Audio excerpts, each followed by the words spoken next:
Speedrunning Boruto, Naruto Next Generations. Hello and welcome back to the Amagi. Today we are going to be attempting a speedrun of Boruto, which means that we are going to be hitting every major plot point as quickly as humanly possible. I know, it sounds insane, but we're gonna get it done. We're going for the world record here. Let's hop right into it. 3, 2, 1, go. Academy entrance arc. In the future, an older Boruto fights Kawaki and destroys Konohagakure, and argue about the end of the Age of Shinobi. Both activate seal-like powers. Boruto activates a dōjutsu in his right eye, and both resume their fight. In the present, Boruto and Shikadai run through Konoha. In the Hokage's office, Naruto and Shikamaru go to his office, where Naruto bemoans the amount of paperwork due will keep him from going home that night. On top of a train, Boruto celebrates being able to buy a limited edition chilli burger. As they eat, the two comment on the village's modernization, and Shikadai scoffs at the prospect of having to attend the academy. Shikadai tells Boruto to behave at the entrance ceremony since all reflects on him. Boruto leaps off the train after being spotted and spots Denki being picked on. Boruto attacks the bullies with shadow clones and makes a run with them as more arrive. Though they escape, Denki is worried the bullies will come after him harder the next day and comments on Boruto's ninjutsu. He learns that Boruto is set to start the academy the following day like himself. Denki's father wants him to learn ninjutsu as well as academics if he wants to inherit his company, crediting his achievements in the last war for the success of his company. Boruto tells Denki to tell his father about his wishes. The two talk more about their fathers, and Boruto realizes he's late for dinner, fearing his mother's punishment. When Boruto gets home, he argues with his mother about his father's absence during dinner, while Denki confronts his father, who says he'll allow Denki to study whatever he wants if he proves he is strong. Denki is bitten and influenced by a chakra snake. The next day, Boruto is late for the entrance ceremony. Intending to take the train, he spots Denki and perceives a shadow over him, not noticing his own right eye changing. Denki lures his bullies into an old malfunctioning train. Denki shows the bullies that he put the train on a collision course with another defective train. Having followed Denki, Boruto shows himself and tells Denki to stop, and again perceives the influence on him. Boruto's words loosen the influence on Denki, and when he needs his help in changing the tracks, the influence on Denki is broken, allowing him to help. The two are able to change the tracks, and the bullies hold on to them when they almost fall off the train. They disconnect the wagon with the bullies, allowing them to stop safely. Still wanting to get to the academy, they derail the train and crash into the Hokage Rock. They arrive at the academy during roll call but damage Naruto's stone face. The other students are cleared out while Konohamaru gets Boruto. At the end of the day, Naruto receives word that Boruto took the blame, but Denki's father offers to pay for the damages. After his suspension is up, Boruto heads to the academy and sees Denki, who got into the ninjutsu program, hoping to one day merge ninjutsu with science. Boruto decides against asking Denki about the shadow that had come over him. Looking up at the stone face, he vows to walk his own path in life. Shino explains how the role of the academy has changed. In addition to Shinobi skills being taught as in the past, a broader curriculum of non-Shinobi related courses are available. Boruto returns from his 2-week suspension. Inojin notices him through a window. After Boruto arrives in his classroom, the other students begin gossiping about him, which Boruto ignores. Chojo and Sumide ask Sarada about Boruto. Sarada says she finds him annoying, and the other two gush over Naruto. Inojin bluntly says what everyone else is thinking about Boruto. Boruto extends his hand in friendship, but Inojin refuses, considering to be untrustworthy. Sumide tries defusing the situation as Shino arrives in the classroom. During practice to assess everyone's strengths and weaknesses, Denki tells Boruto he got the second best time. The one with the best time, Iwabi, isn't there. Boruto tries joining the other students for lunch, but they hurry out of the classroom. Iwabi antagonizes Boruto over being the Hokage's son, seeing the current state of the academy as being soft, despite having flunked twice. Denki speaks in Boruto's defense, and Iwabi targets him. Boruto stops Iwabi from hurting Denki. Despite promising himself he wouldn't fight, Boruto challenges Iwabi to a fight. The class watches nervously while Inojin is amused. After talking with Anko, Shino arrives at an empty classroom much to his confusion. As everyone ditch class to watch the fight. The class watches the two fighting, Iwabi saying he wouldn't even use his weapon. Boruto and Iwabi are both impressed with each other's skills. Iwabi is frustrated he can't graduate only with Shinobi-related subjects. After a solid strike on him, Iwabi begins using Earth Release, creating an Earth Hammer. Inojin takes the hammer out of his reach with his drawings and points out Iwabi broke his own rule about not using his weapon. Iwabi realizes his mistake. The atmosphere in the class improves, Boruto becomes more popular, and Iwabi decides to start attending class again. Shino then arrives to start class. Shino begins teaching Shuriken Jutsu to his class. Most of the class ignores his instructions. Sumide struggles while Inojin and Shikadai, who are made to practice at home by their parents, breeze through it. Metal Lee practices with ease at first, but when Inojin and Shikadai notice him, he becomes self-conscious, his performance suffering. Boruto throws a Fuma Shuriken at a target. Lee thinks he can deflect it, but with eyes on him he falters, instead getting his foot stuck in the shuriken and getting dragged by it. Shikadai asks Boruto where he got a Fuma Shuriken, as they're not supposed to be using that yet. Boruto says he got it in a locker, which turned out to be Iwabi's. Shino calls everyone involved to his office, where he commands the ones involved to do voluntary work. They're assigned to help repair Naruto's face at the Hokage Rock, which Boruto damaged. After a break, they notice only Lee's part is missing, and getting anxious he messes up his carving, causing more damage to Naruto's face. At the end of the day, Shikadai points out to Lee it's obvious he makes mistakes when nervous, and that sometimes it makes things worse for others. At home, Shikadai is scolded by his mother for getting into trouble. Shikamaru isn't as concerned and considers getting into trouble as part of becoming a shinobi. Tamari scolds him as well. The next day, when Shikadai goes to apologize to Lee, Boruto notices the same darkness took up Denji over him with his right eye. Lee lures Shikadai away and begins attacking him. Boruto and Inojin find them, and Lee attacks them as well. Lee chases the three through the academy. Shikadai comes up with a strategy. Boruto distracts Lee with shadow clones, giving Shikadai an opening to pin his shadow, but Lee gets out of his range. Inojin distracts Lee with ink birds, and Lee gets paralyzed. Another shadow paralyzed him from another angle, revealing the real Shikadai. The previous one being a disguised Boruto, and the shadows he used actually ink snakes drawn by Inojin. Lee begins breaking free Shikadai's hold, who urges Boruto to knock him out. Lee breaks free by accident and knocks himself out, the darkness taking over him, dissipating. When Lee comes to, Shikadai apologizes for the day before head to class. At home, Boruto asks his mother about the Byakugan, wondering about what he's seen. Naruto arrives exhausted and goes straight to bed. The next day, Boruto, Shikadai, and Inojin try to get Lee to play video games to get him less anxious, but he ends up breaking Boruto's game. Shino recruits the help of Konohamaru to teach his academy class about the summoning technique. Konohamaru summons Gamagoro, much to the amazement of most of the students except Boruto. When accused of jealousy by Chocho, Boruto tries and fails to summon a creature, since, as Shino explains to him in the class, he has signed no contract with a summoned creature. While they practice summoning sealed weapons instead, the class soon becomes divided as the girls argue with the boys over maturity. When Konohamaru and Shino ponder what to do about the constant outbreaks of infighting, the class breaks out into another boys versus girls battle at lunch. Shino intervenes just in time and instead gives the two sides the task of playing capture the flag within the academy while he assesses each one's strengths and weaknesses. Things come to a head as both teams make their way to the rooftop. Boruto, who has stolen a scroll from the academy once again, attempts the summoning technique intended to summon a small toad to scare the girls. Instead, an unknown creature appears and strikes at Chocho, throwing her off the building. Boruto and Inojin and Shikadai are able to catch her, but the beast sets its sights on them while they help us dangle from the roof. Konohamaru arrives in time to defeat the beast with his Rasengan, and Sumire silently seals the flag, winning the match for the girls. Later, Boruto apologizes for putting Chocho's life in danger, prompting the girls to put a rain check and collect in their favor. While they prepare to head home, Shino advises them that they first need to clean up the now crumbling academy building. While Konohamaru wonders how Boruto was able to summon such a large creature in the first place. While all this is taking place, a mysterious newcomer looms over them all. An expelled academy student causes a commotion in revenge. Boruto perceives the same dark aura in the student as he did in the others before. Iwobi covers Boruto up from the student's attack, allowing a hit to land. Being outnumbered, the student kicks up some dust for cover to escape. Boruto gives chase and finds the student knocked out by a young man who notes Konoha to be rather rowdy. Later, Shino introduces the class to Mitsuki, the new student from Hokage. The students discuss their new classmate among themselves. The boys about his skills and the girls about his looks. Sumire asks the students not to talk about Shino. Mitsuki sits by Boruto, striking up a conversation. During class, Boruto solves the problem on the board with ease, surprising Iwobi. Shino tells Boruto to solve the problem as instructed, but Boruto prefers doing it his way, and mockingly asks for something more advanced. Shino gives him a much tougher problem to solve, and Boruto accuses him of being a sore loser. Mitsuki solves the problem, impressing the others. He and Shino briefly discuss if students should help each other or learn to solve problems by themselves. During sparring, Iwobi and Boruto are paired off, and Iwobi manages to best him. Afterwards, Mitsuki asks to fight Iwobi. As they spar, Mitsuki gets carried away, seriously choking him despite Shino telling him to stop. Boruto manages to stop him out of it, berating him for going too far. Mitsuki apologizes to Iwobi. At night, Shino eats with Kurenai, airing his struggles as a teacher. Kurenai advises him to do things his way.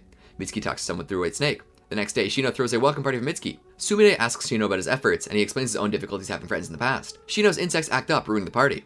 Denki asks to get rid of them, and Mitsuki obliges, using wind release to clear the insects, but ends up damaging the academy even more.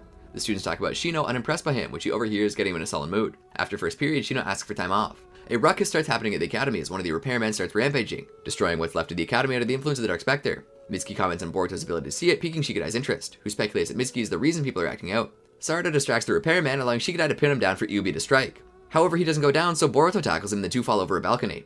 Mitsuki cushions their fall with his wind release, and the Dark Spectre leaves the repairman. Boruto thanks Mitsuki for saving his life. Later, Shino gets frustrated over his students' disrespect, and the Dark Spectre takes him over. The next day, Shino asks Boruto, Shikadai, and Mitsuki for an extracurricular lesson. As they ponder why they were specifically called, Mitsuki notes Shino's arrival. Boruto moves to greet him, but the boys notice that something is off with their teacher.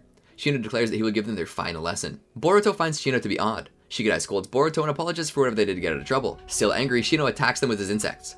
Mitsuki is impressed when the insects block his kunai with webs. Boruto sees the shadow spectre possessing Shino. Shino's insects begin devouring their surroundings. Shikadai tries to pin them down with the shadow, but there are too many, and begin overtaking Boruto, draining his chakra. Mitsuki blows them away with his wind release and stretches his arms to retrieve Boruto. They flee using a smoke bomb to cover their escape. Hidden, the three discuss their options, Shikadai noting Shino's skill in killing intent. Boruto suggests getting help from another teacher, but Mitsuki points out the insects have spread throughout the forest and will find them before they're able to leave. Shikadai asks Boruto about the shadow only he can see, getting Mitsuki's attention. At the academy, Iriko wonders about Shino, and Anko tells him not to worry about him. Shino catches up with Boruto and Shikadai, who try to use an exploding tag to deal with the insects, but to no avail. Mitsuki watches from afar. As they escape again, Shikadai notices the insects avoid water when he runs through a stream.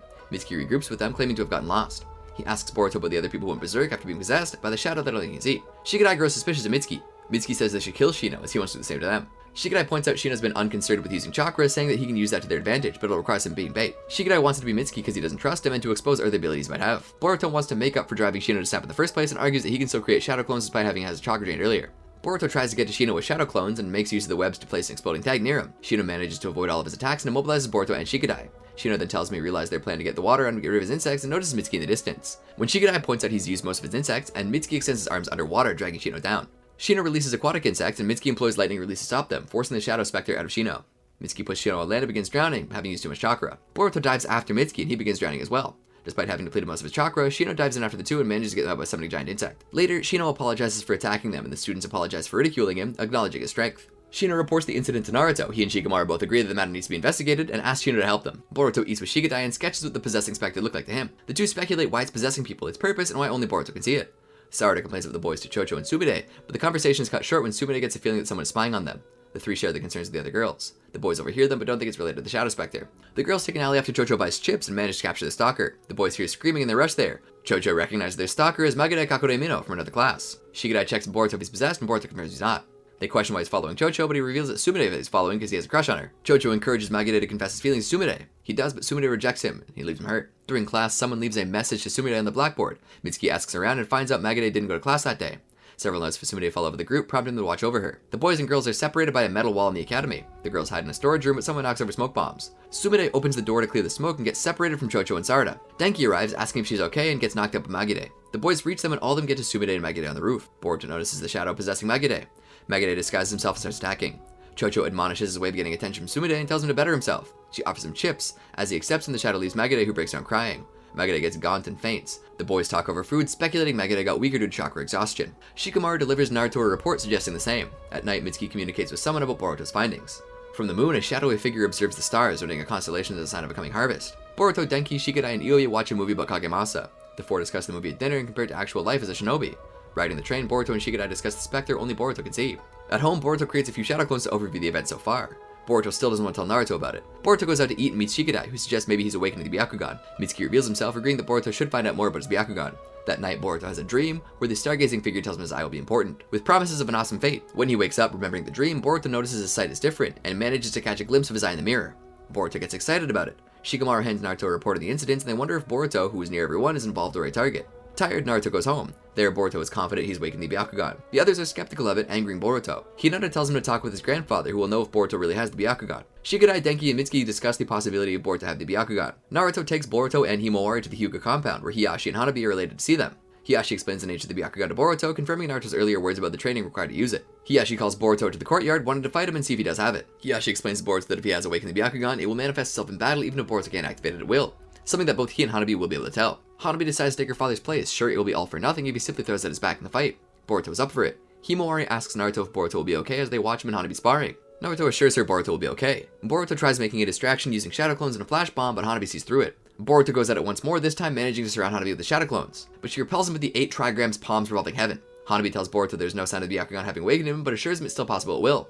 Boruto tries disguising his disappointment. Hiyashi invites him to spend the night. During dinner, Hanabi plays with Boruto and Himawari. Hiyashi telling Naruto not to mind them as it's a special day. By themselves, Naruto and Hiyashi discuss Boruto.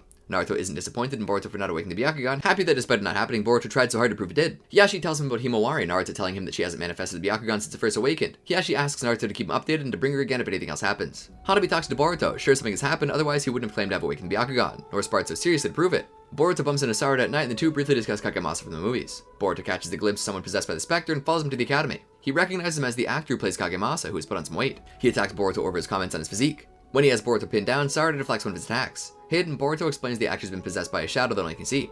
Boruto and Sarada defeat the actor using lines from the movie and a diversion with Boruto transformed into a Fuma Shuriken. Boruto watches the shadow dissipate. The next day, Boruto updates Mitsuki and Shikadai in his eyes, saying that he doesn't care if it's not the Byakugan, but he just has to prove he has it.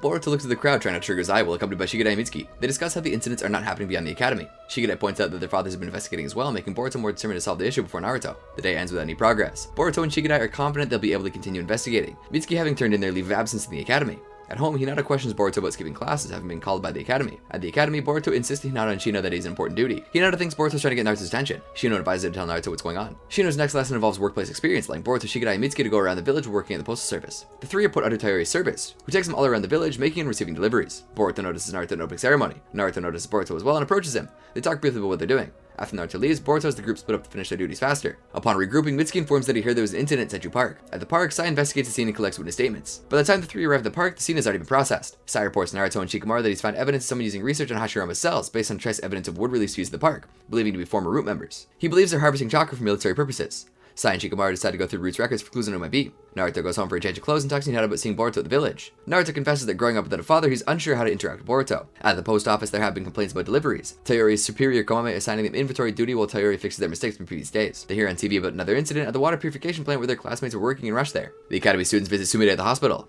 Wasabi and Namida thank him for saving them, but Sumire credits Hokage for being nearby. Shino feels guilty as the work experience classes were his idea, though Chocho just tells him to learn from it. Iwabi points out the frequency of the attack, and Denki and Lee sharing their experience of how it felt. Boruto arrives and apologizes profusely to Sumire, feeling responsible for the situation. Shikadai tries talking to Boruto, who insists that if they had delivered the mail properly, they would have had the entire day to patrol, and might have seen something at the water purification plant. Naruto arrives, and when Boruto asks him to loop him in on the investigation, Naruto drags him to another room, showing Sumide's attacker nearly drained of all chakra. They discuss what Boruto should or shouldn't do. Shino claims responsibility for the workplace experience classes, suggesting that if treated as an adult, Boruto might be able to show them something they can't see, and that as Boruto's teacher, he knows what he can and can't do. Naruto leaves the decision with Shino. Shino doesn't give him a free pass, but as they've saved him before, he has respect for them. Boruto, Mitsuki, and Shikadai go back to the post office and are surprised when Komame tells him to deliver mail. Tayori intervened in their behalf. When looking at delivery routes, Boruto considers having shadow clones take all of them, but his own clones think it will put too much distance between them. The three deliver mail to the village. Sumide bids Wasabi and Namida goodbye and watches from the window as they leave with their parents. Mitsuki arrives with information on the latest attack. At the scene, Sai finds more trace evidence of wood release use. Sai wants to investigate possible root involvement as soon as he can, to make sure that if root is involved, whoever's behind it doesn't follow the same ideology as he once did. After they miss another attack, Boruto considers the possibility that the ghost knows their route. To cover all the mail routes at once, she could ask for the help of the classmates, and to notify them if anyone finds an incident, he has Iwabi bring fireworks from his workplace experience. After they leave, Komame just misses someone at the post office, is possessed by the ghost, and begins wrecking the post office. Boruto and the others arrive, having successfully tricked them into believing that all the routes would be watched, leaving the office unattended. Boruto prepares to fight Komame, while Mitsuki, Inojin, Chocho, and Lee chase the one controlling the ghost. Komame uses the mail to attack Boruto and Shikadai from a distance, which Iwabi blocks with Earth Release. Tayori protects one of the parcels from Komame's attack, and his dedication to it weakens the ghost's hold on Komame, allowing Boruto and Iwabi to knock him out. The ghost leaves Komame, and Boruto throws an explosive tag at it as it disappears. The masked man controlling the ghost loses the others. Mitsuki finds him, but the two don't attack each other, and Mitsuki lets him leave. Komame is taken away, and Boruto leaves the others and reorganizes the post office. Something comments on the chakra being stolen being used to awaken Nue. At night, Mitsuki discusses the incidents with someone through a white snake, mentioning a root heirloom and a possible user. Mitsuki recalls waking up in a tank. The academy teachers have their students run an obstacle course in groups 3. Boruto and Mitsuki help Denki when he struggles midway at the cost of using up their time. Shino fails all students because the few who complete the course did so by leaving the teammates behind. Konohamaru and Moegi tell the students that they'll occasionally drop by for the purposes of seeing who might be under their command, and encourage them to see what formations work better. The boys discuss the recent lack of ghost incidents and whether they should continue investigating now that they know the adults are also looking into it. Mitsuki asks Shikadai why he helped Denki, and Shikadai suggests Boruto got him into it. Shino discusses the students with Moegi and Konohamaru. Moegi expresses interest in Iwabi and Boruto. Mitsuki notices Boruto helping Iwabi with arithmetic problems. Mitsuki asks him if he feels more included because of Boruto. After class, Inojin notes to Mitsuki he's been paying a lot of attention to Boruto. Inojin explains the lengths Boruto goes to not to be seen as just the Hokage's son. Mitsuki visits Sumide alone. He asks her how she feels about Boruto, and she echoes Inojin's statement of finding him fun. She asks if Mitsuki has a family. Sumide explains that all of her family is dead, and that her panicked behavior stems from her not being as skilled as her father was. Mitsuki questions her feelings about whoever injured her, and she just wants it to be over. Boruto has Mitsuki come to his home for dinner. In Boruto's bedroom, Mitsuki questions the exact nature of how Boruto feels about Naruto, but Hinata calls him to dinner before he can answer. Naruto and Mitsuki are introduced to one another. At the Hokage's office, Shikamaru informs Naruto's clone that a chakra signature linked to the incidents has been detected, and that Sai has been dispatched to investigate. Naruto's clone disperses, and Naruto leaves dinner, causing Boruto to storm out. Naruto and Mitsuki exchange words. Boruto resents Naruto because ever since becoming Hokage, he feels Naruto has neglected his family.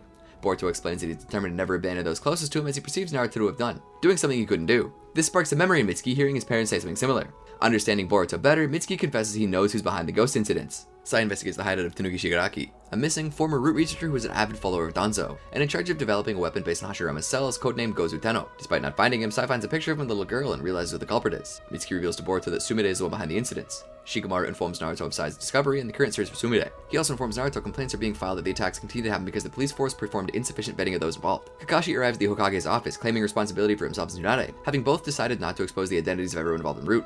Despite Mitsuki's explanation of Sumide having interacted with each victim, Boruto is not convinced of her guilt. As Mitsuki explains the goal of the attacks was to absorb chakra from his victims, a rumble comes from Senju Park. Naruto, Shikamaru, and Kakashi discuss how to proceed, and how things would have happened if they'd acted differently.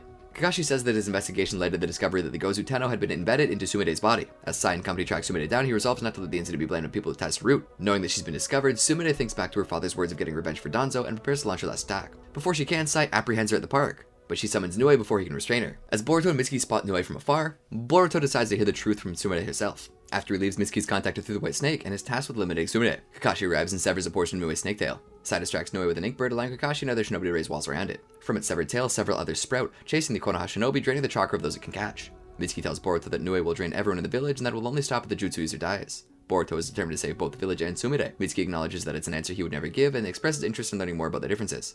Mitsuki covertly creates a snake clone to restrain Boruto and leaves to kill Sumide. Boruto manages to create a clone himself and knocks out Mitsuki's clone. Boruto's eye activates, allowing him to track Sumide through a chakra trail. The shinobi further limit Nue's movements with a barrier and wires. Naruto arrives intending to finish Nue in one blow, but Kakashi warns him it'll just absorb Naruto's chakra and possibly detonate, as Nue was designed to be a suicide strategy. Mitsuki tracks Sumide, having put a white snake on her at the hospital. Though he manages to pin her, Boruto's rival lets her get out of Mitsuki's hole before he can enter. Sumide admits to being the culprit, having lived solely to carry out her father's revenge. Boruto stops Sumide and Mitsuki when they attack each other, and his eye lets off sparks. Nue transports itself out of the barrier to Sumide, and absorbs her to take her chakra. As it vanishes, Boruto jumps after it. Kakashi determines Nue isn't summoned like other animals. Naruto tries sensing it with Sage Mode, but to no avail. Naruto, Sai, and Kakashi discuss finding the Jutsu caster, who must be in another dimension as well. Denki, Shikadai, and Inojin look for Boruto. Shikadai notices something strange in the sky. In Nue's home dimension, Boruto follows a strand of dark chakra into a stump tree where Nue attacks him. Boruto strikes back, managing to stab Nue in the face. Boruto can suddenly see Nue's chakra network, a spot at the base of its tail standing out. Nue attacks while Boruto is confused by what he sees, but Mitsuki saves him and tells him that Nue is attacking on Sumide's orders. Boruto has Mitsuki stall Nue and prepares many explosive tag kunai. He stabs Nue at the base of his tail and sets up the explosive tags, causing thick ropes above to fall on Nue. Mitsuki strikes down Nue with lightning release, but Sumide blocks it with a water release. Boruto and Mitsuki ask her if there's any chance she'll back down willingly. Sumide is baffled at them and she explains that despite her father serving the village after the war, he was deemed a criminal for being involved with the root. All of the fear and anxiety of living and hiding made her mother die of illness. Sumide exchanges attacks with Mitsuki. Boruto puts himself between the two, telling him to stop, and is injured. He's unconvinced that Sumide fully faked all of her concern for her classmates since meeting her. Mitsuki is surprised by Boruto and adds Sumide did mention wanting to end things quickly while in the hospital. Boruto sees the dark chakras hold they're dissipating. Boruto deduces the reason why the ghost affected those who were troubled was because Sumide herself was troubled, making it easier to infect the like-minded people. Sumide orders Nue to extract less effort of her chakra and blow itself up. Nue simply nudges her gently, Boruto concluding that despite being raised by Sumide to be a weapon, it sees her as its parent. Boruto tells her that she doesn't have to use Nue as a weapon like her father used her. The Gozu Tenno on their back shatters, causing accumulated chakra to become unstable, and the place starts to cave in. The three rush to leave, and Nue protects them from the unstable chakra. Boruto manages to see where a rift is, and the three escape the dimension. Sai arrives with Konoha Shinobi. He sympathizes with Sumide and offers to help her. She accepts. Boruto sees there's still a connection between her and Nue. The five of them jump on the incoming train as they leave the academy. In the weeks following the end of the ghost incidents, Boruto wonders why his eyes stopped activating. Naruto, Sai, and Shikamaru stroll through the village, glad to see everything's back to normal. Sai informs of the role the academy students had in stopping Sumide. Shikamaru posits that letting Sumide stay in the academy might lead to problems. Shino informs his students they'll be assembled in new 3-person teams to see how well they fit after graduation. Sarada questions Sumide's prolonged absence. Mitsuki insists on partnering with Boruto again, but they lack a third member, as Iubi and Denki are already partners, as are Shikadai, Jojo, and Inojin. Iubi already asked Sarada to be on his team. Boruto considers asking Lee if Mitsuki wishes Sumide could be on theirs. Boruto shushes him as others won't know about Sumide's involvement in the incidents. Shino asks Iruka what will happen with Sumide and insists he will watch over her if she returns. Boruto is surprised to see Naruto home early. They discuss Sumide. Shino visits Sumide and offers to set up a place outside the village where she can figure herself out. Inojin tells Shikadai and Denki his father got files in the other village's academies and figures Sumide is being transferred. Shino has the students catch a flag again. He steps out when he receives word about Sumide. With Mitsuki's help, Boruto is able to get the flag. Sumide returns and is moved by everyone's reaction. Naruto sends a shadow clone to meet up with Sasuke and hands him a scroll about the Gozu Tenno, which Sasuke attributes to Kaguya and believes will make it easier to reach a dimension. When Naruto asks him to come to the village for a while, Sasuke asks Naruto to tell Sakura he's sorry and leaves. Toneri divines about the coming of gods. Kinshiki informs Momoshiki about abnormalities in Kaguya's world, and Momoshiki decides to prepare for departure. At the academy, Denki fails in an exercise for walking on vertical surfaces. His friends offer him advice. Denki is distressed as this is the first time he has been able to pass a test and fears repeating the academy like Iubi, leading to awkwardness when Iubi hears him. Denki keeps trying to climb the wall later and is approached by Metal, who offers to help him train. Metal takes him rock climbing. Denki loses his footing, but Rock Lee catches him when he falls. Iubi struggles with arithmetic, despite having help from Boruto. Inojin and Shikadai conclude Denki would be a better teacher, but find it unlikely Iubi would consider learning from him after his earlier comment. Denki spends the day failing a climb with Metal and Rock Lee. Iubi receives a low test score and notices Denki still trying to climb the wall. Iubi offers some advice on how to climb the wall, and Denki improves. Later, Denki asks why Iubi helped him despite his earlier comment. Iubi lost all his friends when they graduated without him, and he doesn't wish that on others. Denki offers to tutor him, but Iubi claims to be studying as well. Denki sees his low test score, and Iubi confesses he doesn't want Denki to tutor him if it'll interfere with Denki's own training. Denki reveals that meeting Boruto has changed his opinion on ninjutsu, now wanting to be Shinobi just like them, and with Iubi as well. The two decide to help each other out. When Iubi struggles with studying, Denki decides to have him study while infusing chakra to stick to the ceiling as his concentration improves when doing that. On the day of the test, Denki and Iubi come by a building on fire. Iubi goes in when he hears a woman despairing about her children being in the building. Denki figures a building like that should have a sprinkler system, but finds it unusual without activating. Iubi has to block an exit so the fire won't reach him, and the children starts working on a wirebox. At the academy, Boruto worries about the two not showing up. Worried about Iubi, Denki climbs to the side of the building and enters through a window. He finds Iubi's earth release wall, just as Iubi finishes fixing the sprinkler system. The two take the children and climb down to the side of the building. Boruto asks Shino to wait for Denki and Iubi. The two arrive late. At Shino's office, they explain why they were late. Shino decides they won't take the test, as tests are used to make sure they have the skills and knowledge for when something real happens, which they just did, prioritizing human lives over a test. Shino passes the two, their friends congratulate them. Shino teaches the students how to walk on water, even stirring the water to simulate river and ocean currents. Later, Sarada walks home with groceries and spots Boruto, Inojin, Shikadai, and Denki jumping off a train. They invite her to go with them to teach Denki fishing. She declines having to prepare dinner, and chides them for riding the top of the train. At home, Sarada prepares soup as Sakura arrives. The following day, Sarada hands Sakura her vacation trip schedule as she finishes packing. Sakura asks if Sarada wants to bring anything, but Sarada tells her not to waste her money. Sakura notices a teddy bear that was supposed to have been picked up by one of her patients is still there. As she has no time to deliver it, Sarada offers to take it. At the train, Sarada gets distracted reading a note from her mother and forgets the teddy bear on the train when she gets off. Though she's desperate to catch the train, Sarada is mortified at the top of jumping across the roofs like Boruto. She's a nice pauser and the two exchange words, and Sarada leaves. Meanwhile, the boys are unsuccessful catching any fish, and Boruto resolves to find a better fishing spot. Sarada rushes to the next station but has to help an old lady buy a ticket and misses it. Sarada jumps on top of the train before it gets away and is surprised to see she enjoys it. Shikadai spots her for a moment, and she hides. Curious, Shikadai informs the other what he thinks he saw. Sarada hides from the boys, but they find her footprints. Sarada narrowly avoids them and jumps off the train. Chocho sees her, and Sarada begs her not to tell anyone. Chocho takes it to the Lost and Found, where she collects a package, but they discover it's not the same package, despite similar wrappings, and that the other package has already been claimed. Chocho takes her to a marketplace where they sell products from other villages, and as a shopkeeper identify the doll they have as a Takigakure doll, which they send down the river in a ceremony for their ancestors. As payment, Chocho gives up the rare flavored chips from her personal stash. As part of their trip, Ino takes Sakura to where she had her first date with Sasuke. Chocho and Sarada arrive at where the ceremony takes place, but the package is already put in the river. They return the package they collected, and Sarada shakily walks on the river to retrieve hers. The boys arrive to try fishing in the river, distracting Sarada, who tosses the package to Chocho before falling in the river. She emerges where the boys are fishing and claims to have gone for a swim, intimidating them. Sarada delivers a teddy bear and goes to eat with Chocho. When Sakura gets home, Sarada offers her soup, but having learned from misadventure, tells her mother that she deviated from her usual recipe. Boruto looks after a bedridden Himawari while Hinata goes out to pick up her medicine. Boruto recalls a previous occasion Himawari had a rough time and recalls when Naruto became Hokage. Naruto had arrived drunk late from celebrating with his friends the night before his inauguration. The next morning, Boruto jumps on him to wake him up when Himawari is unable to do it. Hinata leaves to pick up Naruto's formal wear, as the seamstress, who made the formal attire of every previous Hokage, still isn't done with it. At the inauguration venue, Kakashi expresses relief at passing on the mantle of Hokage. Hinata arrives, but Naruto hasn't, so she goes back to check on him. At home, Boruto and Himawari fight over a teddy bear and end up tearing it apart. Himawari, angered beyond reason, awakens her Byakugan and moves in to attack Boruto. Seeing a terrified Boruto, Naruto puts himself between them, getting himself knocked out. At the inauguration, Kakashi and Shikamaru have Konohamaru transform into Naruto to get the event underway. Down in the crowd, only Iruka sees through the ruse. Hinata finds Naruto unconscious at home with his Tenketsu clothes and wonders who might have done it. Upstairs, Himawari finds Boruto hidden in a closet. In the present, Boruto thinks about his resentment of Naruto for spending little time at home ever since becoming Hokage. He also fumes that he has not come back to check on Himawari, but Naruto ironically arrives just at that moment to see her. Boruto notices his Hokage cloak is inside out and he's secretly glad Naruto came home. Boruto and Naruto fight over what Himawari should eat, and Hinata puts them both outside. Naruto invites Boruto to eat with them and takes him to Ramen Ichiraku, where they're greeted by Ayame. As they wait for the ramen, the two look at a newscast about an upcoming 5 Kage meeting. Boruto asks if Naruto's going to be busy again, and he tells him not to worry. Choji and Chocho arrive for an eating competition, hoping to beat the record for the most bowls of ramen eaten, and Boruto envies their rapport. Before leaving, the two Uzumaki notice the Akimichi ending their contest in a draw, with neither beating the record holder's score. On the way out, Naruto is forced to reveal that the holder of the ramen eating contest is Hinata. At home, Hinata sees a picture of Naruto's inauguration and recalls the end of that day, when she discussed Himawari's Byakugan and Naruto's new dreams of them. Sarada Uchiha. As Shino Aburame explains to his class that within 1 week they'll be going through graduation examinations for getting positions, the majority of the class voices their views in the opportunity. However, Sarada questions the meaning of Shinobi in her future, despite being told that she must be proud of being born to the Uchiha clan. Sarada walks home, jealous that her classmates are being trained by their fathers for the exams, with Chocho Akimichi eating with her father, Itajin Yamanaka getting drawing lessons from his father, and even Boruto playing an expansive game of hide and seek with his ever-busy father, the 7th Hokage, coupled with being given a lecture by Shikadai Nara and his father. Seeing all this, Sarada quietly admits that at her best recollection she has never seen her own father for as long as she can remember. Upon returning home and seeing a picture of her parents together, Sarada questions her mother about him. When Sakura can't give her satisfactory answers, Sarada openly questions the validity of her parents' marriage, causing Sakura to violently lash out. Collecting herself, Sakura apologizes to her daughter but realizes her outburst was destroyed their house, much to her horror, as apparently this is not the first time Sakura's destroyed it, and she cries about a loan she took before fainting. Dropping her mother off to Shizune, Sarada returns to the house's ruins to collect some valuables. However, as she picks up the picture from before, Sarada makes a shocking discovery. The family picture is fake. Pulling out the larger picture of her father, she sees him with the rest of his team and Taka, and to her horror, Karin, a girl with glasses similar to her, causing Sarada to further question her own parentage. All the while, Sasuke appears to be returning to Konohagakure. After encountering a mysterious boy possessing the Sharingan and wearing the crest of the Uchiha clan, Sasuke sends a hawk back to Konohagakure to contact Naruto with the matter. Meanwhile, Sarada's identity crisis continues as she reveals to Shizune that she knows that there's no record of her birth in the village, with Shizune's evasive demeanor on the topic not helping matters. In a restaurant, Chocho complains about her father's excessive eating habits, which her mother simply ignores. Annoyed that she's being ignored while trying to lose weight, she simply sighs as Sarada appears. Humorously, Chocho explains to her that she doubts her parents are her real parents.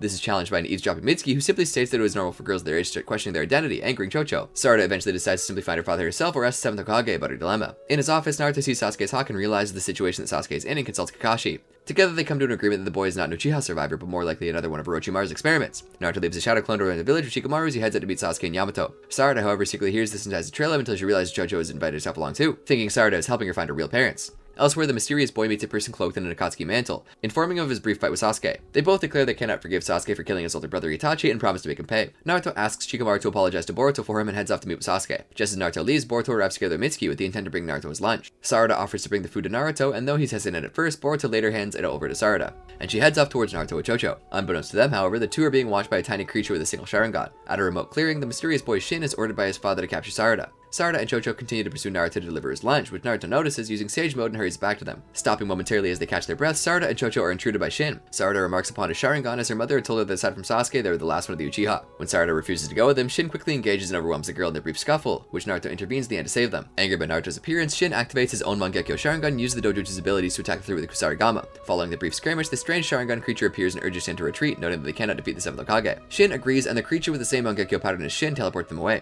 Deciding to be safer if the two young girls stay with him, Naruto allows him to accompany him on his journey. As they stop for a break, Naruto tells Sarada that she's a combination of her parents, and Sarada feels at ease in Naruto. After traveling for an uncertain amount of time, they finally come within range of the rendezvous point and decide to take a break.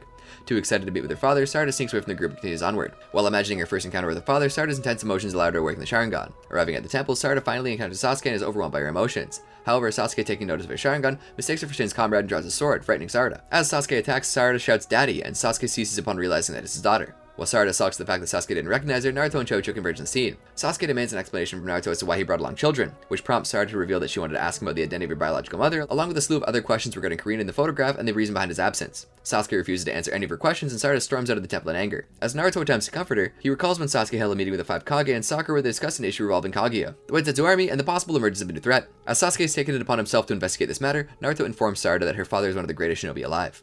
Meanwhile, Shin's father meets with his son and several copies of him, proclaiming the revival of the Akatsuki. Teleporting to the temple via the Sharingan creature, Shin and his father launch an attack on Sarada, which Naruto counters. Sensing danger, Sasuke emerges from the temple and prepares to confront the enemy. Elsewhere, Sakura awakens and begins her journey towards the temple where her family resides. The mysterious man immediately guides weapons towards Sasuke, who easily counters with his sword and proceeds to attack. The enemy manages to block Sasuke's advance while his son attacks, prompting Sasuke to evade. When Sasuke releases a large fireball at the duo, the older man uses his son as a shield against the attack. Defeated, the older man commends Sasuke's skill and reveals himself as Shin Uchiha, possessing the same name as his son. While Naruto plans his escape with the children, he is stabbed in the abdomen with Sasuke's sword, which Shin manipulated during their earlier encounter. With Naruto weakened, Shin's blades hurl towards Sarada, leaving Sasuke with no choice but to jump in front and take the blades. As Shin starts to make his next move, Sakura arrives and pummels him to the ground. Reuniting with her family and her former teammates, she begins apologizing to Sarada for keeping secrets, to which Sasuke replies that the fault lays with him. While Sasuke does so, the Sharingan creature teleports Shin and his son back to their base, with Sakura caught in the middle and dragged with them. Recovering from the battle, Shin begins to surgically replace his liver with his son's, much to Sakura's disgust. During the surgery, Shin explains to Sakura that his son is just one of many clones of himself that he created with his own teeth and nerves. After revealing that he was once a test subject of Orochimaru's, he begins to explain his philosophy of how conflict is essential for human evolution and his views on the role of genetics, which Sakura vehemently refutes.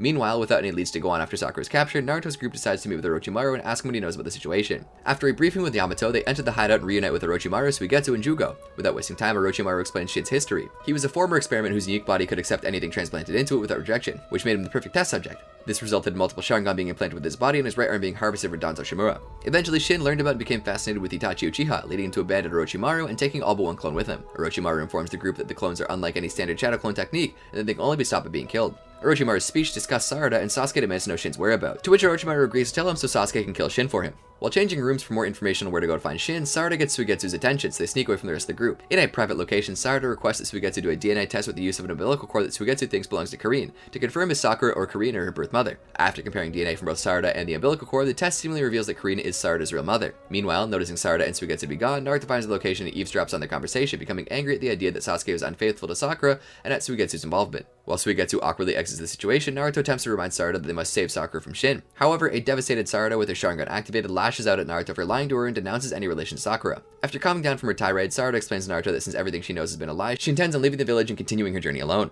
Naruto stops her and asks her to remember her memories of Sakura. In deep thought, Sarada remembers when her parents taught her how to walk and how Sakura loved her and comforted her as she missed her father. After reminiscing about their past, Sarada realizes that she does care about Sakura and decides to help in the mission to save her. Returning to the others, Sasuke reveals that he has learned the location of Shin's hideout. Activating his Tomoe Rinnegan and Mangekyo Sharingan, which was previously weakened due to him traveling through Kaguya's dimensions, Sasuke manifests a Susanoo to transport everyone to Shin's location. Meanwhile, Shin has completed his surgery and notes that it is his job to eliminate peace lovers who are a menace to human evolution. Refuting his statement, Sakura prepares to take him on in combat, revealing she kept Shin alive this long so she can get information for Sasuke. When Naruto detects Sakura, Shin and his clones attack her, injuring her right arm. Sasuke and Naruto arrive in time to save her mid-battle. As Sasuke cares for Sakura's injuries, Sarada watches, realizing there is love between her parents. Later, Sasuke uses Susanoo to fight a giant Shin clone to protect everyone while Naruto takes on a herd of Shin clones. Sakura is about to join in the fight when Sarada decimates the area and several Shin clones, shocking everyone. With everything now under control, Sakura checks on Sarada and declares that she really is her biological mother. Sarada believes her and says that she's learned what's most important is the connection that they share. She asks her father if he believes this, to which he confirms, with him reasoning that he and Sakura have her as their daughter, moving Sarada to tears.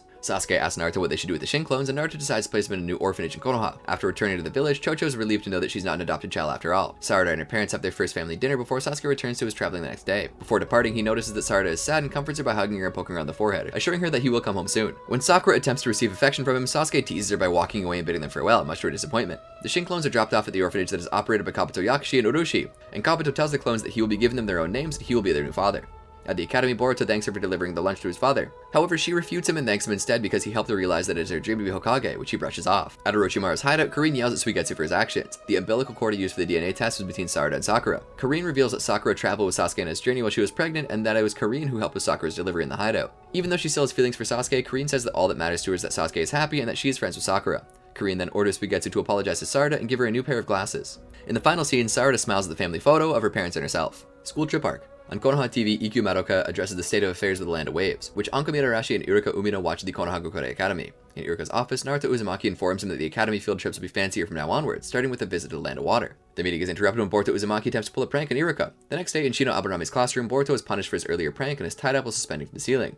Shino informs his students of the upcoming field trip to the Land of Water, and this is the class that elect Boruto to be their class leader for their trip, much to Boruto's disapproval. On the day of the trip, Boruto packs for it and parts ways with his family before meeting his class and Anko at the village gate. The class takes a train followed by a boat to their destination. Docking at Kirigakure, the class is welcomed by their guide for the day, Kagura Karatachi. After meeting the teachers, Kagura introduces himself to Boruto, as he is the son of the 7th Hokage. Leading the class into the village, the students venture into the area and enjoy the atmosphere. As Iobi Ueno had an issue with the history of the village, he ventures off, prompting Boruto and Denki Kaminariman following him and confronting him. After talking, Boruto bumps into Hasaku Onomichi, who Iobi aggressively confronts. As a fight breaks out between Boruto and Hasaku, Shizuma Hoshigaki stops the fight and exchanges words with Boruto before departing. Continuing their tour, Kagura escorts the class to the Mizukage's office, during which they encounter the 5th Mizukage. As they reach the office, Chojuro introduces himself and gives a speech about the meaning of their field trip. After the class leaves, Chojuro asks Kagura if he considers striving to succeed as Mizukage one day, which Kagura declines and continues his escort duties. While the class waits for Kagura to check them into their hotel, they discuss him being chosen as a successor for the 7 ninja swordsmen of the mist, and inherit Hiramikare. When he returns, Kagura takes the class to the Kirigakure Academy. Upon seeing the Kiri class train in Kenjutsu, Chojuro has Kagura have a sparring session against Boruto. During the match, Kagura swiftly defeats Boruto, but afterwards exhibits anxiety from wielding the sword. Kagura later takes the class to the shore to take a break, and afterwards pay their respect to the Memorial Park. Iiwabi reveals to his peers that the 4th Mizukage killed his grandfather, to which Kagura apologizes for. Tsurushi Hachi approaches the group and attacks Boruto, but fails and retreats. Hachi's group reports the incident to Shizuma, who has them confront the class again. At night, the Kiri group kidnaps Denki, and informs the classmates that he's being held hostage. Kagura tells him the perpetrator is most likely his former classmate Tsurushi, and he wants to inform Chojuro of the situation, but Boruto convinces them that they'll handle it themselves. The two groups meet, leading to Tsurushi creating a barrier over the vicinity to conceal their presence. As fighting breaks out, Tsurushi dares Kagura to draw a sword, and reveals to Boruto that Kagura is the grandson of the 4th Mizukage, who killed his classmates at the academy. The Konoha students manage to defeat the Kiri Shinobi as well as Kagura defeating Tsurushi. Hachi's group retreats, and Boruto frees Denki Kaminariman. Later at the hotel, Kagura discusses with the group about being Kagura's grandson, and the struggle he's faced since accidentally killing his fellow academy classmates. Off Kiri's shore, Mei dines with Shino and Anko, while discussing a treaty between the Land of Fire, Water, Waves, and the Sea. Mei explains that Kirigakure wants the Land of Water to sign the treaty. However, the land itself is opposed, counting on the instability to amass influence, and fearful that the continued expansion of the neighboring nations will endanger them. If conflict ensues, the Land of Fire will also have to get involved. At the hotel, Boruto invites Kagura to play Shinobi bout with his friends, which he accepts. Kagura voices his struggles with his past and sins before winning the card game. Sarada comes in afterwards and tells me he has to do roll call. The next day, Kagura meets with Chojuro, while Tsurushi reports to Shizuma and in return is attacked. Kagura asks to take the candidacy test for Hiramikare, which Chojuro is glad to hear, and hands him the key to the vault the 7 ninja swordsmen of the mist blades are kept. Upon entering the vault and taking Hiramikare, Suigetsu Hozaki watches from afar. Afterwards, Kagura practices using it in the academy, and has Boruto pay him a visit. When he arrives, Kagura thanks him for helping him make up his mind. Their conversation is interrupted when Shizuma catches the two in his water prison technique. Planning to end Kiri's time of peace, Shizuma intends to start a war by killing Hokage's son. Claiming Chojuro and Mei are eliminating villagers who don't agree with their policies, Shizuma attempts to bring Kagura over to his side by bringing up his past, leading to Kagura recounting his time in the academy and being shunned. Continuing to deny Shizuma, he claims Kagura belongs with him, and shows Kagura the scar he gave him. Boruto begins to attack Shizuma. Dodging his attacks, Shizuma has Bontan Kurosuke intercept Boruto's attack, followed by the rest of his allies. Using Boruto's stream, he attempts to attack Shizuma again but is repelled. Coming to his aid, Kagura helps Boruto up, before learning that Shizuma wants him to become a member of the new 7 ninja swordsmen. Drawing Hiramikare, Kagura questions Shizuma and explains that he intends to make a just future. Shizuma tells Boruto to inform his father that war has begun. The group leaves Kagura before Boruto passes out. The group uses Kagura's key to enter the vault containing the rest of the 7 ninja swordsmen swords. As they each pick and equip their sword, it triggers the activation of several puppets, leading to the group swiftly defeating the puppets with their swords. When Kagura brings up the topic of being able to pull off a revolution, Shizuma explains that he has backers in connection with the Land of Water's daimyo, who would likely disagree with Chojoro's administration. He goes on saying that he plans on installing Kagura as Mizukage, so Yagura's blood would continue to rule in Kiri, and the village would accept Kagura. When Mei and Chojuro discover the vault has been emptied, Chojuro suspects Shizuma coaxed Kagura into giving them the key. Resolving to have him execute if they attack villagers, Boruto and Sarada approach the pair. Boruto explains that Kagura only went along with Shizuma as doing so would spare his life, though it doesn't change Chojoro's mindset as he believes Shinobi should know the consequences for breaking the rules. Boruto suggests they downplay the crisis and incident between two kids who don't know any better. While Mei disagrees with the solution, Boruto threatens to use the injury he received from Shizuma to stir a diplomatic incident between the two villages, leading to Chojuro agreeing on Boruto's suggestion only on the condition that he accompanies the pair of students and resolving the situation within a time limit. While Shizuma and Buntan discuss the upcoming conflict, Kagura dreads what he might have to do should Boruto interfere. Iwabi goes for a walk as he and Denki notice Boruto's absence during the day. Boruto and Sarada ask Denki to come up with an excuse that they'd be absent during roll call. Finding the matter sketchy, Shikadai, Nara, and Inoji and Yamanaka decide not to ignore the matter. Iwabi overhears Tsurushi talking to himself about Boruto and Kagura, leading to Iwabi's pressing him for information. Noticing Suigetsu's presence, he approaches the student and tells him Orochimaru wants Mitsuki not to get involved. Picking up that Suigetsu isn't fond of the delinquent swordsman, Mitsuki inquires about his presence in the village and decides to do as he pleases. Shikadai and Inojin watch the exchange from a rooftop where they're discovered by Suigetsu. The situation gives Mitsuki an idea on how to deal with Shizuma, and Suigetsu hands him a scroll. As the 7 swordsmen attempt to destroy the village's memorial stone, they're interrupted by Boruto and Sarada, who are accompanied by Chojuro. Wanting to kill the Mizukage, Shizuma erects a barrier around them all. Hibichiko halts Chojuro's movements with wire, followed by Ichiro to Oniyuzu decimating the ground below Sarada with Shibuki, resulting in her falling into a cavern below. Hasaku, Unimichi, and Hibichiko voice their grievances to Chojuro, who accepts some of their criticism but also discusses Kagura. The two and Kyoho Fuifuki attack him, during which Ichiroto becomes concerned that others will play for too long, allowing reinforcements to arrive. Boruto sees Kagura approaching him, Hiramikata in hand. Buntan attacks Sarada with lightning from Kiba. Sarada blocks her attack and activates Sharingan. Buntan continues throwing lightning balls at Sarada, who dodges them. Buntan comments on getting the face of Sharingan and lures Sarada into a trap. Kyoho misses his attack. Chojuro goads Hasaku into attacking him, using the attack to cut some of the wires holding him in place, allowing him to grab his own sword and cut their ass. Ichiroto watches and comments from afar. Sarada blocks another one of Buntan's attacks and causes her to retreat to avoid genjutsu. Buntan remotely controls Kiba to attack Sarada. As she dodges the sword, Sarada notices water around. Creating a lightning fish, Buntan limits Sarada's mobility to small rocks in the water, and continues attacking from a distance so Sarada can't read her hand seals. Boruto tries talking Kagura down from fighting. Chojuro fights Hasaku, Kyoho, and Hebichigo. Buntan finally manages to cause Sarada to fall prey to her lightning fish, but it turns out only to be a shadow clone. Buntan tells Sarada how her father died by Naruto's hand without knowing of her existence. Sarada charges ahead with Buntan in sight, starts countering her with her own copied lightning release. Buntan uses Kiba to cover herself in lightning release and throws Sarada into the water in the path of the lightning fish. Shizuma moves in to kill Boruto himself, but Kagura steps forward to do it. Buntan and Sarada clash, and Buntan recalls her unhappy childhood. Chojuro defeats Habichigo and Hasaku, causing Kyoho to surrender. Ichiroto prepares to attack Chojuro from afar, but is interrupted by Iwabi, who manages to cut him down. Ichiroto explodes Shibuki trying to take him down. Sarada notices Buntan's fish causes bubbles as it swims. Buntan decapitates Sarada only for it to be genjutsu, which Sarada used since she got close enough to copy her jutsu. Sarada also points out that during all of her fight, her fish has been electrolyzing the water, building up hydrogen gas in the area. Sarada detonates it with an explosive tag, defeating Buntan before passing out from exhaustion. Kagura continues attacking Boruto, claiming how they grew up was completely different. Kagura tells Boruto he's never understood his upbringing and attacks. He seemingly bisects Boruto, but it's only a shadow clone. Kagura continues to attack Boruto with Shizua's approval, who tells him to use more of Hiramikari's power. Boruto reminds Kagura what he said about being the only one who decides how he lives, and Kagura responds that he's there because Shizuma acknowledged him. Boruto is unconvinced due to Kagura's expression. Boruto feints with 3 clones and attacks Kagura using his jacket, landing a hit. Boruto continues to dodge and block Kagura's attacks. Shizuma interrupts their fight and begins swaying Kagura again. But Boruto argues that Chojuro wouldn't have given him Hiramikare if he thought he was what Shizuma claims he is. Shizuma claims Chojuro has secretly assassinated all those opposing him, and then he'll create a just future by hiding nothing and exposing everything. Mitsuki arrives and shows everyone the scroll Suigetsu gave him, with intel revealing that his high echelon associates who have secretly been dealing with the Land of Waves have just confessed to having their opponents assassinated. Shizuma is unconcerned about it, as he just wants the return of the Bloody Mist regardless. Shizuma didn't expect Kagura to fire him so far in his plans. When Mitsuki asks him about his motives, Shizuma reveals that he wants war because he finds it funny. Using his own blood and Samehara, Shizuma turns the mist around them red. Mitsuki and Boruto attack Shizuma, pushing him back slightly until Shizuma absorbs Mitsuki's water release with Samehara, causing his scales to rip through the bandages. They also learn that Samehara is also absorbing their chakra from their wounds to the red mist. Boruto attacks with clones, and Mitsuki manages to get close enough to cut Shizuma's throat, but it's only a water clone. This deception lets the real Shizuma pin Mitsuki down with water spikes. Mitsuki manages to avoid a fatal hit with wind release. Though alive, Mitsuki is exhausted, so Shizuma turns his attention to Boruto. Shizuma finds it a waste that Kagura won't kill Boruto. Mitsuki draws Samehara's attention with a shadow clone, while Boruto and his own clones propel him forward with wind release, landing a powerful hit and disarming him in the process. Shizuma comes at Boruto with a water sword, but Kagura blocks it, asking Shizuma to stop. Shizuma reconnects with Samehara, which begins turning him into a shark-like monster. Chojuro arrives after evacuating the others and explains Samehara's nature, saying it claims Shizuma because of his experience. Chojuro wants to finish him with Hiramikare, but Kagura convinces him to let him use it.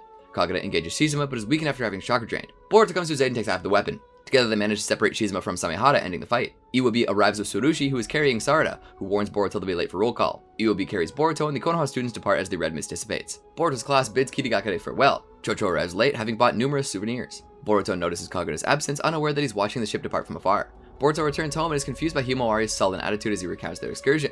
At the academy, Boruto, Sarada, and Iwabi are called to Iriko's office. Boruto conjures a cover story, but it turns out that Chojuro sent the academy a notice praising the 3 for their actions, and the 3 are given detention. Suigetsu reports the events of Kitagakure to Orochimaru. Orochimaru implies to have facilitated the conflicts in order to make moving around easier. Suigetsu reports Shizuma and his accomplices have been silently arrested and put into rehabilitation facilities. Orochimaru comments on how Boruto managed to acquire evidence against Shizuma to Suigetsu's discomfort. Later, Kagura tries overcoming his fear of wielding swords. Boruto asks Hinata about Himawari's attitude, and is shocked when she reminds him he promised her souvenirs from his trip. Boruto tries confessing to Himawari that he forgot it, but he can't bring himself to do so he lies and said he got her sweets that were already mixed up in a friend's luggage. Boruto tries getting some from his classmates, but they've already eaten theirs. Mitsuki and Sarada find Boruto after he's asked everyone, and Sarada tells him about the store Chocho showed her. Boruto finds a store, and sees that it has the sweets. However, the shopkeeper refuses to sell them to him. When he sees the shopkeeper play Shinobi bout, they bet on it. Mitsuki points out to Boruto that he can see the shopkeeper's cards in reflection. Instead of cheating, he points it out to the shopkeeper, who asks to reshuffle. The shopkeeper asks them to leave and gives Boruto the sweets for free. On his way home, Boruto comes across Tayori, who delivers a message from Kagura where he apologizes to Boruto. Boruto gets home, gives Himawari his sweets, and confesses to having forgotten to buy them in the trip. In preparation for the academy graduation exams, Inojin decides to start making photocopies of his drawings in advance, instead of drawing them in battle, much to Sai's concern. Chocho and Shikadai spar against Choji. Inojin tries to use the copies made in advance, but they crumble before landing an attack. Inojin tries using his own drawing, but it crumbles in the same way, leaving him concerned that he's no longer able to use the jutsu. At the end of the day, Sai explains to him the jutsu failed because of the copies, but refuses to elaborate further, and suggests Inojin enter an art competition. Inojin deduces Sai knows why the jutsu is failing, but Sai is certain that just telling Inojin the reason won't fix it. Inojin is shocked when Himawari wins the contest, with a drawing Inojin deems inferior. He thinks she won because she's the Hokage's daughter. Sai is concerned Inojin won't be able to use Super Beast imitating drawing anymore, and suggests that he look at how Inojin and Himawari's drawings differ. Inojin tries, but is unable to come up with anything that will explain why his jutsu is failing. Sai goes to the academy as a guest lecturer, as during mission Shinobi are likely to need drawing maps and sketching persons of interest. Sai has the students sketch Chocho. Inojin is perplexed why Sai considers Boruto might be able to use Super Beast imitating drawing based on his drawing, which Inojin deems awful. Inojin tries performing the jutsu, but his drawings collapse quickly and even struggle to leave the paper. Chocho comments how unusual it is for Inojin to get worked up like that, but Inojin shrugs it off, saying he'll just focus on his mother's jutsu from now on instead. At the training hall, Shino has Inojin, Chocho, and Shikadai face against Metal Lee, Denki, and Iobi. Inojin takes over Iobi's body briefly, but his lack of practice allows Iobi to break free, allowing his team to counterattack. Chocho hands Inojin his drawing supplies, but his hesitation leaves him open to Lee's attack. Shino declares Team Iobi the leader. Sai and Ino discuss Inojin. Sai's Himawari teaches art lesson. She gets interested when she learns from Inojin's jutsu, but Inojin does nothing. At home, Inojin begins gathering his drawing supplies to throw them away. Ino questions his decision, and he finds one of his first drawings from when he was little. Inojin asks Himawari to teach him, but she has no idea what to do. When Inojin's jutsu fails again, it blows Himawari's drawing away. They chase after it, but it flies above the water. Inojin realizes that the difference between his recent drawings and Himawari's is that hers have motion put into it. Inojin is able to animate his drawing and saves Himawari's. At her request, Inojin animates her drawing. Inojin shows his parents his recovery, and Sai shows him his favorite drawing from Inojin, their family together. The next day, Inojin is sorry that Himawari's drawings disappeared from the paper after his jutsu, but she is unconcerned, deciding she'll just draw another and make her father even happier. Graduation exams arc. Boruto finds his classmates are generally concerned with the upcoming graduation exams, leaving them no time to hang out. Boruto finds Shikadai, Inojin, and Chocho, who are exhausted from training. He tries starting a conversation, but the three discuss their training. Mitsuki wonders why Boruto is asking like that and points out a thinner Ganguro Kamakura, Kagemasa's actor on TV, speaking about eating a famous carb. So good it said one never forgets the taste. Boruto proposes they eat it as well. Boruto invites other classmates. Shikadai asks Boruto about his commitment over camping for the carp, something he usually finds tedious. Boruto confides that he wants them to all do something together before going their separate ways after graduation. At home, Sakura notices Sarada's lack of excitement over going camping, and her complaints over Boruto remind her to her recalled amusement of her own complaints about Naruto during their academy days. Sarada finds the idea of treating the Hokage like that unimaginable, but her mom points out that to her, he's always just been Naruto.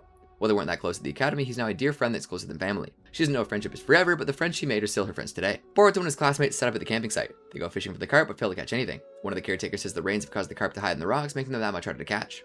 Boruto almost fishes one, but reels in too hard, causing the line to break. At night, they eat curry. Boruto goes fishing again. Sarada and Sumire follow him. Boruto and Sarada end up arguing. Sumire finds it amusing and thanks Boruto for helping her change. The carp catches on Boruto's line and starts pulling him in. Sarada helps Boruto pull the carp, and Sumire summons Nue, using his chakra to strengthen the line so it won't break.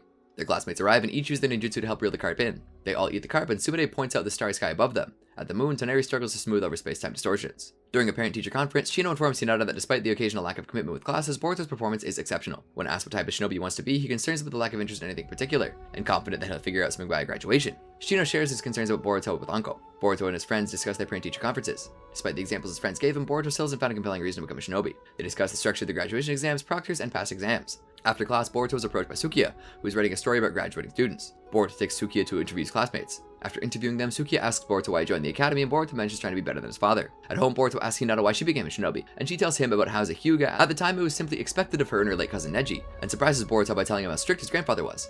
Hinata is confident that both she and Naruto will support Boruto when he becomes a shinobi or not, though Boruto wonders if Naruto would really feel that way, noticing his absence once more. The next day, Boruto notices Namida and Wasabi discussing, and Sarada tells him that Namida decided not to be a shinobi. Sukiya tells Boruto that with declining demand for shinobi, skills developed in the academy become valuable in non-shinobi fields. Boruto tries to get Mitsuki to be interviewed by Sukiya, but he is late for his own parent-teacher conference. Orochimaru meets with Naruto. Shikamaru doesn't trust Orochimaru completely, but Naruto still thanks him for his analysis of Danzo's data, which was beneficial for Sasuke's investigation.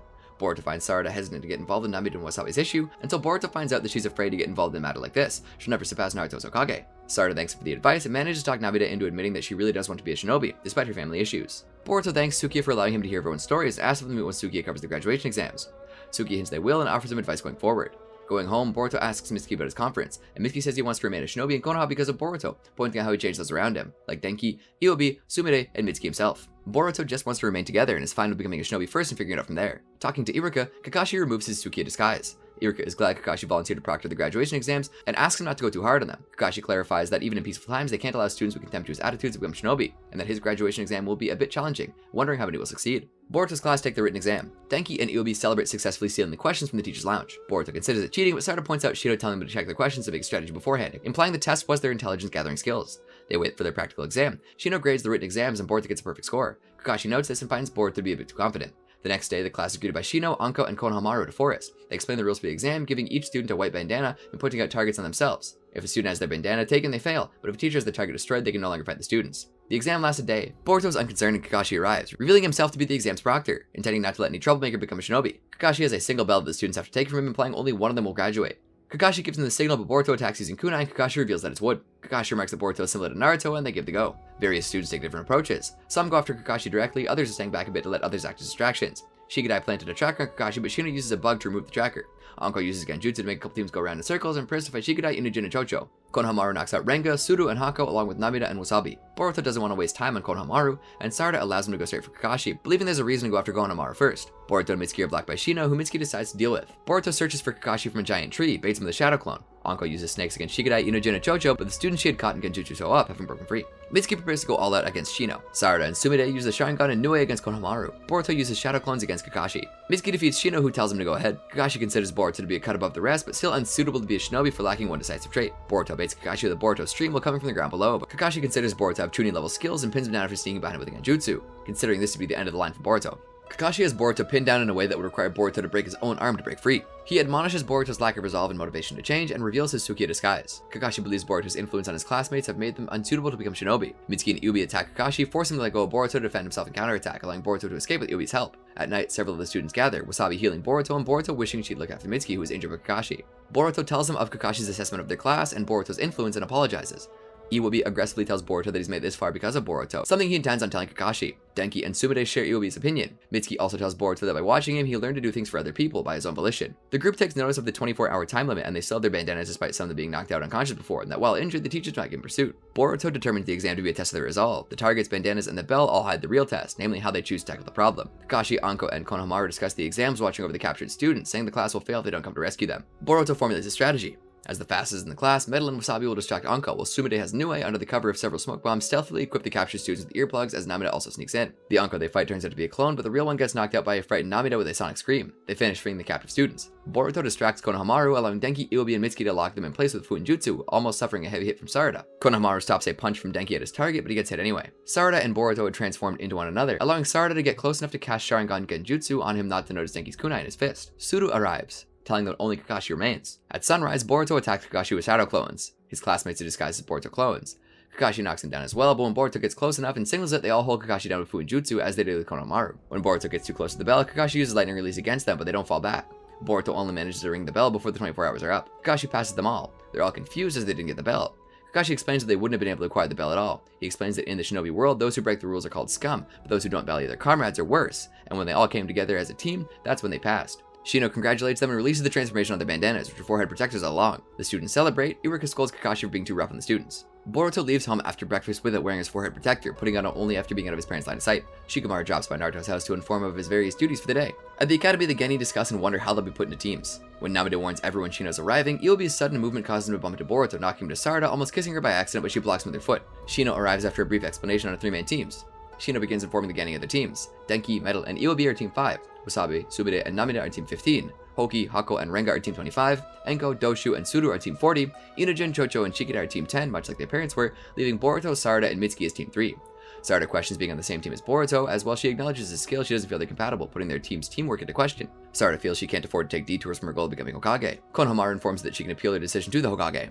After the Genin leave, Konohamaru and Shino discuss how requests for changing teams have never been approved. Boruto and Sarada arrive at the Hokage's office, but Shikamaru informs that Naruto is out on business, and he can't disclose the location. In the interest of finding Naruto, Boruto and Sarada call a truce. Mitsuki arrives with a copy of Naruto's schedule, having taken a look while Shikamaru is distracted with Boruto and Sarada. Elsewhere, Naruto tests some shinobi's ability to protect the village by having them restrain him with a barrier, which he easily overcomes. Shikamaru checks who the Hokage's escort is for the day to inform them of Boruto and Sarada, and is amused to learn who it is. Mirai is notified about Boruto and Sarada. She refuses to let the three through. Mirai cuts the support ropes for the bridge they're crossing, but Mitsuki uses snakes to secure it. While Boruto fights Mirai, Sarada observes her with a Sharingan, looking for a vulnerability. Mirai notices Sarada's Sharingan and traps her in Genjutsu, requiring Boruto to snap her out of it. Mirai successfully repels them. Boruto and Sarada argue. Konohamaru arrives and comments on Mirai's strength. Mitsuki tells Boruto and Sarada they're trying too hard to be compatible, and in doing so are not making the most of their individual skills. Boruto is too concerned with what Sarada will do, and Sarada is overlying on a Sharingan. Boruto goes at Mirai with shadow clones, but keeps them hidden under the bridge. Sarada uses Shuriken to distract Mirai and notices the damage done by Mirai's chakra blades on the deflected Shuriken. She uses Shuriken to distract Mirai, allowing Boruto to knock her off balance in a section of the bridge she damaged, where a hidden shadow clone pulls her off the bridge. Konohamaru compliments them after pointing out the value of hard-earned cooperation, and asks Sarada if she'd still like to request another team. Sarada changes her mind about the team, but would like to request Naruto something else. Naruto informs the Shinobi he's training that they must be prepared to protect Konoha from attacks at any moment. The Genin and Konohamaru arrive, and Sarada requests that they have the Team 7 designation, which Naruto grants. Sarada complains to Mitsuki about Boruto's lateness interfering with her achieving her goals. She asks Mitsuki about what missions he likes to do. He tells her he's happy doing whatever Boruto is doing, prompting her to ask if he does something of his own free will. He explains he chose that of his own will and thinks back to the past. He remembers waking up under Orochimaru's care and dropping a cup of medicine while taking it. Orochimaru instructs Suigetsu to escort him while he's fully awake. Mitsuki has no memory of who he was. Orochimaru comments to a hooded individual that this is the 6th time something has happened. Mitsuki asks Suigetsu why he was in bed. Suigetsu answers he was injured in a mission with Orochimaru, figuring he doesn't remember the bad parts. Suigetsu suddenly attacks Mitsuki, who mobilizes him. Mitsuki almost stabs Suigetsu with the kunai taken from him, but blocks it with his arm when Suigetsu commends him. Suigetsu comments his body remembers he's a shinobi and breaks free of Mitsuki's hold by liquefying his arm. He explains Mitsuki was captured and had his memories erased, and that Orochimaru would have been disappointed had his abilities also been erased. Suigetsu takes Mitsuki to Orochimaru, who introduces himself as Mitsuki's parent. He explains a certain shinobi they call Log has stolen his memories, which they have to retrieve. Mitsuki asks why they were after him in the first place, and Orochimaru explains that he wants the intel Log has acquired, which is why he has to be taken alive. He dismisses Mitsuki's concern about his memories also being altered, and his question of which parent Orochimaru is. Mitsuki just wants to know who he is.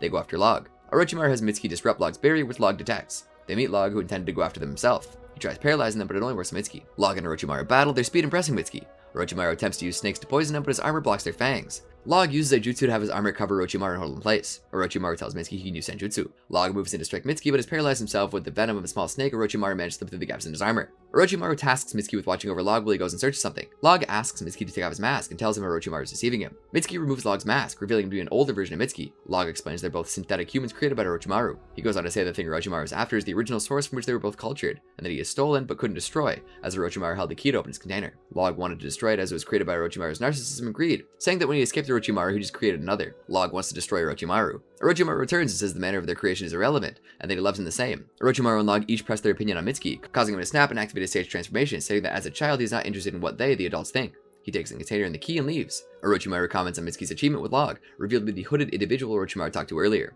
Orochimaru is glad that on the 6th try, Mitsuki was able to make his own decision, not wanting to erase his memory again for the 7th. Orochimaru hopes that by finding a sun who will show Mitsuki the light, Mitsuki himself can be a moon that illuminates the darkness. Inside the container, Mitsuki finds a photo of Boruto. In the present, Boruto arrives and the three leave for a mission. Genin mission arc. Boruto joins his team on the way to the Hokage's office, where they're to be assigned their first mission. When Konohamaru explains that as new shinobi fresh from the academy, they'll only receive low-rank missions at first, Boruto thinks they should get those missions over with, so they get high-rank missions. Naruto overhears him and says that no mission is something to just get over with. Their first mission is to expel bandits from a small village called Green Banks. Due to a drought, both Green Banks and neighboring farming villages have poor harvests, and Green Banks is having its food stolen from storehouses. Boruto still thinks the mission to be easy, and when Konohamaru says the team should take the assignment more seriously, angering Sarada for loving her Boruto, Naruto tells him that even as a D-rank mission, it's important that they should give their all. At home, Boruto asks Hinata about her first mission. She recalls being nervous back then as there were wars and missions were more dangerous. She tells him that his first mission isn't really something to be excited about. Team 7 departs for the mission.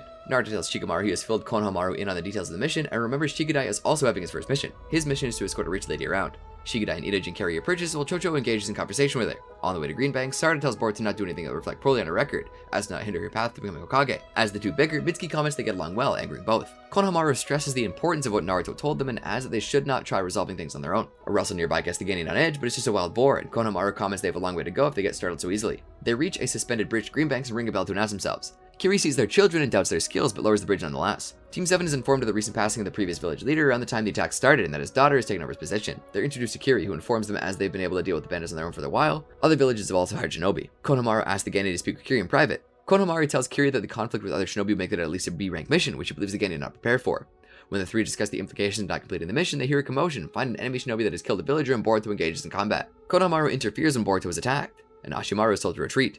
Konohamaru tells Kiri to be honest with them, as they can't make a strategy without knowing what the other village is really after. Kiri reveals they want the deed of the bridge. The enemy shinobi are informed about Konoha's involvement. At night, they attack again by setting one of the houses on fire.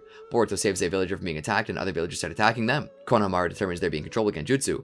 The villager Boruto saved holds Kiri hostage. Sarada tries locating the genjutsu user with the Sharingan, but fails. Mitsuki uses his wind release to knock down the controlled villagers, figuring anyone strong enough to resist it should be the enemy shinobi. All the villagers are knocked down, and Boruto notices Kiri has been taken, determining that the one who got her must be working with the enemy. Konohamaru scolds Boruto for acting on his own without warning. Sarada attends to Boruto's injury. Konohamaru confirms the involvement of Pale Blue Valley hired shinobi when a ransom note demands the bridge's deed in exchange for Kiri's life. With Kiri in captivity, Aoi confesses to be working with the Pale Blue Valley, having done so since killing her father. He was offered a lot of money for the bridge deed and counted on Kiri to fail by trying to resolve the issue all by herself, but didn't count on her hiring Konoha Shinobi. The Green Banks villagers offer Konohamaru the deed and ask the team to save Kiri. Team Konohamaru plans on how to rescue her. Aoi delivers Kiri to Hidari and is killed by Ashimaru, telling him that they're former shinobi. Hidari proposes trading Kiri for the deed to Konohamaru. Konohamaru makes the trade, but Hidari tries disposing of him with the supposed tag left under his corpse. Hidari and Ashimaru attack Konohamaru, who tosses Kiri aside for Boruto to catch. Konohamaru insists the Genin take Kiri away while he deals with Hidari and Ashimaru. Hidari manages to immobilize Konohamaru with a trap and sends Ashimaru to deal with the Genin. They stop and set up traps so they can tend to Kiri's injury. Kiri explains how her need to do things alone stems from having to live up to her father's reputation. Ashimaru catches up to them and they decide to fight him. Hidari goes in to kill Konohamaru, who forcefully dispels his jutsu with a wind release, Rasengan. Konohamaru deliberately misses the attack, and Hidari feigns in disbelief of the damage. Mitsuki and Boruto engage Ashimaru while Sarada analyzes him with the Sharingan. She determines Ashimaru doesn't bother dodging attacks, just blocking them and counterattacking. Boruto and Mitsuki employ wind release to send Sarada towards Ashimaru at high speeds, her Sharingan allowing her to read his attacks, avoiding his counterattack and landing her unfinishing blow. Konohamaru catches up with them, the deed in hand. They return Kiri and the deed to Green Banks, where Kiri apologizes for trying to take everything on her own. Back at Konoha, Konohamaru reports to Naruto. Boruto talks with Shikadai, Iwabi, and Denki about their first missions. Team Konohamaru finishes a mission of capturing a runaway pet, much to Boruto's chagrin. They return the pet to its owner. Boruto voices his displeasure with the simple neighborhood-based missions they've been assigned so far. Sarada points out that those are missions usually assigned to Genin. At the mission assignment desk, Boruto requests a flashier mission. Konohamaru points out that Boruto probably got the wrong impression about missions, since missions with combat against other shinobi like his first mission are very rare in times of peace. Konohamaru points out that their former classmates are doing similarly low-key missions, and adds that through these missions they get to land up at the village. Boruto asks if Naruto fed him that line. A news report informs that an armed robbery was stopped by Kiba and Lee. Boruto buys a newly released game, a sequel to a game he really likes, and offers to teach Mitsuki so they can play together. Sarada informs Boruto and Mitsuki that they've been summoned by Konohamaru to deal with a bank robber, which sparks Boruto's interest. Boruto is disappointed by the scene of the bank. They're greeted by Captain Kotaro Fuma of the police force, who's in charge of the situation. There are no hostages, and their mission is to talk the robber out of exploding himself along with the bank. Despite being disappointed by the situation, Boruto is still committed to finish the mission. He goes inside the bank by himself, trying to act as a negotiator, and then as a hostage for the robber, all the while noting the robber's ineptitude. Boruto doesn't find Haguruma to be someone who would rob a bank, and Haguruma tells him that he was fired from his job. He was a game programmer, and after he and his team had to deal with an unforgiving schedule, they decided to file a complaint against their boss. The boss somehow learned of it and fabricated evidence that Haguruma was selling company secrets to rivals, leading to his firing. After being made an example by other employees, no other company would hire him, and with no income, his debts piled up. Boruto identifies with Haguruma when he mentions no longer caring about the job since others don't know what befell him. Haguruma feels better having told Boruto his story and activates the bomb. He feels blowing himself up the day the last game he worked on his release would be a good final protest against his boss. Boruto reveals he just bought the game and that he was a great fan of the first one. Boruto's passion from the game moves Haguruma, who gives up blowing himself up. When he can't deactivate the bomb because of his issues with the trigger, Boruto instead fries the device with lightning release.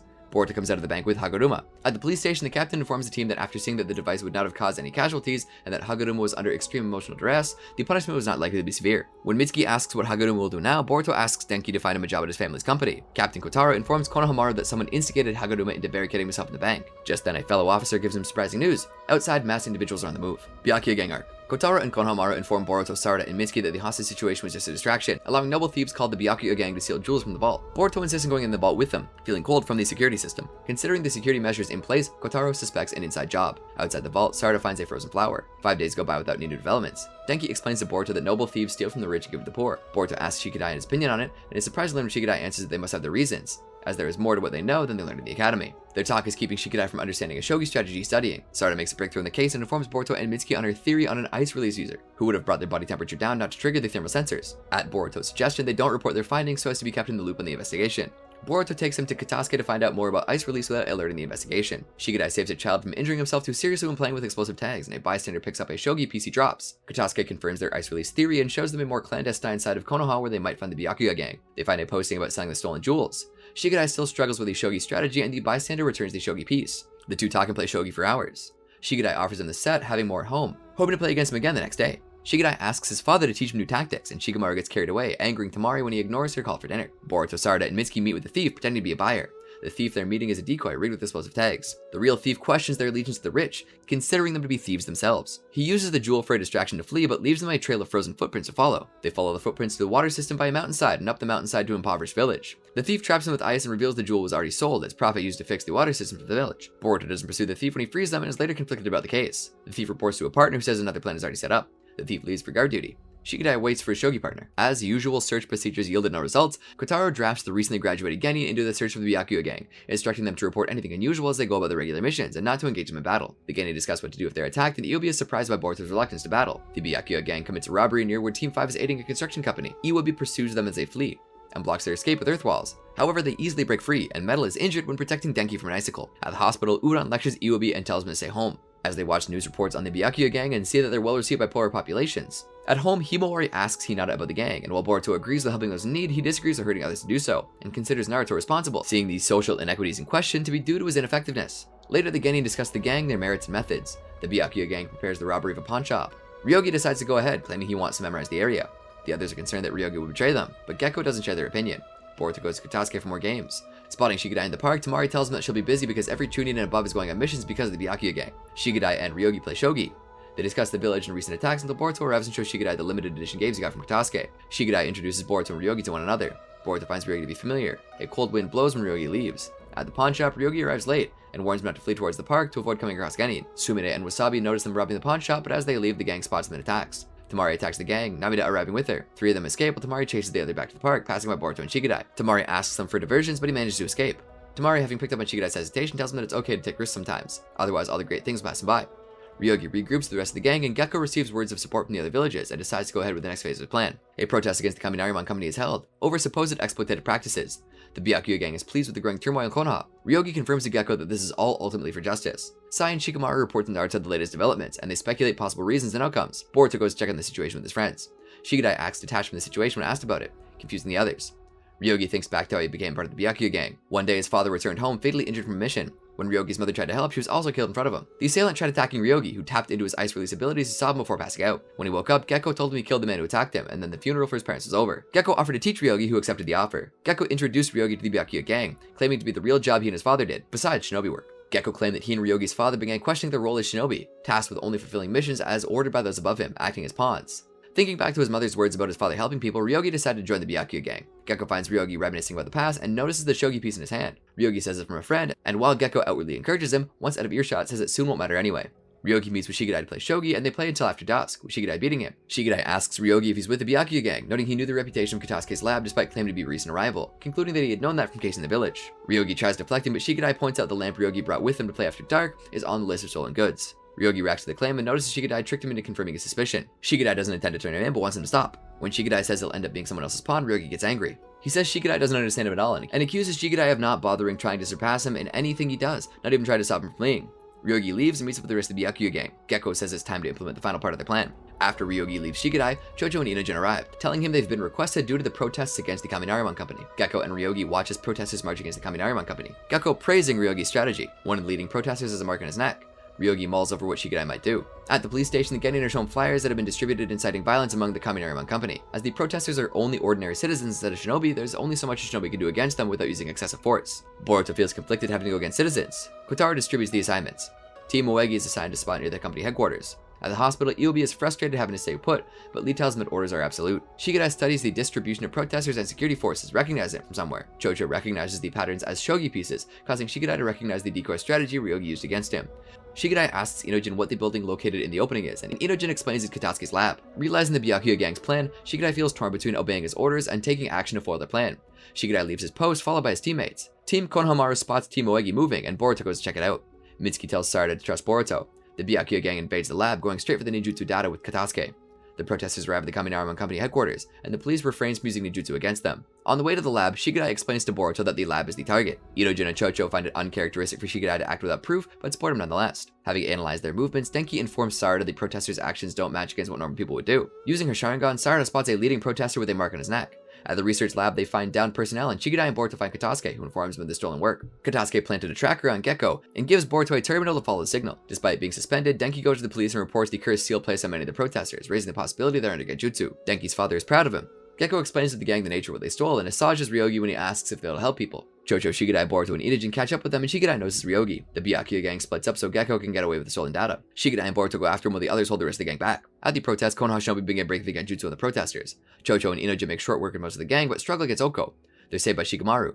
Naruto addresses the village to television and shadow clones, exposing the captured Byakuya gang as the ones who place him under genjutsu, and asks the villagers to help keep improving Konoha. Gekko and Ryogi hop onto a passing train. Boruto and Shikadai hop on as well and confront them. Shikadai asks Ryogi to snap out of it and accuses Gekko of manipulating him, who retorts that reality isn't simple and accuses Shikadai of being naive in return. Boruto is unimpressed with Gekko's reason and strikes him with a kunai, which Ryogi blocks, breaking his mask.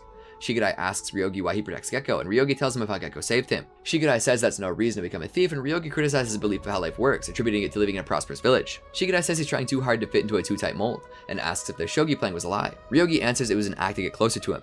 Ryogi's head hurt, and Gekko orders him to trap Shikadai and Boruto with ice release. Shikadai warns Boruto it is an ordinary ice release, but Boruto seems to be in a trance. As they move through the train, Ryogi's head still hurts and his memories begin changing. Gekko shows Ryogi's reflection, restoring the cursed seal. Boruto sees Shikadai as a Byakuya gang member and attacks him. Shikadai notices that Boruto was put in a genjutsu by the ice mirrors and cracks him with kunai. Gekko notices the shogi pieces Shikadai gave Ryogi, who insists they mean nothing. Gekko tosses the pieces out of the train and orders Ryogi to prove it by finishing Shikadai. Under the guise of checking his wound, Gekko activates his jutsu. Shikadai manages to free Boruto from the genjutsu, crediting his own experience with it to being experimented on by Mirai. At the front of the train, Gekko kills one of his own gang members. Shikadai shares his suspicion that Ryogi is under a genjutsu with Boruto and warns him not to look at any mirrors. The two break through the ice and move ahead through the train. They try circumventing Ryogi by going out of the train to get to Gekko, but Ryogi blocks them. Boruto goes ahead to Gekko while Shikadai pins Ryogi with a shadow. Boruto stops Gekko from disconnecting his wagon from the rest of the train. Shikadai tries talking Ryogi out of serving Gekko in vain. The cursed seal on Ryogi activates and he attacks. The cursed seal spreads through Ryogi, who sees Shikadai as the one who killed his parents. Gekko fails to turn Boruto by offering to split the profits of selling ninjutsu data with him, and moves aside to show Boruto his reflection in the window, forcing him to close his eyes and give Gekko an opening. Ryogi closes in on Shikadai and Boruto while Gekko separates the wagon and admits to having tampered with Ryogi's memories. Shikadai tries getting through to Ryogi but can't get close to him. Boruto and his shadow clones propel Shikadai forward with wind release, allowing him to make physical contact with Ryogi and break him out of the genjutsu, who recalls that Gekko was the one who killed his parents. Shikadai sympathizes with him. The three are bummed that Gekko escaped when someone rushes past them. Naruto catches up to Gekko and defeats him. Later, Gekko is interrogated by the police, and Boruto returns to Katasuke's research, who is excited that scientific ninja tools are being considered valuable enough to steal. Ryogi is in prison but remains happy. Boruto and Shikadai discuss the mission, and Boruto asks Shikadai when he'll treat him like he promised. 1 week after the Byakuya gang incident, Naruto gives an interview where he commends the genin involved in conflict resolution, which frustrates Iwabi, who had been ordered to stay put. News of the upcoming Chunin exams exasperate him, now concerned he'll be a genin repeater. Shikamaru and Naruto discuss recent developments and consider the shortage of genin applicants for the exams. Udon comes by Naruto's office, where he lifts Team 5's suspension and gives them a mission. Iwabi discusses the exams with Lee and Denki, all determined not to be left behind. Team 7 receives a delivery mission as Team 5 arrives. Team 5 is to participate in a documentary, a PR attempt to increase the dwindling academy enrollments. As they begin filming, they all struggle with coming across naturally on camera. The director takes Udon aside and asks him if there's another team who can film, and Udon informs them that the Hokage personally picked that team. The director tells Udon he used to want to be a shinobi. He wants Team 5 to show him flashing ninjutsu, so Iwabi raises the ground, Lee attacks it, and throws shuriken at Denki, who substitutes out of their way. The director is pleased with the eye-catching footage, but Udon points out they're scaring the civilians, and withdraws Team 5 from the mission. Later, Iwabi tries throwing his forehead protector in frustration, but is stopped by Lee. Udon asks if they want to be suspended again, and Iwabi questions how someone cool like Udon could possibly understand them. Udon shares they failed to graduate several times, and he messed up on missions at Genin. Iwabi ponders Udon's earlier words of looking cool on film. That night, determined not to let their efforts go to waste, the filming crew decides to detonate some explosive tags they had set inside the condemned building and get some shots. Not satisfied with the shots, they go inside and the building starts to collapse on top of them. Lee saves them from falling debris, and Denki analyzes the situation. When the roof collapses, Iwabi protects him from falling crane, and Udon stops the debris with a snot-based jutsu. In the confusion, Iwabi loses his forehead protector, and the filming crew requests them to be the ones in the documentary again. Upon reporting to Naruto, he shares his past Academy Day struggles with the team, and Iwabi is moved to tears when he learns Naruto knows who he is, and gets his forehead protector back, his teammates having found it. Team 7 watches the documentary. At night, someone releases several animals at the fire park. Sumire finds Team Konohamaru arguing while on the way to receive their next mission. Team 15 is tasked with recapturing the zoo animals. Suika is pleased with their excitement for the mission. Hanabi thinks girls can perform the mission alone, as she determines there are no dangerous animals on the escaped animals list. Sai checks in with Hanabi about Sumire. They discuss Sumire and the fact Wasabi and Namida still don't know the whole story about Sumire and Nue. Sumire ponders telling Wasabi and Namida about it. The next day, Sumire provides their team with cloves to mask their scent, making it harder for animals to smell their approach. They capture several animals, but an argument begins after a miscommunication between Wasabi and Namida. A monkey that they were supposed to retrieve steals their lunch and also has the keys to the animal enclosures. Wasabi chases it with her cat covering, but tires herself out before catching up with the monkey. Wasabi wants to try again and puts Namida's suggestion to come up with a strategy to get her down, causing her to cry. Hanabi makes her way to the team, having been made aware of another list of missing animals. Namida manages to catch the monkey on her own, but comes across a giant wolf. Sumire and Wasabi hear Namida scream, but only Sumire goes to help. Sumire protects Namida and tries having Nue absorb the wolf's chakra with little effect. Wasabi arrives and tells Namida she'll lure it so Namida can hit it with a jutsu. Wasabi plants explosive tags on the wolf, which are triggered by Namida's sonic jutsu, knocking the wolf out. Wasabi and Namida make up, and Sumire comes clean about Nue. They say they already knew and were just waiting for Sumire to tell them herself. Hanabi approaches them and congratulates them on their teamwork. Later, the three of them eat together and discuss the upcoming Chunin exams. Boruto and Mitsuki have heard of their mission. The monkey steals their food again, much to the girl's shock. Konohamaru delivers a mission report to Shikamaru, who is dealing with Naruto's paperwork while Naruto's away meeting with the daimyo. Konohamaru notices papers regarding the upcoming Chunin exams, and Shikamaru tells him to think about his genin. Konohamaru discusses the subject with Moegi, Udon, and Shino, pointing out Shino's students who have caused their share of trouble will be participating. They go over all the incidents caused by that class and analyze their students' growth. They go out for drinks, and Konohamaru is unsure if he'll recommend Boruto to take the exam, worried that Boruto has relied too much on luck so far, and that failure in the exam will crush him. The others disagree. Hanabi joins them and gets drunk with Konohamaru. Hanabi accidentally gets Shino drunk, causing him to lose control over his insects. Naruto is called to resolve the situation. Versus Momoshiki arc. Upon being tasked with capturing train robbers and finding out that all but one of them were killed in the abandoned mine, Team 7 ventures inside. Konohamaru is surprised to witness a white Zetsu, being under the impression that they were all killed in the fourth Shinobi World War. As it uses attacks with elemental natures, Konohamaru struggles as well as the Genin. Boruto uses the scientific ninja tool he received earlier from Katasuki and the Zetsu, giving Konohamaru the opportunity to strike and forcing him to retreat. While Mitsuki tends to Konohamaru's injuries, Konohamaru informs him of what they're actually up against. Mitsuki discovers a room with a dead blossom and determines to be previously used to cultivate white Zetsu. As the flower is without a chakra supply, it can't incubate any more Zetsu before revealing that his parent taught him about the topic. While Konohamaru agrees with Boruto that they should destroy the location, he decides to handle the situation alone, while the three Genin report back to Konohagakure. Against the idea, Sarada argues that doing that would leave them vulnerable, leading to Konohamaru allowing him to assist him. After Konohamaru devises a strategy, the team locates the white Zetsu, and Sarada uses her Sharingan to analyze its attack patterns. As Mitsuki, Boruto, and Konohamaru cancel out its elemental attacks with their own, the Zetsu switches to taijutsu, leading the Boruto clones engaging it as a distraction.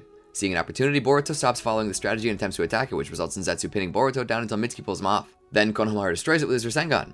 Investigating further, they find a cavern full of decomposed Zetsu cocoons. When they find another portion of the Otsutsuki clan ruins, they discover a deceased white Zetsu being incinerated by black flames, followed by dozens more in the same situation. Konohamaru explains that Sasuke was responsible and informs the Genin of his mission involving Kaguya. Learning that Sasuke's strength rivals Naruto's, Boruto becomes intrigued. Afterwards, the team contacts Konoha, leading to Naruto's shadow clone coming out with a Shinobi. Meanwhile, as Sasuke arrives in Kaguya's ice dimension, he is watched from above by Momoshiki and Kinshiki. Discovering Toneri's location, Urashiki crashed into the moon. Urashiki told him that the Otsutsuki clan's main family observed everything over the millennium, including the humiliating incident. Noting Toneri betrayed the clan for his service to the earth, he revealed he knew Toneri did something to the son of the Byakugan princess. Aggravated, Toneri charged towards Urashiki but was immobilized by his chakra rod, leading to the latter petrifying him, though he didn't have the authority to kill a fellow clan member before setting his eyes on earth and departing. On Konoha TV, Naruto was interviewed and notes the importance of teaching the current generation of shinobi how the era of peace was achieved due to the fourth Shinobi World War. Elsewhere, Moegi hands Chunin exams application to her team. After Naruto denies the use of the Kote in the upcoming exams, Katasuki is approached by a hooded figure at the Ninjutsu Research Center. At Lightning Burger, Boruto, Inojin, and Shikadai play their electronic games together, during which they disapprove of Boruto cheating. Approached by Mitsuki and Sarada, they attempt to prompt Boruto into participating in the exams as a team, though Boruto was uninterested until Sarada convinces him that passing will show everyone how strong he is.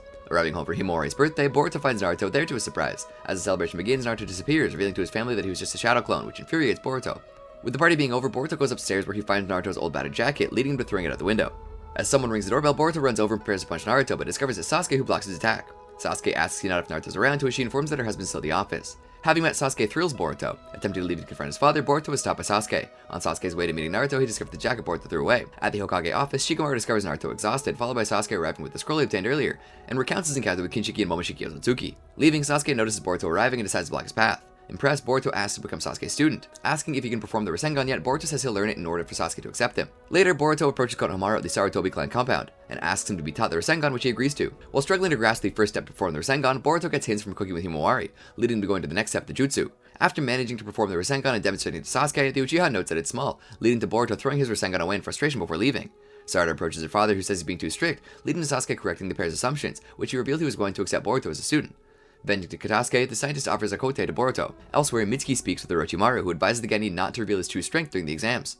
The next day, Boruto approaches Sasuke to show him his progression, leading to performing a normal-sized Rasengan secretly via his kote, which Sasuke notices. Training in Shuriken Jutsu, Sasuke informs Konohamaru that he's training Boruto and thanks him for teaching Sarada. During their training, Boruto asks about Naruto's weaknesses. Later, Tamari trains the Team 10 and informs them that Gaara's adopted son will soon be taking part in the exams. Struggling to train in Shuriken Jutsu, he uses kote to perform a technique, which amazed him and continued practicing. Later, the various Konoha Genin sign up for the Chunin exams. In Kaguya's lava dimension, Momoshiki and Kinshiki search through Kaguya's scrolls, during which Urashiki approaches them and informs them on Earth, prompting Momoshiki departing there. Followed by Kinshiki and Urashiki, the latter tells the pair of the tailed beast and the two Jinchuriki, Killer Bee and Naruto. Approaching Killer Bee, the Otsutsuki attack him, leading to Bee transforming into Gyuki. During the fight, Momoshiki absorbs Bee's tailed beast ball and fires an enhanced version of it back, which seemingly defeats him. Absorbing Gyuki into chakra pills, Urashiki notes Kaguya's history while on the planet of his superiors. As Konkuro escorts Shinki's team to the Chunin exams from Sunagakure, Gaara sees them off. Afterwards, Shukaku contacts the Kazekage and informs them that it lost contact with Gyuki. Later, after Hinata and Himawari wish Boruto good luck at the Chunin exams, his team depart to the village gate where all the competing Genin are. After all the Genin gather, Shikamaru addresses them at the entrance ceremony. Spending the remaining time before the exam starts at Lightning Burger, Boruto and Sarada get into an altercation with Yuroi, leading to Shinki intervening to break them up. At the exam venue, Chojuro beats Boruto and thanks him for his assistance on his field trip in Kirigakure. He then informs Boruto that Kagura is looking forward to him becoming a Chunin. Sai begins the first exam, prompting the Genin to race towards the exam venue in time limit given. As the three Kage and their bodyguards watch the teams make their way there, traps and obstacles overwhelm some Genin, while others manage to overcome the hurdle, resulting in 10 summoning puppets to challenge them. Shiki instructs Yodo and Araya not to reveal their jutsu to other teams, leading to them defeating the puppets with physical attacks, while Yoroi deals with them using his bubblegum ninjutsu. The teams that make it to the exam venue are given a true or false question by Sai about the 5th volume of the Shinobi Handbook. He notes that those competing that turn black will fail. Standing on one of the two platforms to indicate their answer, all the genin fall into a pit after the floor gives way, leading to them all falling into pits containing ink at the bottom. Various genin use different methods to avoid their teams falling into the ink, including Yorai using floating bubblegum spheres, Sumire using Nue, the three Senka brothers standing on the ink, and Iobi creating platforms to stand on. The genin that avoided falling into the ink passed the first round of the exams, during which Kosuke informs someone that Boruto hasn't used his kote yet. Shikamaru later informs Naruto that Boruto passed the exam, followed by him emailing his son to congratulate him. Struggling to train in Shurikenjutsu, Boruto excuses his performance due to it being a treehouse specialty, leading to Sasuke creating shadow clones to dismiss Boruto's logic, as being Naruto's son would make the shadow clone technique a specialty. Swearing to play an active role in the second rounds of the Chunin exams, Boruto barely manages to create 4 clones. On the night Gaara arrives in Konoha, he organizes a meeting with Sasuke and Chojuro, during which he discusses being attacked by Urashiki earlier, who managed to steal Gaara's tailed beast chakra. Concluding it's probably an Otsutsuki clan member, the subject of postponing the exams is brought up. On the day of the second round of the Chunin exams, Tenten explains that it's structured to be a game to capture the flag against another team, with whoever's flag is captured being eliminated from the exams. Afterwards, Team 10 wins against Kitty Team, Team 15 loses to a Konohagakure team, and Jinki single-handedly defeats Denki, Iobi, and Metal of Team 5. In the final match, the 3 Senka brothers compete against Team 7, leading to the triplets facing Boruto, who is guarding his team's flag. Hearing Boruto in distress, Mitsuki departs back to his location while Sarada continues onward. As the brothers and the shadow clones defeat Boruto's clones, they all ran toward Boruto's flag. Refusing to lose, Boruto utilizes his kote to protect his flag using water release, followed by electrocuting them with his own jutsu. As the brothers collapse, Mitsuki arrives to find them defeated. Sarada finds the enemy flag protected by genjutsu, which he bypasses to obtain the flag, resulting in Team 7 passing. In the control room monitoring the event, Tenten determines the reason why they couldn't see Boruto use hand seals while he used water release bullet orca is due to him weaving them faster than the eye can see. Afterwards, Kosuke informs Katasuke that Boruto used the tool at last and that he captured footage of him using it. While worrying about Boruto, Shikamaru informs Naruto that he passed the round, which thrills Naruto. In the aftermath of the round, the Konoha genin discuss the outcomes in their fights with each other. Arriving home, Boruto was congratulated by Himawari before heading up to his room to rest. While Sasuke waits for Kaguya's scroll to be translated, Naruto discusses Sasuke becoming Boruto's teacher and informs that his daughter passed the round. Boruto is later applauded by Naruto for passing before he returns to his office to work. As the third round of the exams start, the proctor Rock Lee explains how the round is structured, with it being a 1 vs 1 tournament. For the first match, Boruto is pitted against Yorai. While the two fight, Boruto relies on the kote to defeat his opponent. For the second match, Yodo faces Shikadai. Managing to catch her with a shadow, she forfeits. Before Sarada participates in her match against Tarawi, she determines she'll win it with 3 seconds. As the match between the two Kunoichi begins, Sarada dodges Tarawi's lariat, leading to her punching the Kumo girl in the arena's wall within 3 seconds of the match beginning, which results in Sarada winning the match. The fourth match, Inojin uses a super piece imitating drawing to attack Araya. Unfazed by the attacks, Araya manages to defeat Inojin. For the fifth match, Mitsuki and Toroi are pitted against each other. Using lightning release to increase his reaction time, Toroi manages to slightly injure Mitsuki, leading to begin to activate Sage Mode. Remembering Orochimaru didn't want him to reveal his true power publicly, Mitsuki stops activating it and resorts to attacking Toroi with his snakes while pinning him down, leading to his opponent surrendering. For the final match of the first rounds, Chocho and Shinki face each other. Before the match begins, Shinki apologizes in advance for not holding back. While Chocho's team watches the match from the waiting room alongside Boruto and Sarada, they overhear Choji cheering on from the crowd beside Karui. As the match begins, Shinki talks down to his opponent while Moegi discusses Chocho's potential with Konohamaru and Udon. Provoking Chocho, she attacks him while using her partial multi-size technique. Blocking her enlarged fist with an iron sand hand, he overpowers Chocho with his own 2 hands. Listening to her father's suggestion, she puts distance between herself and Shinki, during which she changes tactics and attacks him from a distance while launching debris at him. Blocking the attack using his iron sand, Kurotsuchi comments on him being skilled and asks Gaara where he found the boy, prompting him to recall his first meeting with Shinki. Overpowered by his iron sand fists, Chocho results to using the multi-size technique which he hates using, leading to performing the human bullet tank. Blocking her assault with his jutsu hands, Shinki is briefly pushed back until he lunges his arms with more iron sand. The attack drains Chocho, resulting in her falling down in defeat, and Shinki progresses into the finals. With the end of the elimination matches, Rock Lee announces a 30-minute break before the next match, during which Shikadai and Boruto agree to fight fair and square during their match. While waiting, Boruto decides to take off his kote and not use it during his upcoming match, until he overhears Shikadai's parents putting their faith in his son to win. As the match commences, Boruto and his clones dodge Shikadai's shadow but are ultimately freed by it. Forcing Boruto to give up, Boruto relies on his kote to break free of his restraints and force Shikadai's surrender, which he does. On her way to entering the arena, Sarada's peers voice words of encouragement to her. As Sarada's match begins against Araya, he repels her attacks during which Sarada can't keep up with his movement despite having her Sharingan activated. Attempting to catch him in Genjutsu, Araya is unfazed before further injuring her. Contemplating why the Genjutsu wasn't effective, she notices the chakra threads leading to her attacking the arena's roofing. As the smoke clears from the attack, the real Araya emerges, who is revealed to be a puppeteer that's manipulating a lookalike puppet in the arena. After explaining how she discovered his strategy, Araya nervously attempts to flee the fight but is stopped by Shinki, who convinces him to remain there and fight. Continuing the match, Araya has his puppet charged towards Sarada, during which she incinerates it, resulting in Lee calling the match with Sarada as the winner. As the match between Mitsuki and Shinki begins, the latter withstands and defeats Mitsuki's techniques using his iron sand, prompting Mitsuki to attack Shinki from underneath him, resulting in Shinki being dragged underground. Reappearing after his clone is defeated, Shinki tricks Mitsuki into repelling away his iron sand cloak using lightning release, during which Mitsuki attempts to attack the opponent with taijutsu but is punched away. Having been marked with this technique to pressure Mitsuki into Sage Mode, he forfeits the match, as Mitsuki's desire to stay in Konoha outweighs his desire to win the match. With the finalists being decided, the three are informed the last match will be held during the next day. Afterwards, Moegi treats her team to dinner, while Sakura treats Sarada's injuries. Elsewhere, Sasuke demonstrates his Chidori to Boruto to motivate his student into polishing his skill with lightning release in the hopes that he would be able to use similar strong techniques in the future. The next day, the final match between Boruto, Sarada, and Shinki begins. Boruto and Sarada decide to team up in order to defeat Shinki. The two try multiple coordinated attacks on Shinki but to no avail. Eventually, Shinki managed to overpower them and defeat Sarada. Boruto decided to use Boruto's stream against Shinki's iron sand. With his power near its limit, Boruto uses purple electricity through his kote, overpowering Shinki's iron sand to win. While everyone, including Boruto's friends, celebrate with him, Naruto arrives and exposes Boruto's use of the kote, disqualifying him for cheating and removing his forehead protector, much to the distraught of everyone, including Shikadai, who is disappointed to realize that his best friend had been cheating during their match. Naruto told Boruto that he'd lecture him later for that, which immediately angered Boruto, asking his father if he really does have time for him, saying that if he paid attention to him, he wouldn't be in this situation. Katasuke arrives and tries to make an announcement about his scientific ninja tech, calling Boruto his tester, which led the latter to realize that he had been used. Suddenly, they're interrupted by the arrival of Momoshiki and Kinshiki, the latter which assaults the arena. While everyone is evacuating the citizens, Momoshiki approaches Naruto, kicks him away. Boruto attacks him with his kote, but his techniques are all absorbed. Mitsuki decides to help Boruto using his sage mode, but he's ambushed by Oroshiki, who steals his power. Before he approaches Mitsuki, he's ambushed by Gaara and Chojuro. Back in the stadium, Sarada and Boruto get attacked by Momoshiki and Kinshiki, only to be saved by their fathers. The duo introduces themselves as members of the Otsutsuki clan and explain how they acquire power by absorbing Kodama's chakra within Naruto, with the frequent usage of pills. Boruto realizes that it's similar to the usage of his kote. Naruto doesn't consider what they have as true power. Elsewhere, Oroshiki pressures both the Kazekage and the Mizukage, with the power he stole from the others. Momoshiki uses Taka Mimu Subino Kami to unleash his assault on Naruto and the others, but Naruto and Sasuke respond back by using respectively the Tailed Beast and Susanoo to protect Boruto and Sarada. While Momoshiki fires a Tailed Beast Ball, Naruto asks Sasuke to take care of the two before using his full power to block the attack. At the same time, Gaara and Chojuro manage to defeat Oroshiki with their coordinated attacks, prompting the latter to use his Rinnegan to escape. Naruto tries to blow Momoshiki's attack away with his own attack, but hesitates. When Boruto asks Sasuke why his father isn't trying to blow it, Sasuke responds that citizens will get caught up as well if he counterattacks. While everyone is watching Naruto withstanding Momoshiki's attack, Boruto begins to reminisce the time he spent with his father and finally understand the job as Hokage, while at the same time watching his father give him a warm smile before being captured, leading Boruto to cry out at him. Boruto wakes up in the hospital. Seeing Sarada, he asks about his father. He hears Himawari calling for Hinata as Sakura attends to her. Sakura explains Hinata was injured trying to keep Momoshiki and Kinshiki from taking Naruto. Sarada informs him that Mitsuki is in critical condition after having his chakra stolen. Boruto sees how many others got injured despite Naruto's efforts and runs out of the hospital. Boruto notices he's still wearing a Shinobi gauntlet after tripping on a medical kit and angrily throws it away. Upon waking up, Hinata asks about Naruto and Sasuke assures he's fine, and to leave the rest to him. Boruto goes to Naruto's office thinking about all the times he could play Naruto.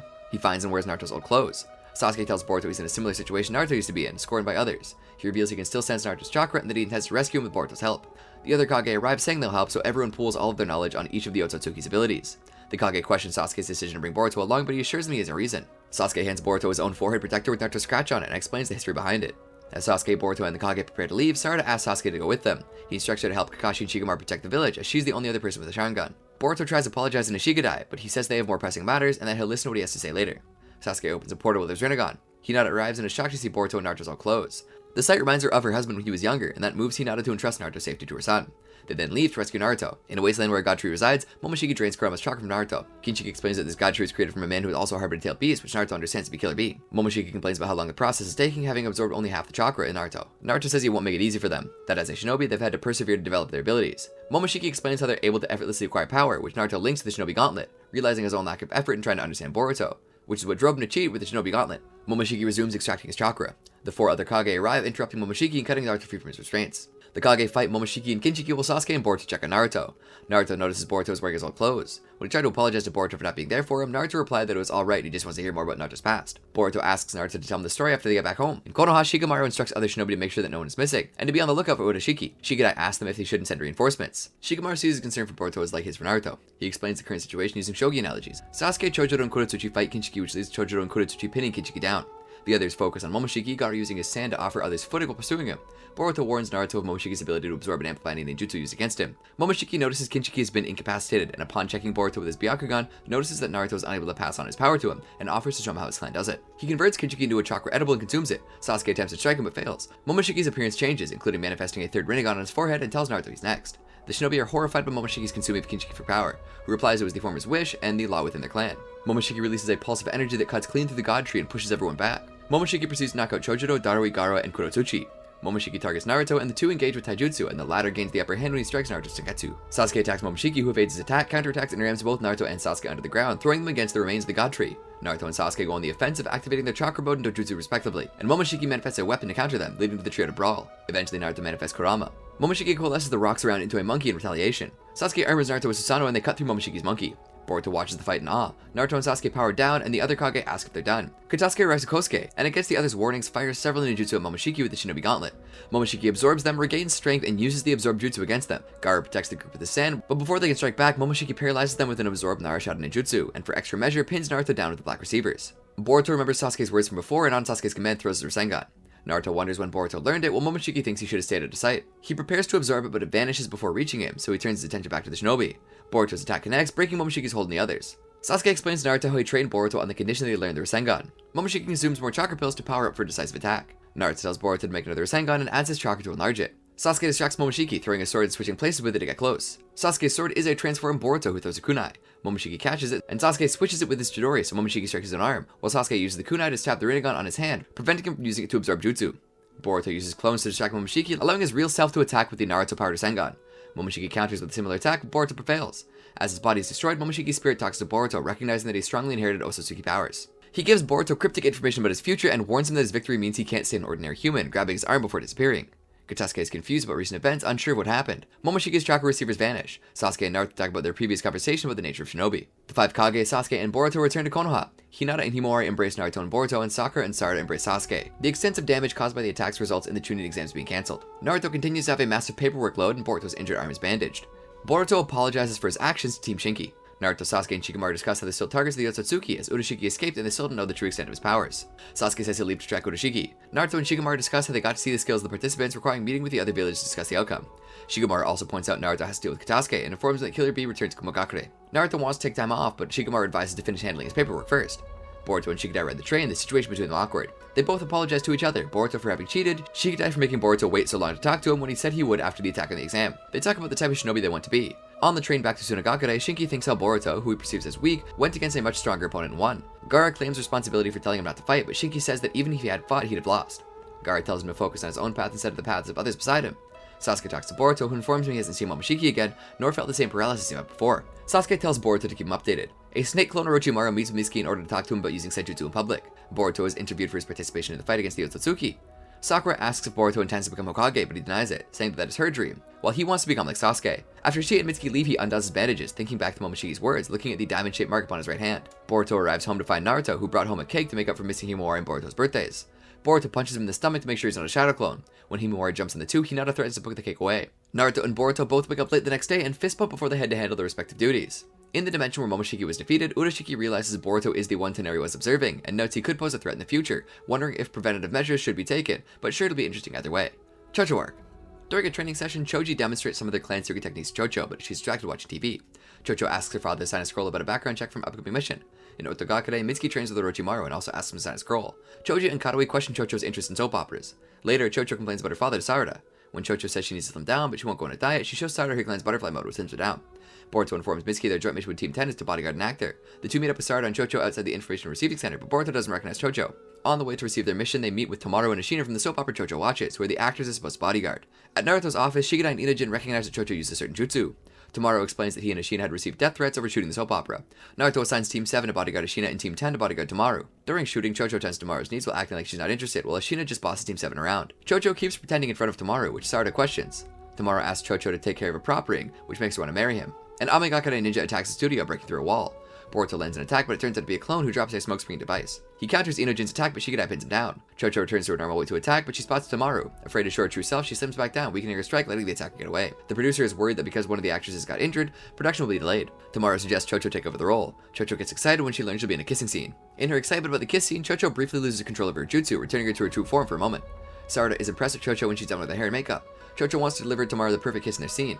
At the set, Inojin and Shikadai notice Chocho is nervous, and Tomaru tells her to be herself. As they record the scene, Inojin quietly comments it doesn't look like true love, which the director agrees with and decides to cut the scene. Meanwhile, Konohamaru and Moegi investigate the scene of the first attack and find footprints. Sarada suggests Ashina they should postpone production, but she refuses. Between takes, Ashina makes suggestions for how Tomaru should deliver his lines, and it's revealed that the episode they're shooting will be her last. Boruto and Sarada comment on the strange atmosphere at the studio. Chocho gets flustered when Tomaru likes the food they're eating. Based on the escape route they found, Konohamaru and Moegi determine the attacker either studied the studio very carefully to find the least guarded routes, or they were given inside information. Tomaru's fans break through the studio gate, so Chocho takes him away while Shikadai and Inojin hold the fans off. Chocho hides with Tomaru in a locker, and they almost kiss before Sarada finds them. Sarada questions Chocho's focus on the mission. Tomaru asks Chocho for the ring he gave her and asks her to read a scene with him. They almost kiss again, but are interrupted when Mitsuki comes asking for a dress for Ashina, upsetting Chocho enough that she attacks him. Ashina asks why Chocho is wearing her dress. Tomaru takes Ashina aside to explain the situation when they criticize each other based on how different they are from their characters. Chocho continues attacking Mitsuki, and Shikadai has to stop her with a shadow. In her frustration, Chocho reverts to her usual weight, ripping Ashina's dress just as she comes for it. Ashina and Tomaru don't recognize Chocho, and Tomaru is rude to Chocho based on her weight. Sarada tries to tell Tomaru off, but Chocho stops her. Sarada later apologizes to Ashina for causing trouble, but she's still upset and reminds Sarada that the production is very important to her. The Amagakure assailant contacts someone from the studio with the radio, confirming Tomaru and Ashina's position. As shooting continues, Chocho is still hurt by Tomaru's words, and discusses her self-image with Sarada. Tomaru and the director look through photos of Ashina's potential successors. Ashina refuses to have her mended dress back when Chocho offers it to her. On the set, Ashina wants her character to have a meaningful death scene, but Tamaru and the director dismiss her suggestions. Ashina orders Chocho to get her some water. The Amagi assailant drops a flash bomb and kidnaps Tamaru. Konohamaru chases him but is stalled by one of his shadow clones. The assailant escapes through a route Chocho should have been covering, but wasn't because of Ashina's demand. Shikadai and Boruto find it strange the assailant mentioned a ransom when he previously issued a death threat. Konohamaru goes to report to the Hokage. The ransom note for the protection specifies Ashina is to deliver the money. Chocho offers to disguise herself as Ashina with the transformation technique, but Ashina refuses, determined to help save her co-star. The Shinobi agreed to it on the condition that Ashina follow Moegi's instructions with a Genin coverer. The press discovers the kidnapping, but Ashina handles them, impressing the crew with the dedication to production. The other Genin try to convince Chocho to return to her normal weight, arguing that she needs to be at full power for what's ahead, but she angrily refuses. Ashina takes the money to the exchange location. The Genin watch her, and Mitsuki makes a potato chip analogy for Chocho. The kidnapper arrives with Tamaru. Ashina comments on the irony of her saving him when she's supposed to die in the production. The kidnapper releases Tamaru, who Ashina instructs to leave. The kidnapper offers Ashina the money, who tells him it would be suspicious. Ashina says she'll be in the spotlight again, and the kidnapper takes off his mask, revealing himself as Konohamaru, who explains her partner has been captured. He was forced to put on the ruse because her partner wouldn't reveal who was working with him. Ashina was frustrated with Tamaru monopolizing the production because of his good looks, when she thinks he can't act. Ashina plans to kill herself with explosive tags, but Konohamaru knocks them off her hand, causing them to go off and cause rock slides. Tamaru falls and hurts his back. Moegi and the Genin protect the crew. Thinking about Mitsuki's potato chip lecture, Chocho exposes her chubby self to Tamaru and she protects him from falling rocks. Ashina is arrested and Tamaru becomes attracted to Chocho. She offers him chips but refuses his ring, saying that she wants to remain free and that he'll have plenty of other rivals to fight over her. Chocho gives Mitsuki a bag of chips, who later eats them with Orochimaru. Mitsuki tells him to disregard his earlier question about being his father or mother. Chocho eats with their parents. Suika Kanonji informs Team 5 of the next mission, transporting a plate that's considered a national treasure. Metal Lee is uncharacteristically confident, which he attributes to an anti-anxiety necklace he's wearing. Not long after receiving the plate, Team 5 breaks it, resulting in a failed mission. Team 7 says the necklace doesn't work at all and asks Lee where he got it. They're incredulous when Lee says he bought it online for upcoming training, during which he can't get nervous. Later, Rock Lee demonstrates the power of the first of the 8th gates to his son and explains the concept and consequences of using it. When he asks Metal about the necklace, Metal answers him and he postpones the training. Elsewhere, Metal wonders about his father's words and is approached by Mike Guy. Metal explains his situation and Guy invites him to tag along with him for the day. Metal takes Guy to his speaking session on the academy. On the way, Metal carries Guy in his wheelchair up several sets of stairs and gets nervous when others see him.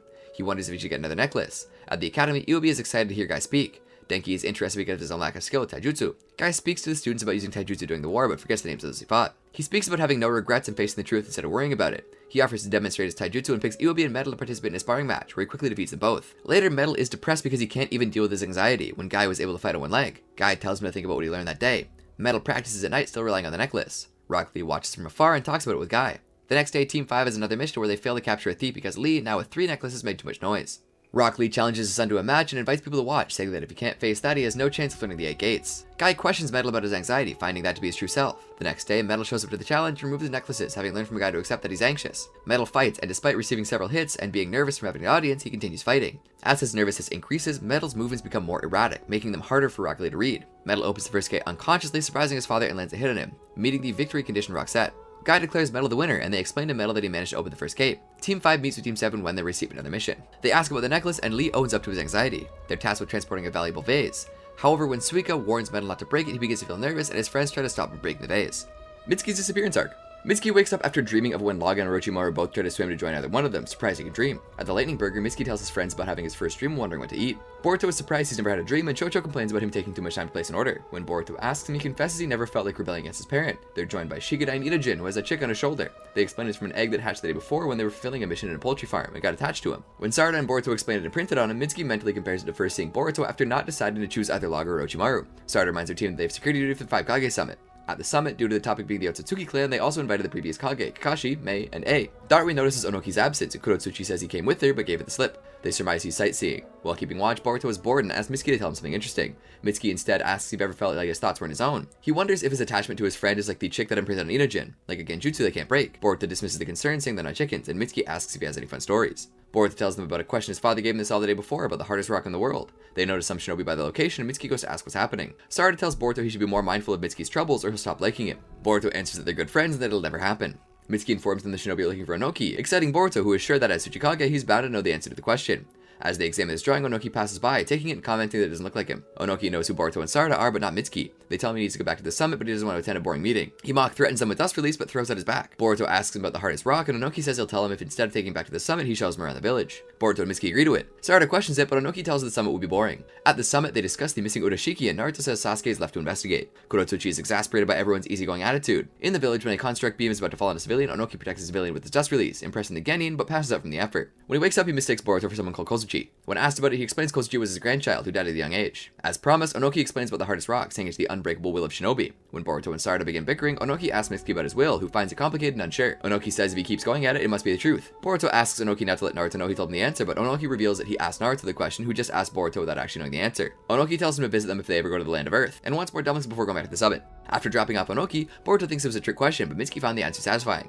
Arriving home, Mitsuki becomes alert when he notices someone has been there, and sees a letter from him, which he burns. The next day, 2 shinobi on guard duty at the village's gate are attacked with lightning release. Uo and Sao are attacked by 4 shinobi while guarding one of Konoha's gates at night. In the morning, Sai checks in on the police investigation and finds a Konoha forehead protector at the site. Sarada notices Mitsuki is late and doubts Boruto when he says he's probably still at home. They decide to go tell Mitsuki their missions have been cancelled in person. When they arrive, they find his door open and they enter his empty apartment. Boruto finds it depressing, and 2 consider how Mitsuki never spoke to his parents at home village. They see a portrait of Boruto by his bed. Boruto asks the other Genin if they've seen Mitsuki. Inojin thinks Boruto would know where to find him. Chocho says that all the Jonin had been summoned by the Hokage, even when most missions were cancelled that day. Boruto and Sarada inform Konohamaru that Mitsuki is missing, and notice he's hiding something when he brushes them off. Boruto and Sarada eavesdrop on a high-level meeting where they speculate who might be behind the attack on the guards and why. Tsunade arrives, having heard of the attack. Sai hits Konohamaru, confirming the forehead protector he found is Mitsuki's. They consider Mitsuki might have been the target, while Tsunade is unaware who Mitsuki is. Because of the situation, they also call in Homura and Koharu. Ino checks the guard's memories of the attack and sees Mitsuki leaving with the assailants on his own.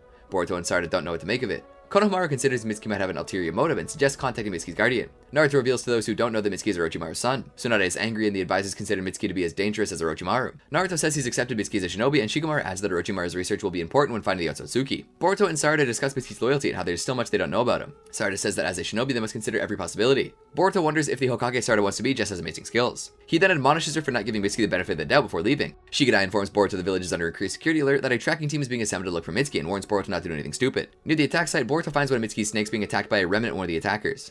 Boruto defeats the remnant, and the snake relays a recorded message to Boruto that is Mitsuki's will. At night, Boruto prepares to leave to find Mitsuki and confirm his message. Despite the danger, Sarada joins him and wants to take the snake to Orochimaru to get more information about it. While on the way to Orochimaru's lab, Sarada warns Boruto that it's guarded by Jonin, so they have to be careful not to get caught. Yamato informs Orochimaru of Mitsuki's escape and tells Orochimaru to inform Mitsuki makes contact. At Konoha, the leadership discusses the merits of Naruto's decision to allow Mitsuki into the village and to proceed. Udon informs them that Boruto and Sarada have gone missing. As Shikadai is likely to know how Boruto will act, Shikamaru considers having his team go after them.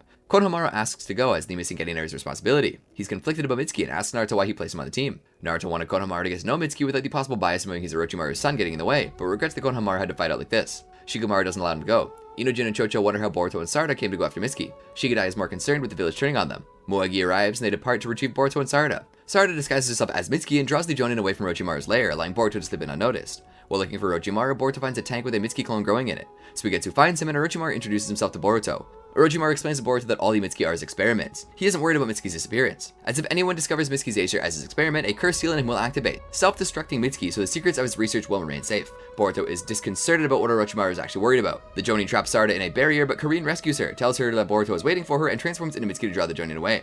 Boruto hands Orochimaru the snake Mitsuki left behind and relays the message he gave him. Sarada meets up with Boruto, who asks her if she knew about Mitsuki, having entered that lab before, and shows the Mitsuki clones. Orochimaru discusses Mitsuki with Log. Karin reveals her ruse to Yamato and escapes. Orochimaru informs again that the snake had no other messages, distressing Boruto, who fixates on Mitsuki. Orochimaru explains it was Mitsuki's decision to go to Konoha, and asks him what he'll do if it's also his decision to leave it. Boruto and Sarada discuss how they treated Mitsuki. Boruto confirms to Orochimaru who still trusts Mitsuki, so Orochimaru instructs him to take the snake to the White Snake Sage at Ryuchi Cave so they can learn from the snake's own thoughts. Yamato returns to Orochimaru's lab, asking him why he sent Karin. Orochimaru denies it, but also denies that Boruto and Sarada were there when Yamato asks. Team Moegi intercepts Boruto and Sarada. Boruto and Sarada question Team Nen's presence. They explain they've been sent to bring Boruto and Sarada back to the village or else they'll be considered missing Nen. They try arguing with the two but are unable to convince him to return, so they attack. Despite not fighting to kill, Team 10 manages to pressure the two. Inojin tries sealing Boruto while Chocho holds Sarada in place. Boruto destroys Inojin's sealing scroll with a vanishing Rasengan and Sarada frees herself with a flash bomb. Though they escape, Shikadai is confident he's discerned the pattern of their actions. In Konoha, Tamari takes lunch to Shikamaru at work and questions why Team 10 was assigned to retrieve Boruto and Sarada. Shikamaru says Shikadai has learned from the Byakuya gang incident, so he'll act even if they're his friends. While Inojin does aerial reconnaissance, Moegi, Shikadai, and Chocho discuss Mitsuki and how Boruto and Sarada going after him reflects on everyone else. Shikadai ponders why Sarada, who's so level-headed, would also go after Mitsuki. Inojin reports that there are 2 sets of Boruto and Sarada. They split up and go after both sets. Moegi defeats the decoys, and the Genin catch up to them, having flown with Inojin's drawn beasts. Shikadai is able to predict their strategy, and through a ruse with Inojin is able to pin down Boruto and Sarada. Shikadai noticed Mitsuki stink with them. Shikamaru elaborates to Tamari that he thinks that there's more to Mitsuki's disappearance, and that Boruto and Sarada may have found a clue, so he's counting on Shikadai to discover what it is and to make a decision based on it. Learning of the contents of Mitsuki's message and the circumstances of its discovery, Shikadai decides to join Boruto and Sarada to everyone else's surprise. On the way to the Genin, Moegi is attacked by an unknown assailant and fights back. Shikadai explains how all the inconsistencies of Mitsuki's departure add up. Despite still not being convinced Mitsuki's innocent, he agrees that the best way to learn the truth is from Mitsuki himself. Chocho decides to join in so Moegi doesn't yell at her for failing to stop him. Well, Inojin does so he won't be the only one left behind. The assailant counters Moegi's water release with the very same jutsu and falls back, leading her to realize that it was just stalling for time. Moegi gets exasperated when she finds an apology from her Genin. Boruto and Sarada explain to the others where they're going and why. Moegi's assailant, Suigetsu, watches as the Genin go forward, wondering about Orochimaru's intent. By nightfall, they start approaching Ryuchi Cave. On their way to Ryuchi Cave, Chocho and Inojin complain about hunger and distance. Boruto reiterates the need to have the White Snake sage analyze the snake Mitsuki left them. Sarada explains some of what Orochimaru told them about the Ryuchi Cave. She notices footprints in the ground, discerning that they're theirs, realizes they've been going in circles. Boruto says they have to keep going. They're watched by 3 ornately dressed women who, upon noting they're not simply lost, decide to check them out. The Genin arrive at a richly decorated gate to Ryuchi Cave, finding it not to be what they expected, and are greeted by a hostess. The hostess introduces herself as Toguro Hime, who welcomes them to relax. Boruto asks about the White Snake Sage, and Toguro Hime says he's in a temple and can arrange for Boruto to meet him. Inojin and Chocho begin to eat despite Boruto's warnings about what kind of place Ryuchi Cave is supposed to be. Though not as eager, Sarada and Shikadai accept Toguro Hime's hospitality, while Boruto remains suspicious. When Toguro Hime mentions Mitsuki, Boruto notices they didn't mention his name to her, and alerts the others.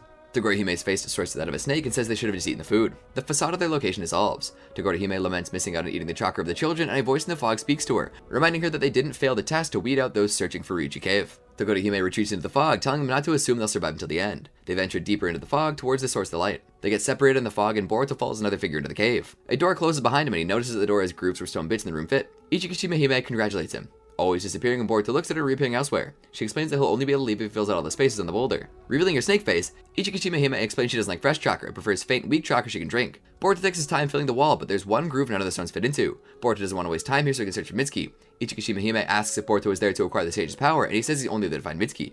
Boruto breaks a stone by accident and thinks to break other stones to make them fit into the last groove. Boruto passes the trial and is bitten by another snake woman, Tagitsu Hime, who says she'll test his heart. Boruto begins to see visions of his friends berating her for being inconsiderate of others and endangering them. Boruto is resolute in finding Mitsuki and passes the trial. Tagitsu Hime says he has earned the right to meet the White Snake Sage and that his friends are up ahead. He finds them unconscious but unharmed and wakes them up. They meet up with the White Snake Sage and explain Orochimaru pointed them in the direction. The sage comments on how Orochimaru has changed. The sage follows up explaining the trials he went through for learning Senjutsu, and Boruto reiterates his goal, something the sage is uninterested in helping with. However, the sage agrees to help in the condition of dealing with Garaga, a giant snake that has been troubling the sage, by bringing her Garaga's reverse scale. The group leaves to find Garaga, and Tagitsu Hime asks the sage if it's wise to make that promise, but the sage doubts they'll survive facing Garaga at all. On the way to Garaga's next, the Genin explain to Chocho what a reverse scale is. Sarada thinks back to the lesson of the summoning technique in the academy. They find very large snake tracks in the ground and follow it to an open area that has seen damage. The Genin recall the snake's explanation of Garaga into going into frenzies and having lost an eye in the battle. They get startled while coming across some snake statues and find Garaga, who attacks them. Shikadai tries paralyzing him, but Garaga's too big for him and breaks through his jutsu. Boruto spots Garaga's reverse scale, but Garaga moves before he can attack. Sarada is thrown aside by Garaga's movement and is almost eaten, but another snake intervenes, biting Garaga, giving the Genin a chance to escape. At Konoha, Moegi arrives alone for her report, and gives Shikamaru the shogi piece left behind by Shikadai, which confirms his suspicions that something is amiss with Mitsuki's departure. Uo's condition is stabilizing, so Sakura has Yurito deliver Naruto a report. Tsunade discusses the situation with Naruto and Shikamaru. When Yurito delivers the report, Sarada thinks the blue snake was trying to protect her. The blue snake finds him and introduces herself as Auda, a summoning snake who has pledged loyalty to Sasuke. Garaga has a fit over Auda's interference. The Genin explain the situation to Auda. Shikadai notices Auda doesn't have a reverse scale and asks if Garaga is the only one who does. Auda explains most violent snakes have them and that they become milder once the reverse scale is removed. Auda wants to escort them back to Konoha, but Sarada insists on the task. Shikadai speculates on who would have knowledge to target Mitsuki. Teams 5 and 15 worry about Boruto and the others. Yurito steals something from a room where Uo is recovering. Hinata and Sakura meet on the office's entrance, where Hinata apologizes for Boruto taking Sarada with him, but Sakura says Sarada is responsible for her own decisions. Shikadai has devised a plan involving Boruto, Chocho, and Auda. An enlarged Chocho challenges Garaga, creating a distraction for Inojin to cover his reigning eye with ink. Shikadai pins Garaga with his shadow, aided by Auda and Chocho to hold him in place. Boruto and Sarada try to get the reverse scale, but Garaga manages to dodge them, and hits Chocho with a venom that petrifies her. Auda protects the Genin from Garaga's attacks. Auda asks Sarada to leave, but Boruto isn't willing to back down and lands a wind release on Garaga. Garaga leaves when he learns they want his reverse scale. Shikadai asks Auda about Garaga's retreat, and Auda explains Garaga moved to his feeding ground, where he has the advantage. Auda is exhausted and injured, and cautions them not to touch Garaga's reverse scale, which turns those who touch it into stone. In Konohagakure, Sakura leaves the room where Uo is recovering, and Yurito tries injecting him with something. Before he can, Uo is revealed to be a transformed Moegi. Joined by Sakura, they wonder why Yurito would turn traitor. He drops the syringe and escapes when the poison turns to gas. Yurito comes across Team 5 and tries to direct him to the medical unit, but Udon knows that's where Yurito is supposed to be stationed, exposing him. Yurito takes Denki hostage, but Denki frees him with a flash bomb. Medley and Iobi attack. Udon suspects something is amiss and confirms it when he breaks up the genjutsu on Yurito. Before Udon can question him, a centipede-like creature crawls up into Yurito's body and detonates. Sekie informs Kirada her genjutsu is broken and that is trapped to care of it. Kirada leaves to make his report. Kokuyo wants everyone to stay on schedule with the plan. Sekie continues with Mitsuki. The Genin have trouble seeing Garaga's attacks because he camouflages himself in his feeding ground, which is also dark. Inojin tries scouting it with one of his drawings, but his attack and retreats. He saved Boruto from another attack, who thanks him for his quick drawing. Inojin points out he didn't draw that fast, but used the drawing he was riding when he was attacked, which Garaga didn't destroy. This gives Shikadai an idea of how to counter Garaga.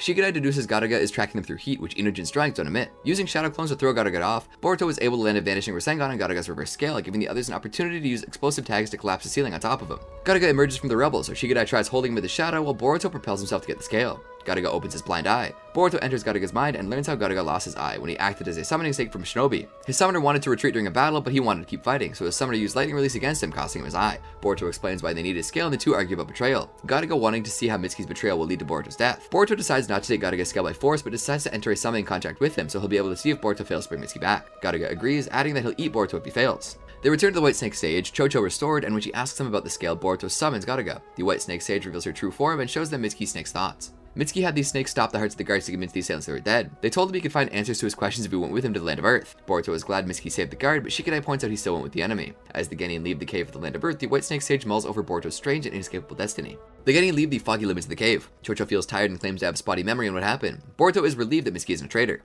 Naruto and Shikamaru visit Uo at the medical unit where Sakura says he can't speak for long. Uo tells him that the assailants were Iwagakure shinobi who asked if Mitsuki wanted to go with them to the Land of Earth, and that one of them was puppet-like. Shikadai is still open to the possibility that Mitsuki's a traitor. Boruto points out Mitsuki wants to know the answer they spoke about. Shikadai wants Chocho and Inujin to return to Konohagakure to alert them of the discoveries. Yurito is alive but in critical condition, and Shikamaru blames himself for not noticing it sooner. Sai informs Naruto and Shikamaru that the jutsu that injured Yurito was explosive clay. Kokuyo, Sekiei, and Mitsuki approach the border of the Land of Earth. Sekiei points out that once Mitsuki enters the Land of Earth, he'll have betrayed Konohagakure, and asks what betrayal feels like. At Iwagakure, Kirara discusses the situation with Kako, who says Ku will pass judgment. Ku says they still have time, and he and a doctor enter the area with several of the puppet-like creatures. On the way back, Chocho and Inujin find paralyzed Jonin. Kokuyo kills one of the puppet-like creatures, struggling to keep up with them. Sekiei explains to Mitsuki that they're Akuta, created with Kinjutsu by Ku, so they can't live long like humans. Kokuyo tells Sekiei to stop telling Mitsuki things. Sekiei is taking a liking to Mitsuki. Shikadai, Boruto, and Sarada are catching up with them. Mirai tells Konohamaru she has learned about Mitsuki being Orochimaru's son, but Konohamaru assures her he doesn't hate Mitsuki. Naruto calls Kurotsuchi, informs her of the situation, and requests permission for his tracker to enter Iwagakure. He tells her Boruto and Sarada are tracking the assailants. Kurotsuchi denies permission for trackers to enter Iwagakure, at least until she's conducted her own investigation to make sure the targets are indeed Iwagakure shinobi. Konoha shinobi are attacked by Akuta. Boruto's group arrives at the destroyed Akuta, which Boruto recognizes. Kokuyo detects they're being pursued, and instructs Sekiei to go on ahead with Mitsuki while he and the remaining Akuta deal with the pursuers. Kokuyo deals with several Konoha trackers, the battle catching the attention of Boruto's group. They arrive to see Kokuyo victorious, and asks if they're also trackers. Kokuyo introduces himself to Boruto, Sarada, and Shikadai, who notice he defeated several shinobi. Despite the danger he poses, the Genin want to defeat him to get to Mitsuki. Kokuyo and his Akuta attack, surprising the Genin with their speed. Boruto uses shadow clones to distract Kokuyo from Shikadai's jutsu, but he dodges it regardless. He uses his Tonfa as a ranged weapon to finish off Boruto's remaining clone. Sarada blocks the Akuta's attack on her, and Kokuyo claims his powers don't come from jutsu, which he can't use, but from pure strength. Boruto manages to dodge Kokuyo's attack and uses wind release to throw him in the air, Sarada throwing the Akuta at him. Kokuyo knocks the Akuta aside, which Shikadai pins down upon landing, allowing Boruto to destroy it with her Rasengan. Kokuyo attacks Sarada faster than she can react with her Sharingan, and uses his Tonfa to cause a rock slide. Before Kokuyo can attack Sarada again, Chocho arrives and lands a hit on him, and then tosses a large rock on top of him. Joined by Inujin, they explain they turned back when they found defeated Konoha shinobi. Shikadai tells Boruto and Sarada to go on ahead while he, Chocho, and Inujin deal with Kokuyo. Sekiei notices Kokuyo is taking time to catch up and simply states he's strong when Mitsuki asks if he trusts Kokuyo. A couple Akuta manifest from the ground and update Sekiei on the situation. Sekiei doesn't allow Mitsuki to stay with them and has the Akuta guard him, while he goes to deal with Boruto and Sarada. The two narrowly avoid an explosive butterfly from Sekiei, who asks him how they got past Kokuyo. Sarada notices that he needs chakra into the clay to make it explode, and Sekiei explains that explosive clay was the jutsu implanted on him. Boruto summons Garuga, much to Sekiei's excitement. Garuga doesn't attack, instead throwing Boruto off and refusing to help him. Kokuyo exhausts Chocho, so Shikadai gives Inujin an opportunity to try sealing him. The Genin retreat when Kokuyo breaks through the seal, and when considering they're weak but wise, wonders if that's human strength. Garuga laughs at Boruto as he struggles against Sekiei. When Boruto tells Sekiei he and Mitsuki are friends, he asks Boruto if that's something Boruto decided arbitrarily. Boruto confirms this, but decides that that's one more reason to reach Mitsuki to get to really know him. Garuga tells Boruto that if he agrees to become his underling, he might help. Sekiei attacks Boruto, but Garuga protects him. Angered that Boruto told him to leave, Garuga rampages and attacks Sekiei, which suddenly feels ill. Boruto used the opportunity to strike, but his attack is blocked by Mitsuki. Mitsuki checks on Sekiei and reiterates to Boruto and Sarada his decision to go with the Iwagakure shinobi. Boruto offers Mitsuki's forehead protector back, and Mitsuki attacks him. Garuga scoffs at Boruto. Kokuyo, having seen anything, declares Mitsuki to be trustworthy. Deciding that Boruto isn't worth killing in his current state, he and Mitsuki leave with Sekiei. Boruto calls it to Mitsuki but passes out. When Mitsuki leaves Konoha, he meets with Sekiei, Kokuyo, and Kirara. Mitsuki asks about the Akuta with him and if meeting the creator would answer his question about one's will, and Kokuyo explains their provenance. Uo and Sao find them out, and Mitsuki attacks them so the others won't kill him, faking their deaths, leaving behind a snake with a message for Boruto. In the present, Mitsuki coaches Sekiei in human mannerisms while on their way to the Land of Earth. Sekiei's body begins to break down, so Kokuyo leaves to get help, leaving Mitsuki to look after Sekiei. Kurotsuchi visits her grandfather, who's under Akatsuchi's care. Kontsuchi asks her how Onoki is, but Kurotsuchi says he's no condition to answer the questions she wants to ask. While discussing who should investigate the matter, Naruto warned her about Kurotsuchi's group is attacked by Ku and Kako, who demand she step down from position as Tsuchikage. As she attacks him, Kurotsuchi seemingly recognizes Ku and is shocked. As Sekei's health deteriorates, Mitsuki gives him flowers to cheer him up. Mitsuki explains eating and brushing one's teeth to Sekiei, and the two end up talking about the creators, Orochimaru and Ku. They also discuss death, wondering what it would take for Mitsuki to cry. Sekiya ambushes Mitsuki, putting an explosive centipede around his neck, and questions him about faking the death of the Konoha Shinobi and the snake he left behind. Mitsuki explains it was a message telling Boruto he left by his own volition and not to look for him. Sekiya asks more about Boruto, who still believed Mitsuki was his friend, and how Mitsuki feels about him. Mitsuki explains how Boruto was his son, how close friends share secrets, and how he's unsure whether his feeling is genuine or created by somebody else. Mitsuki helps Sekiya, and Kokyo returns with Kako and Kirara, who injects Sekiya with something that stabilizes him. They find it suspicious that Sekiya's health failed around Mitsuki and want to knock him unconscious before continuing. Mitsuki says he agreed to go with them, but not with being captured. Sekiya wakes up and vouches for Mitsuki, comparing his loneliness to theirs, and secretly telling Mitsuki they share a secret now, making them close friends. In Iwagakure, Kurotsuchi is being held captive while Ku creates more Akuta. The Konoha Genin look over an unconscious Boruto. Sarada watches in disbelief as Mitsuki attacks Boruto. Boruto loses consciousness and dreams of Team 7. Sarada updates Shikadai on what happened, while Inojin and Chocho look around for enemies, concerned about the enemy's strength. One of the defeated Akuta managed to reform itself. Sarada thinks they should return to Konoha despite the punishment for leaving so they can report what they know. However, Shikadai wants to continue to the land of Earth, because the situation with the Akuta is something he believes will threaten the peace. The reformed Akuta takes a liking to Inojin, so Shikadai thinks to join them for the moment, as it's evidence of what has been happening, and it's not being aggressive towards them. Since it likes Inojin, he's picked to keep an eye on the Akuta. Boruto continues to dream of his friends, but Garaga intrudes on it to remind him of the agreement between them regarding Mitsuki. Garaga chases Boruto, who is taken away by Mitsuki. Inojin tries bonding with the Akuta, drawing birds for it to chase, but it has to intervene when it tries attacking a rabbit. In his dream, Boruto feels the pain where Mitsuki attacked him, and Mitsuki's words encouraging him to keep running away and make him realize he's dreaming. In his dream, Garaga berates Boruto for clinging to his friends and running away from betrayal without learning anything. Boruto realizes something, thanking Garaga for making him realize it, and wakes up. Shikadai asks for his opinion on the next step. Boruto still wants to go after Mitsuki. Boruto plans on asking Onoki for help, recalling his invitation to visit him if he's ever in the land of Earth. They continue on their way to the land of Earth. The Genin decide Inojin should stay behind because taking the Akuta with him would attract too much attention. If anything happens to the others, Inojin is to return to Konohagakure with the Akuta as evidence. They hope Onoki can help him find out more about the ones Mitsuki left with. Naruto, Sai, and Shikamaru discuss sending men to Iwagakure, since they can no longer contact Kurotsuchi, despite the risk of igniting a conflict. Konohamaru arrives and requests to be assigned to the mission, even after Naruto stresses the diplomatic implications. Konohamaru disguises himself as an Anbu and departs. Boruto, Sarada, Shikadai, and Chocho notice no extra security on the main entrance, but decide to follow the water mains on the sides. In the cave where they were left, Inojin makes a grave for a dead animal that the Akuta finds. From the normal appearance of things in Iwagakure, Shikadai surmises that Kokyo is no ordinary shinobi and is likely affiliated with a clandestine group with no formal ties to Iwagakure. While discussing the next step, Chocho's stomach growls loudly, drawing attention from the crowd, including Akatsuchi. They draw the attention of a diner owner, and they get him to eat so Chocho will stop drawing attention. Their knowledge of Onoki impresses the diner owner, and they get him to tell them where Onoki lives. Akatsuchi follows him from a distance. Inojin has the Akuta pick a new name for itself, and it picks Akun. The Genin arrive at Onoki's residence and are met by Akatsuchi, who informs them the Hokage told them might show up, and that Kurotsuchi has disappeared while a cover story was released. He tells them Onoki is probably in the old part of Iwagakure and that he'll be happy to see somebody invited. Akatsuchi takes him to see Onoki, who is happy to see them but denies being able to help them. After he leaves, the Genin and Akatsuchi are attacked by a group of Akuta. Ku arrives and addresses Onoki as his father and superior, telling him that the test subject is ready, shocking everyone. Boruto asks Onoki for an explanation, but he gives none. Boruto begins to walk towards him, but Ku immobilizes him. The Genin are surprised by the turn of events. Onoki apologizes and tells Akatsuchi to stay out of it. Onoki claims it for the sake of peace. Naruto calls Kurotsuchi's office and Kontsuchi picks up, informing him that she still hasn't returned and it might be a while before she does, and that there are no new developments that require immediate attention. Kontsuchi is being controlled by Kirara through genjutsu. Naruto and Shikamaru suspect something is up and hope to hear from Konohamaru. On his way to Iwagakure, Konohamaru finds paralyzed Konoha Shinobi. Akatsuchi demands explanations from Onoki. Onoki orders Ku to release Boruto, who asks what he meant by for the sake of peace.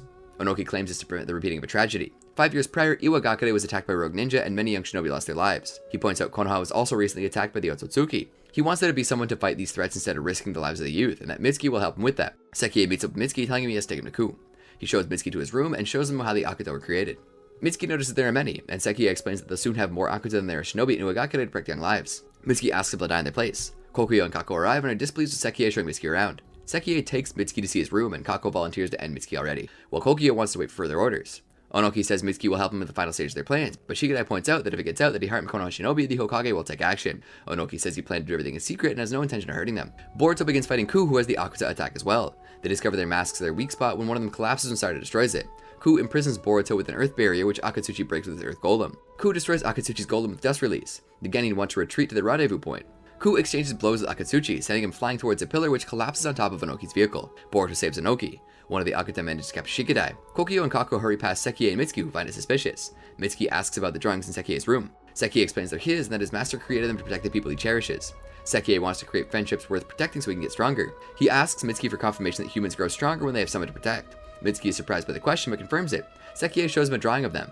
Shikadai is imprisoned in a cell next to Kurotsuchi. She recognizes him as Shikamaru's son and asks what he's doing there. Shikadai begins explaining. A doctor arrives for Mitsuki's examination.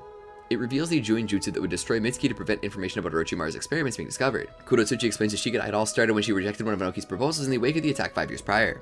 Onoki created a prototype Akuta to protect the village, but it misbehaved and attacked them. Kurotsuchi disavowed their development as the villagers agreed to stand by each other in emergencies, and the Akata development would jeopardize that. Onoki continued his Akata development in secret, as well as the artificial humans. Kurotsuchi and Shikadai plan to break out. Ku grows impatient with the Akata being unable to find Onoki. The Genin move through Iwagakure at night, avoiding the Akata. Boruto moves around at night with Onoki, taking care to avoid the other Akata, but triggers barrier tags. Onoki wakes up the next morning, wondering why Boruto saved him. Boruto presses him for further explanation of his plans. Onoki insists for the sake of peace and that young shinobi are now weak and unreliable. Boruto decides to leave him, but Onoki informs him they're in the Sanzu Plains, which is surrounded by a powerful barrier that makes it difficult to leave once they're inside. Onoki explains the plains are a shinobi training ground where one can only leave if they find their heartstone, a simple pebble that requires one to train intensely to find. Boruto tries using shadow clones to find it, but the barrier prevents them from using jutsu, and Onoki explains no one else comes to the plains anymore, so they're unlikely to be found by third parties. Kokyo and Kako report to Ku that they have yet to find Onoki. Ku wants them to deploy more Akata for the search, confident that Kidara will be able to keep the villagers from noticing their presence, and dismisses Kako's suggestion to eliminate witnesses, as that would go against Onoki's plan. Kidara shows Mitsuki her belongings. Kako passes on Ku's orders, and Seki explains to Mitsuki Konoha Shinobi came looking for him, but Ku chased him away. Mitsuki wants to meet with Ku. Inojin tries teaching Aku the names of his teammates. Sarada and Chocho arrive, telling them there are many Akata around, and are concerned when leaving that Boruto and Shikadai haven't arrived. Onoki gives Boruto food and water as thanks for saving him, and the two continue to forage for sustenance. Onoki wants Boruto to admit that book learning during times of peace and plenty have made young shinobi weaker, and Boruto asks if he truly believes they are better off during times of war. Onoki stresses that his point is about the value of experience and training, pointing out the presence of powerful enemies like the Otsutsuki Boruto once himself fought. Onoki explains this is why he created Ku and others. Ku in particular made for his own cells. He invited Mitsuki to Iwagakure because he was made with similar technology and could help him further develop synthetic humans to fight instead of risking young lives. Mitsuki meets Ku, who wants to analyze Mitsuki to learn more about how he's created. Mitsuki points out the Juinjutsu on his heart, but Ku explains that it's an old Juinjutsu that they can get around over time. Mitsuki asks Ku about the will of the synthetic individuals like themselves, and Ku advises him to ask who created him. The two continue to discuss the nature of will. The other synthetic humans discuss the human condition, but Kako and Kidara begin to break down. In the Sanzu Plains, Boruto and Onoki prepare for another night. Boruto is frustrated with being stuck in the Sanzu Plains, while Onoki reiterates that he can only leave if he finds his heartstone, which Onoki finds unlikely since Boruto entered the plains by accident instead of with the intent to train. Boruto is frustrated with being stuck in the Sanzu Plains, while Onoki reiterates they can only leave if he finds his heartstone, which Onoki finds unlikely since Boruto entered the plains by accident instead of with the intent to train. While walking through the plains, Boruto stumbles across Seki and Iwagakure Genin, who failed out early in the last Chunin exams. Onoki asks what he's doing there, and Seki explains to be looking for his heartstone. Seki asks what Boruto's doing there with Onoki, but before he can explain Onoki's machinations, he assumes Onoki did something heroic. Onoki later asks Boruto why he didn't tell Seki the truth about him, and Boruto says it'd be no use. Onoki tells Seki Boruto will help him find his heartstone, telling Boruto under his breath that if he finds it, they'll be able to leave with Seki. Seki thanks Mitsuki for coming with the two of them to watch over Kidara and Kako. The doctor reports to Ku that the Juinjutsu on Mitsuki's heart is making analysis difficult, and that to make use of the technology behind it, they need human hearts for each of the synthetic humans. Ku ponders what to do as Onoki wouldn't approve sacrificing humans for them. Akatsuchi leaves Iwagakure to inform Naruto about what's happened, but struggles against pursuing Akuta. Konohamaru saves him. Boruto helps Seki look for his heartstone. The two end up discussing, and Seki attacks Boruto with his technique that doesn't require chakra. Boruto dodges easily, but later notices the damage caused by the rock Seki hit. When Onoki's back gives out, Seki gives him a back rub like he used to do for his grandmother, something the plains watches the three. Konohamaru determines the area most heavily guarded by the Akuta. The doctor prepares Shikadai for a procedure, but he escapes using his shadow to stop him from inhaling knockout gas. Seki informs Ku that Kidara's genjutsu is failing. Konohamaru infiltrates Iwagakure. When Seki's resolve begins to falter, Onoki passes on words the first Tsuchikage said to him. Boruto and Seki get more water and are attacked by a giant wolf. Boruto has Seki use his technique and propels him to ignite and hit the wolf. The stone he was holding during the attack turns out to be his heartstone, its side looking like Seki's grandmother. His stone glows along with the others on the ground, pointing the way out of the plains. Seki reports to Ku that Kontsuchi is regaining consciousness, and Ku decides to take control of Iwagakure. Onoki stands by his plan to Boruto and says he has more to show him. Ku looks at his hand, which is beginning to crack down. Boruto asks Onoki where he's taking him. Onoki says it's a place that will make him understand the motivation behind his plan. They arrive at a location, and Onoki explains that this is where his grandson Kozuchi died. Kontsuchi is informed what transpired when he was under genjutsu and moves to notify the other villages. But Ku and the other synthetic humans have already taken control of Iwagakure with the Akuta. Ku is disappointed by Iwagakure's situation under Kurotsuchi and leaves the Akuta under Kokyo's command. Kokyo informs him Shikadai's escape, but Ku is more concerned with finding Onoki. Onoki explains how after the Fourth Shinobi World War, the villages suffered a massive loss of life, but Iwagakure managed to rebuild. Kozuchi was excited to become a genin and wanted Onoki to live long and see him become Tsuchikage. Onoki told him one who is Tsuchikage must never run away and face every adversity. One day, when some shinobi tried to steal village secrets, Kozuchi tried to stop them and was fatally injured. When Kurotsuchi explained Kozuchi tried to stop them himself and reinforcements arrived, Onoki realized his words were the cause of that attitude and blamed himself for his death. Wanting to actualize Kozuchi's will, Onoki developed the Akuta to fight instead of risking the lives of young shinobi. One day, Onoki was approached by a doctor who shared his opinion and made a discovery that was a breakthrough for his plan. They created Ku and the other fabrications to lead the Akuta. Onoki explained he never intended them to be fighting, and will release the Konoha genin after his plan is completed.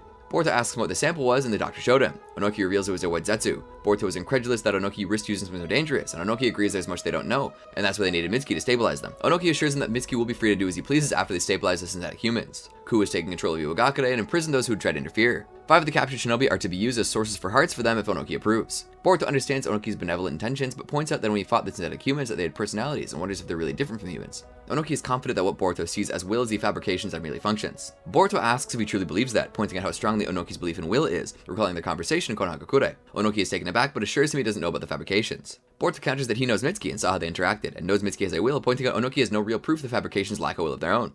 He also asks how different it is from sacrificing real shinobi. The two can't reconcile their beliefs, and Kako arrives for Onoki. Kako informs Onoki their plan is at a standstill, requesting him to return immediately and asking if he can take Boruto into custody. Onoki agrees, not wanting Boruto to alert Konohagakure of his plans. Kako tries capturing Boruto, but Onoki stresses he must not be injured. Boruto attacks with a shuriken and a shadow clone. Kako is delighted to witness human fighting instinct. Inojin, Sarada, and Chocho are concerned by Boruto and Shikadai's continued absence and leave to look for them. They find an injured Akatsuchi and inform of the situation. Boruto continues to fight Kako, using clones to attack him with wired and electrified kunai and taijutsu. Kako destroys his clones with dust release. Keeping his distance, Boruto throws an explosive tag kunai, its explosion attracting the attention of the Konoha Genin. Inojin takes Akatsuchi back to the cave while Sarada and Chocho go to the explosion site.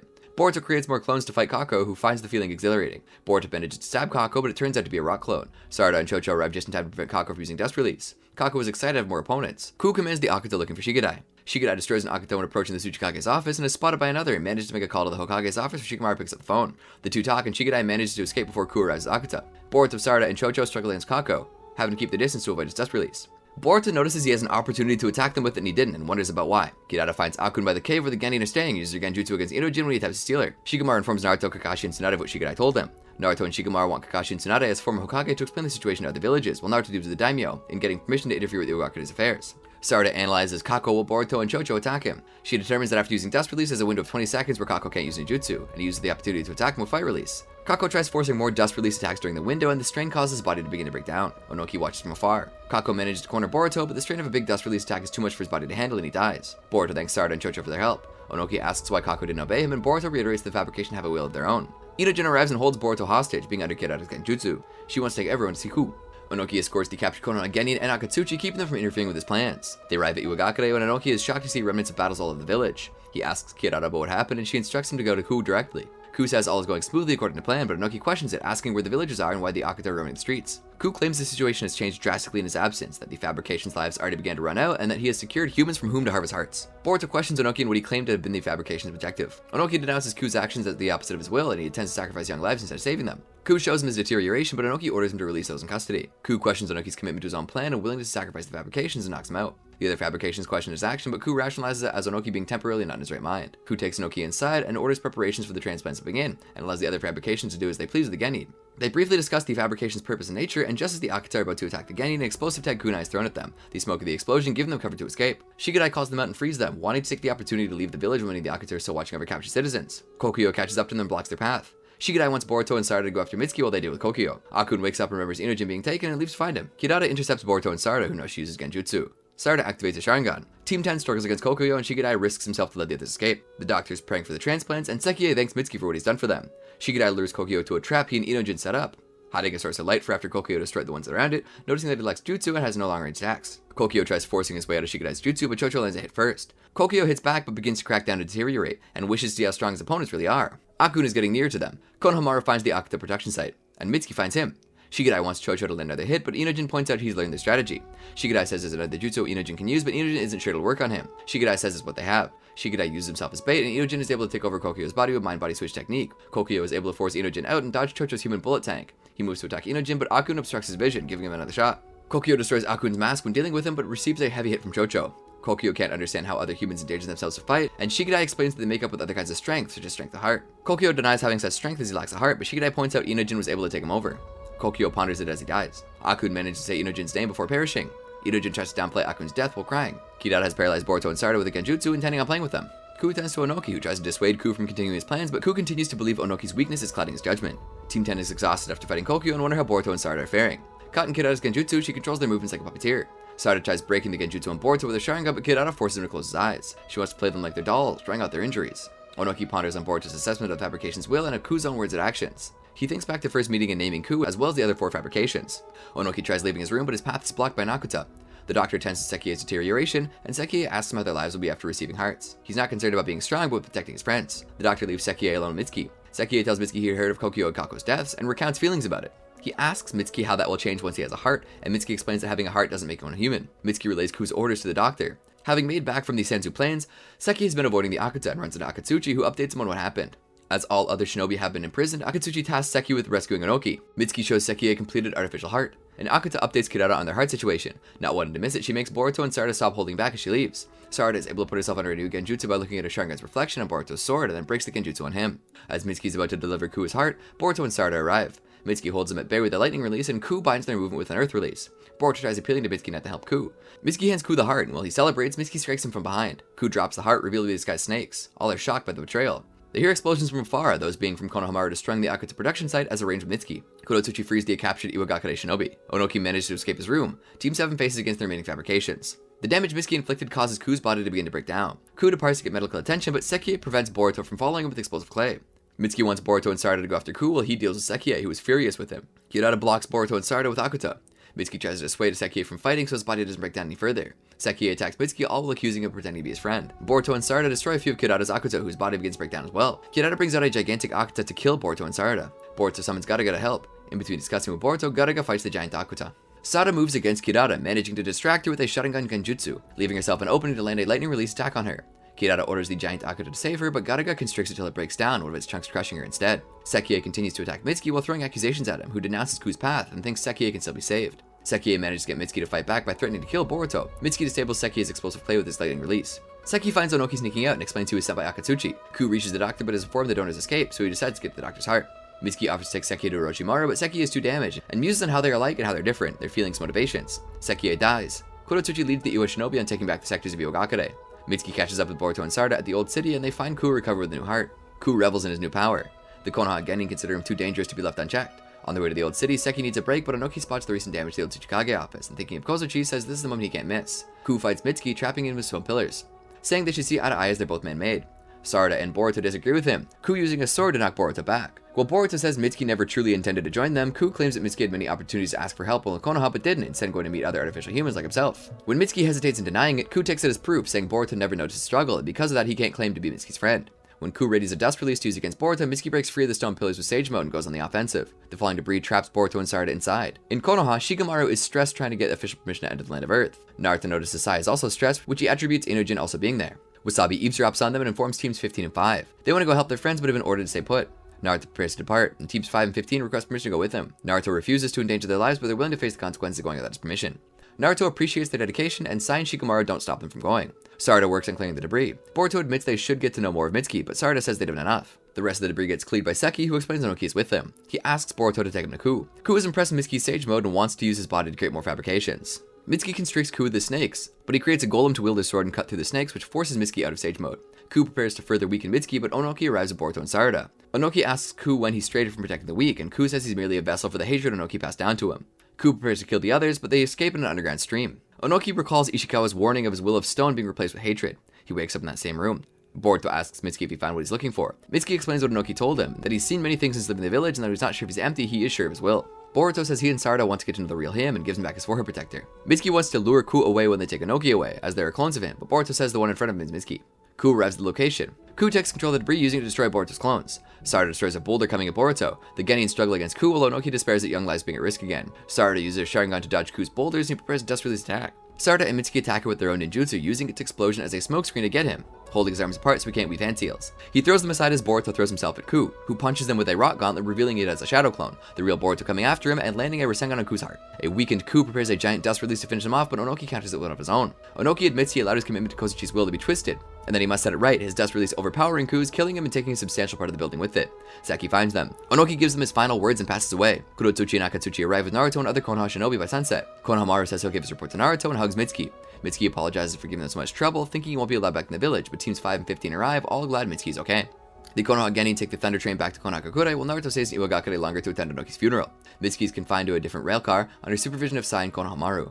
Boruto wishes he could have talked to Mitsuki before being separated. Shikadai tries to distract Inojin from Akun's death. Besides the 5 Kage and high-ranking Iwagakure officials, many villagers came to pay their respects. Boruto and Sarada return home to their worried families.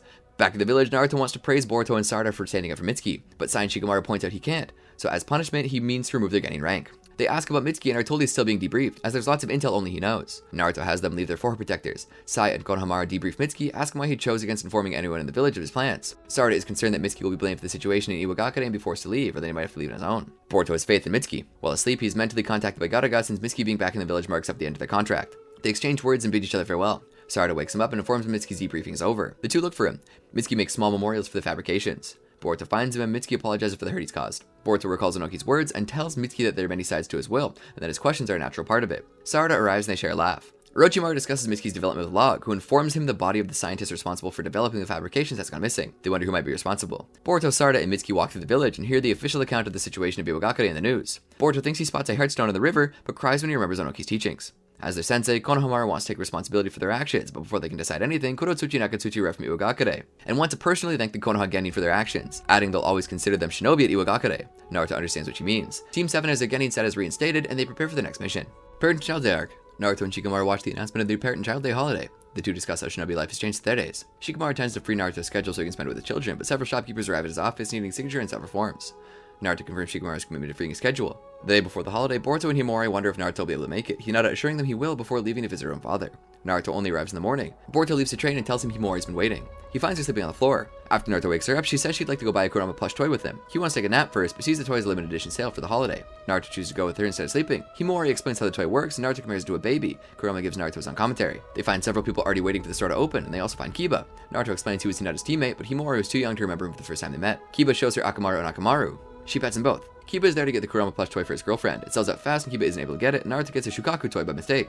Kiba decides to help them search for it in other parts of the village. He checks at Yamanaka Flowers, where Ino questions his logic looking for a toy there, but gives Himawari 2 sunflowers as thanks for having helped Unijin. Walking through the village, Boruto finds Shino with a Kurama toy, who tries to pass it as research into better understanding his students. They check Tenten's shop next, where she guilt trips Naruto into buying a parent and child kunai set, and also a pink shuriken necklace for Himawari. Kiba arrives saying he managed to get the last Kurama toy from a kiosk, but when Akamaru gives him the package, it's a hamburger. They spot the person who took Kiba's package, and Naruto pursues them. Naruto catches up to him and recognizes him as something he's sent to investigate the state of affairs near the border. His son asks him if he's okay, and asks Naruto for forgiveness. Himawari arrives and hands the toy to his son. Naruto removes him from his mission, and assigns him to the village gate so he'll stay closer to his son. At the end of the day, Himawari is glad for the time she spent with Naruto, says she'll cherish the gifts he did get for her. Several cooks discuss an upcoming eating contest and wonder how to account for Choji Akamichi's participation. Choji watches the announcement on the Parent and Child Day holiday on TV, keeps flicking on through the channels and eating. Seeing her father, Chocho asks Kadoi why she married him. Kadoi doesn't quite remember and gets angry with him for having eaten the snacks that she bought for them to have together.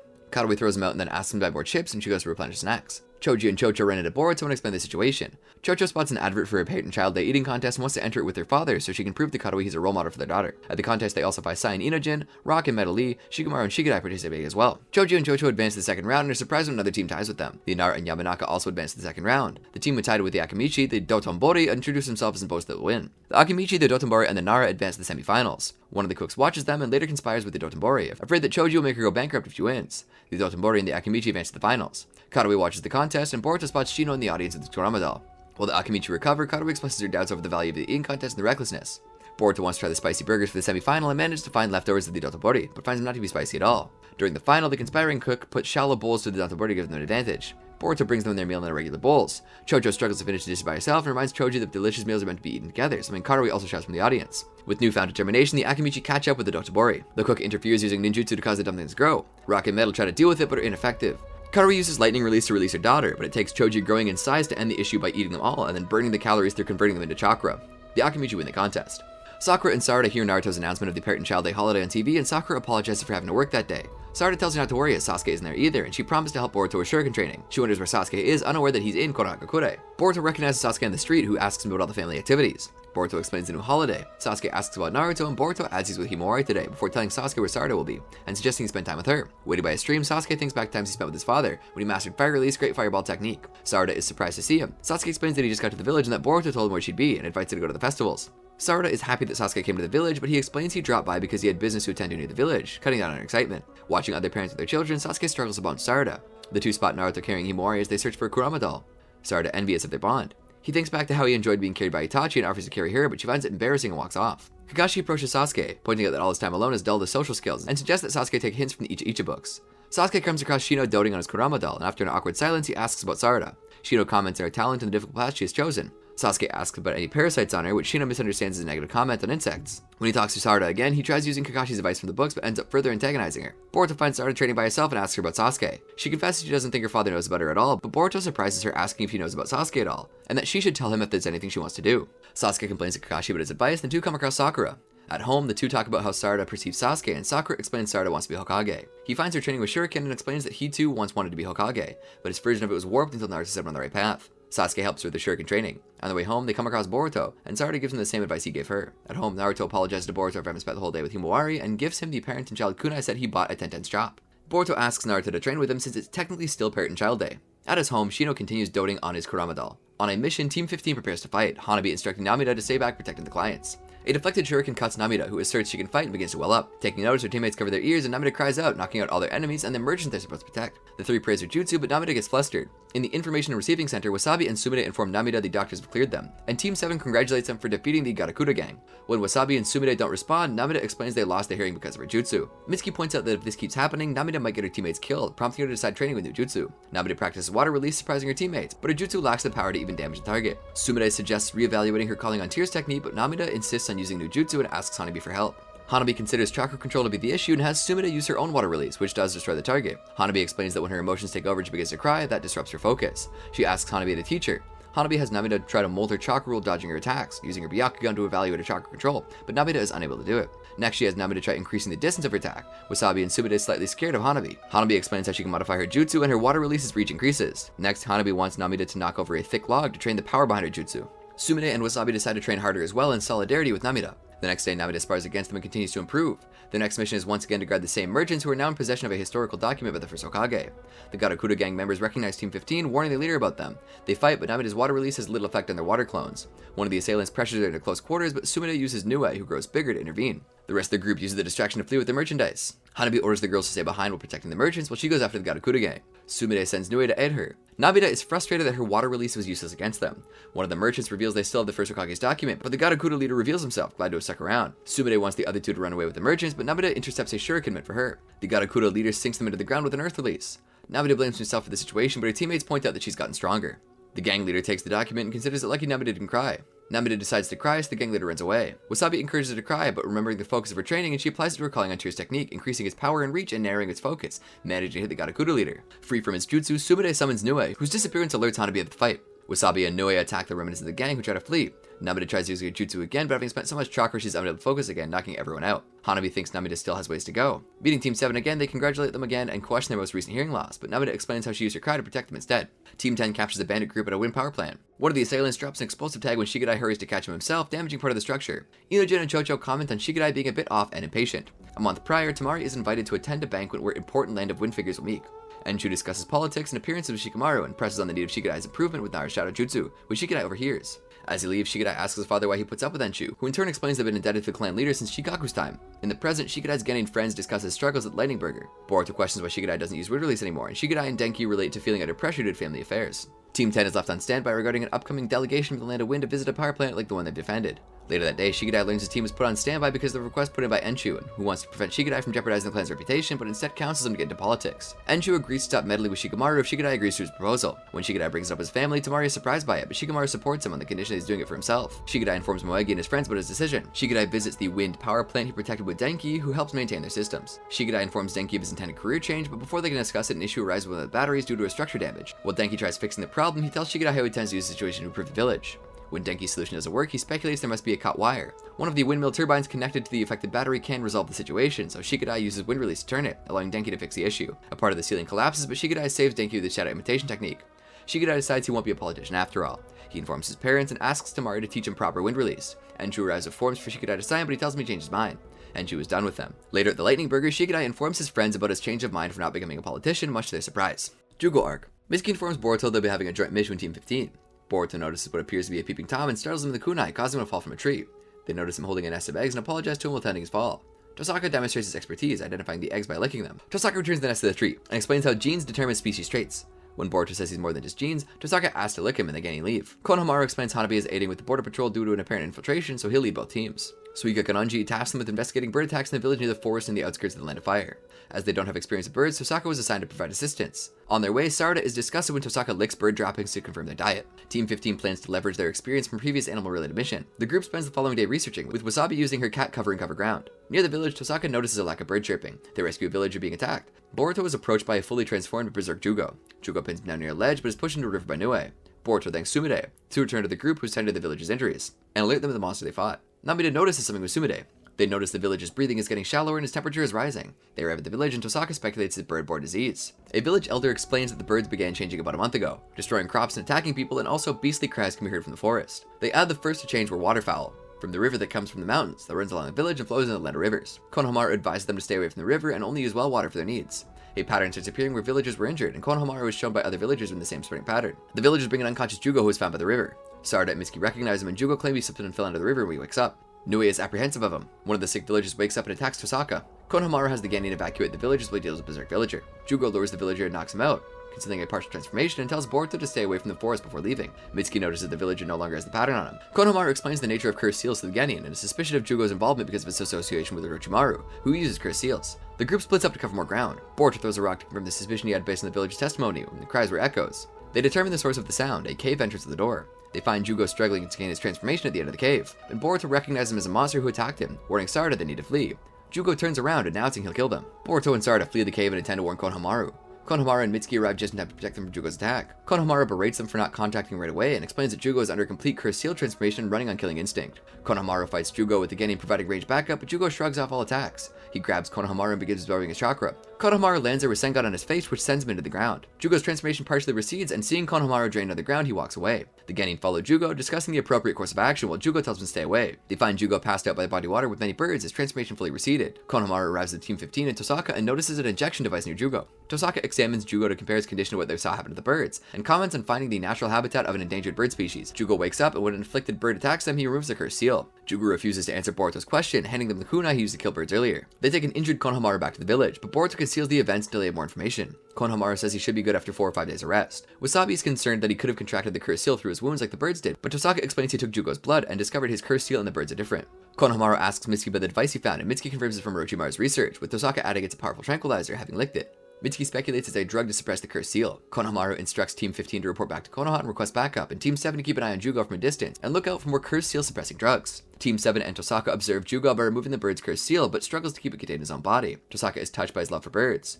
Jugo ignores Boruto's apology and goes back to his cave, where he undergoes a transformation in a room he can't get out of while transformed. Jugo insists they should leave despite their intent to help him, but relents when he sees they won't give up. He explains the birds infected with the cursed seal have red eyes before getting violent. They ask Tosaka about the cursed seal, and he says that because the species is very territorial, finding out where they come from should give him a hint. They come across Land of Rivers researchers who are also investigating the bird attacks. When they ask to share information, Boruto lies and says they've only just begun investigating, they have nothing to share. Jugo asks him why he didn't tell the researchers about him, and Boruto says they can't save the birds without him. Jugo senses another transformation coming and is unable to give himself the tranquilizer. Boruto administers it.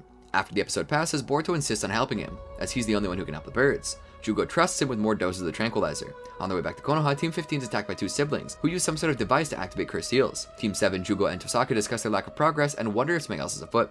They're spied on by Land of Rivers researchers who report on observing Jugo. Jugo removes the cursed seal from infected birds before they rampage and tags them. Boruto wishes they could do it as well to offer Jugo some relief. Sarada and Mitsuki arrive, reporting the last places around they have to look for infected birds. They check on those while Boruto remains watching Jugo. Sarada reminds Jugo to take his injection and explains to Tosaka she convinced him to take it at regular intervals to avoid transformations. Jugo adds that though it helps, it regularly dulls his senses, making it harder to remove the bird's cursed seals. Boruto spots what Tosaka identifies as a domesticated goose and probably wandered off, and Tosaka reminds him about the conversation on genes, saying the species lost their ability to fly. Jugo determines the goose isn't infected and compares its inability to fly with his inability to have a normal life because of the cursed seal. Jugo is concerned with removing the cursed seals before the wild geese migrate, which would spread the infection. At the end of the day, Jugo still goes back to his cave, as his body is building up a resistance to the injections which won't be useful for much longer. Boruto and Sarada look at how many shots they still have and wonder what they'll do when they run out. They're spied on by the Land of Rivers researchers. Their effort continues for the next couple of days. On the 3rd day, they're woken up by bird sounds and discover the infected birds have been set free. Tosaka claims the geese underwent transformation and escaped, with Jugo going after them.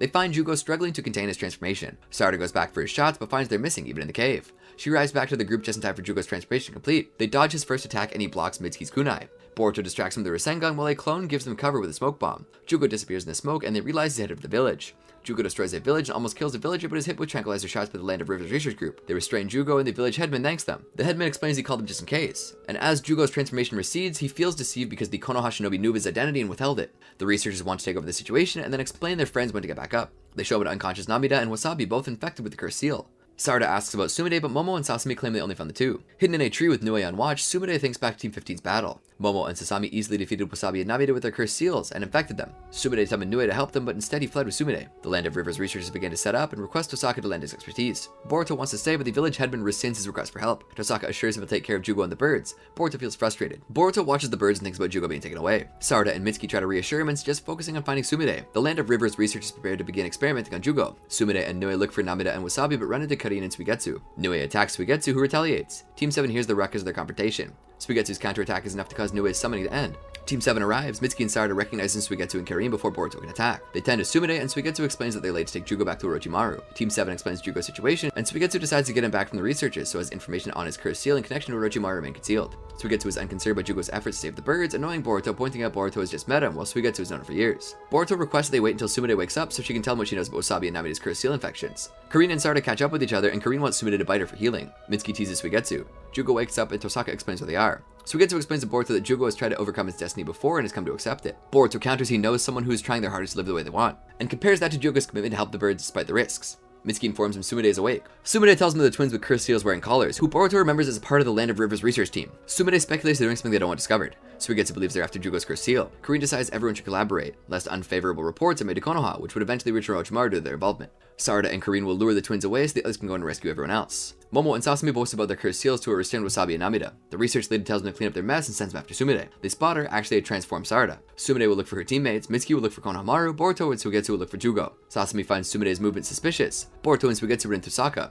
Sumire finds the girls who inform her of the serum on the desk they'll remove their cursed seals. Boruto updates Tosaka and asks where Jugo is. The Land of Rivers research leader tries to assassinate Konohamaru, but Mitsuki got to him in time. Sarada drops her disguise and is drawn by Karin, but only Sasami reaches them. Momo doubles back and comes across Team 15. Tosaka takes Boruto and Suigetsu to where Jugo is and uses tranquilizers on them as they try to free him, welcoming them into his research lab. Tosaka reveals the tranquilizer he used them is what he stole from Jugo. Sasami and Momo activate their cursed seals to fight Karin and Sarada, and Team 15 respectively. Tosaka tells Boruto and Suigetsu their friends won't be coming to save them. He explains the mission was a lie from the start, he had no choice but to join them, the men he had said before being captured at the border. Tosaka is glad to have been able to observe Jugo up close, his goal being acquiring Jugo's cursed seal. Boruto admonishes Tosaka for treating Jugo like a research subject, who in turn retorts Boruto himself stressed the importance of dreams, his being creating the ultimate cursed seal weapon. Suigetsu covertly turns his arm into water while Tosaka was distracted. Tosaka explains he had to bait Jugo out so he infected the birds. Suigetsu attempts to free Jugo but is tasered by other Land of Rivers researchers before succeeding. The head researcher announces the preparations to leave with Jugo. As a demonstration for Boruto, Tosaka injects Jugo with a special drug. Sumire baits Momo with a water clone and attacks him from a distance. Momo points out she left her friends vulnerable, striking the ground and sends a lot of debris their way. Sumire protects them with a water wall, but a few rocks go through it. Momo criticizes their split focus and tells her to use her summon. Sumire summons Nue, but it's small due to her depleted chakra. Sarada warns Karin that Sasami's bite will infect her with a cursed seal and tracks Sasami's movements with her Sharingan. Sumire protects Nue from Momo, distracting him long enough for Namida to hit him with her improved calling on tears technique. Wasabi joins in the attack with her cat covering, exciting Momo with the prospect of a more interesting fight. Sarada struggles with depleting chakra, but Karin is able to lock on Sasami's chakra, showing them where they'll attack from. Sasami still knocks Sarada out, but Karin uses her chakra chains to restrain her. Karin wants Sarada to bite her for healing, reasoning that her chains won't hold forever, wanting Sarada to be able to fight. Karin reveals that long ago Sakura saved her life and uses Sarada's reaction to it to make her bite her arm, asking Sarada to tell Sasuke she has repaid her debt. Karin informs Sarada where Sasami will attack from, allowing Sarada to land a full hit on her, defeating her and destroying her cursed seal collar. Jugo slowly transforms, and Tosaka explains the drug he used is meant to trigger his transformation, as he wants to witness his full power, despite Boruto's warning that not even he will be safe. Mitsuki reports to Konohamaru, who decides against regrouping, and instead wants to go to the alleged researcher's boat downriver, where he believes he can find something to stop the infection. Momo defeats Namida and Wasabi, so Sumire distracts him with a water clone again to get him to safety. Despite Sumire's reservations, she agrees to let Namida and Wasabi have their chakra drained by Nue so it can grow big again, strong enough to defeat Momo. A restored Nue goes up against Momo with an assist from Sumire. They're able to defeat Momo and break his cursed seal collar. Sumire has to stop Nue from draining Momo's chakra. The other researchers check in on Tosaka and attempt to kill Jugo to prevent his transformation. Tosaka kills him instead with his cursed seal. On the way to the village, Sarada notices Dawn is approaching and changes course, concerned the wild geese will start to migrate, spreading the infection. Boruto can move again and begins to free Jugo. Tosaka attempts to stop him, but is stopped by Suigetsu's enlarged arm. Commenting on his jutsu, Tosaka lasers Suigetsu again. Jugo tells Boruto to flee while his transformation proceeds and he breaks free of his bonds. Karin and Sarada observe the wild geese, preparing to migrate as Dawn approaches. Still infected birds approach them. Jugo begs Boruto to flee while breaking free, while Tosaka yearns to witness Jugo's full power. His transformation proceeding, Jugo flees and Boruto follows. Sarada informs Karin the infected birds have red eyes, and the two begin trying to isolate them. Team 15 arrives by the lake, and Sarada requests their help. Boruto tries following Jugo, but is still feeling the effects of the tranquilizer, so Tosaka overtakes him in the pursuit. Jugo arrives at lakeshore, followed by Tosaka, who is ecstatic with the prospect of birds spreading the cursed seal, which would give him more samples to study. Boruto arrives as shadow clones, attacking Tosaka with explosive tag kunai, but he shrugs them off, fully transforming and capturing Boruto and his clones with extra arms and tail. Tosaka begins losing his patience, waiting for Jugo to fight him, and dismisses Boruto's concerns about Jugo. Jugo fully transforms, making short work of Tosaka, and he absorbs his cursed seal before tossing him aside. Karin, Sarada, and Team 15 struggle to find all the infected birds, and Karin says they should consider just killing all the birds. Jugo continues to rampage and attacks Boruto. Suigetsu drags himself to the lake, still weak from the tranquilizer and taser shocks, complaining that Jugo should rampage closer by. Tosaka tells Boruto Jugo will probably rampage until he dies. Nue saves Boruto from Jugo's attack, and he keeps on attacking him against Sumire's orders. She tries to intervene, but Boruto warns her she'll get caught up in the attacks, and that they have to find a different way. Tosaka continues to muse of genetically determined fates, but Boruto ignores him. Karine is concerned Sarada can't bring herself to call the birds, but Sarada says she should be the one to do it as the mission was assigned to her team. Boruto tells Sumire that Konohamaru managed to revert Jugo's transformation by inflicting significant damage with his Rasengan, and that he doesn't think that he can make one strong enough to cause enough damage. Boruto notices the speed Jugo is charging in his attacks, and speculates that if he comes out with speed, he might be able to damage him enough to revert the transformation. Jugo tosses Nue aside, and Boruto draws his attention. Boruto builds up stream using one Boruto stream on top of another and lands a Rasengan, but Jugo's transformation doesn't revert. The domesticated goose flies by at the last second and Jugo's transformation recedes. Tosaka passes out, considering it ridiculous. The sun comes up and Sarada prepares to kill the birds. Mitsuki stops her and Konohamaru arrives with Suigetsu, showing her the serum to neutralize the cursed seal they stole from the enemy's base. Suigetsu consumes the serum, merges with the lake's water, and rains down upon the birds, curing them. The domesticated goose struggles and manages to fly with the wild ones. Sumire makes a decision and informs Nabida and Wasabi she intends to join the scientific ninja weapons team to find a better way to synergize with Nue through science, and asks them not to tell the others yet, want to do it herself. Konohamaru considers the mission a success, but is exasperated when Mitsuki informs him Karine and Suigetsu took Tosaka with them when they left. Suigetsu teases Karine about feeling maternal towards Sarada. Sarada tells Boruto he was reckless, and Boruto retorts that it worked. They wonder what Jugo will do. Jugo, seeing the domesticated goose fly, wonders if he'll fly someday. Walking around Konoha at night, Mitsuki passes by a cat. As he walks by, the kitten looks at him. Kotaro, Fuma, and the police pursue Nezumi, a jewel thief aided by Team 7. Nezumi disappears just as the two groups are about to corner him, leading him to a group of drunks. Thinking Nezumi is among them in disguise, Kotaro apprehends all of them to clear one by one. Team 7 believes the mission to be over and find a kitten lost and shaking. Sarada's building doesn't allow pets, and Boruto has to ask his mother's permission, so Mitsuki ends up responsible for the kitten. On his way home, a passerby tells Mitsuki to hold it in a gentlemanly manner. Sarada and Boruto discuss whether Mitsuki will know how to take care of it, Sarada wishing Boruto had taken it. He says he might convince their parents if Himawari supports him. At Mitsuki's home, the kitten quickly gets stuck in the window blind strings and not supports her down. It insists on sleeping with Mitsuki in his bed until he relents. The next day, Kotaro informs Konohamaru that none of the men they apprehended had these stolen jewels, so they can't hold any of them. Kotaro orders the two other cops to keep an eye on him. Nezumi smirks as he walks free. At the Lightning Burger, Sarada informs Boruto and Mitsuki of the case developments and asks Mitsuki about the kitten. Boruto informs him his mother and Himawari went to visit Hiyashi and won't be home for a few days. Boruto suggests Mitsuki can name the kitten. When Mitsuki intends to buy the kitten a hamburger, Sarada tells him he can't give pets human food. Mitsuki buys what he needs at a pet shop. Arriving at home, Mitsuki looks for the kitten until finding it under his pillow. Thinking about Boruto's suggestion, Mitsuki names the kitten Mikazuki and puts a yellow collar in its neck. Nezumi watches Mitsuki's apartment from the street. Over the next day, Mitsuki plays and bonds with Mikazuki. The following day, Mikazuki is ill, so Mitsuki goes around the village trying to find help. He misses a meeting with Boruto and Sarada, who go looking for him. Nezumi follows Mitsuki from a distance. At the hospital, Nezumi steals Mikazuki while Mitsuki is distracted getting directions to a veterinarian. Nezumi runs past Sarada and Boruto, who join Mitsuki in chasing him. Mitsuki catches up to Nezumi, who tries claiming it's his kitten. Boruto recognizes Nezumi as one of the 4 men the police had to release. Mitsuki recovers Mikazuki and rushes to the vet. Nezumi tries to flee but is blocked by the police, who figured out he had the kitten swallow the stolen jewel. They arrest Nezumi. The veterinarian, who is the same man who advised Mitsuki how to hold Mikazuki, informs the kitten will be fine. At the park, Mikazuki's parent shows up and the two leave together. Boruto and Sarada ask if Mitsuki is fine, and he says he doesn't feel anything, and that Mikazuki will be happier with his parent. Mikazuki visits him at night, so Mitsuki decides to keep his window open from now on so Mikazuki can keep visiting, pointing out its fickleness. Mitsuki visits Orochimaru in Otogakure, saying he's not feeling well. Mitsuki reports he's been having dreams since meeting Onoki of when he first saw Boruto's picture. When they examine Mitsuki, Orochimaru and Log discuss the possibility of the Iwagakure incident having affected Mitsuki emotionally in a way that is only now surfacing. Orochimaru and Log look through Mitsuki's memories, starting with when he met Onoki, and comment on Mitsuki's self-reflection. They ponder the meaning and intent behind Mitsuki's actions as he met the fabrications, and later going on with him to Iwagakure. Log is concerned about the effects of having had to attack Boruto to gain the fabrication's trust had on Mitsuki. The two are concerned when they realize that there's a chance Mitsuki might know that they're the ones who instigated his interest in Boruto. Orochimaru wants to erase Mitsuki's memory, feeling that his rapid psychological development is outpacing his brain's ability to sustain it. They continue to review Mitsuki's memories, now going through his betrayal of Ku and Sekie's death. As they finish reviewing Mitsuki's memories of the Iwagakure incident, Log is unsure if they should erase Mitsuki's memories. Orochimaru leaves the room. When Mitsuki wakes up, Orochimaru tells him he'll continue to hurt, and gives him the choice of making it go away at the cost of his memories. Mitsuki wakes up at home, woken up in Mikazuki, and hears Boruto at his door telling him Sarada wants to see Mikazuki. Log is relieved when they didn't have to erase Mitsuki's memories. Orochimaru says there might come a day when they need to do it, but he thinks Mitsuki will be able to overcome such a need. Steam Ninja Scrolls arc.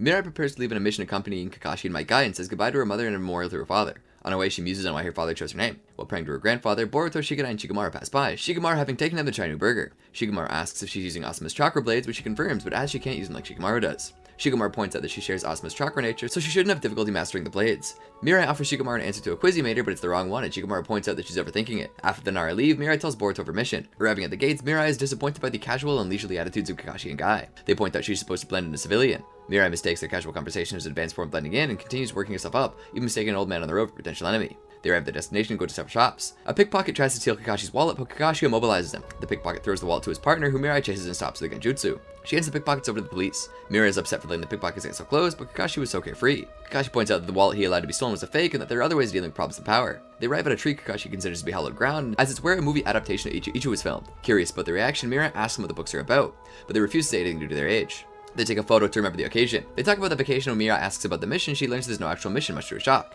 At night in a hotel, Mirai watches from afar as Guy and Kakashi have dinner. Kakashi notices her and invites her in. She insists on taking her mission seriously, even when he suggests her soaking in the hot springs, and he reveals her awkward attitude reminds him of Asuma. Mirai reveals an uncomfortable feeling due to everyone knowing more about her father than she does, and wonders what the actual purpose of Shinobi in peaceful times. She also stresses over learning the mission will actually be about 20 days instead of 2, having misheard it. With the springs already closed, Kakashi informs her they're crossing the land of hot water the following day. Mirai thinks about entering the village where her father's killer was born. On their way to the hot springs district, Mirai is bothered about not having brought enough clothes for the duration of the mission. Guy and Kakashi disagree on what she should focus on to overcome it. They comment on how she's inherited her mother's traits and genjutsu. Arriving at the town, Guy finds it unusually populated, thinking it was a quieter town. Noticing the people wearing dog and cat masks, Kakashi recalls what the festival is about and explains to Mirai the town's origins, and how different people celebrate the different dog and cat deities, depending on which version of the town's origins they believe, and about a third destruction deity, neither cat nor dog. Cat lovers and dog lovers from various lands come to the festival, culminating in a shrine fight. While going through the crowd, they end up fighting Kiba and Tamaki, leading the dog and cat lovers respectively. They came to the festival on a date and ended up taking sides. Mirai wonders if they should try to reconcile them, but Kakashi and Guy point out that their matter is a private one. They figure that being able to stay in the town depends on making peace between the dog lovers and cat lovers, making the issue part of the mission. Mirai talks to Tamaki, trying to reconcile her and Kiba. She's upset because this is supposed to be a date, and spending time with him is difficult enough because he never gets days off from the police force. Mirai tries talking to Kiba, but he's too caught up with the dog lovers exalting his accomplishments to back down. Mirai tries to pass off a peace offering of her own as Kiba's, but ends up escalating the conflict. At night, the shrine fight begins. When Kakashi muses that they might have to destroy everything before they consider talking, this gives Mirai an idea.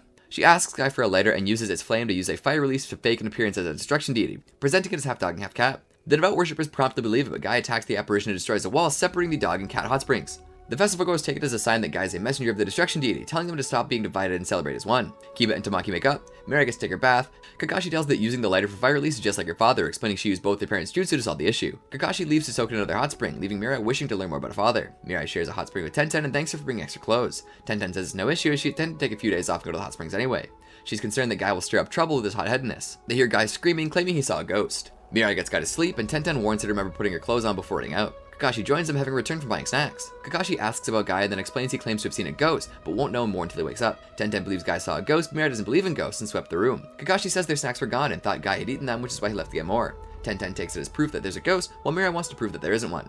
They ask the receptionist, who is shocked someone saw it. The receptionist tells them a story about the hot springs since war times, and how there used to be rumors of a ghost in armor that vanished after a mass exorcism was performed. They speak with several employees who tell them of strange occurrences the past few days. While discussing them, they lean over a statue, moving it a bit, and notice that it has a stone base, while all the others have a wood base. Tenten suggests Mirai cut through the stone with the chocolate blade, but Mirai says she hasn't mastered them yet. Kakashi tells him Guy woke up, but Guy denies seeing a ghost. Kakashi accuses him of eating all the snacks. Guy denies it, challenges Kakashi to a ping pong match, and the two leave. Mirai and Tenten discuss Guy's attitude. Guy and Kakashi return, asking Mirai to be their referee. Mirai thinks about the places the ghost supposedly appeared and notices all of them face the inner garden. Guy continues to try avoiding places in their hot spring. Kakashi asks Mirai why she's so distracted, and why she's so determined to prove that ghosts don't exist. She says that if they did, she thinks her father would have visited her. Mirai notices the ping pong ball moving because of a breeze. She goes back to the statue ready to find the so-called ghost. Tenten scares Guy, and a girl appears from under the statue after smoke starts coming out from under it. Mirai attacks with the chakra blades and cuts the statue in half. They question the girl, named Tatsumi, who apologizes. Mirai explains that she found secret passages from war times for evacuation, found evidence of recent human activity, and all but one of them blocked, and asked the employees to fumigate them, forcing whoever was inside to come out from the only unblocked exit. Tenten explains she was having too much fun watching Guy put on a brave face. Tatsumi explains she was traveling and had no money and chanced upon the secret passage. She begs them not to hand her over to the land of hot water, as the trip she's making is for her deceased mother, visiting the hot springs she never got to see. Mirai offers to take Tatsumi with them and pay for her expenses. Kakashi warns her to be more careful with the chakra blades. They leave the next day, Guy finally explaining what he saw was an armored warrior, which brings to mind what Mirai and Tenten learned about the place's history. Mirai recalls she had removed several tags from Guy's room, thinking it was trash. Tenten splits from the group while the others go ahead with the trip. Shikamaru thinks back to playing shogi with Asuma, back when he still didn't know who was the king. He believes that Mirai will soon be old enough to realize the answer as well. Mirai, Kakashi, Guy, and Tatsumi travel to the next stop, a supposedly lesser-known hot spring. Conversation turns to parents, and Tatsumi asks Mirai which one of her parents she's most like. They arrive at their destination, but there's a giant boulder in the middle of the village. An old lady explains that it's been a month since a boulder fell from the mountain and crushed part of the village, including the hot spring. Guy ponders if he was 20 years younger, he'd have no problem removing the boulder. Some other villagers invite the group for drinking, where they explain they've done what they can clearing away mud and sand. They haven't had help from Hokage yet because they've been having issues with young women disappearing, which takes priority. They haven't asked the Land of Fire for help because they think they wouldn't go out coming all the way, or that they would send low-ranking individuals with no real authority. Later, Mirai tries moving the boulder herself, but to no avail. The old lady is sorry she came all this way and offers her a land of hot water dish, a roasted potato made in an underground pit. Kakashi talks to Mirai, pointing out the huge debris-related risk in moving the boulder. Mirai wonders if there's anything she can do, and Kakashi explains these are taken steps, and called Choji, who is on a mission nearby. Choji arrives, but is quite hungry and out of potato chips. Mirai brings them the roasted potatoes, which Choji quickly eats, but they don't have enough fat for him to recover his strength. Since they can't get potato chips in the mountain, Mirai decides to make some with Tatsumi's help. Choji comments on potato chips all the way through their making, and makes a comment on advice Asuma used to give to him, which sparks Mirai's curiosity. She asks about her father, and Choji tells her he smoked a lot and was quite vague, but he understands Asuma more now that he has more years on him. He tells him about how Asuma gave his team their earrings. While they're talking, the potato chips become ready. Choji is unsure about their shape but raves in their flavor when he tries them. Choji grows in size to remove the boulder and is joined by the other Konoha Shinobi and the villagers. Choji converts calories to chakra for a final push, removing the boulder. The hot springs begin flowing once again. Choji slims down for having converted so many calories into chakra. The old lady thanks Mirai, who downplays her contributions. Choji explains that Asuma used to encourage him when he had trouble learning jutsu. When he mentions the king, Choji explains it was something Asuma asked them, and refuses to tell the answer as asked by Shikamaru. He says watching Mirai brought back memories of Asuma. Choji leaves, and at night, Tatsumi and Mirai soak in the hot spring. Hearing Mirai talking about her father, Tatsumi confesses she's been lying to them, and that she's actually been looking for a hot spring where one supposedly can talk to the dead. Mirai is skeptical about Tatsumi's claim of a hot spring where one can see the dead. Tatsumi says she came all this way to see her mother, skeptical at first as well, but she had to try. She asks if Mirai doesn't want to see her father. Mirai excuses herself. She thinks to herself she has a mission, but ends up changing her mind. She tells Tatsumi she'll go with her, if only to protect her. Tatsumi is glad and informs her that they have to go, as they can only supposedly meet in the dead of night. Mirai hopes to be back by morning. Walking through the village at night, they see how the atmosphere is different when it's empty. On their way, they replenish their water in a spring. Mirai tastes iron in the water. Mirai asks Tatsumi when she wants to stay with her mother, and Tatsumi explains she wants to apologize for a fight they had the day before she died. Mirai wants to ask her father who the king is. Mirai helps Tatsumi crossing difficult spots, impressing her with her shinobi skills. Someone spies on them. They arrive at a fork in the road, and the girl who spied on them approaches them, offering to take them to a hot spring, claiming to have been there herself and to have met with her dead brother. She directs them to a cave behind a waterfall. As they approach the spring, Mirai smells sulfur. They meet several girls, some of them who've been waiting for over a month, and they rejoice when there are now 20 of them, the number required for a ceremony. The attendants tell them they'll begin soon and lead them to a room to meet Ryuki. Mirai asks him how he'll let them see the dead, earning a reproach from the other believers. He tells them of a shinobi who once used a jutsu to reincarnate the dead from the Great Wars, which Mirai recognizes as summoning, impure world reincarnation. Ryuki claims a jutsu disgraced the dead and required a living sacrifice, but through his research was able to learn a jutsu that wouldn't have these consequences and requirements. Ryuki directs one of them into the spring, having her name in the name of the one she wishes to see. The others hear her speaking through the steam. Tatsumi is next and recognizes her mother's voice calling out to her. When Mirai gives her name and that of her father, Ryuki recognizes her family name and directs her to the steam. Ryuki has a Jashin symbol on his ring. Mirai sees a figure in the steam in her father's shape. Mirai recalls reading Shikamaru's report on the mission her father died, which detailed how Hidan used Asuma's blood for his jutsu, forging a link through which he transferred injuries. Ryuki asks the women if they heard the voice of their loved ones calling out to them and gives them water to purify themselves, instructing them not to drink until he tells them so. Mirai wants her father to teach her how to play shogi and expresses concern her father won't recognize her. Ryuki claims to be able to move between worlds and having met Asuma who wanted to meet her. Mirai makes a mention of a shogi player her father supposedly admires and who she's supposedly named after. Ryuki confirms Asuma telling her that, which Mirai takes as proof as his lies, as there's no such shogi player, and prepares to fight him. Ryuki orders the women to drink the water, but Mirai slightly shocks them with lightning release, which snaps them out of the effects of the hypnotic gases in the spring. Mirai concludes he's the one behind the missing women and confirms that their sacrifices so he can achieve immortality. Ryuki cuts Tatsumi's cheek for some blood and creates a link between her and a puppet, which puts her under his control. He orders Tatsumi to kill Mirai and mocks Mirai for not fighting back against a non-shinobi opponent. Kakashi and Guy arrive at the spring, defeating the elder cultists as they do. Kakashi throws a kunai at Ryuki's hand, causing him to drop the cursed puppet, breaking his hold over Tatsumi. Ryuki creates a diversion with the gases to escape, but Mirai follows him. She reaches the ritual room where Ryuki intended to exchange blood from human sacrifices for immortality. The room contains several spear-throwing trap mechanisms. Mirai asks Ryuki who Hidan is to him. Ryuki considers Hidan a hero and wants to inherit his accomplishments, restoring the way of Jashin. He considers the current peaceful era to be a waste, which mirrors Mirai's concerns that the challenges they face won't allow them to surpass the previous generation. Ryuki seemingly slashes Mirai, acquiring her blood and controlling her. Damaging the puppet, Ryuki appears to use her blood to acquire immortality, but everything fades as Mirai reveals a genjutsu. Ryuki is confused as he tasted her blood, but Mirai reveals it was just iron-rich water from the hot springs. Ryuki is convinced what he now sees is a genjutsu and charges at her. Guy and Kakashi watches Mirai strikes back at him, seeing Asuma in her as she defeats Ryuki. He and his cultists are apprehended, and Mirai explains what happened to Tatsumi. They talk about having memories of their loved ones and looking to the future. Kakashi and Guy exchange words and discuss Mirai's growth. They part ways with Tatsumi and go back to Konohagakure. Mirai is skeptical when they come across such an operation by accident, and they explain their mission was to investigate the missing girls, while Mirai's was to protect them. Kiba, Choji, and Tenten having been sent to gather intel while acting as tourists. As they arrive, Mirai realizes they've been giving her all the details so she can write a mission report. Boruto greets her as she arrives and is shocked when she tells him what happened. Later, Mirai plays shogi with Shikamaru and says she figured out the king is future generations. Shikamaru teases her for not realizing she's named after the answer and points out she lost the match. Shikamaru visits Naruto in his office, asking him about his decision on who to promote to Chunin as the exams have been derailed by the Otsutsuki attack. Naruto finds it difficult to choose and can only promote one genin. Shikamaru stresses that Chunin are team leaders and should be chosen based on their ability to discern battle situations and make decisions. Naruto and Shikamaru review the sections of the exams and those who passed them, discarding them as they analyze how they fought and strategized their battles. They eventually narrow it down to Sarada, Sumire, and Denki, and Naruto decides to promote Sarada, as while she's on par with Denki and Sumire in terms of strategy, he finds her to have the better fighting skills among them. Sasuke arrives, feeling the need to report in. He says he hasn't been able to find Urashiki, but has discovered evidence that Urashiki had been around several locations before Momoshiki and Kinshiki arrived, and Shikamaru speculates who's gathering intel. Seeing Sarada's photo, he deduces Naruto wants to promote her, but having learned about Sarada's desertion after the exams from Sakura, voices his concerns over who should be promoted. Sasuke leaves and Naruto reconsiders Shikadai, pointing out his contribution in the resolution of the Iwagakure incident. Shikadai is promoted to Chunin. Shikadai admires his Chunin flak jacket. Moegi arrives to give him his first mission as team captain. She claims the mission is easy, but Shikadai is suspicious of her coming all the way to his house, telling him that that was the case. Because the mission was sudden, they had to put together a team with the available genin. Shikadai meets Iubi and Wasabi at the gates who begin arguing with each other. Boruto arrives late and offers some condolences for his team. Their mission is to retrieve a flower that grows on top of a mountain. The Genin question the mission, and Shikadai explains it's a rare flower that blooms only once every 4 years, and due to its medicinal properties, it's sold at a high price, so they should be on the lookout for bandits. Wasabi asks how they'll find the flower, and Shikadai presents them Tonsuke, a pig with a great sense of smell that'll act as their guide, much to their shock. Because he's the only pig who can find the flower, he's been spoiled rotten, and has to be fed specialty food regularly. Because one of the pigs who was being trained was stolen, they need to carry the pig as extra security, a task that falls to Iwabi. At night, they come across wolves. Wasabi scares them away, but also scares Tonsuke, who flees. Shikadai retrieves him, noticing a snout-shaped birthmark. Boruto attempts to reassure Shikadai while Iwabi and Wasabi argue over whether they should cross the bridge or go on a detour.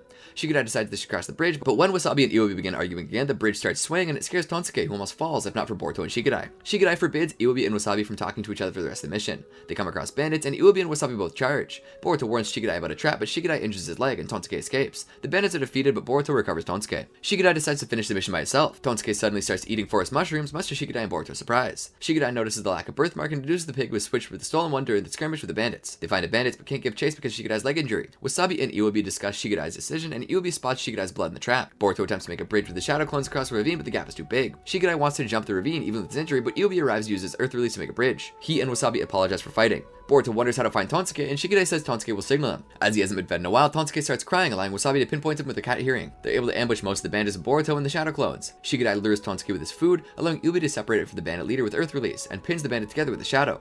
They find the flower and succeed with their mission.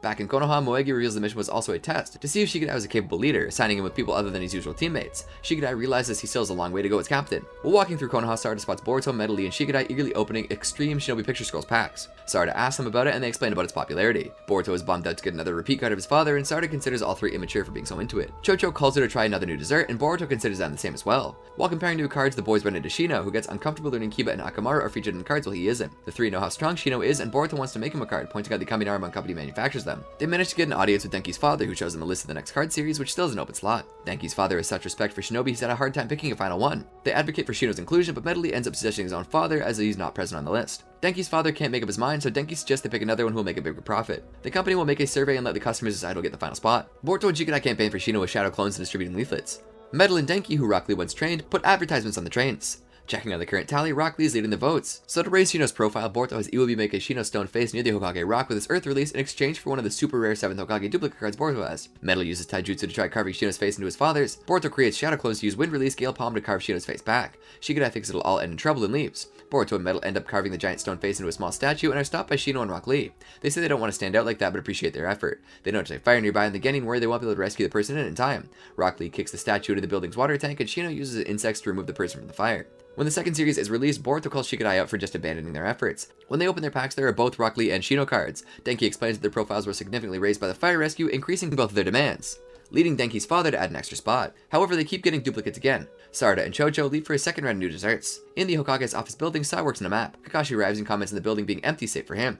Sai explains that everyone else is out investigating a bomb threat, so all the other work is stopped. Kakashi notices a complaint about Team 25 in the post office and offers to look into it. He dons his Sukiya disguise on the way to the post office. There, Hoki berates Hako for not acting according to plan, and Renga for carrying too many boxes at once, who ends up dropping them. A post office employee complains about them, saying he'll request other Genin if their performance doesn't improve. Renga and Hako blame Hoki while leaving, as they end up doing things their way because they can't understand his orders. Sukiya asks to speak with Hoki, and is impressed when he remembers him from when he interviewed them as academy students. Sukiya asks Hoki about the way he dresses, and Hoki explains his admiration for the 6 Hokage. Hoki informs Sukiya his team is only being assigned D-rank missions, and they're having to perform without a supervising Jonin, as theirs is recovering from a mission injury, and due to the labor shortage there's no one to fill in. He tried to lead the team, but Hako goes off and does his own things, and Renga only does things through brute strength. Boruto and Sarada suddenly arrive and request to see a certain package as part of the bomb threat investigation. They find the bomb and manage to deactivate it. Several Shinobi arrive at the post office to investigate. They explain to Hoki how the investigation revealed the bombers planned to mail bombs, having discovered them through packaging paper found at the culprit's place, and how other Genin are in pursuit. When the superior comes to talk to them, Hako deduces what he'll say from his behavior, that it is marital problems from his clothes. Sukiya takes notice. The office stops receiving packages for the day, but will resume the next day. Hoki discusses with Renga and Hako about being left out of the bomb investigation.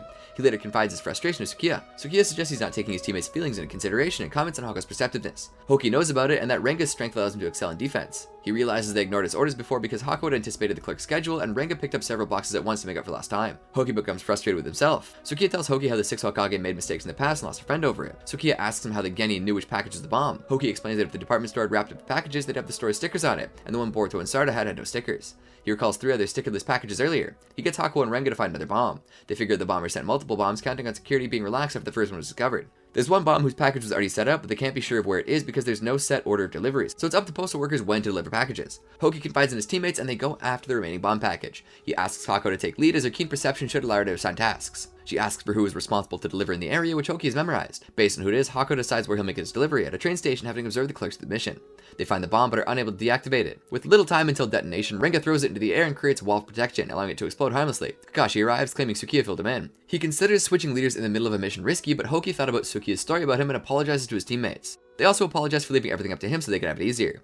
Under Kakashi's recommendation, Team 25 is put under Sai's leadership, who considers their individual abilities suited for intelligence missions. Konohamaru's love arc. Boruto, Sarada, and Chocho watch a movie in the cinema. Boruto finds it to be uninteresting, angering Sarada and Chocho for not getting the romantic aspects of the plot. They want to have him watch the movie again, but Boruto leaves. He tells Konohamaru about it, who thinks he should train more if he has time to watch movies. Boruto asks him if he watches movies like that, but Konohamaru denies it, saying that he can't lose focus of romance if he wants to be Hokage. They notice a young woman being pursued. Boruto and Konohamaru keep track of her as she loses her pursuers, and Konohamaru saves her from falling when she misses a step on the stairs. The woman is astonished by the view while Konohamaru carries her jumping between buildings and thanks him when they land. She introduces herself as Remon Yoimura. Boruto asks her why she was being chased. She claims to have come to Konoha for sightseeing, ran into them when getting lost, and thinks she upset them. Remon insists on thanking them, so Boruto asks her to treat them to lunch. At Lightning Burger, they try the latest item on the menu, a super sour lemon burger. Remon had never eaten a burger before but loves sour foods. She enjoys it so much that she decides to live in Konohagakure. At their suggestion, Konohamaru tries the burger but doesn't like the sourness. Remon offers him a handkerchief to wipe his mouth and she promises to wash it and return it to her. Boruto considers him uncool. They offer to show her around and guide her while sightseeing. Remon shows interest in hair clips from a stand. Konohamaru offers to buy her one, and she has Konohamaru pick one. Boruto comments on the expensive hair accessory she's already wearing. When visiting the Hokage Rock, Konohamaru explains how he was named after the village and about his grandfather, and Remon comments on his verbal tick. They both act shy and blush.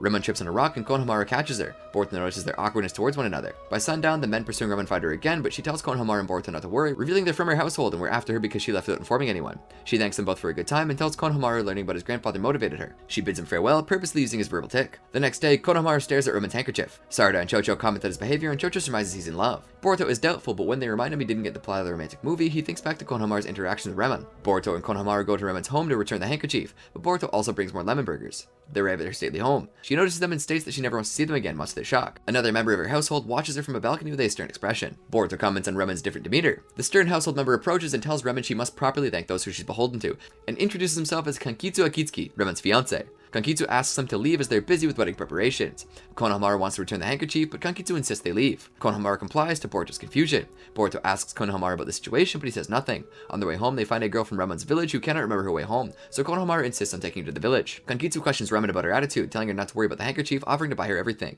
Remon wants to retreat to her room, but Kankitsu is confined into a new secure building. Remon feels like a prisoner, but seeing how sad other villagers are about it, and Kankitsu reminding her it's for the good of the village, she relents. He also takes her hair clip for safekeeping, and she protests, claiming that they guard her memories from Soma. Unable to get it back, Remon comments that he's changed. Konohamaru and Boruto return Anzu to her mother, and Anzu says she couldn't remember where the village was, startling the villagers when Konohamaru notices. Boruto argues that they should visit Remon again. An old woman talks to Remon, saying how Kankitsu has changed and informs her of another villager lost her memory and got lost, but travelers brought her back. Remon is concerned as legend never mentioned anything like that, but concludes they must hurry the wedding. Konohamaru and Boruto notice the extra security around Remon's home. Konohamaru stresses that because this is a personal investigation, they must keep their involvement limited. Boruto points out he's the one who wants to talk to Remon. Remon thinks about her experiences in Konoha, and Konohamaru and Boruto arrive at her window. They're concerned for her situation, but she explains that it's the only way to save her village. At Konohamaru's request, she tells the legend of her village. 4 centuries prior, Daidai village was almost destroyed by Soma, a demon who consumes memories, leading them to waste away. She draws him a picture, a horned skull spirit. At the time, a shrine maiden, Kuen, battled Soma, who came close to possessing her, but she managed to seal it in a rock. However, a portion of Soma stayed within her, resulting in a curse that was passed down to her descendants. When bearers of the curse reach age 20, the curse manifests a mark on their hands, signaling that they connect Soma with the outside world, and slowly have their memories drained. Remon explains that she and Kankitsu are both descendants of Kuen through different branch families, and that every 100 years, the seal restricted Soma weakens. Boruto notices Remon is not losing her memories, and she explains that her hair clip is a tool created by Kuen that protects her against Soma's power, given to the female descendants who inherit the curse. When Soma gets stronger, its horns begin growing from the rock, signaling it's time for the seal to be repaired. At that time, a man and woman who bear the curse are wed and reapply the seal. Boruto questions why the seal can't be applied without them being married. Remon explains Kankitsu is losing his memories, and the only way to break the curse is through marriage. Boruto says they'll defeat Soma, but she explains it doesn't have a physical form, so it can't be attacked with weapons or ninjutsu. Konohamaru explains the existence of such beings, evidenced by the one his grandfather made a contract with. Kankitsu leaves at night, and the old woman wonders where he goes. Remon says Kankitsu wasn't this cold when they were younger, but Boruto is still against her marrying someone who will not make her happy. She explains that the story of Konohamaru's grandfather gave her strength to go through with it. He returns her handkerchief, then leaves. As Boruto argues against leaving Remon in the situation, they're approached by the old woman, Asaki of the Yoimura family. She confirms Kankitsu's change in personality and asks them to confirm where he goes at night. He visits Remon, finds she has her handkerchief back, and stays put for the night. Kankitsu goes to see Asaki, who forgets what she wanted to do. Boruto notices she's late to get the report, and Konohamaru becomes suspicious of Asaki's absence. Konohamaru decides that he and Boruto should be looking for Asaki themselves. They see Kankitsu leaving Ramon's home, and Konohamaru decides to tail him, instructing Boruto to find Asaki. Konohamaru follows Kankitsu to a site where he's spotted by Kankitsu's subordinates. Kankitsu informs him only people from the Dai village are allowed on the site, and that he'll file a complaint about him with Konohagakure. His subordinates escort him out. Boruto spots Kankitsu when he returns, but also Asaki, and goes to talk to her. She doesn't recognize him, but spots Kankitsu with Ramon's hair clip at the distance and advises Boruto to leave. Asaki follows Kankitsu to the ceiling rock, and Boruto follows her. She stops Kankitsu from destroying the hair clip, which ends up with Boruto. Asaki accuses Kankitsu of not being himself. Kankitsu surmises he has to do more than erase her memories and moves in to finish her. Boruto forces a retreat with the throw kunai. He refuses to explain his intentions, adding Boruto would only forget them anyway, and produces several will-o'-the-wisps that follow Boruto around. Boruto dodges several of them, and Asaki blocks one with her own body. She grows antlers, which sends 2 wisps back to Kankitsu and passes out. Boruto blocks the next wisp, and while surprised by the hair clip protecting him, he's hit with another one from behind. 2 wisps also leave his body through antlers. Boruto's memory of events since going to the movies are compromised. He flees the site with a hair clip and continues to struggle his memories. He falls into a river, and Kankitsu ceases the search. Due to Kankitsu's complaint, Konohamaru is placed under house arrest. Kankitsu informs Remon he's pushing up the wedding ritual, claiming Soma is getting stronger. Remon asks about Asaki's absence. Kankitsu lies about it and says he'll let her know if she sees her. Boruto arrives home and when asked by his mother and his sister, he can't remember how he acquired the hair clip. Konohamaru spends the night researching. Sarada asks what Boruto did, believing Konohamaru's house arrest to be the result of him covering for something Boruto did. Throughout the day, Boruto stumbles upon reminders of his experiences with Remon, and he finally remembers everything. He rushes back home to retrieve the hair clip and goes to see Konohamaru, who has found something in his research. Boruto reveals to Konohamaru that Kankitsu is the one stealing people's memories. The two move out to return to Dai village. The wedding ceremony between Kankitsu and Remon begins. Boruto and Konohamaru rush back to the Dai village. Kankitsu and Remon join hands and are instructed to cut the stone's horns to keep Soma sealed. A ghostly aura connects them to the statue, and they're given swords to cut the horns. Kankitsu strikes the rock's binding ropes instead, to everyone's shock. Kankitsu grabs Remon's hand by force and continues the ritual. Konohamaru and Boruto arrive. Kankitsu proclaimed he fulfilled his duty and passes out. Soma manifests from the remains of the stone. It attacks Remon and Kankitsu, but Konohamaru pulls him out of the way. Boruto attempts to attack Soma with kunai and wind release, but to no avail. Soma goes through some of the villagers in the cave, eating their memories. Konohamaru instructs Boruto to evacuate them. Konohamaru attempts to fight Soma, but it avoids him and goes for Remon. Konohamaru gets in his way, creating 2 more shadow clones. Attempts to seal it with one of his grandfather's seals. Immediately restricts Soma's movements for a while. They leave the cave. Kankitsu wakes up, now free of Soma's influence, and recounts how he fell under its control. Boruto stresses that physical attacks and ninjutsu don't work against it, and Konohamaru points out that it seemed to evade him. Remon says it only fears Koen's hair clip, which Konohamaru has. Remon wants to seal Soma inside her body, Kankitsu stressing its risks. They explain how Koen did the same a long time ago, but lost all their memories as a consequence, being barely able to transfer to the rock and only managed to cut out one of the manifested horns on herself. The hair clip can't protect one's memories when they have Soma sealed inside. They hear Konohamaru's seal about to break, so he and Boruto go back in. Just as Soma attacks them, Konohamaru summons a monkey, Enra. Konohamaru informs Enra of Soma's abilities, and Enra transforms into a staff at his instruction. Dodging Soma, Boruto covers the cave with several tags. Soma attacks Konohamaru, who blocks his blast with Enra. Konohamaru uses the staff to create a seal with the tags Boruto planted. A spectral monkey grabs Soma, who struggles to break free. Enra comments Konohamaru doesn't have enough chakra, and the seal breaks. Enra's transformation and summoning dispel. Remon arrives at the hair clip and seals Soma inside herself. She struggles to keep it contained and asks Konohamaru to cut the horns before losing her memories. Thinking back to his experiences with Remon, Konohamaru cuts the horns, destroying Soma. Remon wakes up at home with Kankitsu and Asaki at her side. She doesn't remember them or who she is. Konohamaru and Boruto leave Dai village without saying goodbye to Remon, despite Boruto's insistence. Kankitsu brings Remon a lightning burger lemon burger. She enjoys it but cries, finding it somehow nostalgic. Boruto brings one to Konohamaru as well at Hiruzen's head in the Hokage Rock. One tail let's go dark. At the Lightning Burger, the Konoha Genin discuss their plans for the upcoming days off. While most are excited, Shikadai isn't looking forward to visiting his mother's family in the Land of Wind. Likewise, Boruto isn't excited to go camping with his excessively doted grandfather. Shikadai wishes he could go on a mission, and Boruto wishes he would turn to Sasuke. Sasuke told him to get in touch with the Hawk message. Walking through Konoha, Boruto spots Sasuke's Hawk delivering a message to the Hokage's office. Konoha Shinobi take his message to be decoded. Intent on knowing the message, Boruto frees Sasuke's Hawk. Shikamaru and Yurito discuss Sasuke's update on his search for Urashiki, which is leading to the Land of Wind. Using the freed Hawk's commotion as a distraction, Boruto learns Sasuke's location. He comes across Sarada, who notices his enthusiasm, but decides not to tell her about finding Sasuke's location. The next day, as cover, he tells his mother he'll be camping with Team 7 and staying at Mitsuki's house. Boruto misses the train for the Land of Wind with Temari, and Shikadai manages to sneak into a freight train that's headed there as well. Boruto makes it to the Land of Wind but ends up dropping off one station early. He tries walking to the next station but passes out from the thirst and heat. He's rescued by Hisago and wakes up at her house the next day. She encourages him to spend the night to go to the train station in the morning. Isago's father, Gojo, currently tells him to leave. Isago explains her father dislikes ninja. He refuses Boruto's help with preparing the garden and reveals his village was destroyed by the Fourth Shinobi World War, not by enemies, but by Shinobi on his own side in an attempt to smoke out enemies. He lives in isolation so Isago never has to go through the same thing. At night, Boruto and Isago play Shinobi bout, but an alarm goes off. Their friends damage again. Gojo explains he's being harassed by people who want to leave the area so they can build a power plant that'll benefit many people. In the morning, Isago tries to make Boruto stay one more night, but he has to leave. He comes across people harassing Isago and Gojo, preparing to use a chemical to kill their greens. They hold Isago hostage to force Gojo to transfer land property, but still intend to kill their greens before harvest time. Boruto arrives and intimidates them into giving up with the Rasengan with a threat of informing Gaara of the situation. In gratitude, Gojo allows him to use the trolley he built to go to the train station. Boruto uses wind release to boost his speed and arrives at the stone pillars marking his destination. He finds the remains of Amaterasu burning and goes investigating. Nearby, Sasuke and Gaara fight Urashiki, who has a number of Toneri's puppets under his command. Boruto arrives and Urashiki manages to snatch Sasuke's chakra while he's trying to pick Boruto. Sasuke charges at him, but Urashiki portals him away. After Sasuke was teleported to another dimension, Boruto tries to attack Urashiki, but is stopped by Gaara, who takes him to a safe location. Gaara binds Boruto and explains to him that Urashiki is an Otsutsuki and he has no chance against Urashiki. Urashiki takes advantage of attacking an exhausted Gaara, but he's saved by Shinki and Shukaku. Shinki attacks Urashiki with his iron sand, but Urashiki evades with ease. Shukaku uses his wind release to try to push Urashiki away and grab him with his paws, but Urashiki evades him. Gaara uses his desert-layered Imperial Funeral Seal to seal Urashiki temporarily, with Urashiki stating he will just bide his time patiently. Kankuro, Yoro, and Araya arrive after hearing news that Urashiki plans on targeting Shukaku. Gaara gives the mission to Kankuro, Shinki, and Boruto to take Shukaku, who at first refuses to be sealed in a tea kettle but later goes unwillingly to Naruto and Konohagakure to keep him safe. At first, Shinki refuses to go because of Boruto's immaturity and because Shukaku belongs to Tsunagakure, but relents when Boruto is the only one who knows Konohagakure's terrain. Gaara states that Shinki can learn something from what Boruto has that Shinki does not. Yodo and Arai will take Gaara back to Tsunagakure to be healed. Kankuro, Shinki, and Boruto head out with Shukaku clinging onto Boruto's back for the first portion of the trip. Kankuro, Shinki, and Boruto arrive at an abandoned wind generation building in hopes of finding communications, but instead find a map of routes leading to Konohagakure. Shinki later scolds Boruto for allowing Shukaku to trick him into letting Shukaku wander off to think he needed to urinate when Shukaku just wanted to relax. Shinki takes charge in keeping Shukaku safe within his iron sand armor. As Kankuro, Shinki, and Boruto head out, they're sensed by enemy puppets. Kankuro instructs Shinki and Boruto to go on ahead while he takes down the enemy puppets with his own puppets, and the two depart. Kankuro battles Urashiki's puppets to buy Shinki and Boruto more time. As the puppets increase in numbers, Kankuro summons more puppets to battle his foes. He's overwhelmed and decides to self-destruct his puppets to destroy the remaining enemies. Temari and Shikadai arrive in Tsunagakure, where Temari dreads something bad has happened. Boruto and Shinki see an explosion where Kankuro is fighting. Boruto fights with Shinki whether they should go back and see if Kankuro is okay and assist him, but Shinki advises against it as he states that the Shinobi from Tsunagakure will do anything to protect one another, even after self-destructing their bodies to destroy an enemy for good. Boruto is angry that Shinki is cold about Kankuro's well-being, and Shinki is angry about Boruto not being able to prioritize the mission before lives.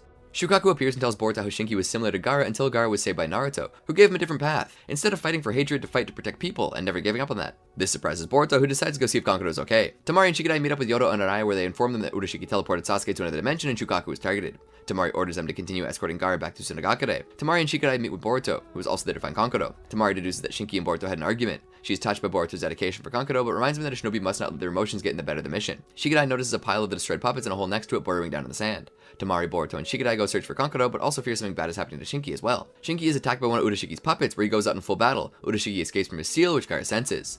Boruto concedes to Temari that he may not have understood Kankuro's resolve or Shinki's, but he can't accept it and understands that he must protect Shukaku. Shinki begins fighting Urashiki's remaining puppet. It manages to hit Shinki with poison needles. Shinki feigns a hit from a sword of the clone, while the real Shinki anchors the puppet to the ground with iron sand and continues on his way, his arm paralyzed. Shukaku teases him slightly that he may have been able to avenge his uncle if Boruto had been there to aid him in the fight. They arrive at a crevasse and Urashiki's puppet catches up to them, but so does Boruto, who lands a hit on it. Temari and Shikadai also arrive, giving Boruto and Shinki an opportunity to retreat. Boruto apologizes for dismissing Shinki's feelings, but adds his friends are important as well. Shinki berates Boruto for being emotional, and Shukaku laughs, comparing Boruto to Naruto. Boruto goes back to help Temari and Shikadai, and Shukaku sneaks away from Shinki after Boruto as well. The puppet releases poison gas, but Temari blows it away, throwing the puppet into the crevasse. Boruto arrives, and the puppet climbs back up. Shinki berates Shukaku for watching the battle, and Shukaku points out that they have to deal with the pursuers. The three go against the puppet, and while Shinki thinks their fighting is inefficient because of their emotions, Shukaku points out they're able to coordinate just fine, and adds that while he did compare Boruto to Naruto, Shukaku considers Boruto smarter and more skilled than Naruto was. Shinki takes Shukaku and continues to move away from the battle. The puppet pressures the shinobi with multiple arms, chakra blasts, and attacking after burying itself in the sand. Temari unearths the puppet with her wind release, but it's able to dodge her attacks in the air, sending attacks of its own. Temari gets injured, protecting Shikadai from an attack. Temari tells them she'll buy time for them to leave, but they refuse. Boruto creates clones to form a perimeter and manages to land an explosive kunai in the puppet without detonating it, allowing Shikadai to use Temari's fan to unearth the puppet again. In dodging Boruto's Rasengan, the puppet is caught by Shikadai's shadow, allowing Boruto to land his Rasengan, which along with the explosive kunai detonation is enough to destroy the puppet. Temari tells Boruto to catch up with Shinki, while she and Shikadai recover and look for Kankuro. Urashiki catches up to Temari and Shikadai, having watched them fight through the puppets, and steals both their chakra. He muses it'll be bad if Shukaku reaches Konoha, but he does want to enjoy himself. Boruto catches up to Shinki and Shukaku, updating them on the puppet's death. Urashiki spots them from afar. Boruto, Shinki, and Shukaku approach the land of fire, noticing more vegetation. Urashiki intercepts them. Shinki is incredulous that Urashiki broke through Gaara's seal and wonders how he tracked Shukaku and the kettle should suppress their chakra. Urashiki explains he watched them through the puppets and revealed his Byakugan. He's pleased with taking Temari and Shikadai's chakra, which riles Boruto. Shinki stresses that they have to keep a cool head as neither Sasuke nor Gaara are there. Shukaku asks Shinki to unseal them so they can fight. Shinki has a plan and asks Boruto to buy some time. Urashiki attacks. Shinki blocks with his iron sand and Boruto counterattacks with shadow clones. Boruto feints an attack disguised as a kunai, which Urashiki also avoids. Boruto signals to Shinki, who attempts to seal him with his puppet and iron sand. Urashiki is bored by another seal. They flee, and Shinki leaves several third eyes behind to keep track of Urashiki, certain that his seal won't hold as long as Gaara's. Boruto is concerned about the Byakugan, and Shinki changes their direction. Urashiki breaks free and continues pursuit. Having put enough distance between them, Urashiki continues on the shortest route of the Land of Fire, unaware that the Genin and Shukaku have changed course. They can't rush to the Land of Fire, afraid that they'll get in the range of Urashiki's Byakugan, so Boruto suggests visiting Gojo as a transmitter. Shinki struggles, having spent a lot of chakra with his puppet technique and third eyes. Boruto helps him. They arrive at Gojo's house, but it's been attacked. Isuko tries to get her father up from under the debris. Shinki is more concerned with knowing if Urashiki is the one who attacked them rather than helping Gojo, earning Boruto's censure. Shinki rescues him. Gojo informs him who attacked them, confirming it was Urashiki looking for them. Their transmitter had been destroyed, so they can't ask for backup. Looking for a map, Shinki sees the only way to the land of fire, through a bridge where Urashiki is sure to be on the lookout for them. Gojo says there's a longer path known only to locals, but Shinki is sure Urashiki will fight it if he stays waiting around long enough. Boruto suggests using both routes, one of them carrying a decoy kettle on the route Urashiki is watching, buying time for the other one to use the long route with Shokaku. As Boruto can do shadow clones for decoys, he thinks the logical decision is for him to be the bait for Urashiki. At the bridge, Urashiki attacks Boruto, causing debris to fall into the river. At the longer route, Shinki notices the debris, and Shukaku talks to him about regret. In another dimension, Sasuke's chakra begins to replenish, enough for him to try getting back. Shinki continues towards the land of fire while Shukaku wonders how Boruto is doing. Boruto attempts to hide from Urashiki to buy Shinki time, but Urashiki finds him as Byakugan. Shinki arrives at the land of fire border, but is stopped by Mirai, who recognizes him as Gaara's son. He doesn't attack, but stresses the urgency of his mission to speak with the Hokage. He can't share the details with anyone lower than Chunin, so Sai offers to hear him, having been sent to investigate Sasuke's lack of communication. Shinki informs of the situation. Sai orders border patrol to be on high alert, Mirai and Shinki to stand by, while he takes Shukaku to Naruto. Urashiki attacks Boruto, destroying the clone disguised as Shinki. Using Shikadai's chakra, he pins Boruto with his shadow and discovers the kettle with him as a decoy.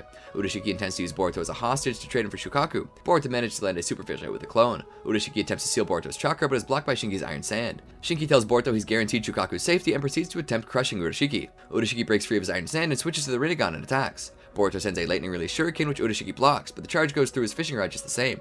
He evades their attacks by teleporting. Boruto's eye activates what Urashiki recognizes. He uses Tamari's chakra as a distraction to attack Shinki, but Boruto's eye allows him to detect where Urashiki's portal will appear. Using clones as bait for Urashiki to destroy, they manage to corner him and land attacks, managing to break one of his horns. Urashiki strikes to kill, but his attack is blocked by Sasuke, who is able to track Urashiki through his constant use of space-time ninjutsu through the fight. Sasuke attacks, but changing his eyes again, Urashiki disappears, but not through a portal, leaving behind a crane origami of the same red energy that comprises fishing rod and hook, which disappears shortly after. Sasuke is out of chakra, unable to pursue him, and Boruto and Shinki pass out from exhaustion. Gaara wakes up in a Sunagakure hospital to Yodo and Arai's relief. Kankuro is battered up but alive. A search party finds Tamari and Shikadai and informs him of Kankuro's status.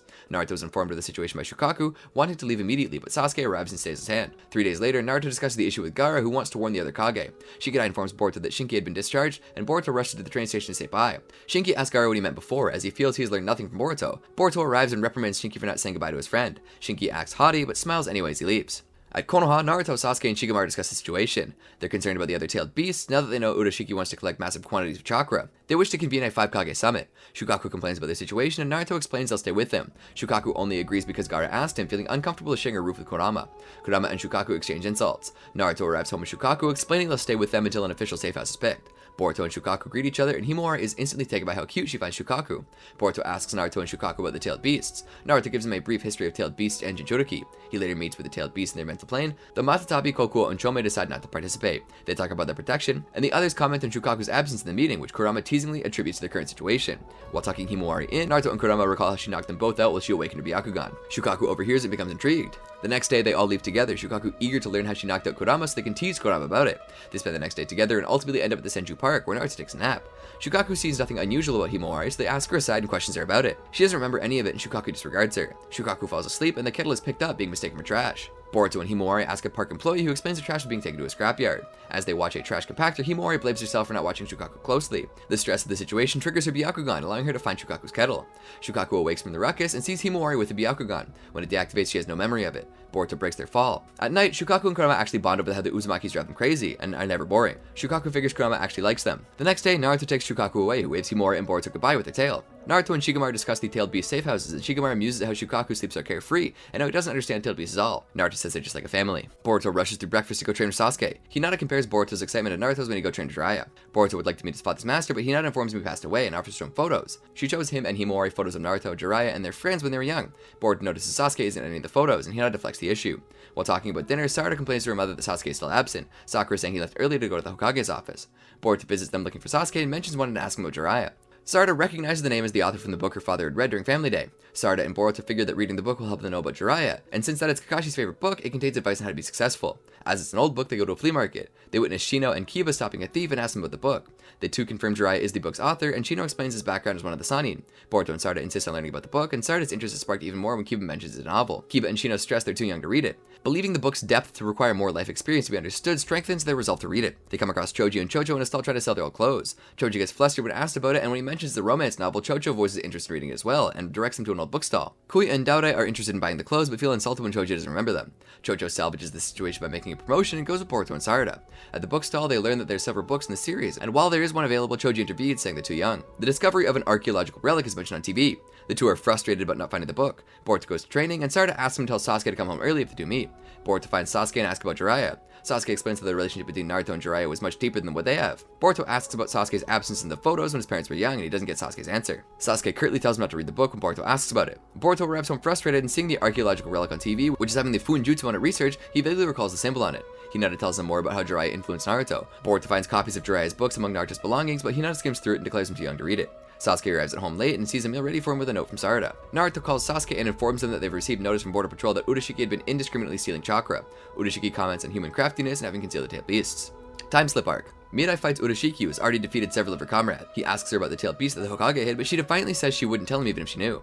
He takes her chakra, noting the potential usefulness of genjutsu. Someone tries to contact Mirai through her earpiece radio, which sparks Urashiki's curiosity and gives him an idea. Several shinobi patrol the streets in Konoha. Naruto feels this makes the villagers uneasy, but Shikamaru stresses they can't be too careful, as Urashiki has attacked many shinobi and can teleport. Naruto is concerned that Sasuke isn't in top form since having his chakra stolen, and wishes Urashiki would come at him directly. Urashiki muses his actions have drawn too much attention, and decides to use all the chakra he gathered so far, hoping that getting Kurama will even it out. Shikamaru informs Naruto the other villagers are cooperating and that Mirai has gone missing. Naruto wants to send a clone to look for Urashiki, but Shikamaru and Sasuke counsel him against it. Boruto arrives and asks why he was left out when all the other Geni were tasked with finding Urashiki. Naruto says it's too risky to send him out as Urashiki has a vendetta against him, saying even he was more reasonable at that age. Sasuke suggests forming two-man team with Boruto as this should prevent Urashiki from easily going after Boruto, but Naruto restricts their movements to the village, as Sasuke needs to stay nearby in case Urashiki attacks Konoha. Boruto spots his friends and Denki explains they're helping test new radio technology from the Kaminarimon company. From Denki and Haganoma's mission control, they hear as Urashiki is found moving away from the village. Tenten relays orders through the radio. While 7 shinobi mobilize to corner Urashiki, Sasuke explains to Boruto that Urashiki is likely to have stolen Mirai's chakra, and using it to draw shinobi away from the village with genjutsu. The Konoha shinobi are unable to prevent Korogi and Mirai from attacking each other, each seeing the other as Urashiki because of the genjutsu. Urashiki had used Mirai's radio to gain intel on their movements and prepares to go after Naruto. Boruto and Sasuke rush to the Hokage's office, but Boruto stops. Knowing that Naruto has capable shinobi near him, he deduces Urashiki's after something else, and recalls the artifact that had been on the news that has the same symbol they saw in the Otsutsuki ruin where they fought the White Zetsu. They go to the research facility instead and find shinobi drained of the chakra. Urashiki activates the artifact, Katasuki, a turtle-like device. Boruto and Sasuke arrive and attempt to stop Urashiki from using it. Urashiki steps into the light created by the device, Boruto and Sasuke follow him into it, arriving in an unusual dimension. Boruto and Sasuke attack Urashiki, but he repels them, knocking Boruto into Katasuki, causing him to fall off a ledge. Sasuke uses his Rinnegan to switch them with Urashiki and shields them all with Susanoo. They land on a forest and make their way back to Konoha. However, they notice the Hokage Rock only has 4 faces carved into it, meaning they're in the past. Boruto lists the differences you can see in the village. Sasuke recalls Urashiki's words about harvesting the fox's chakra. Katasuki startles Boruto, reporting having deviated from the temporal shift coordinates set up by Urashiki. Questioned by Sasuke, Katasuki confirms that by being separated from them, Urashiki will arrive in the past a few days later. Katasuki also warns them about the changing in the future by interviewing with the past. Sasuke and Boruto change in less conspicuous clothes. Boruto is surprised there is no lightning burger and that Ramen Ichiraku is a small establishment. They come across Sakura and Sasuke has to stop Boruto from asking where they can find Naruto. Sasuke stresses Katasuki's warning despite Boruto's assertion that they have to meet Naruto eventually anyway. Sasuke wishes to watch Naruto from a distance when they find him. Boruto bumps into Naruto. Boruto lets a dad slip, but Naruto is distracted by Jiraiya, who's running away from a crowd who caught him peeping. He throws them off by giving Boruto his binoculars, but he and Naruto are caught up and beaten by Tsunade and made to apologize. She asks Sasuke and Boruto who they are and what they're doing at Konoha, and Sasuke claims they're traveling performers use basic ninjutsu in their tricks. Tsunade explains they'll have to be watched as a Genin has recently deserted the village, requiring security to be increased. She tasks Naruto and Jiraiya to keep a watch on them. Jiraiya complains, but Boruto changes his mind by using sexy technique. When Tsunade leaves, Jiraiya dumps the task on Naruto, who wanted to train. When the 3 come across Sakura again, Sasuke retreats, telling Boruto that it's too risky and that he'll maintain surveillance from a distance. Sakura recognizes Boruto from earlier and comments on how similar he and Naruto are to their annoyance. She notices there's only one person Naruto is watching, causing him to dread punishment from Tsunade. Naruto takes Boruto home to keep an eye on him. They have dinner, and Boruto recognizes some mannerisms Naruto kept in adulthood. When Boruto can't sleep, Naruto asks him about his family. Boruto talks to him about it, talking around the fact that Naruto is his father. In the morning, Boruto complains about having ramen for breakfast. Naruto says it's a different flavor from the ones they had the previous night. Boruto decides to switch it up and uses some ingredients from Naruto's fridge to make the ramen spicier, while Sasuke watches them from afar. As Naruto shows Boruto around the village, Boruto asks Naruto to introduce him to his teammates in hopes of finding a young Sasuke. Naruto says it's impossible, talking around the fact that he deserted. Konohamaru arrives, wanting to show Naruto the progress of his sexy technique. Naruto is unimpressed and shows his sexy technique instead, and mentions Boruto's is also better than Konohamaru's. Before Boruto can show it, Sakura arrives and punches Naruto over the jutsu, scaring Konohamaru off. Hinata intervenes on Naruto's behalf, and Boruto finds his parents' interactions embarrassing, but also becomes interested when Neji arrives. Rock Lee also shows up, and Boruto is startled by how much he looks like his son. Neji says Tsunade gave him orders to gather Naruto and all other available genin. As Boruto is under his supervision, he has to accompany Naruto to the meeting. Naruto bumps into another shinobi, and Boruto begins talking about thunder trains. As they walk away, the shinobi bumped into, Denki's father, muses on the idea. Boruto asks Naruto about the fact that Tsunade's face isn't on the Hokage Rock. Naruto explains she took over recently, so it has yet to be carved, and adds that his face will be added when he's Hokage. Boruto takes note of how serious Naruto was about his goal at such a young age. The Genin gathered at a bathhouse where Shikamaru explains they have to clean it because something pertaining to an acquaintance of Tsunade's. Boruto notices that the Ino Shikucho aren't much different than their future selves. Knowing this is because Jiraiya is peeping, Naruto wants to get the cleaning done immediately. Sakura and Ino are surprised when Hinata talks to Boruto without a trace of nervousness. When the boys consider investigating what bathhouse owner would have over Tsunade to make her order them clean it, Naruto tries to focus on getting the job done, which Shikamaru finds unusual. He creates shadow clones to speed things up, and Boruto is impressed that Naruto could already make more clones than him. Not wanting to be outdone, Kiba and Akamaru begin using jutsu to get the job done and end up destroying Naruto's clones and the excessive foam it creates before crashing into each other. Lee also overdoes it, and Boruto and Naruto end up spraying water on each other.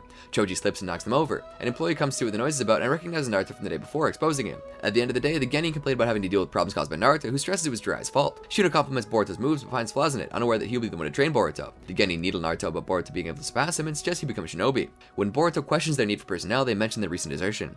Naruto and Sakura go silent, and the others change the subject. At night, Boruto meets with Sasuke, who reports not having sensed Urashiki and asks about Katsuki. Boruto reports no change, and asks Sasuke about that time, having put together that he's a deserter. He asks Sasuke if he can't say anything. Sasuke is adamant that they should only protect Naruto from Urashiki. The next day, Naruto takes Boruto to the training grounds, intending to meet Jiraiya. Sasuke, who rejoined the group, is chewed out by Naruto for not being around. Urashiki appears before Naruto, Boruto, and Sasuke, annoyed at how his plans have gone awry.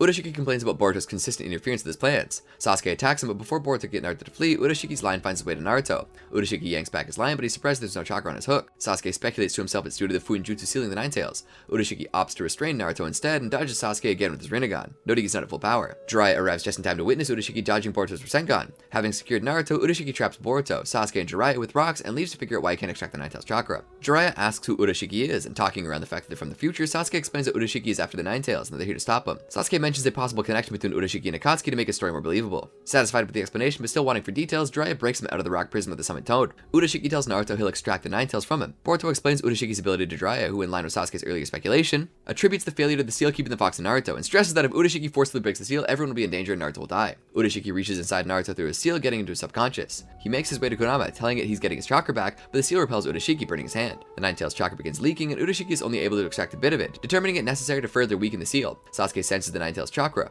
Urashiki heals his hand with the chakra he managed to extract and attempts to continue, but Naruto repels his fishing hook and breaks free of the fishing line. Sasuke, Boruto, and Jiraiya arrive. Sasuke attacks and Urashiki counterattacks, getting his hook into Sasuke. However, he's unable to get any chakra, having had a Fuinjutsu applied to himself. Boruto and Jiraiya go to Naruto, Jiraiya cautioning Boruto against the leaking chakra. The chakra forms a version 1 shroud around Naruto, causing him to rampage against them.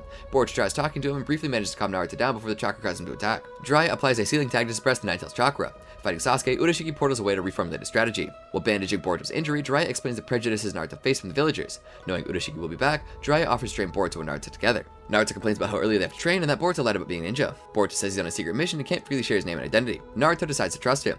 Jiraiya wants to train Naruto and Boruto to synchronize their chakra, having noticed their chakras are very similar to the point that it's synchronized in the last battle. However, he doesn't know what kind of cooperation ninjutsu they'll end up developing. They try it but fail, and Jiraiya explains to do it properly. Their chakra nature, power, and flow must be aligned. Since Jiraiya states the chakra nature is already similar, Boruto surmises they need to focus on power and flow, his observation earning praise from Jiraiya.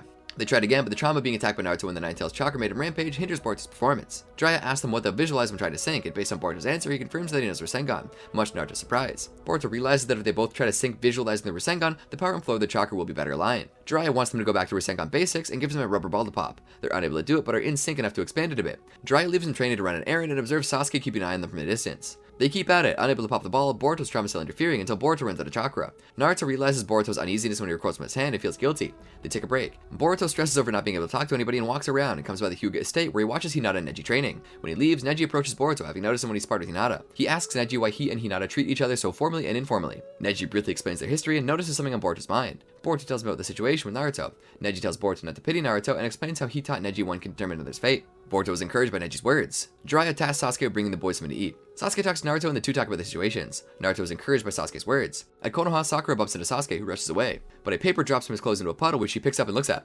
Jiraiya meets up with Sasuke and asks him if he's Sasuke. Jiraiya tells Sasuke to dismiss his question about his identity is a joke. Boruto goes back to Naruto and the two get over their awkwardness from before and begin training. Jiraiya is willing to stop investigating Sasuke and Boruto's identities if Sasuke gives him intel on Urashiki. Sasuke agrees to it and thanks Jiraiya for his Fuinjutsu, which allowed him to counter Urashiki's chakra extraction. He informs Jiraiya of Urashiki's space-time ninjutsu, that he's able to sense when Urashiki uses it, and that he might still have jutsu unbeknownst to them. Sasuke asks how Boruto and Naruto's training is going, and Jiraiya says he doesn't know how it'll turn out, as they're also rather unknown to him. Naruto takes Boruto to have ramen at Ichiraku. Boruto asks Naruto about Sasuke. Naruto tells him about the Uchiha clan downfall and how Sasuke deserted to gain power from the pain of solitude, and went to Orochimaru surprising Boruto. He tells Boruto he's training with Jiraiya to get stronger and bring Sasuke back, as he's someone who is finally able to bond with him. He doesn't know what it's like to have parents or siblings, but he figures his bond with Sasuke is the closest thing he is to a brother. Sasuke tells Jiraiya that while his jutsu prevented Urashiki from stealing his chakra, he still hasn't replenished the chakra that was stolen during a previous fight, and that Urashiki could tell. Jiraiya wants to create an opportunity to steal Urashiki. Urashiki prepares to make his next move. While struggling with the training, Naruto thinks to apply the leaf concentration practice, which greatly improves the results. Sakura arrives and asks Boruto about the paper Sasuke dropped. The note got smudged from being dropped in a puddle, but a few words are still readable, including Sarada's name and Sasuke's name. Boruto is able to deflect the question, saying it's probably just someone else named Sasuke. Sakura wants to ask Sasuke directly. Naruto and Boruto join Team Asuma for barbecue. Urashiki teleports in on Boruto and Naruto training. Sasuke senses him. Urashiki uses Sasuke's chakra to attack with fire release and lightning release. Jiraiya and Sasuke arrive, and Urashiki taunts Sasuke by attacking him with his own chakra. Jiraiya attempts a sneak attack, but Urashiki sees through it and impales Jiraiya with his rod. Urashiki claims that his eyes can see the future. Boruto and Naruto continue attacking Urashiki in vain. Sakura watches them from afar. Sasuke tries to buy them some time and tells Boruto to run away with Naruto. Jiraiya summons a toad and flees, grabbing Naruto and Boruto. Sasuke grabs Urashiki and jumps down a cliff into a river, still holding Urashiki. Naruto tends to Jiraiya's injury while Boruto is tied to a tree and wishes to go back and save Sasuke. Urashiki gets out of the river angry at Sasuke's interference and grabbing his sword decides to go after him. Sakura finds an unconscious Sasuke by the river and moves him. Jiraiya, Naruto, and Boruto discuss Urashiki's claim of being able to see the future. Boruto wants to go save Sasuke, but Jiraiya stresses they must figure out Urashiki's jutsu first. Boruto notices Jiraiya's stab wound and realizes something. He wants to test out a theory. Urashiki finds Sakura and Sasuke's trail. Sakura tends to Sasuke, and when Urashiki arrives in the general vicinity without having found them, tells her he'll spare her if she hands Sasuke over. Boruto and Naruto arrive. They attack with an explosive tag kunai and a wired kunai to bind a tree, but he vanishes out of them. Urashiki counters Boruto's attack from a blind spot and gets some of his blood on him. He attacks Jiraiya, who's hidden behind a tree. Jiraiya counters with fire release. Urashiki flies above it. Jiraiya attacks with toad oil, Urashiki simply vanishing through the attacks. Jiraiya and Boruto notice the bloodstains on Urashiki drying as he does. Jiraiya creates an earth wall to allow them to escape. Urashiki pursues them. Boruto and Jiraiya discuss how the blood in Urashiki dried quicker than theirs. They consider the ways the blood could have dried faster, and Jiraiya concludes that Urashiki isn't seeing the future, but rather turning back time for himself. The extra time he experiences accounting for the quicker drying blood. Urashiki finds him as Byakugan and attacks. He boasts how his jutsu allows him to experience the same moment many times and picks the best course of action. Jiraiya gets them all inside the toad's stomach, having deduced Urashiki can't turn back time within a few seconds. Naruto and Boruto create shadow clones, many of which attack Urashiki, causing him to keep using his ability to avoid their attacks. Urashiki walks towards them, but suddenly coughs blood. Jiraiya reminds him that they're in a toad's stomach in a highly acidic environment. While he kept turning back time, Urashiki exposed himself to the acid vapors for much longer, which took his toll on him. Jiraiya takes them out of the toad, and Boruto accelerates Naruto, who lands a Rasengan on Urashiki. Konohamaru, Udon, and Moegi watch from nearby. Sakura continues tending to Sasuke. Meanwhile, Urashiki stirs in the ground. Urashiki rises up from the ground. Boruto and Naruto are surprised. Jiraiya is wary of him, believing Urashiki to still have something up his sleeve. Urashiki consumes his chakra gourd, and considering it not enough, eats his own Rinnegan. He manifests a new golden Rinnegan on his forehead and transforms, his eyes restored as a golden Byakugan. Jiraiya is concerned by the field of the chakra, and Urashiki claims to kill them. Team Ebisu decide to go back to notify the village. Urashiki lunges at the boys, requiring Jiraiya to pull them out of the way. Boruto and Naruto attempt to attack Urashiki, but he dodges them and counterattacks, throwing them at the ground. Jiraiya catches them and decides to take the lead in the attack. Sasuke wakes up in Sakura's care. Jiraiya sends a fire release at Urashiki, who just eats it, leading Jiraiya to speculate he can't use space-time ninjutsu at the moment. He asks the boys to distract Urashiki, who comes up with a way to stop his movements. Jiraiya tries tapping him with his hair, but Urashiki breaks free and tosses him aside by the hair. When Urashiki comes to the ground, Jiraiya tries sinking him in a swamp, but he manages to break out of it as well. Konohamaru struggles to convince anyone that Naruto is in danger until Shikamaru comes around. Team Asuma, Kiba, Akamaru, and Shino decide to help Naruto. Sasuke tries to get Sakura to conserve the chakra. She warns him he's still not healed and wants to ask him something, but passes out before she can do it. Urashiki pins Naruto down with a black receiver and focuses attacks on Jiraiya and Boruto. He taunts Naruto, wishing for the Nine-Tails chakra to overflow. Urashiki attacks Boruto with no regard for his vassal status, but this attack is blocked by Sasuke, who also cuts Naruto free. Jiraiya lands a Rasengan on Urashiki, who finds it amusing. Sasuke sends a fire Rasengan that barely misses Urashiki. Urashiki attacks with energy blast as it begins to rain. Sasuke gets in close and attempts to burn him with a Matarasu, but Urashiki dodges it. Sasuke applies it to his blade instead, with Urashiki counters with a black receiver. Naruto struggles to contain the Nine-Tails chakra. Jiraiya blocks an attack meant for Naruto, causing him to go berserk. Urashiki celebrates the chakra coming out. Naruto creates a Rasengan out of the chakra cloak and sends him at Urashiki. Jiraiya is concerned about Naruto dying and explains to Boruto that the chakra, while powerful, eats away at him. Boruto rushes to Naruto, Jiraiya figuring he's going for his Rasengan, and tells Sasuke that they should save their strength for the right moment. Despite being attacked by Naruto, Boruto is able to reach him and the two manage to combine their jutsu, their cooperation in jutsu finally paying off. While their jutsu clashes with Urashiki's, Jiraiya sneaks in a Rasengan of his own, distracting him, allowing Sasuke to hit him with Kirin, affecting him long enough for the boys' jutsu to connect, defeating him. The Nine-Tails chakra recedes and both Naruto and Boruto collapse from exhaustion. Sasuke and Jiraiya comment on how difficult it is to have idiots for students. Team 10, Kiba, and Shino leave the hospital after Sasuke is admitted and discuss what they believe Konohamaru saw, having missed the battle with Urashiki. Jiraiya and Boruto find Sasuke at the hospital roof, and Jiraiya thanks him for his help protecting Naruto. Boruto and Sasuke intend to return home the day after. Sakura arrives and asks Sasuke about the blurred letter she recovered. Jiraiya lies and says they're fans of his books, the letter actually being a memo with information they'd gathered about him, and since he has a connection to their group, the letter had Sasuke's name and he knew Sakura's name. A mortified Sasuke goes along with the lie. Sakura leaves and Naruto arrives and is told of Boruto and Sasuke's imminent departure. The next day, Katasuki emerges from his shell, ready to work again. Boruto hides it when Naruto arrives to say goodbye. Naruto gives him a farewell gift and tells him not to open it yet. Jiraiya talks to Sasuke and wages he and Naruto learn things they shouldn't and confirms Sasuke can erase their memory. Sasuke erases the memory with his Sharingan along with anyone they met in the past. Hinata and Neji find Naruto and Jiraiya passed out in the forest. While in transit back to the present, Konosuke explains that it is able to go to another era again, having absorbed some of the Ninetales chakra when it leaked to recharge. It takes Boruto suggesting doing something at once as a command after they leave. Back in the present, Konohamaru finds them. Sasuke informs Naruto of Urushiki's defeat and credits Boruto with determining Urushiki's real target, which led them to intervene. Naruto tells Sasuke he should remain in the village a bit more, and despite having to still further investigate Kaguya's ruins, Sasuke intends to return to the village more frequently. Sasuke arrives home and thanks Sakura for everything. The next day, Boruto sees a family picture with Hinata and checks on Naruto's farewell gift. Looking for his father in the village, he passes by Denki and his father, who tells him he likes to stroll by the village to get inspiration. Boruto finds Naruto at Jiraiya's grave. Naruto asks what Boruto thought of him. Boruto shows him the gift young Naruto gave to him, a special edition ramen from Ichiraku. The two eat ramen together. Wasabi, Namida, Sarada, and Chocho discuss Sumide's transfer to the Scientific Ninja Weapons team, which has been finalized. Namida and Sarada are sad they won't be able to see her as often, as the new facility Sumide will be at is at the outskirts of the Land of Fire. Sarada wants to throw Sumide a farewell party and plans to invite the academy classmates. On their way to learn about the new teammate from Hanabi, a girl appears on Namida and Wasabi's way, forcing Wasabi to change directions to avoid a collision, and the girl moves in the way that makes Wasabi fall. The girl is unimpressed by Konoha Shinobi and leaves. Naruto and Shikamaru arrive at the appointment of Sumide's replacement, a samurai from the Land of Iron, Mifune's last disciple, something Shikamaru says is unprecedented. Wasabi and Namida meet up with Hanabi, who chastises them for being late, and the girl they met earlier confirms their earlier opinion. Hanabi introduces her as Tsubaki Kurogane, their new teammate, and asks them to show her around while she goes on a mission after bingo book criminals. Tsubaki rebukes Namida's attempt at conversation and assures the two she's only there because she was ordered by her superiors, deeming there's nothing left for her to learn in Konoha and that she'll return home when the term is up. Wasabi wants to test Tsubaki's skill and prepares to fight. Tsubaki takes position but calls it off, saying that if she had drawn her blade, Wasabi would be dead. Wasabi thinks samurai just talk, and Tsubaki thinks her higher-ups don't realize that Shinobi lack conviction. Sarada and Chocho give the boys invitations for Sumide's farewell party and inform them of her samurai replacement. The new Team 15 arrives and readily antagonizes the others. At the end of the day, Tsubaki thanks Wasabi for showing her around, which she felt proves her assessment of Shinobi's lack of conviction. At night, Wasabi and Namida discuss their situation before spotting one of the criminals from Hanabi's mission. Tsubaki thinks back to when she was told to go to the Land of Fire and spots Namida and Wasabi tailing the criminal. The criminal spots Wasabi and Namida and is joined by his two comrades. The girls and the criminals fight. When the criminals get the upper hand, Tsubaki arrives and concedes that Wasabi standing up for Namida improved her opinion to Shinobi a little bit. She defeats the criminals. When Hanabi arrives, she scolds Namida and Wasabi for getting involved with the clearance. Sumide introduces herself to Tsubaki and thanks her for protecting her friends. Tsubaki admits there's a lot she doesn't know and wishes to learn. The next day, Sumide's farewell party takes place, with all of her academy friends giving gifts and words of encouragement. Checking that she's alone at the park, Tsubaki tries fast food from Lightning Burger and adores it. Hanabi proposes to Hinata throwing their father a birthday party, who she believes has been down due to not seeing his grandchildren lately. By Hanabi's request, Hinata invites her family and suggests that Hiyashi will be happy to get surprise gifts from Boruto and Himawari. Having no idea what to get him, Boruto asks Sarada and Mitsuki for advice. They have no idea, and Boruto enlists Mitsuki to help them. They try sneaking into the Hyuga compound, but are caught by Hanabi, who confesses she also has no idea what her father would like. Gatai from Konohagakure arrives and issues a challenge to Hiyashi, based on renown and claim of strength. Boruto and Mitsuki hide from Hiyashi, who has Hanabi say he's away. Gatai doesn't believe her and concludes Hiyashi must be weak. Hanabi explains Hiyashi always turns away such challengers, which further confuses Boruto. Hanabi reports back to Hiyashi, who clarifies the claim of Hyuga's strength is about force, something he wishes he'd realized sooner, as he looks at a photo of himself, Hinata, Hisashi, and Neji. Boruto discusses Hiyashi with Mitsuki, noting that while he dotes on his grandchildren, everyone else mentions how strict he was in the past. Mitsuki asks if something happened that triggered a change in him. Gatai and his attendant arrive at the Lightning Burger, boasting of having Hiyashi scared of facing him. Fed up with his bad-mouthing of Hiyashi, Boruto challenges Gatai. Boruto easily evades Gatai's attacks and enrages him when saying he wouldn't even be a match for Hanabi. Gatai's attacks cause damage to their surroundings, and when Boruto decides to use her Rasengan, Hiyashi stops the battle, having heard the name Hyuga was invoked in a duel. Blaming his own lack of foresight for Boruto's action, he accepts Gatai's challenge. Gatai backs down and leaves. Boruto is impressed with Hiyashi's power, but Hiyashi stresses that using power and fear to settle things breeds tragedy and enmity.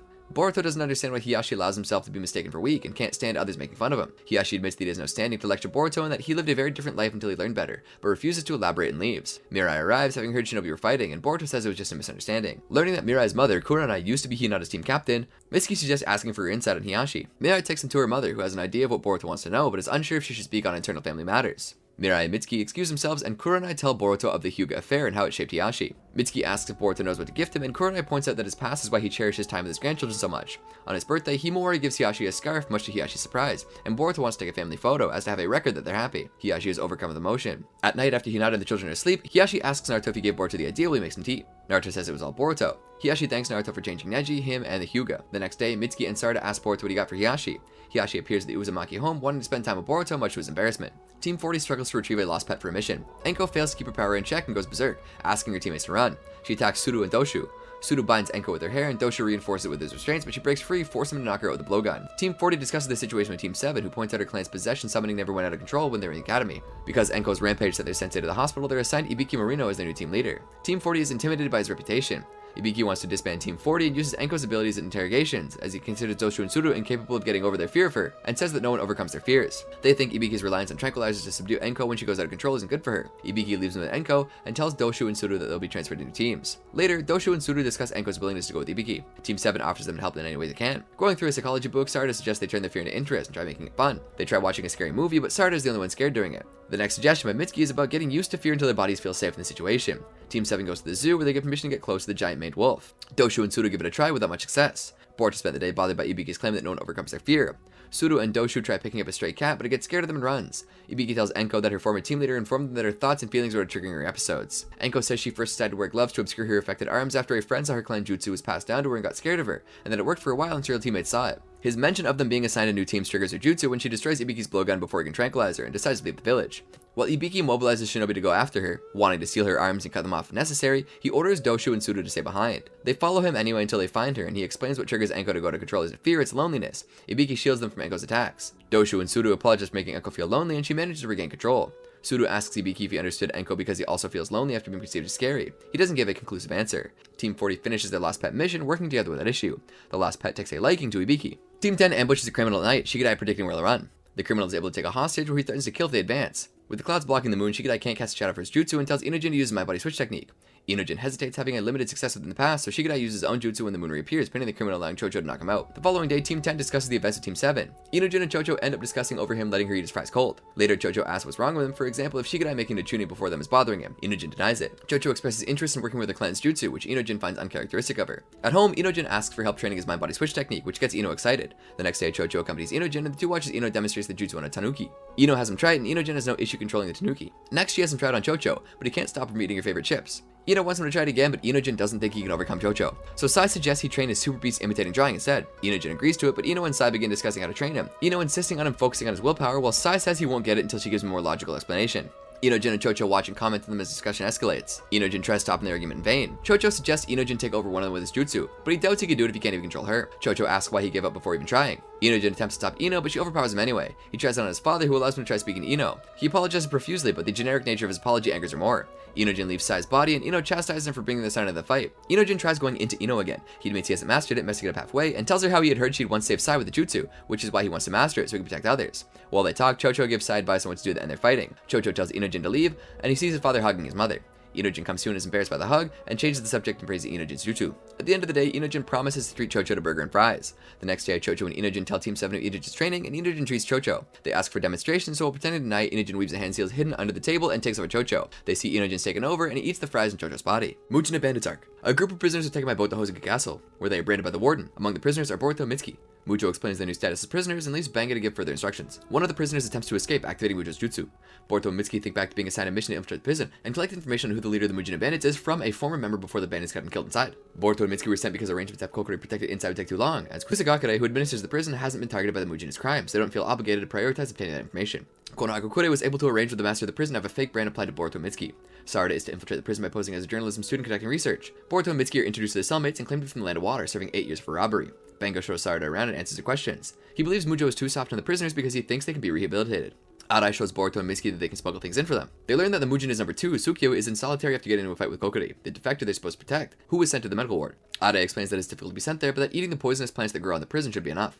Mitsuki manages to grab one of the snake during recreation time. Boruto eats the poisonous fruit and is sent to the medical ward. Boruto wakes up in the medical ward a day later, but is knocked out by Kokiri when he asks for him. Boruto wakes up again, restrained by Kokiri, who thinks he's there to kill him. Boruto explains Konoha got his letter and sent him. Sukyo communicates with somebody from solitary through notes. As Boruto is escorted back to the general population, someone sneaks into the medical ward and stabs Kokiri on Sukyo's orders. Kokiri tells Boruto and the prison doctor his assailant is wearing a prison uniform. The doctor says access to the medical ward is restricted, requiring a special wooden tag to get in. Boruto suggests the doctor lost theirs. A prison guard takes Boruto back to his cell, and Boruto reassures Kokiri to protect him.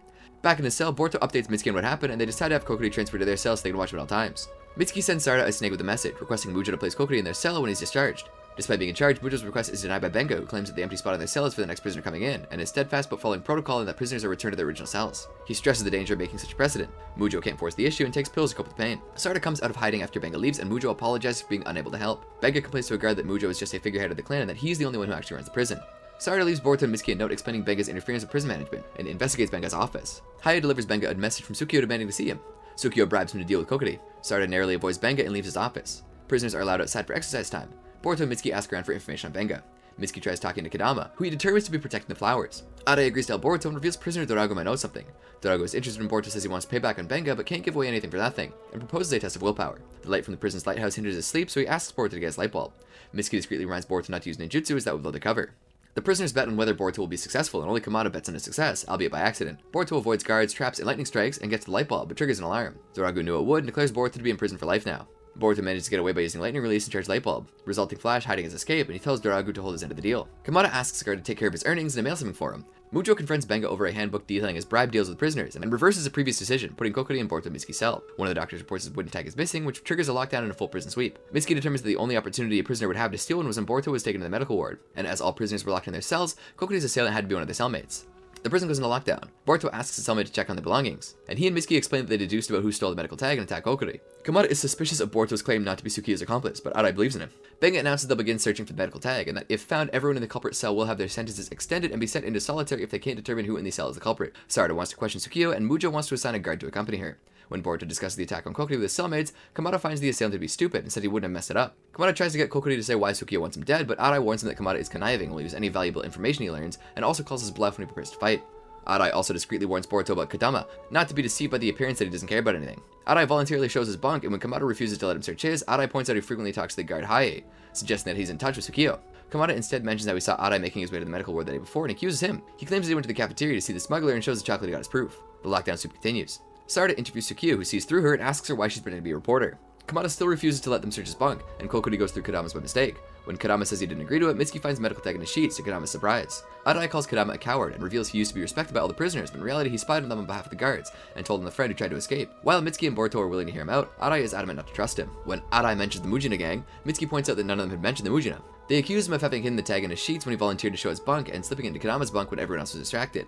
Arai pushes Boruto aside trying to get to Kokori, is punched by Kadama and immobilized by Mitsuki. They hand him and the medical tag over to Benga, ending the lockdown. Benga reports to Mujo and asks about Boruto and Kokori. Mujo tells him not to suspect prisoners for no good reason, as to not incite retaliation. Though Arai was caught, Boruto and Mitsuki still don't know much about Kokori or his intel about the Mujina.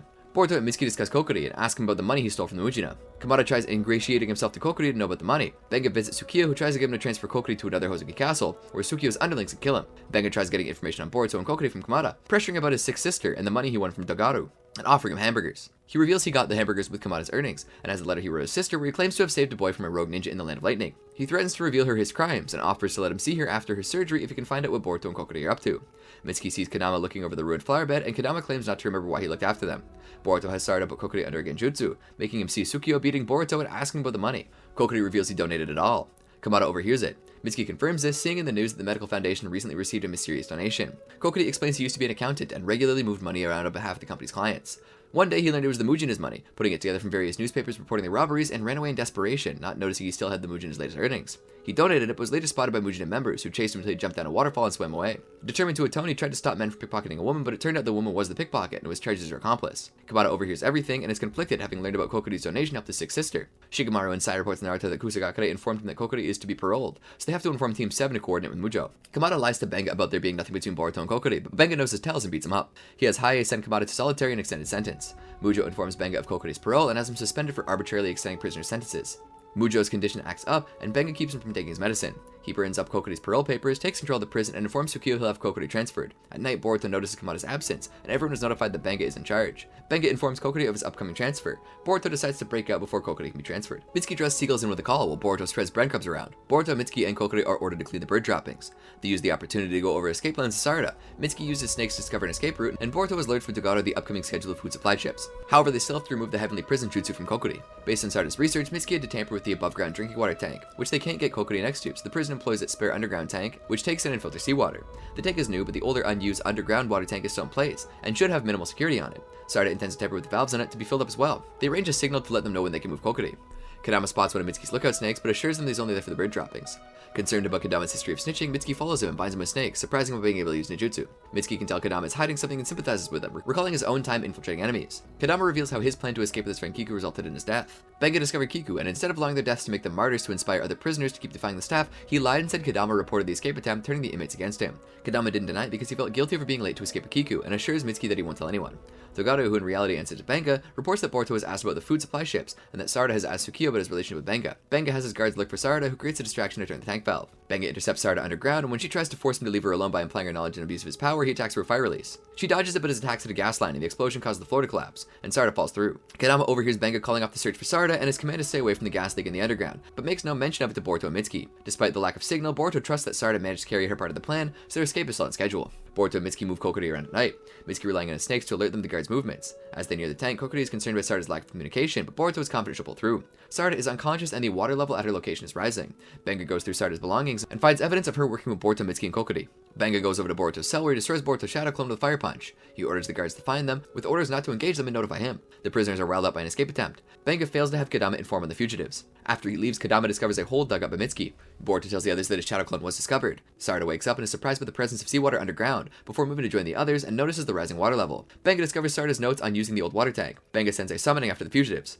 The two-headed fire-breathing hound attacks them. Mitsuki uses lightning release to collapse the ceiling on it. They arrive at the water tank just in time for it to finish emptying. They need to keep on moving to avoid Benga's hound. Sarada is saved from the rising water by Kadama, who explains the location was part of his failed breakout plan involving the spring tide, and that Benga is aware of theirs. He directs her to the tank, and she moves on ahead to join the others. Boruto and others find barrier tags, which they discover to trigger the heavenly prison. The hound catches up to them, and so does Benga, who explains that the hound is passed down by wardens to hunt down fugitives. The hound dodges Mitsuki's lightning release and knocks him down when he tries to restrain it. Kokiri attempts to flee but triggers the heavenly prison. Sarada arrives and punches a hole in the ground, allowing the spring tide to remove Kokiri's heavenly prison and wash away Benga and his hound. Kadama walks around and comes across Togaru. He tells Togaru he's free to snitch to Benga, and Togaru notices Kadama's heavenly prison is undone. Benga prevents Haie from asking for reinforcements from Kusagakure. He tries to claim his reward from Tsukio, but he can tell Benga is lying. He has Benga remove his heavenly prison by promising to take care of Kokiri's accomplices, and kills Benga. Tsukio attacks Kokiri and the Genin by the shore. Tsukio attacks Kokiri with his shadow, which Mitsuki blocks. Sarada compares his jutsu to the Nara clans. Tsukio explains that under a full moon, his jutsu can manifest most of his power and manifest shadow versions of the Genin, which can also use their jutsu. Since the shadows are evenly matched, they attempt to attack Tsukio himself, but the shadows intercept the Genin. Kokiri despairs.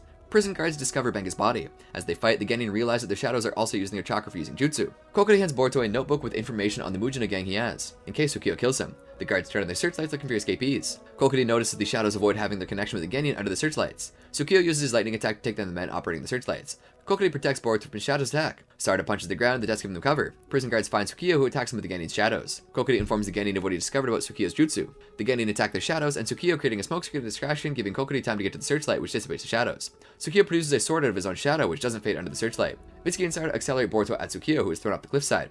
Tsukio pulls Kokiri down from a rock halfway from where he landed, but the rock breaks and both of them fall down to the ocean. Mitsuki stops Boruto from going after them, noting the strong currents. Kokiri manages to get back, reminding them of his swimming aptitude, claiming Tsukio ran out of strength and drowned. Prison guards arrive with Konoha Shinobi, including Sai, who explains that Naruto got concerned after they lost contact with Mujo, so he contacted and coordinated with Kusagakure.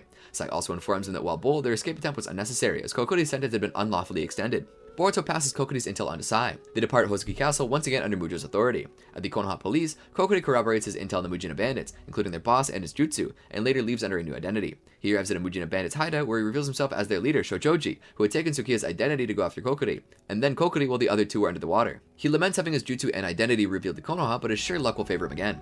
Boruto dreams of Momoshiki's warnings to him and looks at the mark on his hand when he wakes up, wondering why he dreamt of it after all this time. While on a mission, Boruto thinks back to Sasuke's recommendations about the mark. Team 7 pursues bank robbers, but Boruto knocks out the one who was supposed to get away, leading them to their leader. Sarada scolds him for not following the plan. Kotaro Fuma reports to Naruto that since Tsukio's death, there hasn't been any reported activity by the Mujina bandits. Shikamaru advises Naruto to focus on his meeting with the daimyo. The daimyo, his son, and his butler arrive by train, with Sai welcoming them.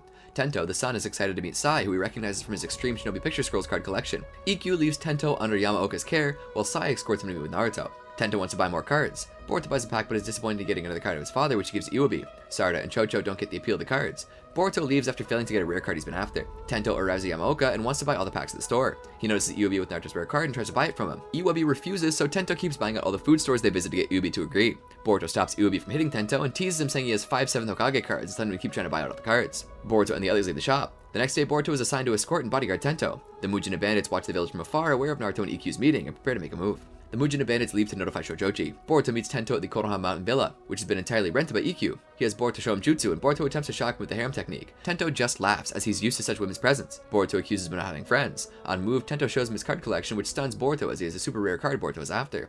Tento offers him the card in exchange for teaching him ninjutsu. Boruto initially refuses, but Tento continues to annoy him, so he agrees, intent using harsh training to change Tento's attitude. During their meeting, EQ tells Naruto and Shikamaru he wants to cut their defense budget to fund education and social services they never had the opportunity to fund, as living in peaceful times. Naruto says that regardless of budget, it's their job as Shinobi to protect people. EQ tells Naruto of his relationship with his son. Tento struggles with Boruto's shuriken jutsu training. When Boruto suggests they stop, Tento insists they keep trying. Yamaoka finds him and unsuccessfully tries to dissuade Tento from his training. He explains to Boruto that his father gave him the credit card because he had no idea what his son actually liked, so Tento began collecting cards and participating in tournaments. Tento manages to hit a bullseye with a shuriken and celebrates. Yamaoka departs to prepare dinner and is approached by a figure. Tento and Boruto play cards, and Boruto asks him why he wants to be a shinobi. Tento says his father admires shinobi, so he wants to be acknowledged as one. Boruto relates to him as he shares some of his experience. Boruto gives Tento one of his rare 7th Hokage copies as a reward for hitting the target earlier. The two continue training and playing cards for a few days until Tento has to return with his father. The Mujina bandits contact Shojoji, who has taken Yamaoka's appearance. Tento practices shuriken jutsu, remembering Boruto's words, determined to impress his father. Yamaoka arrives and tells him he's seen a suspicious man pretend to be a bodyguard and fears for EQ's life. Tento wants to resolve the situation himself and decides to investigate. Boruto tells Sarada and Mitsuki about Tento and his escort mission. They find Konohamaru, who tells them they've been assigned a B-rank mission, much to their excitement. He warns them of the dangers associated with a higher rank mission, but the Genin remain enthusiastic. EQ sees Tento's various card purchases, and remembering his talk with Naruto, decides to speak to himself. Yamaoka takes Tento to a secluded path where a Mujina bandit knocks him out. EQ is informed both Tento and Yamaoka are nowhere to be found. Walking around Mitsuki, Boruto finds that Tento slipped the card he's been after into his jacket, and though he wishes to keep it, Boruto rushes to return it. At the hotel, Boruto notices how many guards have been mobilized. Boruto tries finding Tento's room, but overhears EQ discussing Tento's kidnapping. His captors claim to be the Mujina bandits, and they threaten to kill Tento if EQ lets the information go public, and the demands include 500 million Ryo and the release of all prisoners from Hokage Castle. EQ deduces the bandits must have spies infiltrated into either Konohagakure or among his staff, to be able to pull off the kidnapping with no witnesses. After hearing where their exchange is supposed to happen, Boruto rushes out. He informs Sarada he can't go on their mission, and she can tell by his tone that it's something serious. She says that she and Mitsuki will handle things, and he thanks her. Boruto doesn't inform Konoha, keeping in mind the possibility of there being a spy. Tento is confused by his captors, and Shojoji drops his Yamaoka disguise, revealing he devoured the real Yamaoka to take his place. He introduces himself as a shinobi and is displeased when Tento has never heard of him, not being featured in collectible cards, but someone like Orochimaru is. Boruto threatens a Mujina bandit at the exchange point to take him to the hideout. Sarada informs Mitsuki of Boruto's situation. Shojoji mocks Tento's attempt to get away, and tells him he'll take Tento's place, and when he's reunited with his father, he'll take EQ's place as daimyo. Tento sees his shuriken and the Naruto card Boruto gave him, and uses the shuriken to cut himself free. He tries killing himself so Shojoji can't use him against his father, but Shojoji stops him. Shojoji prepares to eat Tento's brain for his jutsu, but is interrupted by Boruto. Shojoji questions Boruto's presence after his escort mission is over. Boruto derides him as a shinobi. Shojoji signals his underlings to deal with Boruto, but he makes short work of them. Shojoji reveals to Boruto their previous encounters, when Shojoji was disguised as Tsukio and later as Kokiri. Enraged by the revelation, Boruto attacks Shojoji. He attacks with electrified shuriken and the Rasengan, but Shojoji reflects them with his wind release. Boruto attempts attacks with shadow clones from different directions, but Shojoji reflects them as well. Boruto's following attacks almost land, the previous ones being distractions. EQ manages to gather enough money for the ransom, but doing so draws the attention of Sai, who arrives at the hotel with his team. Boruto uses a smoke bomb and strategizes with Tento. Shojoji clears the smoke and grabs a hold of the real Boruto while destroying the shadow clones, aware of his limit of 4 clones. Boruto suddenly can't mold chakra. Tento hits Shojoji with a shuriken, his surprise at it creating an opening for Boruto to land a Rasengan without Shojoji reflecting it. Shojoji decides to eat Boruto and take his jutsu, and Boruto's seal activates, causing him pain.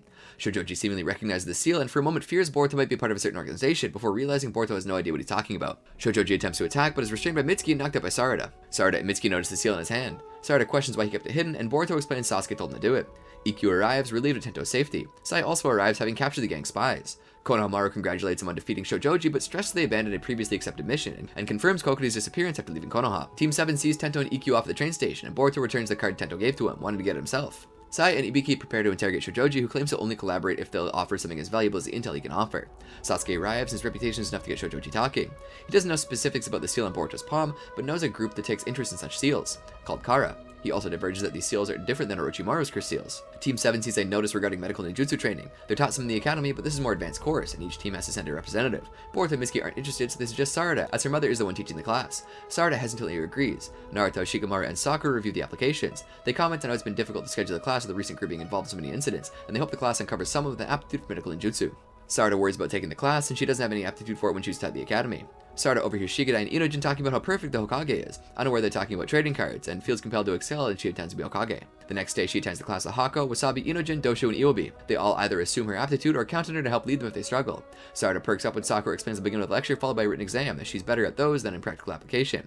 In the first practical part of the class, Sakura has them mix coffee and milk, and then separate them again with delicate chakra control. Doshu and Wasabi end up spilling the mixture, and Sarada panics as she only mixes it up more. Iwabi manages to separate the mixture, but the effort makes him thirsty, so he drinks a bit of Sarada's mix by accident, switching the glass when she has her eyes closed focusing. Sarada is confused to see her mixture separated when she opens her eyes. Next, they practice the mystical palm technique on special dummies. Sarada has trouble doing it and knocks her dummy off the table when Boruto surprises her from outside the window. It helps her use the jutsu. Boruto, Shikadai, and Mitsuki are caught and explain that having finished their assignments, they thought to come by and observe. The next exercise is about applying chakra to a flower bud to make a bloom, simulating an injured comrade. Wasabi and Inojin end up snapping and dropping their flower stems. Doshu's struggle to make his flower bloom works, but it knocks it aside to Sarada's side, causing others to believe she succeeded. Shizune arrives for the final assignment, noting they haven't held the class in a long while and brought Naruto and Shikamaru as guests. Sarada is encouraged to show her skills to Naruto healing a fish dummy. Her nerves end up causing her to burn the fish instead of healing it. Sarada finally confesses she's no good at medical ninjutsu and has no idea how she succeeded in the previous tasks. She confirms that she felt pressure to perform well because she's Sakura's daughter. Naruto admits he can't use medical ninjutsu, and Boruto lists other things he has trouble doing. The class continues, and Inojin is able to perform the healing, so Sarada asks him for tips. Sakura is called to deal with an emergency, and Shizune reveals to Sarada that Sakura didn't pick up medical ninjutsu quickly, and had to go through a lot of training with Tsunade. At night, Sarada asks her mother why she became a medical ninja, and Sakura explains she wanted to become strong and walk beside Naruto and Sasuke, assuring Sarada she can also learn if she applies herself. Teams 5 and 15 are on a joint mission pursuing bandits. They can't agree on a course of action, so Tsubaki acts on her own, defeating most of them, but her actions allow the leader to escape, requiring Team 5 to continue the chase. Later, her teammates ask her why she didn't use her full power, allowing Team 5 to take full credit for the mission. She claims her secret sword snowstorm beheading hasn't been working well lately. While the two teams meet up again, there's tension between them. Denki tries to defuse the situation and shows them the compiled statistics on his computer, pointing out Tsubaki's are beyond atypical Genins. However, when tracking their stats as a team, Team 15's performance has dropped since Tsubaki joined. Tsubaki takes it upon herself to make her team beat Team 5's scores by competing with the team itself during missions. Having performed ahead of her teammates in the next mission, Tsubaki is treated to a mountain of fries. Hanabi notices their team's increased competitiveness through the next missions. When guarding a merchant, they get so focused on catching the bandits after them they leave them unprotected, requiring Hanabi to save him from the bandits of the group. Hanabi informs that due to their failure, they won't participate in their next scheduled mission with Team 5. Tsubaki writes to her mother. While eating fries at the Lightning Burger, she's approached by Boruto, who is concerned by her only eating fries, and explains that the strength of the place is the meal deal. He encourages her to try other foods to appreciate how good each of them are. She's taken aback by how each food elevates the other. Tsubaki finds Wasabi and Namida trading by the edge of the forest, and they hear groans coming from it. They find the hunter from the mission they would have shared with Team 5 tied up. The hunter explains he was attacked on the way to Konohagakure, and Team 15 informs police. The man impersonating the hunter for Team 5 is the brother of the bandit they caught in their mission with Team 15. They attack Team 5, but Team 15 arrives to help them, informing them of reinforcements are on the way. During the fight, Tsubaki notices how each member of Team 5 covers up another's weak points, while bringing out some of their strengths, which she likens to how the food combos Boruto showed her. Some of the bandits retreat, so Denki asks Team 15 to give chase. More bandits corner Team 15, and Tsubaki understands they must improve their teamwork. Tsubaki asks Wasabi for a smoke screen, which allows her to get in the middle of the bandits for Kenjutsu. It takes much of her energy, so Namida has to hit the retreating bandit leader with the calling on tears technique, allowing Wasabi to capture him. Tsubaki passes out from chakra exhaustion. Walking around Konohagakure, Himawari passes through several businesses, including Ino's and Tenten's shops. Hinata, Hanabi, and Boruto discuss Himawari's career path. Hanabi thinks Himawari will become a shinobi like the other Hyuga, but Hinata and Boruto thinks the decision rests with Himawari. Himawari offers her a pamphlet showing that the academy is holding a one-day trial, in case Himawari wants to get a feel of what being a shinobi is like. Himawari thinks it might be fun and accepts. The lesson is overseen by Iruka and Shino. During introductions, the other students are surprised that Himawari is the Hokage's daughter. Their first lesson is an obstacle course where Eho and Himawari do their best. Next, Shino demonstrates walking on vertical surfaces, and although none of the students are able to do it, Himawari is almost able to do it, impressing everyone. They move on to target practice with Shuriken Jutsu. Yuina is impressed by Himawari's performance, who explains that she sometimes trains with her brother. Eho wants to be Himawari's rival, and is surprised that she still doesn't know if she wants to be a shinobi. He feels self-conscious about being outperformed by someone who isn't sure if they want to be a shinobi, and becomes standoffish with Himawari. Anko takes the students to a simple mission. Iruka and Shino discuss the possibility of Himawari joining the academy. Iruka, as principal, bemoans the fact that he doesn't get to interact with students during classes, so Shino invites him to observe with him. The students' mission is to find a lost cat at Senju Park. They're given flares to signal if they think the mission is impossible to continue, at which point Alice will intervene, though that also means they fail the mission. Though the park is vast, Yuina finds tracks. Iruka and Shino observe them. Noticing Himawari's hesitation, Eho tells her to leave if she doesn't want to take part of it and throws a rock in frustration. The rock knocks a hornet hive and the hornets chase them. Himawari considers using the flare, but Eho doesn't let her. They manage to get away from the hornets, and he splits from Himawari, taking Yuina with him. Iruka and Shino approach her and tell her it's okay for her not to know if she wants to be a shinobi, which motivates her to carry on. Eho and Yuina manage to find the cat, but end up falling down a well. Himawari uses a Byakugan to look for them.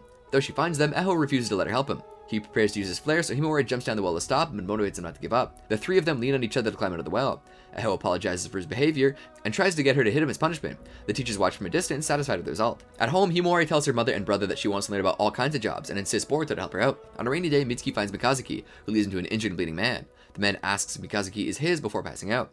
The man wakes up in Mitsuki's apartment, having been given first aid. He thanks them both and introduces himself as Samidare. He finds it strange that Mitsuki didn't ask why he was bleeding in an alley.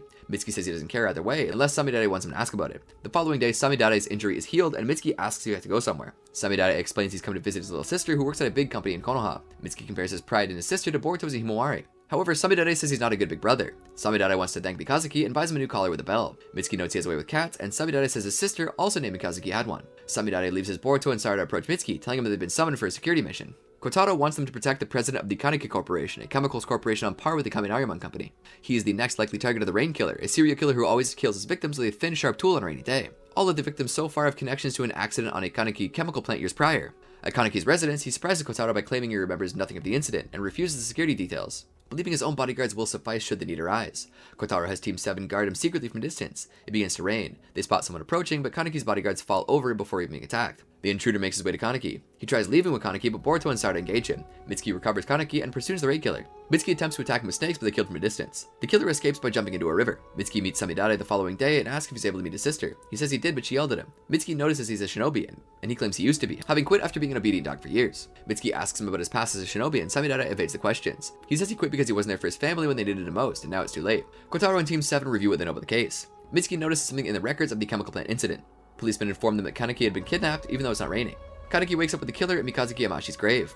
She was the developer of the project that resulted in the accident because Kaneki pushed it forward to keep ahead of the competition. She died and lost her reputation while Kaneki got wealthy. Mitsuki exposes the killer as Samidare and wonders if he's killing those who ruined his sister's reputation. Samidare says he only wanted the truth at first, knowing Mikazuki wouldn't have gone ahead with the dangerous project. However, they just made excuses and disparaged the dead, so Samidare killed them. He asks Mitsuki not to interfere, but as a Konoha shinobi he has to. Mitsuki believes Samidare to be in a dilemma, as he knew Mitsuki was a shinobi, having seen his forehead protector, but mentioned his sister's name anyway, something that could lead to someone stopping his revenge. Samidare says he has no problem with his resolve. It begins raining.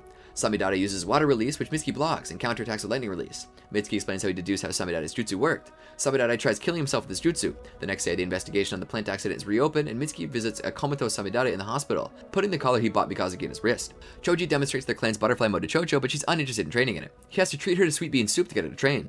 She tries it but can't destroy a boulder like her father did. He stresses that as their clan's hidden jutsu, she has to master it. He also notices that between her failing to go full power and a return to a fuller figure, she's not fully releasing her power. Choji wonders about her motivation when she uses the jutsu. He and Chocho go treat themselves and are approached by Anko, who reminds Choji that he's supposed to be Shikamaru. He leaves and Anko joins Chocho as they order more sweet bean foods. The shop owner says they've run out of sweet beans and they haven't been able to resupply because of bandits stealing the deliveries. Bad harvests have increased the demand, so bandits are stealing beans to sell them at a higher price. Other shops are in similar situations. They're supposed to get a delivery the following day, so Anko and Chocho decide to safeguard it. The delivery is attacked, but Anko stresses they must be careful not to damage the beans. Chocho's attack damages the road, causing the cart with the beans to fall, which triggers Chocho's protection instinct, so she successfully uses the butterfly mode. Some of the bandits are amazed by Chocho's jutsu. Anko gets trapped by debris from the road, and Chocho is unable to get into butterfly mode to get through the debris. Anko tells her to use the beans and spare ingredients in the cart to make bean paste to restore calories for her jutsu. The smell of the cooking beans leads the bandits to their location. Chocho avoids them and eats the bean paste she cooked to recover calories. Thinking back to her father's words, Chocho realizes she wants to protect Anko and the beans, and uses the butterfly mode to defeat the bandits and free Anko. Back at Konoha, Chocho's teammates and Team 7 learned of her capture of the bean thieves. Kara actuation arc. In Amagakure, the Team 25 Genin report to Sai and Sasuke the alleged Kara hideout based on the information Sasuke acquired from Shojoji. The building used to be a sewage treatment facility until it was abandoned due to a toxic gas incident that caused several fatalities. They also hand them a map of the waterways. Sai congratulates them on their intelligence work and requests them to notify the nearest Anbu teams that he and Sasuke will continue alone. Sai notices that rebuilding hasn't progressed in Amagakure. They venture inside the building and are watched by someone. Sai and Sasuke trigger a trap, exposing the one watching them and subduing him. The man accuses them of killing his friends. Sai tells them that they're Konoha shinobi, and Sasuke asks to hear the man's story, as the ones who killed their friends might be the same ones they're looking for. The man introduces himself as Garashi Tono. He explains that he learned ninjutsu from an old man who raised orphans like him who lost their families or the wars. Garashi isn't sure when Sai asks about Kara, but recognizes the name and shows him a design he copied from them. They investigated them when Kara showed up, glimpsing something like an experiment, but they were spotted, and all but him perished to poison gas. Parts of the building collapsed behind him, but Garashi was sure that they're still placed with gas. Garashi asks why it took the Land of Fire so long to act if this is something in their interest. Sasuke asks Garashi to take them to Kara's hideout. Garashi asks him to help recover his friend's remains in return. At the hideout, Garashi warns them not to wander in the side paths, and that depending on the airflow, the place of poison gas changes. They arrive at a blocked passage where Sasuke breaks open Chidori. Garashi rushes in. Sasuke and Sai follow him, and when they find Garashi on the floor, they're caught in a trap as gas begins to fill the room. The real Garashi appears with a gas mask and reveals he killed his friends with the gas because no one would save them, but Kara offered him hope. Garashi leaves him to pass out and considers releasing more poison to deal with their allies. Sasuke and Sai show up, the ones Garashi trapped being clones. Sai explains he was careful avoiding dangerous areas along the way and rushed near the end. And though getting close to his friends would make him emotional, Sasuke notices a strange calm to him. Garashi tries escaping but begins to suffer the effects of the poison gas. Even if Kara wants him to die, he refuses to let Konoha learn anything and kills himself. The building begins to collapse, so Sai draws a bird for them to escape. They spot some of what remain from experiments but can't investigate. They conclude that not only they confirm that Kara actually exists, but also they have sympathizers. Back in Konoha, they report to Naruto and Shikamaru. Sasuke adds that Kara's experiments are likely biological, as he's seen similar equipment while he's with Orochimaru. Sai asks if Naruto saw Ina's report at Katasuke. She was able to determine a third party had been influencing him. Naruto wants to reinstate him as testing without him is slowed down considerably, something they can't afford when their work has been leaked. Kara holds a meeting where its leader reports the destruction of their old facility. A cloaked figure eats a fruit watching it pass before dropping from stone pillar. Boruto practices Shuriken Jutsu by himself, impressing Sasuke. Heard that Shojoji's intel led to confirmation of the organization's existence and wants to go find out more about them, concerned about the seal in his hand. Sasuke warns that seeking an enemy without enough understanding about them leads to death, and directs him to keep training to carry out his assigned missions. He concedes he can't really talk since he left the village very young and hands Boruto a glove to hide his seal, which draws attention. Team 7 is assigned a missing persons mission in the Land of Valleys. They're joined by a recently returned Mugino who is familiar with the region. Mugino is tense with the Genin, but eventually explains he spent the last few years mediating conflicts between smaller nations. They reach the Land of Valleys and report to Mia, who requests the mission. The missing person is her husband Anato, a researcher for a medical supplies company. He was supposed to have returned after a 1-month work-related trip, but it's been 3 weeks since his intended return date, and the company won't divulge anything due to trade secrets. They go to the company where Anato worked. The receptionist assures Mia she'll be updated, as they have also sent a search party to look for Anato. While they distress, Mia makes a scene, Mitsuki has a snake look for information. He manages to learn where the company's search party was sent to look for Anato, a place he told Mia about. Someone watches from far. Approaching Anato's destination, the group is surrounded by the Shinobi. Victor tells his underlings to stand down. They surprise the head of the company is involved with the search. Victor explains his motivations. The two groups exchange information and narrow down Anato's possible location by ruling out places they've already investigated. They search a cave, finding tree roots and branches inside before finding Anato on the other side. Anato unexpectedly attacks them. Victor observes the Konoha nin fight Anato. Mugino considers Boruto soft for not wanting to attack Anato over his promise to Mia, so Konohamaru suggests stealing him. Anato is able to break through Konohamaru and Boruto's seals and attacks him. Mitsuki restrains him with stakes, one of them biting through a chunk of his arm, then he also breaks free. Victor subordinates all attack from afar with scientific ninja tools. Victor berates them for failing to restrain Anato and tells him to return to Konoha, while his company will provide care for Anato. Boruto picks up Anato's wedding ring. Boruto is frustrated with the failure. Mitsuki experiences the loss of feeling in his arm. Victor visits the facility where Anato worked at and tells his subordinate a missing item Anato still is missing. They report where they know the events. Victor orders Anato's death and receives a report of a mismatch in the number of search party members and corpses found. Something is spreading over Mitsuki, starting from his arm. Mugino knows of a doctor nearby and takes him to see Yubina. She notices Boruto's injury and painfully grabs his hand, healing it in a short skill. Yubina examines Mitsuki and determines a foreign matter has invaded his system. As Sarada has some experience in medical ninjutsu, Yubina has her assistant removing the matter from Mitsuki while others wait outside. Mugino vouches for Yubina's skill. Yubina extracts a wood chip from Mitsuki. After resting, Yubina comments on the uniqueness of Mitsuki's body, crediting it for his survival.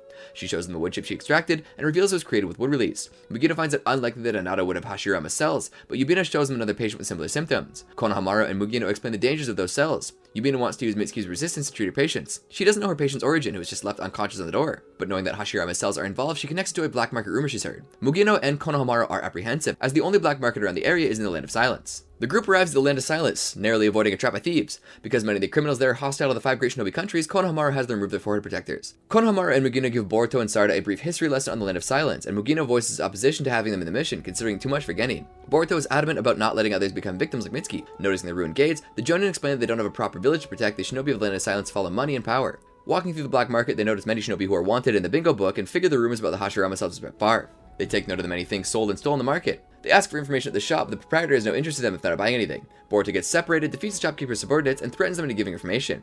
He shows them a company ID from Victor's company, claiming the man in the white coat sold in the Hashirama cell. He directs them to the ladies for more information. At the bar, Mugino recognizes Kirisaki, a former medical nin from Konohagakure. Boruto approaches Kirisaki disguised with his sexy technique and convinces him to dismiss the other women around him. Sarada and Mugino comment on Boruto's performance. While trying to get him alone, Kirisaki's briefcase gets stolen. Boruto stops Kirisaki from beating up the thieves and defeats him. Their fight attracts attention, so the group takes him away. They threaten to hand him over to Konohagakure, so he reveals he's only in the Land of Silence because he has intel on the Hashirama cell and he's supposed to meet someone the day after about it. They plan for the meeting. Konohamaru goes disguised as Kirisaki. They meet with the butler of the interested party who wishes to test if Kirisaki really is who he says he is. The butler is infected with the cell, and if Kirisaki is the real deal, he should be able to treat it. Konohamaru uses Mitsuki's antibodies to heal the butler. Satisfied with Konohamaru and willing to die for his employer, the butler is ready to take him to the meet. Konohamaru insists on learning the employer's identity before meeting and threatens to walk away. The butler relents and reveals that his employer is Sakuya. He also reveals that her castle is protected by a barrier that requires his presence to get through. 4 purple-haired men watch them from afar. Yubina transfers Mitsuki's antibodies to her patient. The butler explains that Sakuya can't fight time, so she wants to use the Hashirama cell to restore her youth. The butler arrives at the castle with Konohamaru and Boruto and discovers someone who tried to break in, the barrier killing them. The butler orders the body to be disposed of outside the village. The butler takes him inside and Boruto notices all the mirrors are shattered. The butler explains that Sakuya doesn't want to see her own reflection. Before meeting Sakuya, the butler activates one of the castle's traps, restraining Boruto. He wants Konohamaru to test his procedure on Boruto. Konohamaru claims to want a drink to steady his hands. As the butler leaves, he explains he wants to buy Boruto time to retrieve the Hashirama cells, so Boruto leaves to continue on the mission as Shadow clone the one in the trap. The purple-haired men follow Boruto's clone in the castle. Victor informs Deepa of the whereabouts of the Hashirama cell, who departs to retrieve it. Yumina's patient recovers. Before having his drink, Konohamaru asks for the provenance of the Hashirama cell. The butler explains they bought it from a rogue medical perfume researcher. They were doubtful at first, but were convinced after testing it on a girl whose whereabouts they don't know or care. Boruto knows the smell of perfume and takes down Saki's guards inside her chamber. Boruto looks for the Hashirama cell, but discovers Saki is dead with a kunai on her back. He notices 2 of the 4 purple-haired men on the chandelier. A third one, disguised as a staff member, informs the butler of Boruto's invasion. Boruto recognizes one of the men's earrings as the woman he saw with Kirisaki. They have the Hashirama cell and frame Boruto for killing Sakia. The butler alerts the castle, and one of the purple-haired men kills him. They also kill the other castle staff, taking down the barrier. Konohamaru notices the assailants' kunai are poisoned. One of the purple-haired men shouts that Konoha Shinobi have killed Sakia, and there's a reward for whoever captures them. Boruto warns Konohamaru the castle is completely surrounded. The 2 escape the castle and manage to lose the mob, reuniting with Sarada and Magino. The perfume bomb Boruto was hit with makes him easy to track. Boruto goes with Magino to check the perfume off him, while Konohamaru and Sarada track the brothers who stole the Hashirama cell. The brothers discuss their plans. Magino tries getting rid of the perfume by getting Boruto to fall into a drainage ditch. They instead use it to move around unnoticed. Konohamaru and Sarada decide to check on the shop owner they previously interviewed, so Konohamaru disguises himself as Kirisaki. Boruto manages to get the perfume off him, but he and Mugino are still being tracked with dogs. As Kirisaki, Konohamaru promises good money for information on the Shinobi brothers. Unable to completely throw off the pursuers, Boruto and Mugino decide to leave the village instead of joining up with Sarada and Konohamaru. Boruto climbs to the roofs, having found the shortest route out of the village. The shopkeeper knows the real Kirisaki has been found, so his subordinates prepare to attack. Sarada breaks through the ceiling and allows Konohamaru to escape. They're surrounded but are rescued by Boruto and Magino, who have stolen an unmanned airship. This way, Boruto's smell is irrelevant and they can more easily search for the thieves. However, the pursuers shoot the airship down. They're surrounded, but Katara, the black market child who Boruto protected from Kirisaki, shows them an escape route out of the village. They meet up with Mitsuki underground, who came back with Konoha, Katara's sister. Mitsuki comments on Boruto's smell. Boruto shares what he learned about the earring, a lookalike Shinobi who stole the Hashirama cell. Mitsuki reveals Yubina determined the Hashirama cell to be unstable, so it can't be rushed out, which is why they're afraid of killing Sakia. Katara gives them intel on the earring Shinobi he acquires through his underground friends. They intend to gain on them through the underground routes. Deepa kills everyone at the establishments he's eating at. The Konoha Shinobi split up to find the earring Shinobi. The Genin attacked with lightning release. Omoi and his teammates approach the Genin to question them about recent events. Konohamaru and Magino arrive before a fight breaks out. Omoi and Konohamaru compare intel. Omoi recognizes the poison and murder weapon used in Sakia as belonging from a Shinobi from the land of Haze. He spirals thinking worst case scenarios. Knowing that Hashirama cells are unstable, they determine the route of the Haze Shinobi are most likely to take. The Haze Shinobi go on the way, checking for pursuers. Deepa kills various looters at Fushu Castle as he investigates the whereabouts of the Hashirama cell. The Haze Shinobi alternate carrying the Hashirama cell and think about Yoruga. Deepa catches up to the Konoha and Kumo Shinobi and finds that they don't have the cells. The Kumo Shinobi stay behind to fight Deepa, while the Konoha Shinobi continue after the Haze Shinobi. Asuka notices the approaching pursuers, so Yuga offers to stay behind to stall them. The Kumo Shinobi manage to talk Deepa with clones, but he fakes being paralyzed, managing to defeat Maruhi and Kakui when they approach. The Konoha Shinobi find the Haze Shinobi's tracks. Deepa has no problems blocking or evading all of Omoi's attacks. The Konoha Shinobi find it strange the Kumo Shinobi have not yet joined them and wonder about who Deepa is. Yuga intercepts them. After exchanging brief words, Yuga activates Kinjutsu, calling on a creature from another world. The jutsu consumes him, releasing a creature and creating a barrier all around them. Hiruga and Asuka notice the use of Kinjutsu, warn their brother, and carry on. The creature attacks the Konoha Shinobi, being both strong and fast. When it blocks Boruto's attack, it begins draining his chakra. Konohamaru breaks the creature's arm with his Rasengan and grabs Boruto and retreats. The creature then drains the chakra of a nearby deer and begins regenerating its arm. Konohamaru recalls Yuga's words and compares the creature to Shinigami and Soma. They evaluate what they know about the creature. Boruto continues attacking the creature again as Konohamaru's Rasengan damaged before, but Mugino wants to destroy the barrier, reminding them that the mission is to retrieve Hashirama's cells. Mugino accuses Konohamaru of spoiling his Genin. Konohamaru understands Mugino, but assures him his Genin are dependable. Mitsuki is warned by his snake that the creature is coming their way, having absorbed chakra from the wildlife inside the barrier. They move closer to the barrier. Konohamaru and Mugino attempt to break it while the Genin guard them. Despite accepting his decision, Boruto is disappointed that Mugino trusts him so little. Mitsuki warns when the creature is closing in. Using clones and snakes, Boruto and Mitsuki hold the creature in place, allowing Sarada to hit it. Their attacks crack a jewel within the creature, but otherwise appears not to have done significant damage. The creature notices cracks in the barrier and ignores the Genin, rushing to the edge of the barrier. It attacks Konohamaru and Mugino. Mitsuki arrives and distracts the creature with the snakes. Seeing the situation has changed, Mugino wants Boruto and Konohamaru to prepare their Rasengan and asks Sarada to back him up. Mugino holds the creature up, allowing Boruto and Konohamaru to strike it. They destroy its jewel, defeating the creature and breaking the barrier. Mugino collapses, having had a lot of his chakra drained. Mugino criticizes Boruto for not thinking ahead, but Boruto criticizes his communication skills, which Konohamaru supports. They resume the pursuit of the Haze Shinobi. Omoi refuses to tell Deepa where Hashirama cells are, but his subordinates cave in and tell him the Haze Shinobi. Deepa kills Kakui and Maruhi and leaves. Omoi passes out. The Konoha Shinobi resume the pursuit and worry about the lengths the Haze Shinobi will go to complete the mission. As Deepa also resumes his pursuit, Omoi passes out trying to reach his teammates. Asuka and Hiruga discuss their past, their brothers, and the debt to the land of Haze for taking them as orphans. Asuka notices the Konoha Shinobi approaches, so they prepare for it. The Konoha Shinobi strike first, but only hit clones, which obscure their set upon destruction. They dodge explosive tag kunai, stepping on tar like sludge on the ground. Hiruga appears, already activating into the jutsu. The sludge restricts their movement, stopping them from forming hand seals. Asuka leaves the Hashirama cell. Everything in the range of the sludge begins to sink in. Sarada notices that when things are closer to Hiruga, the faster they sink, and Mitsuki determines that Hiruga will also perish. They question his willingness to sacrifice his life, but he retorts he's saving one. Hiruga thinks back about his brothers and how Yoruga sacrificed his life so they could infiltrate Fushu Castle. Boruto questions the orders the quadruplets received, but Hiruga tells him how they were taken in, calling Boruto out for not knowing what it's like to starve, having lived in a great nation. Mugino determines that as Hiruga is the one sinking the fastest, if he dies, the jutsu will give out. They realize Hiruga is just buying time for Asuka to cross the land of Haze. Hiruga's jutsu begins to break, and Boruto tries saving him. Hiruga and Boruto both accuse each other of making assumptions about them. Omoi arrives and informs them all of Deepa killing his subordinates, and they realize he will intersect with Asuka. Boruto convinces Hiruga to check on Asuka himself, so he releases his jutsu. Hiruga rushes to Asuka with the Konoha Shinobi right behind him. Omoi stays behind after warning Mugino and Konohamaru of Deepa's abilities. Deepa arrives at the border of the land of Haze. Sarada wonders how strong the third party after the Hashirama cell must be if they defeated the Kumagakure Jonin. Boruto tries to reassure Hiruga but says he won't join forces with them, only wishing to warn his brother. The Konoha Shinobi fall back and let Hiruga warn Asuka. Asuka attacks Hiruga, believing Hiruga to have died fighting and the person in front of him something transformed into Hiruga. Boruto intervenes, allowing Hiruga to confirm his identity. Hiruga calls a temporary truce with the Konoha Shinobi until they defeat the third party. Hiruga and Asuka are suddenly attacked. Deepa announces his presence and blocks Boruto's kunai. They notice it didn't leave a scratch, and Deepa mentions that he manipulates the carbon to make himself impervious. Konohamaru attempts a fire release to no avail. The Genin put themselves between Deepa and the Haze Shinobi. Deepa refuses to say why he wants the Hashirama cells, saying it would take too long to explain. Victor appears talking down to Deepa. He asks for them to return the cells, but they refuse. Victor rushes near them and creates a twister, separating the Jonin from the group. Victor goes to deal with them and tells Deepa to deal with the Genin. Deepa attacks them with various carbon cubes. Victor fights Mugino, who holds in place for Konohamaru's attack from above. Victor manifests 2 extra arms to weave hand seals and calls down lightning. Konohamaru asks Mugino to act as support since he can't fight with his injury. The Genin can't focus on attacking Deepa when he dodges his cubes. Boruto manages to land a Rasengan from above, but it does nothing. Asuka tries to reach out to Hiruga, who is dead. Deepa implies he'll eat the Genin. Boruto wants to land another Rasengan on Deepa.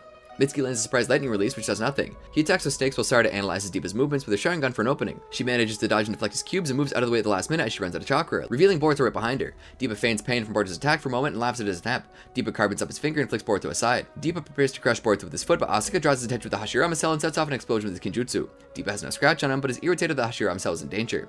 Boruto passes out and Deepa punches him down with an armored fist. He hits nothing, Mitsuki having saved Boruto with his Sage Mode. Mitsuki attacks Deepa with Senjutsu Lightning and flees carrying the unconscious Boruto and Sarada. The attack merely pushes Deepa back a bit and he shifts his focus to the Hashirama cell still with him. Mugino rescues Konohamaru from being strangled by Victor. An explosion from the fight between Deepa and the Genin draws their attention and Victor decides to check why Deepa is taking so long. Konohamaru and Mugino are too injured and tied to chase him. Victor finds Deepa, who has recovered the Hashirama cell, letting Genin escape. Still in Sage Mode, Mitsuki vows not to let Boruto and Sarada die, even if he engages himself. Mitsuki carries the injured Boruto and Sarada and passes out just after arriving at Yubina's clinic. Sometime later, Konohamaru and Mugino arrive back at Konoha, carrying Boruto and Sarada, who could only get first aid at Yubina's. They're handed over to Sakura, who treats them with Shizune's help. Hinata and Himori are concerned about Boruto, but Naruto assures them he'll be okay as Sakura is treating him. Konohamaru blames himself for their injuries as he was part of the mission. He confirms he left Mitsuki under Orochimaru's care as the situation was beyond Yubina's ability to help. Log notices Orochimaru's concern for Mitsuki, who claims to be concerned for Mitsuki as a sample. Konohamaru, Sai, Shikamaru, Sasuke, and Naruto confer and review what they know about Victor and Deepa. Konohamaru wants to investigate Victor's company, but the Land of Valleys is an independent nation, so they can't force the issue. Shikamaru has a contact with influence in the country, but it will take 3 days for arrangements to be made. Victor handles the Hashirama cell with care, concerned they might never have another chance if they mishandle this one. Deepa mentions a previous plan that didn't work, which led them to their current situation. Deepa and Victor argue about the roles in Kara. Victor dispatches Deepa to retrieve another item. Boruto wakes up and Shizune tells him what happened. He asks for Mitsuki and she explains it with Orochimaru. Sakura examines Sarada and is grateful for Yubina's work on her. Boruto and Sarada wait for tests and brood over how their jutsu are useless against Deepa. Shizune shares her concerns about Boruto and Sarada with Sakura. Team 5 visits Boruto and Team 15 visits Sarada. Shikamaru manages to get permission for Konohamaru to observe Victor's company. An old lady who owns a pet shop foretells the death of a close friend of Mugino. Teams 5 and 15 discuss Boruto and Sarada, finding their cheerful attitude forced and grow concerned about them. They visit the hospital again, but Boruto and Sarada are left on their own. They believe that they want to avenge Mitsuki. Mugino gets permission to join Konohamaru in his mission. Konohamaru wants to leave without telling Boruto and Sarada, but they arrive. The Jonin believe they want to join them, but instead they just want to inform them that they want to train to get stronger. Boruto wanted to train with Sasuke, but Sarada is already training with him. He doesn't want to ask his father, who is working hard on Kara intel, so Sasuke directs him to Kakashi, as he's the only other person in the village who can use Rasengan. Boruto approaches Kakashi, asking him for help making his Rasengan into a Big Ball Rasengan. He promises not to play during training, but Kakashi considers it possible for Boruto to use a Big Ball Rasengan, as he doesn't have the 9 tails to account for the chakra necessary for the jutsu. Boruto insists that Kakashi help him train, and demonstrates his Rasengan. Boruto isn't satisfied with the damage it inflicts on the rocks and is pressed by Kakashi's. He's determined not to lose like he did to Deepa again. Kakashi compares Boruto's attitude to Naruto's and agrees to oversee his training. He checks Boruto to see how much he knows about nature transformation. He explains that jutsu are made stronger by combining nature transformation and shape transformation, and that the Rasengan only uses shape transformation. Kakashi has Boruto demonstrate his vanishing Rasengan and explains to Boruto that it employs lightning chakra. He considers it an incomplete jutsu and suggests that Boruto try to use wind nature chakra. Boruto's Rasengan behaves erratically at first, so Boruto focuses on increasing his control over it. Sarada asks Sasuke to teach her Chidori. Sasuke explains that using Chidori makes one vulnerable to counterattacks and demonstrates by countering Sarada. He adds that with only one Tomoe, her Sharingan doesn't give enough perception to read her opponent's moves. The Chidori requiring at least 2 Tomoe Sharingan to be used. Sarada wants to train to awaken more Tomoe, but Sasuke reveals that it doesn't work like that. Only heightened emotions from extreme situations can awaken more Tomoe. Sasuke proposes helping Sarada master her 1 Tomoe Sharingan first. Knowing what Sarada struggled with during her last mission, he has her dodge a barrage of projectiles. She fails but isn't disheartened by it and asks to keep going.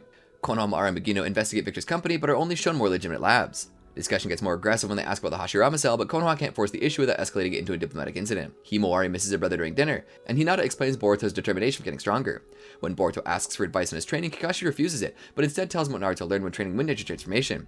Boruto feels frustrated, blaming himself for Mitsuki's injury, and envying how strong Kakashi was at his age. Kakashi points out the hardships he had to endure, and it envies Boruto for growing up in an era of peace. He hands Boruto a lunchbox Himawari dropped for him, telling him he's not alone, which gives Boruto an idea. Sarada fails to dodge another barrage, and Sasuke tells him not to focus on all targets, and instead focus on the area of the attacks. Sarada also thinks back to Mitsuki's injury and asks for another barrage. Boruto manages to add wind nature to his Rasengan with the aid of a shadow clone and passes out from exhaustion. Sakura watches Sarada training. Victor's secretary reports having escorted Konohamaru and Mugino to the border, but in reality they've infiltrated the company to find the truth about Victor. Boruto continues practicing his wind release Rasengan, but Kakashi thinks it's as far as he can push at the moment, disheartening Boruto. Konohamaru and Mugino observe patients going into a restricted treatment area where they don't come out. Among the doctors, Konohamaru recognizes the doctor who helped the Iwagakure-ku. The only area they have yet to search is the underground area accessed through the elevator. Shikadai greets Boruto and tells him not to overdo it with his training. Boruto shares Kakashi's conclusions with him. Chocho observes Sarada's training with Sasuke. Team 10 is assigned a mission by request to the Land of Wind to recover the missing puppet Urashiki used against them. The fact that they haven't been able to recover it concerns them that somebody else may have acquired it. They discuss Boruto and Sarada's training. Deepa eats a meal at the Land of Wind. Chocho wants to eat at a place her father told her about, but they reach it just as Deepa departs. They find the place trashed and everyone inside dead. The next day, they meet up with Team Shinki and inform them of the restaurant incident. They arrive at the general area where Shikadai defeated the puppet, and they have Araya quickly canvass the area with his Sanshuo puppet. Araya finds the puppet. Deepa arrives at the scene, and Shikadai warns Team Shinki that he was present at the restaurant incident. From Deepa's words, Shikadai deduces that he's the one who defeated Team 7. Deepa attacks with cubes, and Shinki blocks with his iron sand wall. Deepa manages to break through, hitting Araya and Yodo. Chocho and Inojin make separate attacks from two different directions, allowing Shikadai to pin Deepa with a shadow. Shinki attacks him, but his black iron fist has no effect. Deepa breaks through Shikadai's shadow and shatters Shinki's iron sand wall with a single cube. Deepa collects the puppet and turns to leave, noticing his hand steaming. Shinki makes a final effort to destroy the puppet rather than let Deepa have it and passes out. Back at Konoha, Shikadai reports to his father and Naruto. Boruto continues practicing. Boruto is frustrated he can't make his Rasengan more powerful. Shikadai tells him he fought Deepa during his mission and only survived because of Shinki. He figures Boruto is training to fight Deepa and threatens to stop him by force if necessary to prevent him from being so reckless. Shikadai thinks Boruto wants to get stronger because he hates Deepa, but Boruto denies it and explains that fighting Deepa made him realize how inexperienced and lacking in power he is. Shikadai offers to help him train. Hinata arrives to give Boruto a lunchbox and considers making an extra one for Shikadai. Sarada continues practicing with Sasuke, now dodging kunai. She almost dodges them all, and Sasuke notices the problem is endurance, as she couldn't keep her Sharingan active during all of it. He congratulates her on improving her perception. During a break, Sasuke asks her how her eyes are taking the strain. Sarada says they're fine, and having researched about it and not found much, she asks him about the Mangekyo Sharingan. She asks if he thinks she can awaken it, but Sasuke postpones the conversation. Sakura arrives, and Sarada tells of her process. Sakura is concerned with the strain she's putting on herself, and Sasuke assures her he's making sure Sarada doesn't overdo it. Sakura gets agitated when Sarada mentions wanting to develop her Sharingan like Sasuke's. Sarada feels frustrated believing her mother is being overprotective and leaves. Sakura and Sasuke discuss Sarada and her Sharingan getting stronger. Hinata overhears the conversation. Shikadai has Inojin and Chocho help him with Boruto's training. Shikadai believes that with the nature transformation Boruto is capable of, he can't sustain it for long, and thinking back to his battle with Deepa, he's just training to focus all his power into a single spot. He tries several forms of target practice and increasing how much chakra he can infuse into his Rasengan. At sundown, Inojin and Chocho return home while Shikadai saves Boruto, and the two discuss his training. The talk turns to durability, and thinking back to Kakashi's advice, Boruto realizes a way to focus his Rasengan. Kakashi watches from afar. He goes to ask a favor from Mibiki. Hinata and Ino ask Sakura out for a girls' night and they discuss their lives and children. The next day, when Chocho and Inojin arrive, the boulder Boruto was practicing on is completely crushed. Boruto goes to tell Kakashi about his progress, and wanting to see it on a worthwhile target, Kakashi arranges for him to go fight and imprison Shojoji. Shojoji confirms to Kakashi that his sentence will be reduced if he defeats Boruto. They're both determined to defeat one another. Kakashi releases Shojoji's restraints and he and Boruto begin fighting. Boruto begins his wind release Rasengan, but Shojoji repels it with his own wind release shield with wind count. Shojoji taunts Boruto over it and notices Boruto's jutsu is stronger than last time they fought. He believes that if this is all that Boruto has to offer, he won't win, but Boruto remains confident. The fight switches to taijutsu, with Boruto being able to repel Shojoji's attacks and attempts to consume him. Boruto attacks with his new Rasengan, which is able to break through Shojoji's windshield. Kakashi believes that if Shojoji hadn't been using his shield, Boruto's attack would have killed him. He surmises that instead of trying to make his Rasengan bigger, Boruto went the other way, condensing it as much as he could. Boruto notices that the Rasengan damaged his bandages, exposing his seal, and he passes out from exhaustion. Sarada practices dodging kunai with her father, but always has to have one of them deflected to avoid getting hit. Sasuke suggests a break, but Sarada wants to keep going. Sakura arrives and tells Sarada to fight her to test her resolve. Sasuke grieves that Sakura has insight that he lacks. Sarada attacks Sakura, but none of them hit. She can't even follow her with the Sharingan. Sakura demonstrates her strength and attacks. Sarada dodging it in the last moment with the Sharingan. Sakura fells a big tree, impressing Sarada. Sakura points out that her chakra control is lacking, which combined with the Sharingan use causes her chakra to be quickly depleted. They resume fighting, but Sarada stumbles trying to dodge all of Sakura's attacks. Sasuke and Sakura feel they pushed enough, but Sarada has one last thing she wants to try. Sarada copies her mother's moves and their attacks collide. By copying her movements, she was able to improve her own chakra control, making her attack more powerful. Sasuke and Sakura wanted to keep training. Log reports to Orochimaru that the Hashirama cell involved in Mitsuki's mission is one stolen from him, from one of his old labs. Orochimaru has no idea who could have done it. Mitsuki wakes up and Orochimaru prepares to replace his damaged organs. Team 5 visits a hospitalized Boruto, Iobi trying to wake him up with his favorite lightning burger. Denki heard he had exhausted himself trying his new jutsu against Shojoji, and Medley heard that Sarada had been getting special training from her father. They also wonder about Mitsuki and recall who his parent is. They investigate a scream from another room, and Iobi is hit with a ketchup bite of the patient. The patient pleads, and a nurse apologizes for Nato's attitude. Iobi finds Nato, who has his snack privileges revoked. Nato claims he's actually training to be a shinobi, and noticing that their shinobi tries to have him take his Orochimaru card to be autographed. They refuse at first, but change their mind after the nurse explains he's acting out as due to an upcoming surgery that he doesn't come to terms with and doesn't want to have. Denki and Metal are apprehensive given Orochimaru's history, but they agree to go as Iobi is determined to do it, besides wanting to visit Mitsuki. Team 5 goes to the village records where Denki manages to access Orochimaru's files to discover his location. They meet up with the Jonin keeping surveillance on Orochimaru while Yamato is gone to make his report to Naruto. The Jonin allows him to go forward, but his attitude makes him even more nervous. They find Suigetsu, who tries to dismiss him when they say they want to see Orochimaru. Suigetsu shrugs off their attacks, but they manage to trick him into attacking a damaged power line. The shock isn't enough to paralyze Suigetsu, only annoying him, but Orochimaru interrupts the fight before Suigetsu can hurt anyone. Orochimaru asks what they want, and they manage to say that they want an autograph, much to Orochimaru's shock. Orochimaru signs the card, and they ask about Mitsuki. Orochimaru says Mitsuki is undergoing critical treatment, but will be fine. Leaving, Orochimaru is pleased that Mitsuki made friends other than Boruto. Team 5 gives Nato the autographed card, and admit they were scared to do it. Boruto wakes up and finds Kakashi, who warns him that the more he compresses the Rasengan, the greater the recoil on his arms, so he should use it often. Sarada meets Boruto at the hospital, and they exchange that the training is gone. Boruto shows her Nato's ring, so they decide to return it to Mia. Konohamaru and Mugino watch as Deepa arrives at Victor's company. Victor asks about the puppet, but Deepa says he had interference that he couldn't bring it. Victor mentions an upcoming inspection by the Land of Valley's daimyo, and they discuss the final stages of certain experiments. Konohamaru and Mugino want to take advantage of the inspection to interfere. The Land of Valley's daimyo arrives at Victor's company and is greeted with Victor. Boruto and Sarada arrive at the Land of Valleys. They discuss Konohamaru's mission, Mitsuki's injury, and their failure to get Anato back to Mia. They meet with Mia. At Otogakure, Mitsuki is concerned about his friends, but Orochimaru warns him that his new organs are still 1 month away from being viable for transplant, so his condition is still precarious. Orochimaru is proud that Mitsuki acted on his own free will, but chastises him for overusing the stage transformation. Knowing that Mitsuki would be concerned for his friends, they sent Suigetsu to check on them. Suigetsu reports the rest of Team 7 is at Land of Valleys, which concerns Mitsuki. Orochimaru takes Suigetsu aside to avoid his speculation for throwing Mitsuki into action.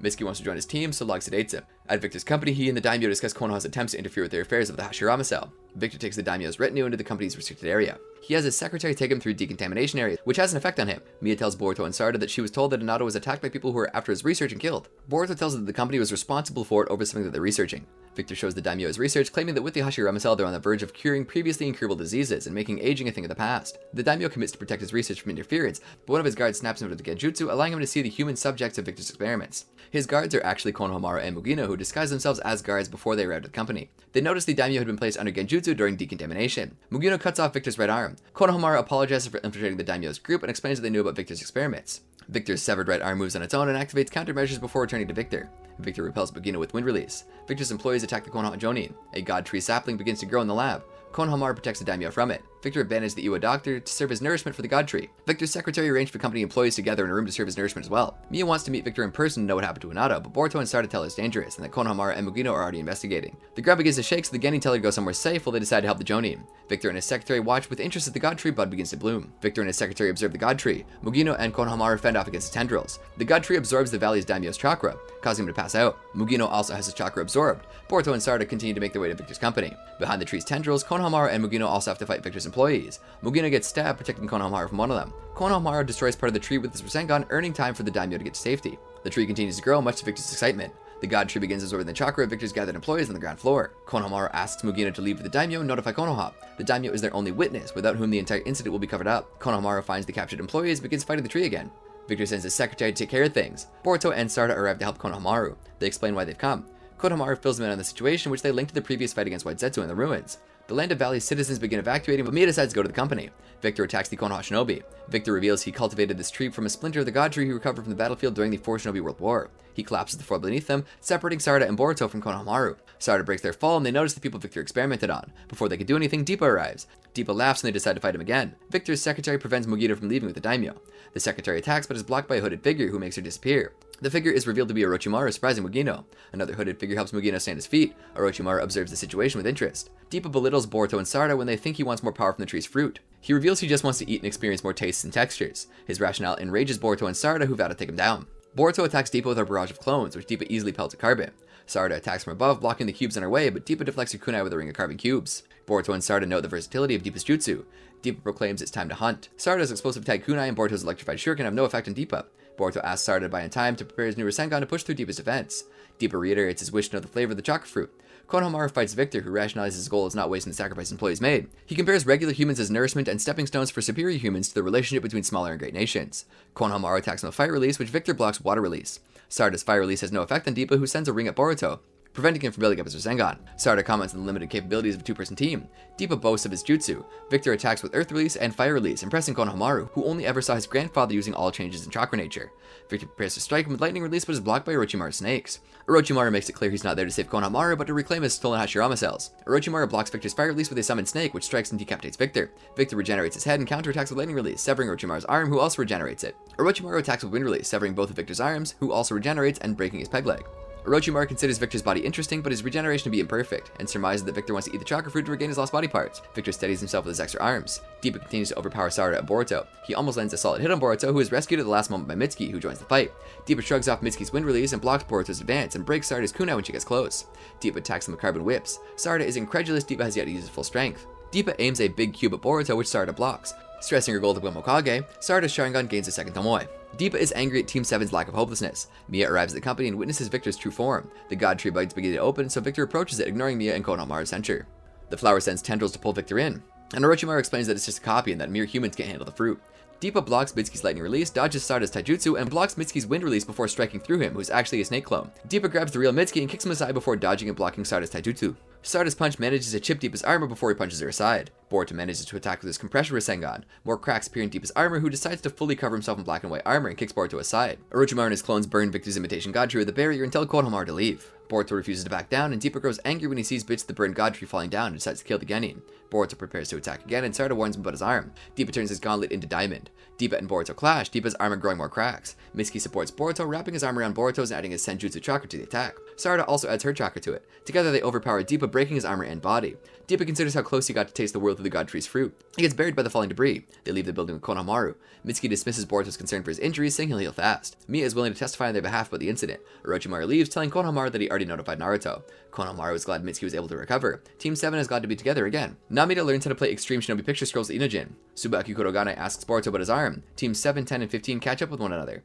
Denki walks by them, lost in thought, and doesn't hear when they call him. At the Hokage's office, Konohamaru and Mugina report to the higher-ups, including the 5th and 6th Hokage. They explain they fought Victor and Deepa, who wished to cultivate a new god tree and eat its chakra fruit. At Naruto's request, Sai further investigated Victor's facility, and uncovered research on samples that matched the ones they learned about from Shoujoji, deducing that Victor and Deepa were members of Kara. Sai's investigation also indicates that they were aware of Naruto's role in defeating Momoshiki, which is classified information. Naruto sent messages to warn the other Kage. Victor's employees were unable to shed light into Victor's personal research, where the word vessel was consistently mentioned. They're surprised to learn that the doctor responsible for the fabrications was involved in Victor's project. Kurotsuchi mentioned they didn't find his body at the time and wonders if her grandfather was also involved. Hanabi finds it more likely the doctor used him to acquire experimental data. Konoha leadership is concerned that such a wide-reaching organization has been unknown so far. When Konohamaru recalls Victor's subordinates who were aware of his plan called themselves Outers, Sai recalls his mission with Sasuke and Amagakure and considers that Kara has remained hidden by using outsider collaborators scattered across the nations. They consider the possibility of spies in the village. They weigh the protection of villagers against their freedom of movement. Denki has Team 7 help him take a balloon to the Hokage Rock, where they meet Metal Lee and Ubi to help set it up. Naruto takes a day to decide whether to blockade the village gates. He learns that nowadays, identity checking isn't as thorough as it used to be due to the high amount of people coming and going. Kotaro supports restricting movement in and out of the village, citing the Byakuya gang and the Mujina bandits as examples. Iwobi and Metal Lee go up in Denki's balloon, drawing Naruto's attention. Denki explains it's an experiment to improve the range of wireless transmissions. Metal loses the instructions Denki gave him, but Iwobi soldiers on. Denki manages to speak with his friend in another village close to the border. Denki's friends celebrated success even if the balloon isn't able to maintain altitude to keep communications working for long. The following day, Naruto decides not to blockade the gate and instead decides to overhaul the sensing system on the village. Victor reports to Jigen, placing blame of the incident on Deepa, and assuring him that none of their secrets were exposed as he recovered Deepa's body. Jigen considers the god tree plan foolish. Victor decides to claim Jigen's vessel. The Konoha barrier team run a successful trial of the new sensing system, using it to detect a disguised thigh. Several young shinobi are impressed, but Inojin is uninterested. Ino lectures them on the history of the barrier team and how the new system has been improved and automated with the help of scientific ninja weapons. She explains that since the system can only detect unregistered chakra signatures once an intruder actually crosses the barrier, a swift response team is necessary. Ino has gathered shinobi with sensory skills to run an operational test and collect additional data. There will be organized infiltration teams, and their job will be to apprehend them. Boruto and Shikadai meet up with Inojin. Inojin explains he was asked to join because he scored good grades in sensing, having learned the basics from his mother a long time ago. Boruto and Shikadai were asked to be part of the infiltration team, and as a chunin, Shikadai was asked to memorize the newest addition to the bingo book. Fellow Yamanaka clansman Kohan introduces himself as Inojin's partner for the trial and thanks him for the contribution. Kohan didn't know Ino had a grown son and warns he won't pull any punches. Inojin says he's not his mother and is surprised she's so well regarded, as he only ever saw her work at the flower shop. Inojin and Kohan receive a breach notification and depart. Inojin isn't able to apprehend a single target that morning, and Kohan is surprised something he actually has never sensed before. Ino is excited about the trial, but apologizes for making Inojin participate when he has little interest in the subject, and says he doesn't have to be part of the afternoon test. Inojin confesses to Sai that he thinks Ino is disappointed in him. Sai explains that beyond being a Yamanaka, the reason Ino takes such interest and pride in sensing is because of her father, who died in the war. She was inspired by him and doesn't force Inojin because she wants to inspire him as well. Inojin asks Kohan to help him hone his sensing. During the afternoon test, Inojin is able to find Shikadai, but actually detected someone else near him. Kohan checks in with the team, but the chakra signature Inojin sensed was registered. Inojin is still concerned about it, and Shikadai, knowing Inojin, convinces Kohan to pursue the matter, arguing that as a trial, this data should be significant. They meet up with Boruto and go investigate. The person whose chakra he detected, Mokome Arai, was not even in the village, having left the day before on the train for a friend's wedding. They discuss the possibilities, and Shikadai recalls something from reading the bingo book. Hiyue Yorishiro has the ability to mimic others' chakra, so he's capable of crossing the barrier without reading as an unrecognized signature. They report their findings and suspicions. They arrive at an area filled with people, and based on his earlier performance, Inojin doesn't think he can cover such a wide area. Instead, he draws several birds with a super beast imitating drawing. As they're made with his chakra, he can use them as a medium to extend the scope of his sensing. They find and apprehend Hiyue. Gohan reports to Ino, who agrees Inojin isn't cut for sensing, but adds he doesn't have to be, and that's not for her. She tells Inojin they'll make changes to the barrier to account for imposters. Inojin is worried she'll close the flower shop, but she says she treasures both, and tells him to do what he wants and not to worry. Out arc. In the Nara household, Shikadai is surprised to see his father home. His parents remind him that today is a day of remembrance for those who died in the Four Shinobi World War. Many Konoha citizens gather at the cemetery where Tsunade acts as a speaker. She stresses how the peace they have today is due to those who had lost their lives in the war, and that while the new generations don't know war, they should be told of what those who do learn from it. Ao goes to Katasuke's lab to ask for maintenance on his prosthetic arm, but Katasuke isn't in today. Mugino sees Ao and approaches him. Tsunade continues to address the crowd who takes turns offering flowers to the deceased. Ino and Shikamaru think back and talk about the last transmission they got from the fathers during the war, their last words. They wonder if someday they'll have to set the example and entrust the next generation to carry on. Later, Mugino takes Ao to the cemetery and learns about his relationship to Katasuke. At Mugino's suggestion, Ao honors the deceased and recalls his own survival. He spent years in a coma, and upon waking up, learned about the deaths of so many friends and went through arduous rehabilitation with Katasuke. He laments the fact that he isn't as strong as he used to be because of his injuries, and he's retired from being Shinobi. He thanks Mugino for bringing him there to grieve. Shikamaru and Ino recognize and approach Ao, greeting him. Mugino is surprised to learn specifically who Ao is. Shikamaru asks Ao if his father truly believed his strategy would stop the Ten Tails' work. Ao confesses he had his doubts and asks Shikaku and Ino to do the same. They said they were proud of their children and had faith in them. Shikamaru and Ino are moved. At Tamari's behest, Shikadai goes looking for his father. Shikamaru decides to take Shikadai out to eat, like they used to after training. He wonders if Shikadai is learning from looking at him as well. At night, Ao catches a leaf blowing in the wind with his prosthetic hand. Victor finishes preparing an airship equipped with the latest stealth technology and worries about his failing body, which can't handle the stress of his regeneration techniques. He crosses a space-time gate. Amato runs diagnostics on him and reports his regeneration is declining. He offers to make him replacement body parts, but Victor refuses, being his guinea pig again. He accuses Amato of being a mad scientist who assures him all he does is for the advancement of Kara. He adds that Victor's health is being eroded by the cursed seal he used to extend his life. Replacing body parts won't solve the root of his problem. Amato is surprised Victor came to see him as he hates him. Victor is agitated by how long Kara's plans are taking to advance, worried his body will give out before Kara's goals can be used to advance his own ambitions. Victor falls down in pain. Amato treats him before being called by Delta. Victor wakes up, having drugged himself beforehand to slip into a coma. He releases a spy drone to covertly copy data about the vessel, a focal part of Kara's plan, which he also plans to steal. Amato finds Delta making a ruckus. She complains about despite having him calibrate her right leg's reaction time is off. She wants him to do it again, but he explains that Victor's in the infirmary, having had a seizure. Delta is surprised by his presence and wishes he had died alongside Deepa. She also voices her hatred of him, Code, and Bora before leaving. Amato is called by Jigen, while Victor finishes copying the vessel's data. Victor is surprised by Phase 3 of the plans of the vessel. Jigen asks Amato if the vessel has reached Phase 3, and why he wasn't notified immediately. Amato says he wanted to gather enough data to make sure of it as to not give Jigen false hope. Jigen wishes to test the vessel on the surface, much to Amato's surprise, who thought tests were out of the question until the next phase. Jigen knows moving the vessel will be noticed by the Shinobi, but it's a risk they'll have to take. Victor arrives, and having heard of their plans, suggests they use his airship. Amato is suspect of his willingness to collaborate, but Victor plays up his worsening condition. Jigen approves, but Amato requires certain conditions, such as Victor not being aboard the ship and being in charge of loading the vessel and selecting the fight plan. Jigen watches as Victor leaves to begin preparations. In Konoha, Team 7 gets an official commendation for their role in resolving the issues in the Land of Valleys. Boruto asks his father to spar with him, which Naruto considers. The vessel is loaded into the airship, and Delta is suspicious of Victor. Amato assures her that it's impossible to change his path from autopilot. Delta says she'd love to slice them up should they fail. The airship takes off in stealth mode. At the Hokage Rock, Boruto removes his bandages and recalls Momoshige's words as he looks at the seal in his hand. Victor attempts to change the airship's path with a hidden mechanism, but something goes wrong and it crashes. Victor wonders if his plan was discovered, but considers that if it were so, they wouldn't have actually loaded the vessel. At Kara's lair, Jigen is pensive. Himawari makes and decorates a flower vase for her mother's upcoming birthday. Boruto has yet to decide what to give her and intends to buy her something when he gets paid for his missions later that day. Team 7 discusses Konohamaru's sudden departure for an urgent mission, so the Genin have to go on missions without him. Sarada intends to take leadership in his absence. Walking through the village, Boruto sees a woman with a flower bouquet and considers it as a gift for his mother. Boruto sees Mugino running by, and upon catching up with him, he discovers he's running from restaurant owners who want him to pay the money he owes them. They know today's payday, so Mugino offers them his wallet, which barely has enough coin in it. Mugino claims he gave this month's earnings to a kid with a sick sister. Boruto ends up having to pay for Mugino's debt, and is doubtful when Mugino says he'll pay him back next month. Mugino asks Boruto to take him to eat, spending the last of his money. Boruto questions why he didn't ask Konohamaru for money as they've been friends for a long time, and is incredulous when Mugino says he considers it unethical, pointing out how he avoided paying the restaurant. Boruto is surprised that Mugino is like this, having previously found to be serious and reliable from how he acted during missions. Mugino invites Boruto to his place and asks him for a favor. Mugino's apartment is poorly kept and sparsely furnished. Mugino explains he doesn't like the feeling of needing anything, or feeling like he doesn't want to lose things, and wants to live as he was born without any possessions. The apartment does have a nice view of the Hokage Rock, and Mugino explains he looks up to the third Hokage, who looked after him when his parents died in a war. Boruto asks him to tell about it. When he was a child, Mugino had been tasked with assassinating the Hokage when he visited a refugee camp. At night, Mugino tried to give Hiruzen flowers he picked and opened his window. Mugino tried stabbing him when he looked for a flower vase, but Hiruzen blocked it, having figured out he was an assassin by the way he moved, like he was being watched. Hiruzen noticed he had a cursed seal on him that could kill him at any moment. He allowed himself to be stabbed so Mugino's handlers would lower their guard, and he used the Shadow Clone to defeat them. Mugino was shocked by it and cried as Hiruzen apologized for creating a world where children use disposable weapons as he has. Hiruzen gave him a signed letter so that Konoha would welcome him and wishes he would beat his grandson, who is of similar age to him. By the time Mugino went to Konoha, Hiruzen had died but was able to enroll at the academy. Mugino says not even Konohamaru knows the story. Boruto notices Mugino is a turtle, which Mugino explains he got roped into by a fortune teller. He says the fortune hasn't come to pass, and the favor he has to ask for Boruto is to feed the turtle while he's away on a mission with Konohamaru investigating a crash near the border. Mugino is sorry that Boruto can't buy his mother a gift. The kid from Mugino's story comes by and thanks him for giving him money, which he used to buy medicine for his sister, and gives him a basket of flowers. Mugino gives Boruto the flowers, as they'll wilt if he's gone. He also gives him the key to his apartment so he can feed his turtle. Boruto tells him to look after Konohamaru. Katasuke provides Naruto with his latest prosthetic hand, and is excited to hear what Naruto thinks about it. Naruto and Shikamaru discuss Katasuke's disposition and muse over still not knowing who put him under genjutsu. Naruto intends to test the prosthetic sparring with Boruto.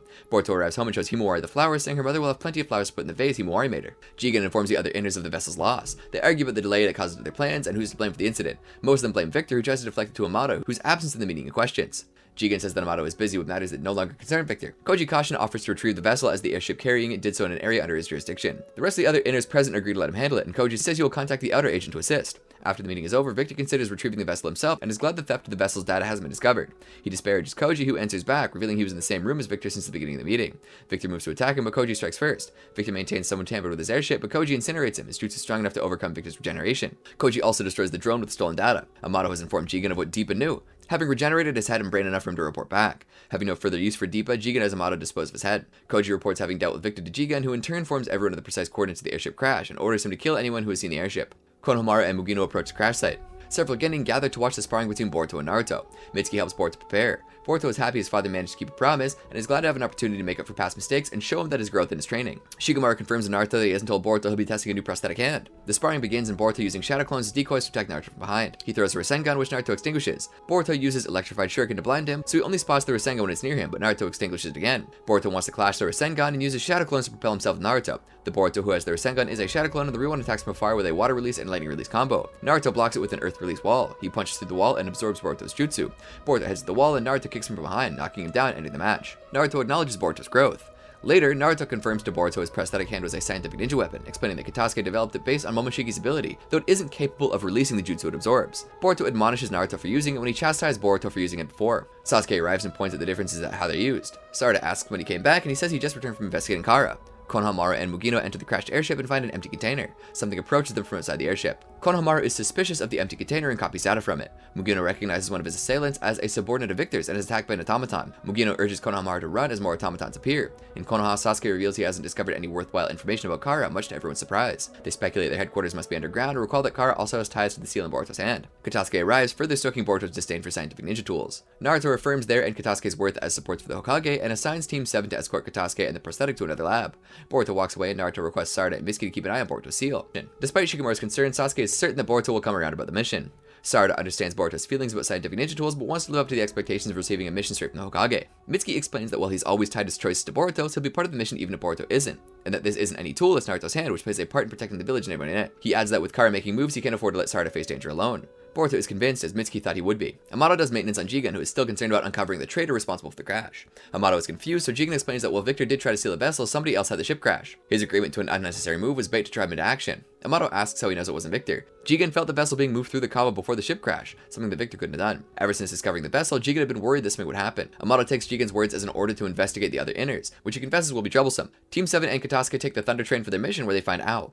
Katasuke introduces Ao as one of his patients, though neither can remember the last time they met. Sarada notices Boruto's diligence in carrying the prosthetic, but Boruto reaffirms his disdain for scientific ninja tools. Sarada points out the games and computers he enjoys are also fruit of scientific development. Katasuke adds that while scientific ninja tools are the launchpad, most of the technology developed ends up with civilian applications. Katasuke offers to adjust the wrist of Ao's prosthetic arm. Ao says that old habits from the active service die hard. Boruto is surprised to learn that Ao is a shinobi, and Mitsuki asks what village he's from. Ao answers he's from Kiri, and is likewise surprised to hear that Boruto has visited as part of a school trip, noting how much has changed. Ao credits him being alive to scientific ninja tools, and when Boruto is still lukewarm about them, he takes a screwdriver Katasuke is using on him and comes close to stabbing Boruto. He points out that they're not inherently good or bad, it all depends on how they're used. Team 7 and Katasuke depart, having arrived at the station. From the bench behind him, Koji Kashin addresses Ao. As an outer, he expected Victor to be the one to reach out to him, only to learn he's dead. Koji asks why he went to see Katasuke. Ao says he'd kill Katasuke if he remembered anything, Koji praising the skill with which Ao placed him under genjutsu and extracted information about the scientific ninja tools from him. Koji tasks him with retrieving the vessel and killing anyone he interacted with. Ao warns it's likely to get dramatic. Konohamaru helps Mugino, who tells him to abandon him. Konohamaru refuses and says the help should be on the way.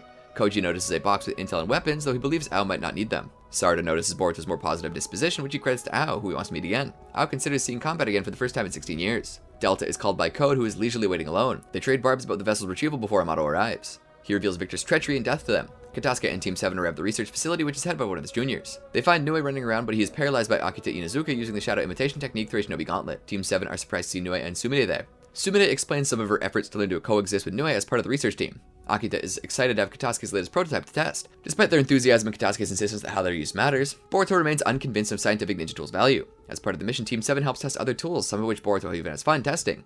Tending to an injury Boruto sustained testing one of the tools, Sumire explains that she wants to develop a tool to keep Nue from getting out of control so she can support the village, and lets him know that she'll be relocating back to Konoha to act as Katasuke's assistant. Boruto notices a plaque with Katasuke's creative science being used to support others. Akita's Ninkan Chamaru befriends Boruto, who notices he has a prosthetic leg. Akita explains she became Katasuke's assistant after he helped the Ninkan. Katasuke shows Boruto a prototype chakra blade, but it tires him quickly due to high chakra expenditure.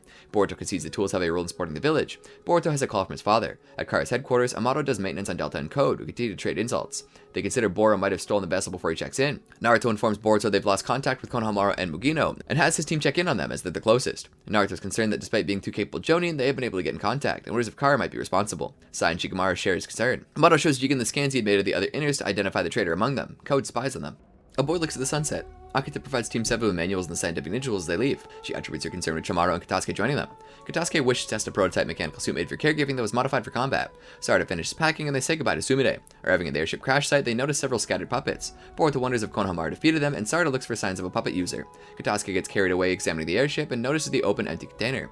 One of the puppets moves on its own and attacks Boruto, who defeats it with lightning release. The other puppets begin to activate and surround the Genin. Sarada attacks with taijutsu and fire release, Mitsuki with wind release. The puppets get up again and begin using fire release against them. From their firing rate and lack of hand seals, Sarada and Katasuke surmise that they're autonomous scientific ninja tools. Katasuke believes they were there to guard the container they found. He steps forward using his own scientific ninja tools to absorb their attacks until they overheat from continuous firing. Katasuke instructs them to destroy the puppet's power supplies to prevent it from reactivating once they cool down, and takes one for later examination. Sarada is surprised as she believes such tools were still a field exclusive to Konoha. Katasuke recalls being told by Ibiki that he may have leaked intel without a genjutsu and feels guilty. Chamaru brings them one of Konohamaru's kunai and leads them, having caught a scent. At Kara's headquarters, Jigen deflects an attack from Code, who wishes to handle the traitor. Jigen points out he has another important task. Code leaves, crosses past Delta, and they insult each other. In a cave, Konohamaru tends to Mugino's injuries. Team 7 finds them and they catch each other up on what happened. Konohamaru means for Katasuke to analyze the data he acquired, but they're interrupted by Ao. He points a weapon at them and asks the contents of the container. Konohamaru refuses to share intel from a mission, so Ao opens fire against them.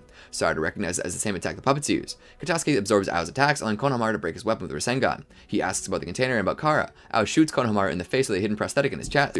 Them knowing about Kara is a greater mess than he anticipated, so he removes one of Katasuke's jutsu absorption arms and uses it to absorb Boruto's Rasengan before kicking him aside. Sarada considers using a smoke flash bomb, but Konohamaru and Mugino don't know the signal for her plan. Mugino grabs Ao and asks him about what he said when they met during the memorial. Ao pierces him with a hidden tool in his arm. Mugino holds Ao in place and collapses the cave around them, telling the others to run. Ao begins emerging from the rebels, so Konohamaru hastens their escape. Free from the rebel, Ao intends to kill all of them. Hiding in an abandoned structure, Sarada applies the healing foam to Konohamaru's injuries. He thanks Katasuke for developing the technology. Mitsuki believes Ao isn't pursuing them at the moment. Sarada wants to retreat as soon as Konohamaru is healed. Boruto is frustrated by Mugino's death, so Konohamaru assures him of Mugino's intentions. They discuss how someone like Ao would align with Kara and how dangerous he is. Knowing that Ao wants to eliminate them for investigating the empty container, Konohamaru prioritizes getting the information to Konoha, and offers himself as a decoy to stall Ao. The Genin argue against it, pointing out he's exhausted. Katasuke offers himself as bait instead, revealing that while under Genjutsu, he leaked information on the scientific ninja tools. He feels responsible for what the enemy has done to this technology, including Ao's murder of Mugino. Boruto confesses he used to agree that scientific ninja tools shouldn't exist, but seeing their positive influence on the lab changes his mind. He wants to stop Ao from misusing the tools so others won't hate them without knowing them like he did.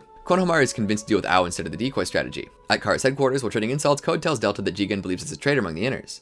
Each accuses the other of being the traitor. Amato interrupts them and explains the steps he's taken so far to uncover who the traitor is. Code and Delta point out Boros skipped maintenance, as did Koji, and wonder where Koji is. Koji meets with Ao and questions his commitment. Ao assures him of his loyalty to Kara. The Konoha Shinobi strategize, wanting to make use of the jutsu absorption tool Ao stole. They intend to make him absorb their attacks to create an opening for a surprise attack from a blind spot. Now that Ao no longer has a Byakugan, Boruto activates the chakra blade he intends to use, but passes out from chakra use. When he wakes up, Katasuke has finished adjusting the remaining jutsu absorption arm for Boruto's use. They prepare to defeat Ao with the proper use of scientific ninja tools. The Konoha Shinobi wait for Ao's attack, Mitsuki's snake acting as a scout. They discuss Ao's prowess and plan to defeat him as Shinobi. Mitsuki warns him of Ao's approach. Ao sees where they're hiding and attacks Mitsuki, whose lightning release to counterattack Ao absorbs. Mitsuki retreats and Konohamaru attacks with fire release. Ao notices their disregard for conserving chakra and deduces they have a strategy. Mitsuki attacks while Ao is absorbing Konohamaru's attack, forcing him to dodge, allowing Sarada to land taijutsu hits. Ao's Shinobi wear is resilient, so he counterattacks Sarada. The three continue attacking with a ninjutsu for him to absorb and dodge. Ao creates a greater absorption sphere to absorb all their attacks at once. Ao notices Boruto's absence and determines him to be vital to their strategy. Boruto strikes from above with a chakra blade, which Ao blocks with his own. Before Boruto can retrieve his blade, Ao collects it and stabs him with it. Ao boasts of seeing through the strategy, but Boruto mocks him. He grips Ao's hands on the blade handle. Mitsuki wraps an arm around it so he can't let go, and the Boruto Ao stab disperses a shadow clone. The chakra blade drains Ao's chakra. He uses his own tools to force Mitsuki to release him. The real Boruto attacks with the Rasengan and uses the jutsu absorption arm so his absorption sphere cancels out Ao's, allowing him to land the Rasengan. Boruto throws Ao's words about how to use tools back at him. Ao removes the absorption arm, destroyed by Boruto's attack. Konohamaru detects Ao's attack from above and pushes Boruto out of the way, being hit himself and knocked unconscious. They notice the drones in the sky under Ao's control. Katasuke surmises they respond to Ao's chakra. Boruto comments on how un-shinobi Ao has become, and Ao is steadfast that Kara saved him and allowed him to transcend to a new existence. He denounces that not all shinobi can be powerful, which necessitated the tools for new powers like he has. Boruto asks Sarada Mitsuki to protect Katasuke and Konohamaru and prepares to face Ao's drone strikes. He uses the arm to absorb some of their attacks. The drone strikes block the attacks he throws at Ao. Boruto throws himself at the drones, hopping between them, planting explosive tags to take them out. Some he destroys with electrified shuriken. Still in the air, Boruto strikes water release, but Ao's drones evaporate the water. Boruto asks Ao why he didn't return to Kirigakure, and Ao answers he was waiting for death as a shinobi. He couldn't stand no longer being a shinobi. Ao commends Boruto for pushing him so far, and the two resume fighting. Boruto attacks the shadow clones, but Ao is able to discern the originals, since the jutsu can't replicate complex machinery out of scientific ninja tools. Sarada tries intervening, but Mitsuki has to pull her out of the way of the drone attacks. Ao prepares to stab Boruto, who disperses the shadow clone arm with the absorption arm. Boruto emerges from the rubble, dodging Ao's attack and landing a Rasengan on his weaponized arm, destroying it and setting him against the abandoned building. Ao's drones crash down. Ao admits defeat, and when Boruto pulls out the screwdriver, Ao tries goading into killing him. Ao thinks him naive for showing mercy. Boruto once again voices Ao's how it's used rationale, so even the tools Ao uses should be used for good. He tells Ao to live with the tools Katasuke gave him. Konohamaru regains consciousness and wants to take Ao back to Konoha when they get reinforcements. Katasuke looks forward for the future of the genin. Ao notices and calls out to Koji, who summons a toad. The abandoned building collapses under the toad's weight. Ao uses water release to push Boruto out of the debris' way, and is crushed by the toad. Koji wonders what motivated Ao to use ninjutsu at the very end and introduces himself after releasing his summon. He congratulates them for the battle, having quite enjoyed it, and aggravates Boruto by belittling Ao's emotions. Konohamaru probes him for more information on Kara, but Koji reveals nothing. Koji seals their movements and readies himself to incinerate them. Konohamaru breaks free of the seal with one of his own. The two begin to fight, Koji countering and avoiding Konohamaru's taijutsu and fire release. Koji counters Konohamaru's Rasengan with one of his own, to everyone's surprise. He detonates a toad he planted on Konohamaru, who catches on fire. The seal on Boruto's hand activates and spreads, absorbing the seal and the flames in Konohamaru, who collapses. Koji recognizes it as Kama, surprised that Boruto was the one chosen by Momoshiki. Boruto sees the seal spread all over his arm before passing out. Koji retreats as thanks for showing him something interesting. Sarada wants to force answers out of him, but Mitsuki holds her back, not wanting to risk her teammates' lives. Koji approves of the judgment, aware his parent is Orochimaru. Later, after having recovered, the group makes a grave for Ao and wonders about Kara. Amato reviews the files on Code and recalls that Koji and Boruto have not yet been cleared as traitors. He leaves his station for a moment, and Delta sneaks in to check the files on Code. Considering him and Boruto clean, she considers Koji to be the traitor. Elsewhere in the hideout, Code is frustrated with another member.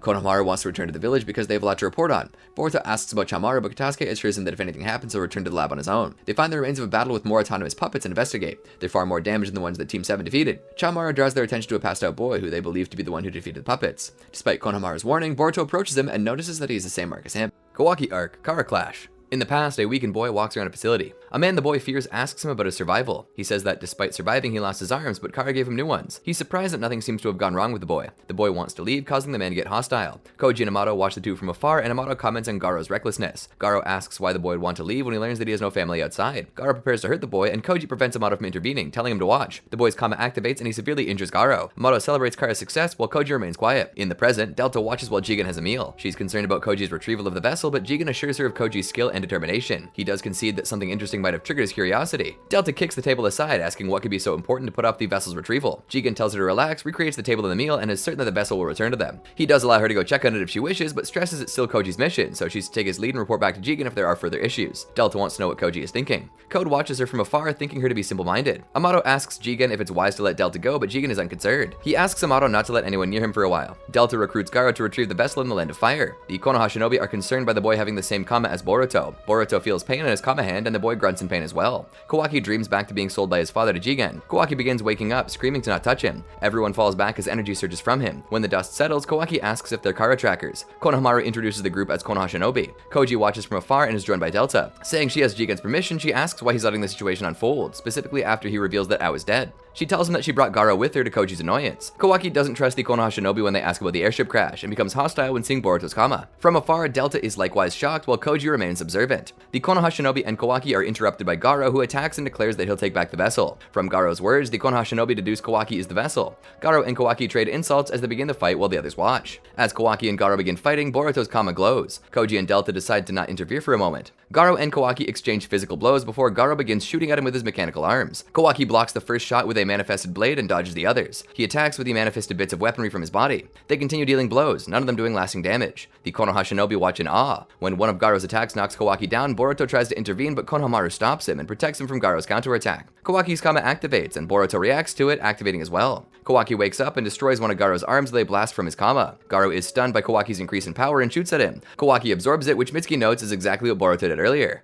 Garo continues shooting, either missing or his shots being absorbed until his Shinobi war overheats. Kawaki powers up his next attack with the Kama and punches through Garo, his manifested weaponry piercing through him. Despite Garo's pleas, Kawaki blasts him at point blank. The explosion destroys Garo's upper body. Delta is pleased that Kawaki also blasted the Konoha Shinobi, but Koji tells her to take a closer look. Boruto protected the others by using his own Kama to absorb part of the explosion. Kawaki takes Boruto's command of his Kama as proof that they are part of Kara. Koji speculates that the resonance between the two Kama might be why Jigen is so invested in Kawaki and decides to gather more intel. Delta watches him. Kawaki's body steams, his Kama recedes, and he passes out. Katasuke believes he overheated and approaches to examine him. Koji intends to let them take Kawaki for now, but Delta believes that they should eliminate them because of what Garo told them. Koji says there's no point in concerning themselves with intel leak after the discovery of the airship. The Inners leave. Katasuke determines Kawaki's entire body has been modified with scientific ninja tools to a much greater degree than our Garo, and considers it to be a work of art. Mitsuki wonders if Kawaki was built like him, but Katasuke contrasts Mitsuki's organic genetic engineering against Kawaki's inorganic remodeling. Chamaru leaves Mitsuki's cloak and licks Kawaki. They decide to take him back to Konoha. Konohamaru reports the mission to Naruto, Sai, and Shikamaru. He hands over the data that they collected from the airship and inquires about Kawaki, who had the same Kama as Boruto. Before allowing him to enter Konoha, they're examining him in Katasuke's lab in Ryutan. While Naruto worries that he is a child being pursued by Kara, the others are more cautious over his violent instincts. Konohamaru also reports that Koji Kashin used the Rasengan. At the Ryutan facility, Kawaki is kept handcuffed in a room. Akita and Katasuke report what they have learned about Kawaki to Team 7. Katasuke also warns Sumire that Nue might react badly to Kawaki. Kawaki tries breaking through the reinforced door of his confinement, but is unable to do it. Katasuke fills the room with sleeping gas. Kawaki dreams back to Jigen and his father. After he wakes up, Team 7 and Sumire bring him food, but he kicks it aside thinking it's poison. Sumire tells him where they are, and they leave. Kawaki requests to use the bathroom. Naruto and Sai depart to Ryutan to ascertain whether Kawaki is an enemy or not. Kawaki uses a smoke flash bomb he pockets from a scientist to escape through a bathroom vent. The alarm goes off, warning the facility of his escape. Sumire feels responsible for telling Kawaki that there were scientific ninja tools in the facility and runs into him. She tries to restrain him, but he overpowers her with a shinobi gauntlet. In response, Nue attacks Kawaki, injuring his arm. Kawaki flees while Sumire tries calming Nue down. He manages to escape the facility, but leaves a trail of blood behind him. Team 7 looks for Kawaki, and Mitsuki suggests that he might have escaped to the outside. Sumire notices the blood trail. Facility personnel are given a description of Kawaki. At Mitsuki's suggestion, Team 7 goes to look for Kawaki at the Thunder Rail station. Weakened from blood loss, Kawaki wants to eat so his arm can regenerate faster. He considers stealing from food stalls, but decides against this as to not draw attention from security personnel after him. He grabs a loaf of bread that falls from a delivery stall and subdues a stray dog that attacks him for the bread. Kawaki notices the dog is injured, bandages the wound, and lets the dog have the bread. Sumire and Nue follow the blood trail, and Sumire thinks back to his words. The stray dog keeps following Kawaki despite his antagonism. Unable to find Kawaki in the station, Team 7 decides to get intel from Sumire. Naruto and Sai discuss the concerns about having Kawaki in the village. The stray dog steals meat from a butcher. Sumire sees the dog and recognizes the bandage as being from his hospital gown that Kawaki is wearing. The butcher pushes Sumire aside, pursuing the dog. The dog brings Kawaki the food, but the butcher wounds him. Sumire finds Kawaki by following the butcher, whom Kawaki intimidates over mistreating the dog. He also threatens Sumire, who helps to treat the dog instead and apologizes for Nue hurting him. She compares his attitude toward the dog with his own self-image. She shares her past with Kawaki. He gets agitated by the sight of an injection and attacks Sumire. Team 7 and the facility personnel find them. The personnel attack him, but Kawaki flees. Boruto tends to Sumire while Sarada and Mitsuki chase Kawaki. Naruto and Sai arrive at Ryutan and notice the commotion of the fight. Boruto informs him of Kawaki's escape, and Sumire argues on Kawaki's behalf, noting the similarities between them. The facility personnel attack Kawaki, who absorbs their attacks with his Kama and unleashes a blast of his own. He changes his arm to avoid hitting a child, and Naruto blocks his blast. Naruto tries talking Kawaki down and says he'll look after him. Kawaki passes out. Kawaki dreams back to his past. He recalls cutting wood for his father but not making much money out of it because his village had been hit by a recession. His attention was drawn to a seller's goldfish. While he had no money, the seller informed him of a festival where he could see many goldfish for free. One of Kawaki's customers informs the goldfish seller of Kawaki's background, including how his drunk father beats him and uses all the money Kawaki makes on booze. Arriving home, Kawaki hands his father the booze he bought. The father is dismissive of Kawaki and prevents him from getting dinner when he finds the pamphlet on the goldfish festival. Kawaki continues to cut wood and use the money to buy booze for his father. One day, physicians show up in the village and ask to draw his blood to see if he has a plague that has been going around the region. Kawaki runs away and bumps into two bigger kids who make fun of him and his father. Kawaki defends his father when the kids punch him to the ground. Before they can do more, the goldfish seller threatens them with a staff. The seller says that he has a similar background and offers to take Kawaki with him and teach him his trade. He offers Kawaki a tissue to clean up his wound. Kawaki says he can't abandon his father and rushes back home with a cracked bottle of booze. Delta collects the discarded tissue with Kawaki's blood on it. He trips and the bottle breaks. At home, his father locks him up for breaking the bottle. Jigen arrives at his house and offers money to buy Kawaki. His father agrees, and when Kawaki protests, his father beats him with a bottle. Jigen gives the father his money and takes custody of Kawaki. Jigen takes Kawaki to the only tunnel leading away from the village. The goldfish seller appears and, revealing himself as trafficker, wants Kawaki for himself over the trouble he went to get the boy to trust him. Jigen has Kawaki go outside the tunnel and later emerges alone. Kawaki confesses he wanted a goldfish. He takes him to a Kara headquarters and tells Amada to treat him courteously. He says he'll get him a special present. Kawaki wakes up in the presence of Naruto, Shikamaru, and Konohamaru. Naruto tells him he's in a safe place. Kawaki wakes up in a hospital room with Naruto, Shikamaru, and Konohamaru watching in. Despite Naruto's claim of safety, he attempts to run out through the window but is stopped by Shikamaru with his shadow imitation technique, who points out that if they wanted to harm him, they would have done so already. Naruto properly introduces himself to Kawaki, who remains silent. Shikamaru argues against harboring Kawaki based on Konohamaru's report. Naruto counters that as a Jinchuriki, he might have been placed under the same strict security Shikamaru wants to place on Kawaki if it wasn't for the third Hokage's interference, but agrees that decision isn't his alone. During the 5 Kage summit, Katasuke and Naruto report what Konoha has learned about Kawaki. Through use of Shadow Clone, Naruto proposes to physically monitor Kawaki at all times, which the other Kage agree to support. Team 7 discusses Kawaki and Boruto leaves to feed Mugino's turtle, who bites him. Konohamaru shows up to sort Mugino's belongings and is surprised to learn Boruto has been to Mugino's before. The two discuss and recall Mugino. Mugino's turtle doesn't bite Konohamaru, who decides to adopt it. Kawaki tries fleeing Naruto when he takes Kawaki home, but Naruto gets ahead of him every time. When Boruto arrives, he's surprised by Kawaki's presence, and Naruto explains that he'll be living with him for a while. Boruto shares his concerns with Naruto, who in turn shares his experience as a Jinchuriki as a reason not to mistreat Kawaki. Boruto tries talking to Kawaki, who flips a table and breaks Himawari's vase. Boruto admonishes him, he apologizes, and reveals his name. Hinata disposes of the broken vase, stressing to Himawari that what's important is the thoughtfulness she put into it. Boruto and Kawaki discuss over who gets to use the bathroom first, but it's already occupied by Naruto. He yells at them to go outside if they really need to go. They pee outside and begin fighting after trading insults. They activate their Kama, but Naruto creates a shadow clone from the bathroom to stop their fight. During a meal, Boruto comments on how unusual it is for Naruto to be at home all day and reiterates he hasn't forgiven Kawaki for breaking Himawari's vase. When Hinata asks Kawaki what food he likes so she can make it for dinner, he says he doesn't know because no one has ever asked him. During training with Team 7, Boruto complains about Kawaki. Naruto, Sai, and Shikamaru discuss the investigation on Kara. Kawaki walks around the village, followed by Naruto. At the end of the day, Kawaki returns and has dinner with the Uzumaki family. The following day, Kawaki asks Boruto how he got his Kama. Boruto tells him about Momoshiki and in turn asks Kawaki how he got his. Kawaki recounts his experience being experimented on by Yamato and Jigen and how many children died from the same experiments. Naruto overhears them. Kawaki says that having gotten away from Kara, he wants to learn more about Kama so he can get rid of it, and wants to collaborate with Boruto so he can get rid of his as well. Boruto agrees to this, but stresses he still hasn't forgiven him for Himawari's vase. Boruto leaves, and Kawaki considers replacing the vase, so Boruto stops harping on him about it. Naruto offers to show him around the village. While Naruto is taking him for a walk in the village, Kawaki thinks to himself that he's using the Hokage for protection. Back home, Boruto learns that his father took Kawaki out to find a new vase. Kawaki notices the Hokage Rock, which Naruto explains to him. They come across Sarada and Chocho buying snacks. Chocho is interested in Kawaki, and Sarada tries to be friendly by suggesting which snack Kawaki should have, which he ignores her suggestion. Naruto treats them in addition to buying snacks for himself and Kawaki. Kawaki is taken aback by how much he enjoys his snack. Naruto tells Kawaki to let her have a bite of his snack, which he has never had, but he refuses. A boy bumps into Kawaki, who transforms his arm to attack. Naruto stops this and prevents him from harming the boy. Kawaki advises the boy to be careful, telling him that there's danger everywhere. Sarada and Kawaki argue over his outburst. Naruto takes him to Yamanaka Flowers, where Ino greets them. Naruto discreetly informs her to keep the sensing unit on alert. He tells her that they're there for a flower vase. Kawaki picks one at random, causing Sarada to admonish him over his lack of effort and sincerity. Naruto explains the meaning behind making a proper choice. Kawaki picks the same vase, but backs up his choice with motive. Ino offers to add some flowers to the vase, but the stems trigger him, reminding him of the tubes in Amato's lab in Jigen, causing him to drop the vase, breaking it. Kawaki's Kama begins to activate, and Naruto calms him down, causing it to recede. Leaving the shop, Sarada tells Kawaki of her goal to be Hokage, so he can also count on her if he needs anything. Naruto takes Kawaki for lunch and they have ramen. Back home, Boruto acknowledges Kawaki's sincerity when he shows him the new vase and offers him a glue tube to fix the old one. Koji and Delta arrive at the outskirts of Konoha. Koji informs her of the history and capabilities of the sensing unit, including their ability to detect previously unknown chakra. He crosses into the village without triggering a response, surprising Delta and angering her when he tells her to stay put. He begins looking for Kawaki. Delta is frustrated by Koji's ability to infiltrate Konoha without triggering a response, as that puts him out of her oversight. At the Uzumaki household, Kawaki stares at the glue tube Boruto gave him. Sarada and Mitsuki visit Boruto, also wishing to get a look at Kawaki.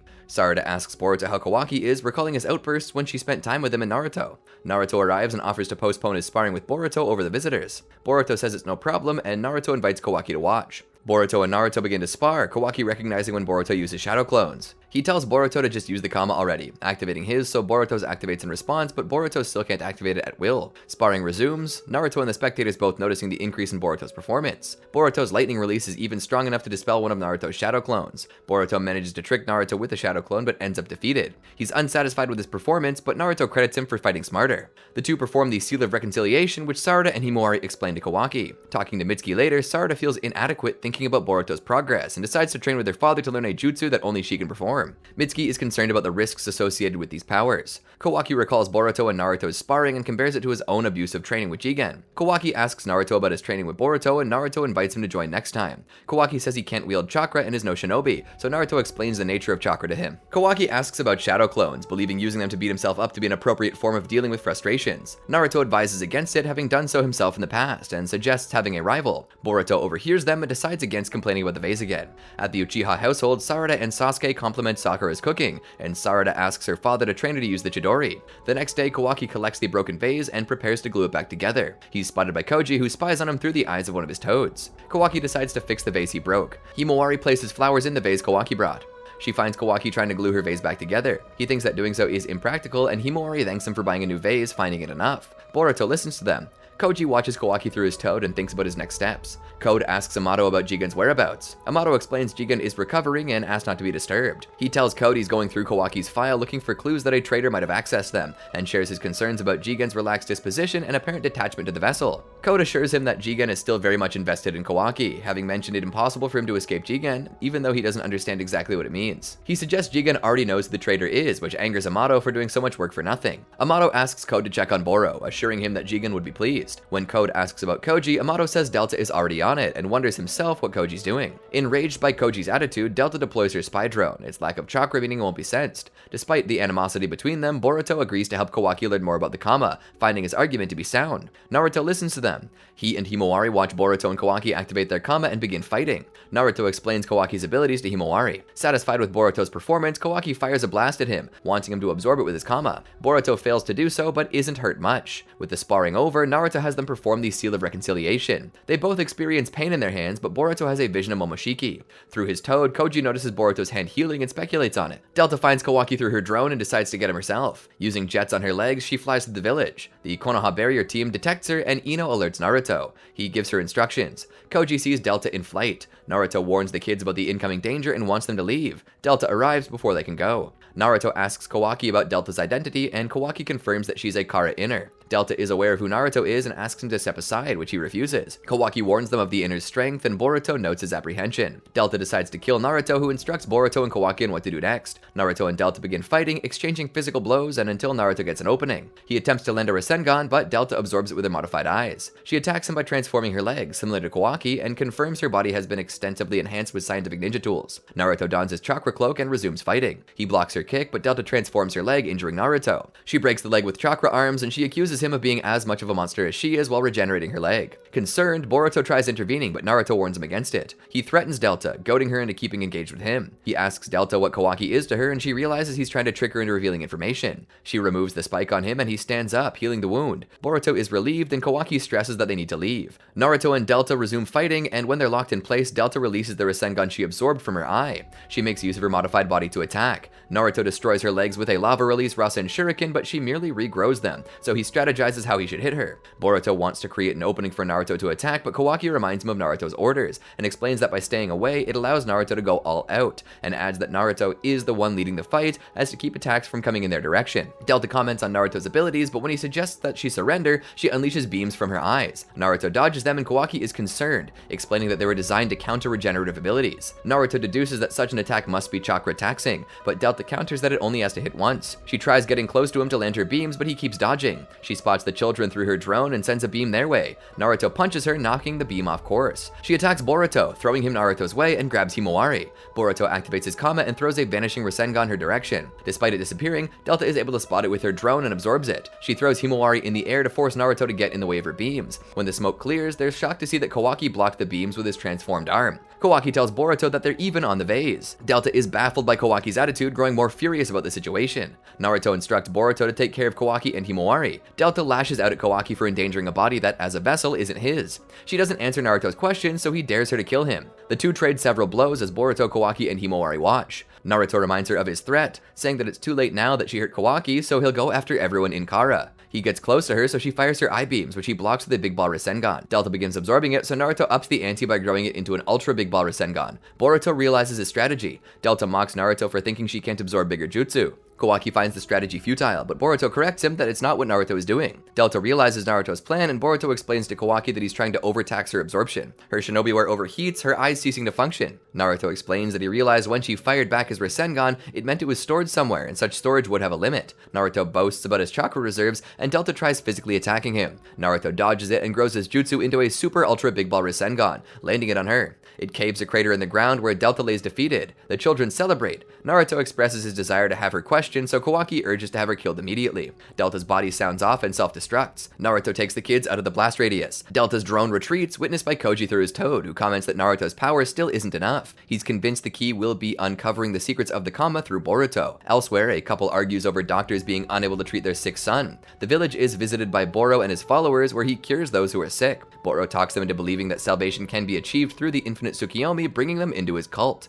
Later, Code visits Boro and delivers him Amato's message, telling him to come in for maintenance. Boro claims he's busy and grows aggravated when Code asks if it's fun to deceive people. Code is willing to use force to bring Boro for maintenance, so he relents. At Kara's headquarters, Jigen finishes recharging, Amato noting that it's becoming more frequent. He reports that there's no news about the vessel from either Koji or Delta. From his reaction, Jigen concludes that he still hasn't uncovered their mole, which Amato vows to do. Katasuke observes Kawaki's treated wound, which he has fitted for a prosthetic. Naruto questions if he can't restore his arm, but Katasuke denies it, as the technology at his disposal isn't as advanced as Kara's, so making a prosthetic for Kawaki will take time. Naruto suggests using one of the prototypes made for him. Katasuke explains prosthetics are made to react to the wearer's chakra, so Naruto decides to keep constantly molding chakra while he's awake to keep it functioning. He dismisses Kawaki's concern by pointing out the situation is an example of chakra as a connecting force. Boruto comments on how cool it looks and jokes about wanting one. Kawaki offers to blast off his hand, wondering if it would get rid of Boruto's Kama. Boruto explains that he was joking, while Naruto and Katasuke laugh. Amato finishes performing maintenance on Boro's body, who complains about it. Delta's drone arrives and connects to the terminal. Amato enters a command, and the terminal downloads her consciousness onto one of the two spared Delta bodies. She kicks open her container, breaking the lid, cursing at Naruto and disparaging Amato. Boro teases her about her defeat. Delta recounts the events for Boro and Code, who are surprised that Kawaki protected Naruto's daughter. Jigen quells the discussion and reminds that he told her to follow Koji's lead and asks where he is.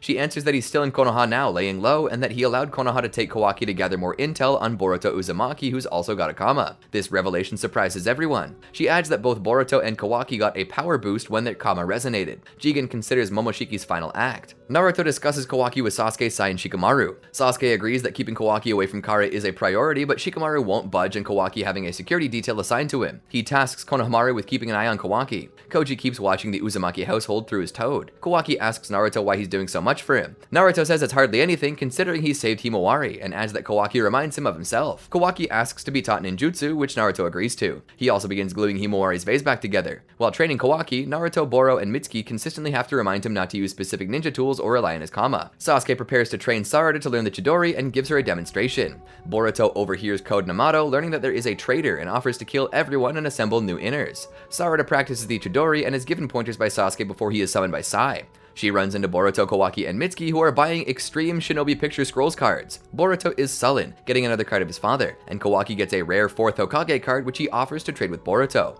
At night, while Naruto is sleeping, Kawaki finishes fixing the vase, but discovers a leak when he pours water in it. He means to go outside to look for a missing piece, but Kurama manifests himself, telling Kawaki not to leave Naruto's side. Kawaki is startled by Kurama's appearance, who introduces itself and explains that watching him while Naruto sleeps was a request by the 5 Kage. He has some concept of tailed beasts from reading Kara's files, and assumes that having Kurama sealed within him is why Naruto leads Konoha. Kurama corrects him, explaining the parallels between Naruto's life and Kawaki's, and summarizing all the antagonism it posed to Naruto throughout the years, from causing him to hurt those close to him, to how the village mistreated him for being Kurama's Jinchuriki. It comments on the irony of Naruto's use of the shadow clone technique and his loneliness, Kawaki himself recalling Naruto's words on the jutsu. Kurama continues, mentioning how it saw Naruto fill his heart up through the years, and now he's at his strongest when protecting his friends. Kawaki tears up learning about Naruto, and Kurama tells him it's pretty late, so he should probably be looking for the missing vase piece the next day. The following day, Kawaki recalls how Jigen trained him and learns walking up trees from Naruto. Sarada and Mitsuki watch from afar, and while sympathetic to Kawaki's circumstances, she is jealous of the treatment he gets from Naruto. Mitsuki points out that it's natural for that to happen, as Naruto treats everyone in the village like family, even willing to let him be a part of it. After training, Naruto asks Boruto about the pain from Kama. Boruto says it hasn't hurt in a while, and Kawaki reveals he hasn't hurt in a while either. Determined not to be outdone, Sarada comments that Sasuke has been training her, and Boruto asks her to relay the messages he wants to train with him again. Boruto invites Kawaki to train with them, but he refuses, saying there's something he has to do by himself at home. Boruto tells him that while he doesn't know how Kawaki feels, he's not alone anymore. Kawaki reveals it was Jigen who gave him his Kama, and he knows all about it. Boruto supports Kawaki, saying that they'll defeat Jigen together. Sarada continues practicing the Chidori on the waterfall. Sai and Shikamaru discuss whether Kawaki can be trusted and the intel that Konohamaru recovered from the airship. In them, there is a coordinate that can only be accessed through space-time ninjutsu, which they can't ignore even if it might be a trap. Sai reveals he already sent Sasuke to investigate. Sasuke arrives at the destination and notices carved walls. Boro preaches about salvation and Otsutsuki rule to his cult. Boro investigates the wreckage of Victor's crashed airship and collects some evidence. In Kara's dimension, Sasuke examines the carved walls, triggering a hologram of Kinshiki Otsutsuki. Boro returns to his cult and preaches salvation by the Otsutsuki through the infinite Tsukiyomi. He alleges that the shinobi of the 5 great shinobi countries murdered Kaguya Otsutsuki and lied that the infinite Tsukiyomi was a calamity. Sasuke discovers holograms for Momoshiki and Kaguya. He notices how the carvings are arranged in pairs, deducing that Kaguya also came with a partner, triggering his hologram. Boro takes children with questions to Inori, who claims to corroborate Boro's preaching. Inori's brother arrives, incapacitating 2 cultists with water release, intent on rescuing her. Inori doesn't listen to him. Boro claims that he was given an indestructible body by the god he met, and gives Inori's brother a chance to believe his words. Inori's brother slices through Boro with water release, but he simply regenerates. Seeing him regenerate makes the children believe him. Boro has Inori take them away and give them new clothes. Inori's brother refuses to believe Boro, who extends his hand, and he dies. Boro looks at what he collected from the airship and wonders how Koji will explain himself. Boruto practices Shuriken Jutsu and discusses Kawaki with Mitsuki, who advises him to be careful with the Kama since they know so little about it. Sasuke investigates some roars and discovers a restrained Ten Tails, much to his shock. He hides as Jigen arrives, noting his Kama. He watches as Jigen absorbs chakra from the Ten Tails and sprouts a horn like the one he saw in Kaguya's partner's hologram. Jigen recedes the horn and plans to visit the 2 vessels.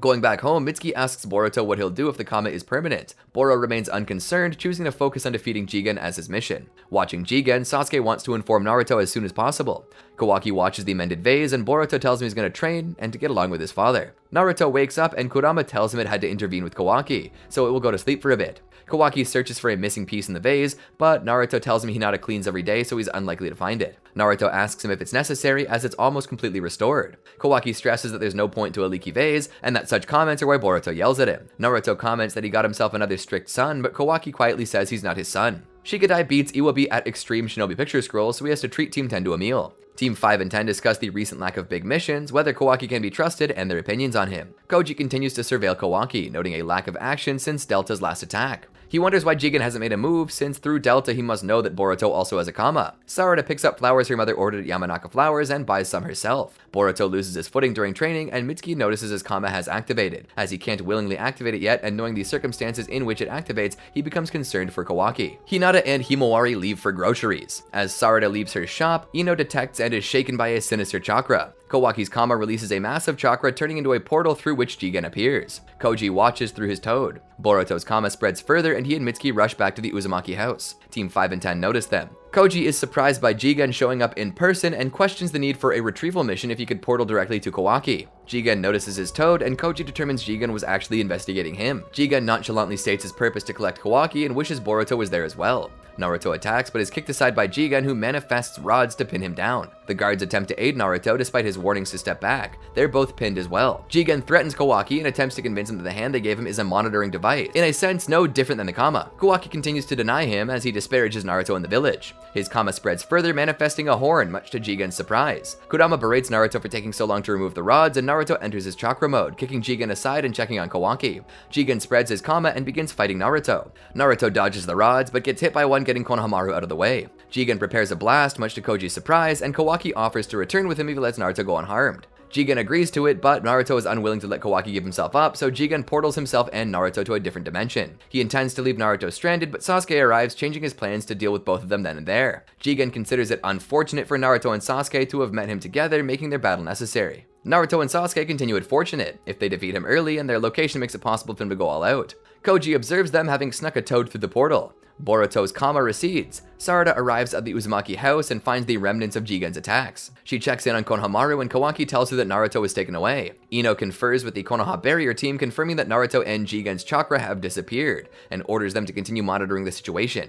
She updates Shikamaru, who issues orders. Jigen fights Naruto and Sasuke, manifesting rods to both attack and defend. Sasuke asks Naruto to buy him time, which Naruto does with shadow clones. Sasuke observes Jigen and his jutsu as he disappears and reappears between attacks. He determines that Jigen is shrinking and then returning to normal size, both himself and the rods. Jigen compliments Sasuke's abilities and decides he should kill him first. Sasuke warns that there's another secret to him, but Jigen attacks. Naruto blocks his rods with a big ball Rasengan. Jigen shrinks himself, but Sasuke warns Naruto where he is. Naruto attacks with a big ball Rasengan, which Jigen can still absorb while shrunken down. Naruto counted on it, so Sasuke can attack him while absorbing the attack. Jigen portals out of the way. He thanks them for exposing a weakness of his ability and manifests a horn, which Sasuke recognizes. The medic corps takes the injured Shinobi from the Uzumaki house as Boruto and Mitsuki arise. Kawaki tells them and Sarada it was Jigen who also took Naruto away. Kawaki wants to go look for Naruto. Mitsuki points out that Naruto should be okay as Kawaki's prosthetic, which relies on his chakra, is still working. Sasuke updates Naruto on the Otsutsuki and Ten Tails intel he discovered, determining his goal is to drain the planet's chakra. He manifests his complete body Susanoo, and Naruto manifests Kurama. Jigen blocks and avoids their attacks and kicks Sasuke out of Susanoo. Jigen pins him with rods, but Sasuke switches places with him. Naruto attacks with Kurama's tails, but Jigen avoids and pins them as well. He punches Naruto out of Kurama. He baits Jigen with a Rasengan, but Sasuke switches places, intending to behead Jigen, who protects himself by manifesting rods from his neck. Sasuke attempts to burn Jigen with a Materasu, who merely absorbs him with a Kama. Sasuke is concerned that he won't have enough chakra to leave the dimension with his space-time jutsu. Jigen notices a crack on his body, noting it's too much power for this body to contain, stressing his need for Kawaki. He decides to wrap things up and stabs them from below and begins to drop a lid on the battlefield. As it would take too much time and effort to kill Naruto with Kurama, Jigen opts to seal him. Naruto taunts him about the crack on his body, but Kurama tells him not to give Jigen a reason to change his mind. Jigen asks about Boruto and how his Kama is maturing. He moves in to kill Sasuke, but Naruto creates shadow clones to give Sasuke time to escape. He convinces Sasuke to go, who portals back home just to be found by Sakura. Jigen finishes dropping the lid and shrinks the seal. His body cracks further and he cries. Ishiki Otsutsuki dismisses his pain and worth as a vessel and portals away.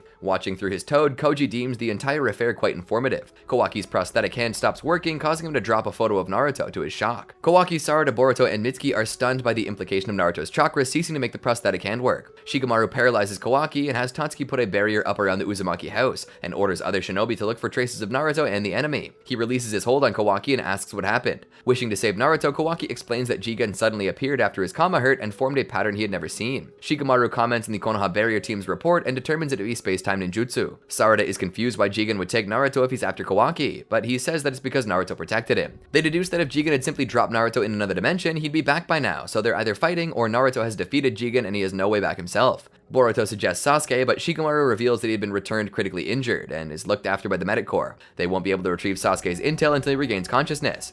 Shikamaru asks if Kawaki is holding something back, revealing he's never trusted Kawaki and suspects that he's a Kara spy. In Naruto's absence, it falls to Shikamaru as to what to do with Kawaki, so he decides to keep him under house arrest until they can prove he's not a spy. Boruto finds it extreme, but Kawaki agrees. At Kara's headquarters, Amato tends to Jigen and determines it'll take 10 days for his chakra to fully recharge. Code is incredulous someone pushed Jigen so much, Delta remains silent. Amato asks about Naruto, who Jigen reveals he has sealed. Jigen admits to getting carried away by the progress of Kawaki's Kama, with both he and Amato agreeing it's due to its resonance with Boruto's Kama. He believes both of them will become powerful Otsutsuki and that a giant god tree will grow, claiming all life on the planet, its chakra fruit making all their wishes a reality. As he retreats to recover, Jigen orders Code to guard the Ten Tails and asks about Boro. Code says he's neither here nor there with his cult. Jigen wants Code to relay orders for Boro to guard Naruto's seal. Delta is mad there's nothing for her to do, Jigen telling her that there's no need for her powers at the moment and that it'll all be over soon. Boruto and Shikamaru continue to argue over whether Kawaki is a spy. A Kara operative informs Koji that Boro wishes to speak with him. Boro contacts him through Genjutsu and asks about his inaction and lack of reports. Koji claims to have reported everything to Jigen, who must have chosen not to relay the intel to them. Koji keeps up his facade even when Boro shows him one of his toads he recovered in the crashed airship. Koji claims he knew the airship would crash because Jigen was suspicious about it, and he was using his toad to monitor it. He reveals that Jigen personally came to Konoha and asks why he didn't deal with Koji if he was a traitor since he was so close. They discuss the progress of Boruto's Kama before Boro is called away. Kawaki wonders why Naruto was so caring about him and Sarada shares her opinion. One of Shikamaru's subordinates brings back the repaired vase, which Boruto tries to use as proof that Kawaki isn't a spy, but Shikamaru refuses. Kawaki's prosthetic hand resumes working, Naruto's chakra being proof he's still alive. Sensing Naruto's chakra, Kawaki asks Boruto for help, and they use their kama to open a portal like Jigen's. The children want to go rescue Naruto, but Shikamaru paralyzes them, having not allowed it. Kawaki absorbs Shikamaru's jutsu with his chakra, and Mitsuki takes the other two through the portal. As he leaves, Kawaki tells Shikamaru that he's getting his proof. Kawaki Arc, Otsutsuki Awakening. Boruto, Sarada, Mitsuki, and Kawaki arrive at another destination. On the lookout for Jigen, they're called out by Boro, and he and Kawaki recognize each other. Kawaki clarifies to Boruto that he isn't Jigen, but that in some ways, Boro is worse. Shikamaru is stressed about how little they know about the enemy and the hopes the children come back safety. Boro notes that this place is only accessible through space-time ninjutsu and asks how Kawaki managed it. Kawaki ignores this and asks about Naruto. Boro teases him, revealing Naruto is sealed in the container that he's holding. He throws the container at them for them to examine. He reveals that only Jigen can undo the seal, and he can't vouch for the safety of the contents if it's forced to be opened or destroyed. Kawaki confirms Naruto's chakra is inside the container, sensing it with his prosthetic hand. When they turn their attention back to Boro, he's vanished. Sarada detects Boro's attack from below, a surge of acid. Kawaki notices the acid engulfing Naruto's seal and absorbs it with his kama. Boro attacks Kawaki while he's distracted with the seal, so Boruto absorbs the next acid attack. Boro confirms Delta's intel of Boruto having a kama, and Boruto accuses him of being a coward, only attacking from a distance and sneaking around. Boro challenges Boruto to come at him if he's not all talk. Boro weaves hand seals as Boruto rushes at him despite Sarada's warnings. Boruto aims a Rasengan at Boro, and Kawaki pushes him out of the way of the next acid attack. Boruto's Rasengan gets bigger when Kawaki touches him, so he pushes him at Boro, landing it. Boro regenerates the damage, much to everyone's amazement. Kawaki wants to injure him so much that his regeneration can't keep up. Sarada notices him weaving seals again. Kawaki hits him with his modified arm, throwing him around and teeing him up for Boruto's Rasengan. Boruto falls to the ground, and Kawaki suddenly struggles to move as well. Boro chides them for their recklessness. Kawaki notices a dark mist from Boro's ninjutsu, and he can't absorb it with his kama. Boro kicks him aside. Sarada speculates on the seals Boro has been weaving and why they can't absorb this mist when they were able to absorb his attacks earlier. Boro addresses Boruto as Momoshiki's vessel and thanks him for eliminating the time constraints on Kara's plan. Mitsuki attacks with a wind release, pushing Boro aside, but his mist quickly gathers again. Boro boasts that his mist is already eating away at their bodies. Mitsuki attacks with a lightning strike, which Boro blocks with a water wall. Mitsuki's actual snakes go through the wall and wrap around Boro, who pulls them and uses them to throw Mitsuki at the ground. As the snakes let go, one of them has envenomed him, but he simply weaves seals and heals. Mitsuki is concerned with prolonged exposure to the mist, and Boro prepares to kill him as he's only interested in the vessels. Sarada punches a boulder at him, giving herself and Mitsuki time to get to Boruto and Kawaki and retreat. Boro is certain that Kawaki will return as he still is the Hokage. The children discuss Boro's jutsu. Sarada saw him weave seals, so she knows he's using ninjutsu. Boruto shares how the mist makes them feel, and Kawaki explains that kama can only absorb chakra-based matter, leading them to conclude that Boro's jutsu is physical matter. Boruto and Kawaki pass out. Mitsuki has the snakes bite them and shares his hypothesis with Sarada that the mist is a virus. Boruto and Kawaki wake up, able to move again, and since Boro is using a real virus for his jutsu, Sarada and Mitsuki deduce that he's using scientific ninja tools. Mitsuki nominates Sarada for team captain over her strategic retreat. Sarada addresses Boro, saying that they have figured out his jutsu. Boro preaches how his virus can be used to make people believe in miracles to save them from a hellish world. He attacks with his lava release, and Sarada counters with her fire release and keeps her distance to avoid the virus. Boruto and Kawaki discuss the power boost that happened to the Rasengan earlier. Sarada attacks with her fire release again, and Boro blocks it with water release. He circles her, surrounding her with the virus mist. She tries to jump up, but Boro expected this and punches her back down at the mist. He picks her up by the neck, but is surprised when she's still able to move as she obscures his vision with a point-blank fire release and lands a punch. She signals for Boruto and Kawaki to attack, their kama activated, surprising him once again. He weaves hand seals. Boruto lands a Rasengan, which is augmented by resonance with Kawaki, destroying much of Boro's upper body, including his head. Boruto comments the use of antibodies works, showing the snake bites on his arm. Boro regenerates from the damage, shocking them as well. Team 7 is shocked by Boro's regeneration. Boro boasts of having a body surpassing that of all humans that Shinobi can't hope to defeat. He's puzzled by Boruto's comment of antibody use against his virus, and realizes that Mitsuki harvested them from the blood he took when the snake bit him. Mitsuki explains his line of reasoning. Boruto taunts him about his virus no longer working, and Sarada warns Boruto not to let his guard down. They get into formation for a pincer attack. Boro notices Kawaki's attention to Naruto's seal, so he rushes at it, breaking their formation. He moves past the seal, releasing more viruses, and then aiming shuriken at Kawaki. Kawaki blocks the shuriken with his transformed arm, but the sparks ignite a flammable substance mixed in with the virus. He still checks the kettle containing Naruto, Boro commenting negatively how Kawaki has changed. Boruto chastises Kawaki for his recklessness, but Kawaki is unconcerned as he can quickly heal from those injuries. Boro thinks Kawaki will have to be trained from scratch and says he'll take Boruto as well for his kama. Boruto and Mitsuki charge. Kawaki holds Sarada back to ask her a favor. Boruto's Rasengan destroys Boro's hand, which regenerates in time for a counterattack. Sarada understands Kawaki's request, but can't abandon her teammates. She reasons that with the flammable substance, fire release and lightning release are no longer options. She attacks with shuriken, but Boro melts them with his lava release. Mitsuki elongates his arm and holds Boro in place for Kawaki to blast him. Boro's lower half is destroyed, but he still regenerates. They wonder how to deal with it. Kawaki asks Boruto and Mitsuki to attack relentlessly with him,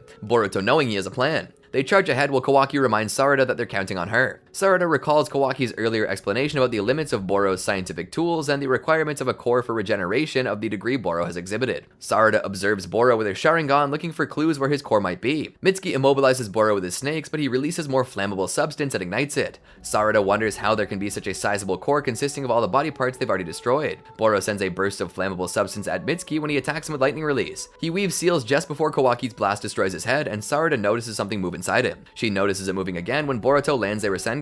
Boro recalls Koji's intel and intends to capture Boruto as well as Kawaki. Sarada knows where Boro's core is, but can't inform the others without alerting Boro. She goes through her jutsu and determines only one is fast enough to strike before Boro has a chance to move the core again. Kawaki absorbs a fire release from Boro aimed at Mitsuki and fires back a blast of his own, which Boro dodges. Boro's next attack hits both of them. Sarada is concerned that reading Boro's movements wrong will leave her open and that she's never used it in battle before, but begins using Chidori. Boruto notices Sarada and uses smoke bombs for a ruse with the vanishing Rasengan, destroying Boro's arm. Sarada's Chidori hits where she wants. Mitsuki explains the Chidori to Kawaki. Sarada destroys Boro's core. Boro's scientific ninja tools go haywire and swell up, going on a rampage. As Boro can't fight anymore, they move to rescue Naruto. Kawaki suggests to Boruto that they use their Kama to gate the space inside the seal with where they are now, similar to how they arrived in this dimension. They're able to release Naruto from the seal. They're concerned with Naruto being unconscious, but Kawaki points out how his prosthetic hand still works, so Naruto should be okay. Mitsuki is knocked out by Boro's newly grown giant tentacles. They try to counterattack, but Boro's size makes his attacks too powerful, knocking out Kawaki and incapacitating Sarada. He begins punching down at Boruto. Boruto is suddenly no longer on the ground, but floating in the air, possessed by Momoshiki and speaking with his voice, calling Boro an inferior creature. Recognizing Momoshiki as an Otsutsuki, Boro attacks, but Momoshiki destroys his arm and delivers a kick that sends him flying.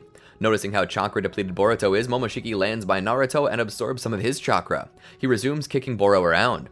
Mitsuki regains consciousness just in time to see Momoshiki kill Boro with a gigantic Rasengan. Kawaki also regains consciousness. Momoshiki comments that Boruto is still ways away from losing everything as Boruto's Kama recedes. Mitsuki catches Boruto as he falls. Boruto wakes up with no recollection of what happened. Mitsuki and Sarada are concerned by his Kama. 2 days later, Naruto wakes up in the hospital and is informed what happened. Boruto rushes to inform Kawaki and Naruto asks about Sasuke. Sakura informs Sasuke that Naruto woke up. Katasuke speculates that Kawaki's body might be rejecting the prosthetic and Kawaki refuses painkillers that would dull his senses. Katasuke is unable to think of a treatment as Kawaki's body is beyond his understanding, but Kawaki is unconcerned. Boruto arrives with news of Naruto's awakening. He takes Kawaki to see Naruto, who's also being visited by Sasuke, Sai, Shikamaru, Sarada, and Mitsuki. They all coordinate what they know. Shikamaru asks for confirmation that Jigen isn't Otsutsuki. Sasuke reveals that Jigen had a 10 tails hidden in another dimension, which he can no longer access. Sai speculates that they might have changed its coordinates. Boruto details how Boro fought, and that Sarada successfully used Chidori against him. Sarada explains what Boro said about making people believe in miracles with this virus. Kawaki explains that all Kara members, including himself, were modified by a scientist named Amato. He also reveals one more Kara inner, Code, though he knows nothing about his abilities. Shikamaru finds Kawaki's lack of knowledge strange and asks if he knows why he's being called a vessel. Boruto recalls Delta saying that Kawaki's body didn't belong to him. Kawaki explains many others were experimented on alongside him and died. Boruto confesses to not remembering the end of the fight with Boro. Sarada and Mitsuki exchange looks. Sakura arrives and insists Naruto must rest. Kawaki calls Boruto aside and tells him how he grew a horn when his Kama expanded. Boruto recalls Momoshiki's words. Back in her room, Sarada details Boruto's defeat of Boro to Sasuke. Mitsuki reveals Boro called Boruto Momoshiki's vessel. They speculate that the Kama is a way for Otsutsuki to resurrect themselves, but Sasuke believes Jigen himself is a vessel for another entity. Shikadai and Inojin arrive at the hospital, bringing taiyaki for Kawaki as a thank you for protecting Naruto. Kawaki is amazed at the custard one, which Sarada recommended before. They play extreme shinobi picture scrolls. Sumire arrives and stresses Kawaki has to rest. The others leave, and Kawaki asks Sumire why they call her class rep. She explains that they're from the same class in the academy. He asks her for the painkillers. She says that Naruto was worried about him and suggests Kawaki should visit him. He overhears Shikamaru stressing the danger of another attack through Kawaki's Kama to Naruto. At home, Boruto ponders on his Kama and Momoshiki's words. At the hospital, Kawaki thinks about everyone who has been nice to him in Konoha. In Konoha, Kawaki wakes up from a nightmare where Jigen attacked his village and killed everyone. Himawari asks Boruto where Kawaki is as he's not home. Boruto finds him on the roof by himself. Kawaki asks about Konohamaru. Boruto tells him he'll be in the hospital a while longer and not to blame himself for it. Kawaki remains pensive during breakfast. Hinata can't find ham she had bought. Boruto invites Kawaki to go train with him in Mitsuki, but Kawaki finds it dangerous to train with him as their kama are resonating and further changing their bodies.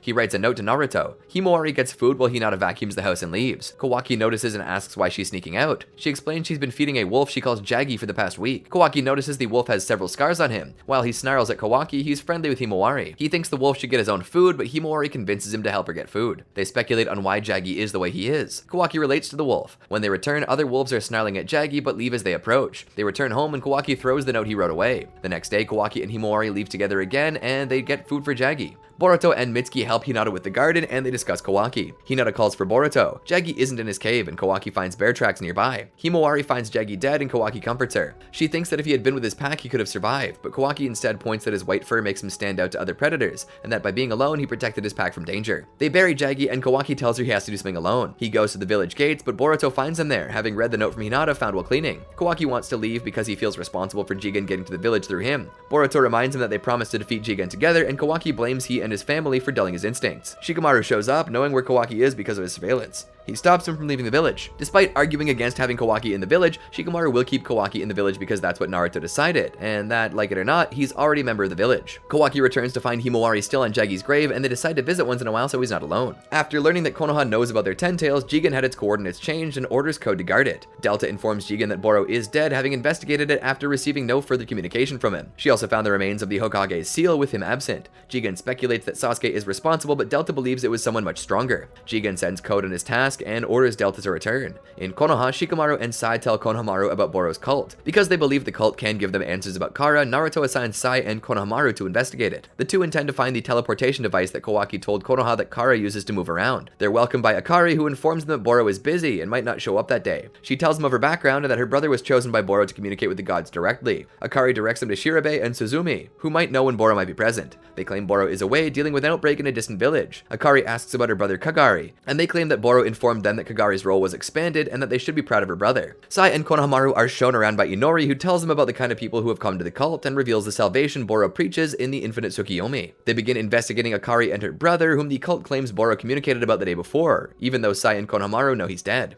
Akari reveals that she would receive letters from her brother, but those have stopped, and that she knows no chosen cultists like Kagari who have returned. They believe Kagari was sent to Kara, so they decide to stir things up, and claim to Shirabe and Suzumi that they heard a rumor that Boro was dead from some Konoha shinobi. Suzumi claims to retreat to meditate, but Sai and Konohamaru discover him in a hidden room trying to contact Boro and question him about Kara. When they discover something in the room's books, Suzumi throws a virus bottle at them and runs. They catch up to him and reveal that they're immune to the virus because of their friends fighting Boro. Other cultists arrive, claiming that they're bandits. Suzumi orders them to capture Sai and Konohamaru. Konohamaru reveals that Boro was the one responsible for the outbreaks they all faced, and that Boro's chosen were actually used in experiments. Sai shows them the book with the chosen mark as deceased. Shirabe claims that they don't understand Boro, who hasn't deceived them at all, and spins his actions as unrestrained devotion to saving others. Konohamaru reveals Boro is dead and that no one has been able to contact him. Delta arrives through a space-time gate and begins destroying the place. Sai and Konohamaru begin evacuating the cultists. Suzumi is crushed by falling debris. Shirabe, Inori, and the others refuse to leave or believe that Boro is dead, choosing to wait for his return as they don't belong anywhere else. They're pulverized by Delta's attacks. Konohamaru sees her and is confused by her presence, aware that Naruto defeated her before. They leave the crumbling building.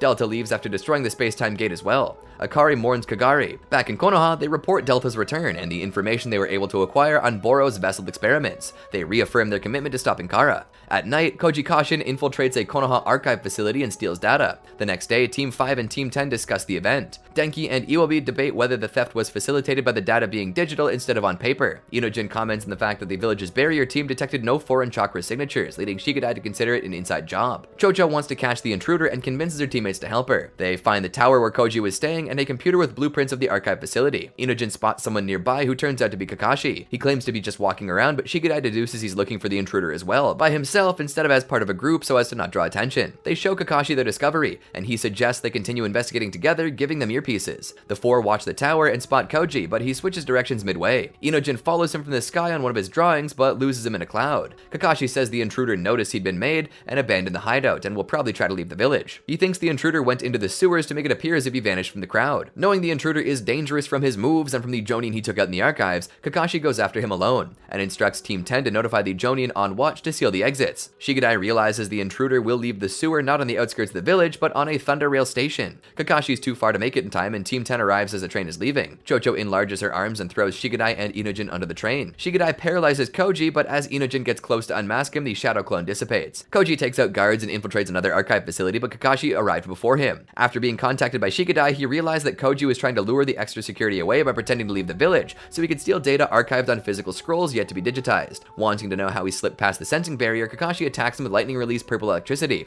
but it's a shadow clone again. Koji creates a smokescreen and escapes. He thinks to himself the data has nothing to do with his goal and wonders if he's getting sentimental. He's confused by the lack of a counterattack by Jigen to retrieve Kawaki and realizes that his last fight took a lot of his chakra. Team 10 and Team 5 discuss the chase at Senju Park. Shikadai goes to talk to Kakashi and speculates that since the physical data was only from past shinobi, the intruder might be one of those past shinobi. Considering that, Kakashi adds the intruder's chakra might be registered, explaining why the barrier detected no intrusions. Koji returns to Kara's headquarters and meets Amato. He informs Koji of Jigen's condition and that the other inners are away. They mean for Koji to kill Jigen. Amato meets with Koji after gathering enough resources to enable him to keep working elsewhere. Koji summons a toad for Amato to leave. Delta arrives and tries to stop them from leaving. Amato issues a shutdown command, causing Delta to fall unconscious. Koji gives him directions and reverse summons his toad with Amato inside. Amato arrives at the outskirts of Konoha. Koji proceeds inside the headquarters. Team 10 trains, motivated by their failure to capture the intruder, overseen by Moegi. She leaves to get them lunch. Amato praises their training and requests an audience with Shikamaru. Shikadai paralyzes him, but Amato breaks free with a scientific ninja tool. He drugs Shikadai and puts a collar around his neck. Inojin contacts Ino, informing her of Shikadai's situation and requesting communication to Shikamaru. Katasuke reports to Naruto that he'll need Kara's technology to repair Kawaki's body. The best he can do for now is the prosthetic which Kawaki's body is rejecting. Ino contacts Shikamaru and informs him that Shikadai has been captured by Amato, who strapped a bomb to his neck.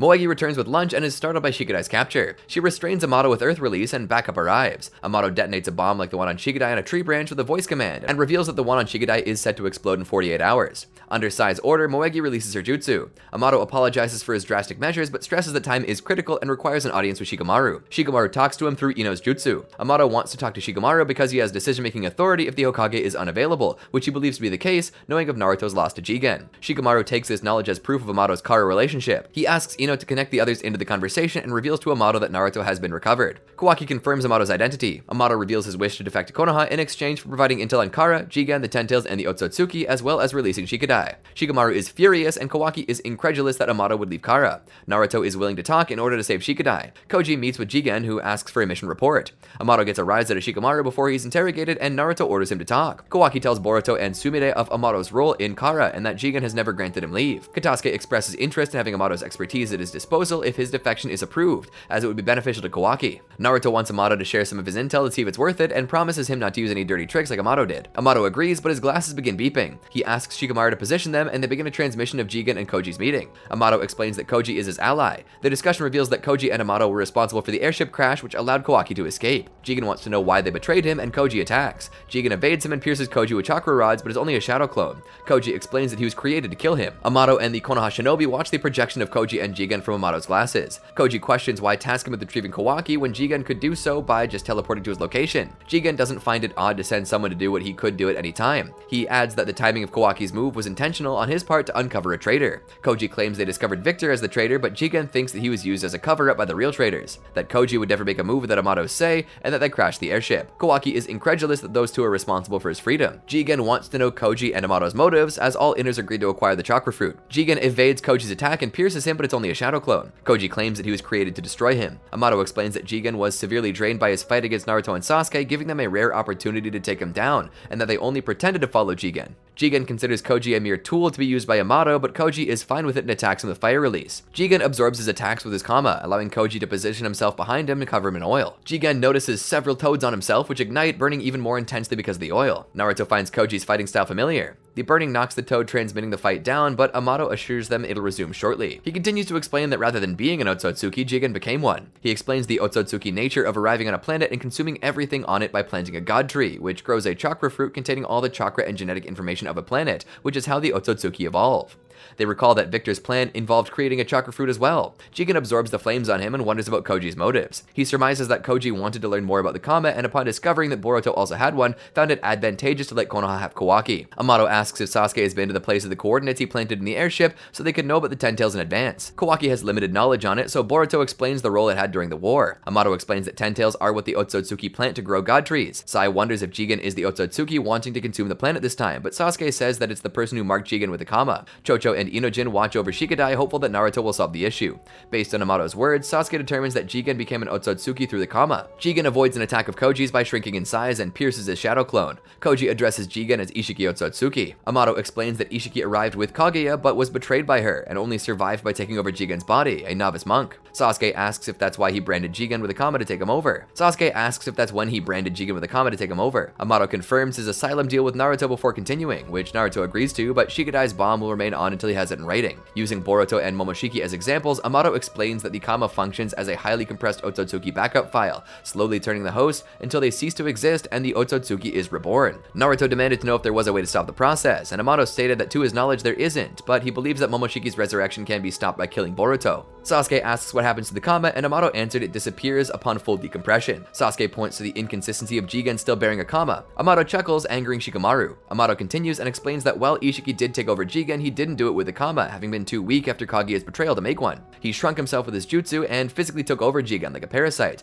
and only later branded him with a Kama. Fighting Koji, Jigen activates his Kama, expanding it and growing Ishiki's horn. Koji creates a swamp to hold Jigen in place. Naruto asks why Ishiki hasn't resurrected in Jigen with the Kama, and Amato explains that the selection of the proper vessel is of utmost importance. Jigen can't bear Ishiki's chakra, and if the revival were to happen, he'd expire within days, so he chose to prepare a proper vessel in Kawaki. The battle transmission resumes. Jigen breaks free of the swamp by shrinking and sends rods at Koji, who dodges them. Koji retracts the swamp, revealing summoning seals. He uses them to summon flames that Jigen can't absorb. Amato explains that Ishiki will be unstoppable if he revived through Kawaki, and while Otsutsuki can transcend death as long as they have a Kama, there are methods of killing them, which he will teach. Koji observes Jigen struggle with the flames. Boruto questions if Jigen won't simply absorb them with the Kama. Katasuke notes that they're not dying down, and Kawaki deduces they're natural flames summoned from elsewhere, not derived from chakra, explaining why Jigen can't absorb them. Amato explains it to the Konoha Shinobi. The flames begin to diminish, and Sasuke determines that instead of absorbing them, Jigen is shrinking them. Amato details Jigen's shrinking ability. Shikamaru questions how Koji will deal with it, and Amato reveals there's a reason they waited until now to make a move. Jigen begins to run out of chakra, and unable to keep shrinking the flames, starts to be consumed. Amato tells Naruto and Sasuke that Jigen had yet to fully recover from fighting them, limiting how much he can shrink anything. Naruto finds it an abrupt end, but Sasuke chastises him, reminding him that there's a Kama in play. He summarizes what Amato has explained so far. However, he questions the fact that if Jigen is killed, Kawaki would be his remaining vessel, the one Amato said would make Ishiki unstoppable. An enraged Kawaki barges into the room, attacking Amato, but is stopped by Sasuke. Katasuke instructs Sumire to alert Akita and other lab workers to prepare for video analysis. Amato greets Kawaki, who insults him. He continues, revealing that when Jigen perishes from the flames in moments and Ishiki along with him, it'll trigger the Kama. While both Jigen and Kawaki have Kama, Jigen has had time to fully extract Ishiki's data, while Kawaki's hasn't, and therefore can't act as a vessel yet. Boruto thinks Amato means to kill Kawaki before it can happen. Amato admits that it's an option. He turns their attention to the feed and reveals that even if Jigen dies, his branded corpse can still act as a vessel for Ichiki's resurrection. Amato comments on how fortuitous it is that Kawaki is there, wanting to confirm something about to happen with his own body. Kawaki's Kama flares up and recedes, and Amato has Boruto confirm the Kama on Kawaki's palm has vanished. On the battlefield, the flames all shrink suddenly. He explains that when a Kama resurrection takes place, all other Kama in other vessels are erased, presumably a safety feature to avoid creating multiple copies of the same individual, and when that happens, an Otsutsuki can be permanently killed until they brand another vessel. Ishiki emerges from the smoke and begins shrinking everything in the vicinity, including the toad, cutting off the transmission. Naruto asks about Koji, and Amato deems the plan mostly fruitful, saying Koji served his purpose. Naruto asks if Koji knew he wasn't meant to survive, and feels that he fought like he truly wanted to kill Ishiki. He can't explain why he's so concerned for Koji when Amato asks him. Ishiki shrinks Koji's mask and realizes that Koji is a clone of Jiraiya, whose change-bringing fate Amato had clung to. Ishiki walks towards him, shrinking Koji's attacks. Koji grabs him with his hair and tosses him around, but Ishiki shrinks and escapes. He tries stabbing Ishiki when he gets close, but Ishiki avoids it. Ishiki ponders that Jigen's body will last only a few days, and Kawaki's Kama has been removed, praising Amato's planning. He taunts Koji, telling him that Amato doesn't think he has enough power to kill him, presuming him to have fled to Konoha so Naruto and Sasuke can kill him. He deems Koji as sacrificial pawn, having fulfilled his purpose in forcing Ishiki's resurrection in Jigen's body. Koji enters Sage mode. Amato goes over his deal and is informed of the rights it affords him and conditions required of him. Shikamaru demands he remove the explosive color from Shikadai, but Amato reveals it to be a decoy, having only used a real one on the tree to force a negotiation. Turning the subject back to Ishiki, Amato thinks only Naruto and Sasuke are strong enough to defeat him, but stresses that their main concern right now is to protect Kawaki, who Ishiki will still want to rebrand before his time in Jigen's body runs out, ignoring combat with Naruto and Sasuke, and suggests evacuating the village where he'll come looking. He proposes that Kawaki be hidden and Sasuke and Naruto keep close to him to fight off Ishiki if he discovers Kawaki's location until he expires. Koji attacks Ishiki, trying to use wide flames to block the line of sight for his dōjutsu. He tries to pin Ishiki between flames and an ultra big ball Rasengan, but Ishiki pins him with the stone pillars he shrunk before. Ishiki pins Koji with the pillars he shrunk earlier in battle. Koji evaluates his injuries as Ishiki explains and demonstrates his jutsu. He questions Koji's decision to fight him despite the gap in power between them and offers to relay his last words to Amato as a courtesy. Koji escapes by getting inside a summoned toad and reverse summoning it. Ishiki portals away to find Kawaki. In Konoha, Boruto wants to fight against Ishiki, pointing out that they fought Momoshiki together and that Naruto and Sasuke already lost to Ishiki when he was weaker. Naruto refuses, pointing out that he might get taken over by his Kama again.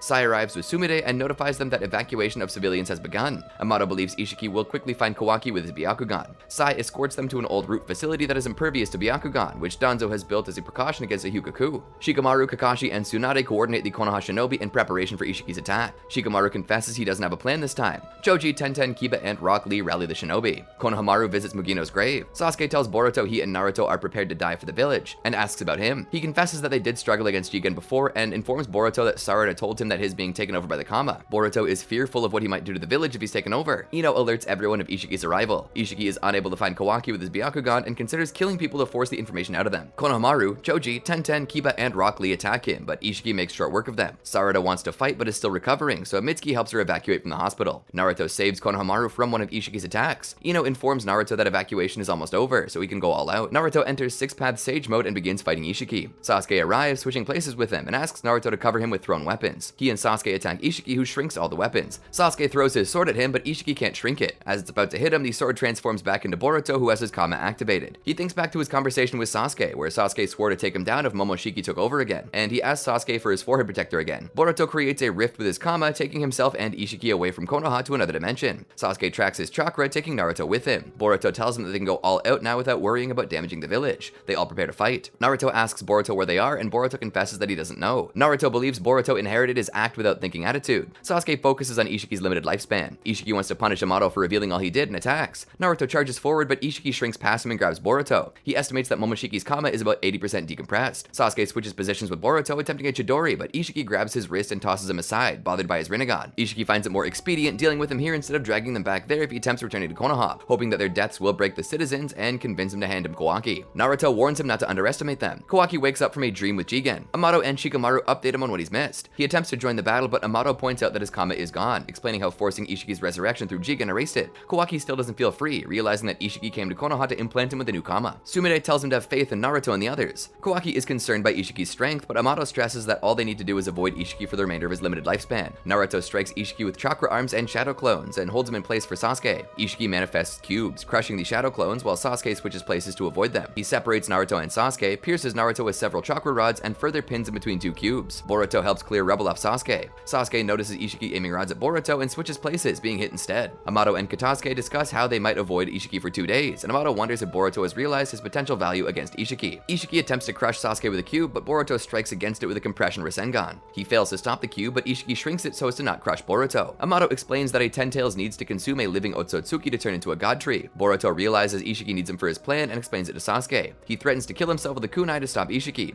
Ishiki shrinks himself and Boruto's kunai. Sasuke tells Boruto that threats won't work and orders him to run. Ishiki attacks Sasuke and reaches for Boruto. Amato continues to explain Otsutsuki practice, and Sumire realizes Ishiki wants to use Boruto as a sacrifice. Ishiki admits to Boruto he can't kill him, but he can't hurt him, breaking his wrists and stepping on him, and explains his role in Ishiki's plan. Amato says that sacrificing a young and healthy Otsutsuki will result in a better chakra fruit. Kawaki is frustrated and asks how much of the current situation is according to his plan, criticizing him for remaining so calm. Amato merely states that he makes the best decision he can at the time, and that one must be willing to accept the consequences of these decisions. He asks Kawaki if it's powerlessness that's irritating him or grief over losing his Kama before brushing it aside. Kodama questions if Naruto has a plan and reveals that they have a last resort option when Naruto comes up empty, which will mean certain death, and advises Naruto not to make the choice lightly. Naruto decides to do it, so Kodama starts and they break free of the cubes. He makes his way to Ishiki, all of them puzzled by this new power. Both Sasuke and Ishiki are surprised by Naruto's new power. Naruto hands Boruto over to Sasuke with one of his chakra tails. He fights Ishiki using very limited movements. Kodama explains how Baryon mode consumes their chakra and how to fight to make it last longer. Ishiki attempts to crush him with his cubes, but Naruto tosses them back at him and goes back on the offensive. Sasuke is impressed that Naruto is overpowered overpowering Ishiki. Ishiki sends his rods at him again, but Naruto catches them, astonishing Sasuke, who can barely keep track of them with his Sharingan. Ishiki is incensed at how strong Naruto has become. Boruto and Sasuke watch from afar. Ishiki sends a barrage of rods at him, and Naruto dodges them and uses one of them to deflect the others. Naruto goes through a fire blast from Ishiki, landing a Rasengan.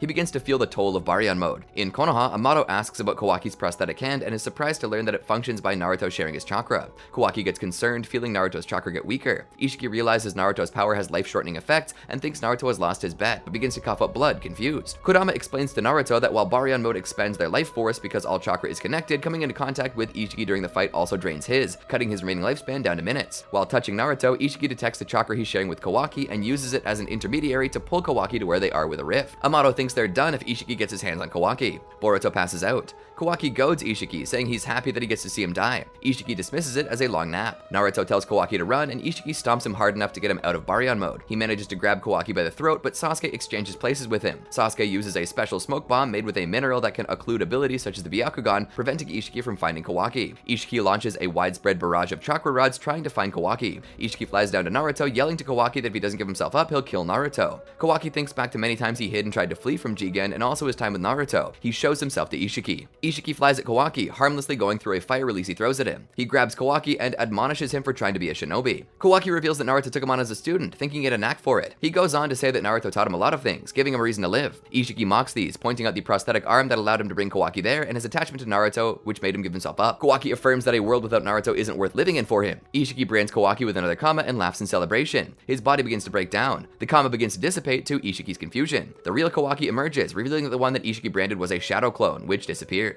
He disparages Ishiki one more time before jumping on him, his weight collapsing Ishiki's body into dust. Naruto is surprised by Kawaki's shadow clone. Sasuke asks Naruto about his new power. Boruto suddenly stabs Sasuke's Rinnegan. Momoshiki speaks through Boruto, expressing a surprised approval of them defeating Ishiki. Kawaki tries calling out to Boruto. Momoshiki confirms that Ishiki's soul has perished and asks why Kawaki's not smiling at his freedom. Naruto tells Momoshiki to give up as he no longer has anything to feed to a Ten-Tails to grow a god tree for chakra fruit. Momoshiki dodges Kawaki's fire release and fights him close up, managing to stab him. He determines that Kawaki's kama extraction had progressed enough. Sasuke kicks Momoshiki aside, who explains that the kama extraction had made their bodies about 80% Otsutsuki, making them viable as sacrifices even if the kama itself is erased. Sasuke attacks Momoshiki, who blocks his sword and retreats when Sasuke channels a Chidori through it. He finds it odd that Momoshiki didn't absorb his ninjutsu. Momoshiki asks Sasuke if he's prepared to kill his student, which Sasuke confirms, using a Matarasu. Momoshiki dodges it and then uses a shadow clone as a shield. Sasuke determines that since Momoshiki emerged because Boruto used too much chakra, restoring his chakra should make Momoshiki recede again. Momoshiki plans on how to defeat Sasuke. He hits Sasuke with a vanishing Rasengan. Kawaki thinks back to his arguments with Boruto and begins to self-immolate when Momoshiki prepares to teleport away, forcing Momoshiki to absorb it. Boruto begins to regain consciousness, stopping Momoshiki from leaving, and breaks off his horn, causing the kama to recede before collapsing.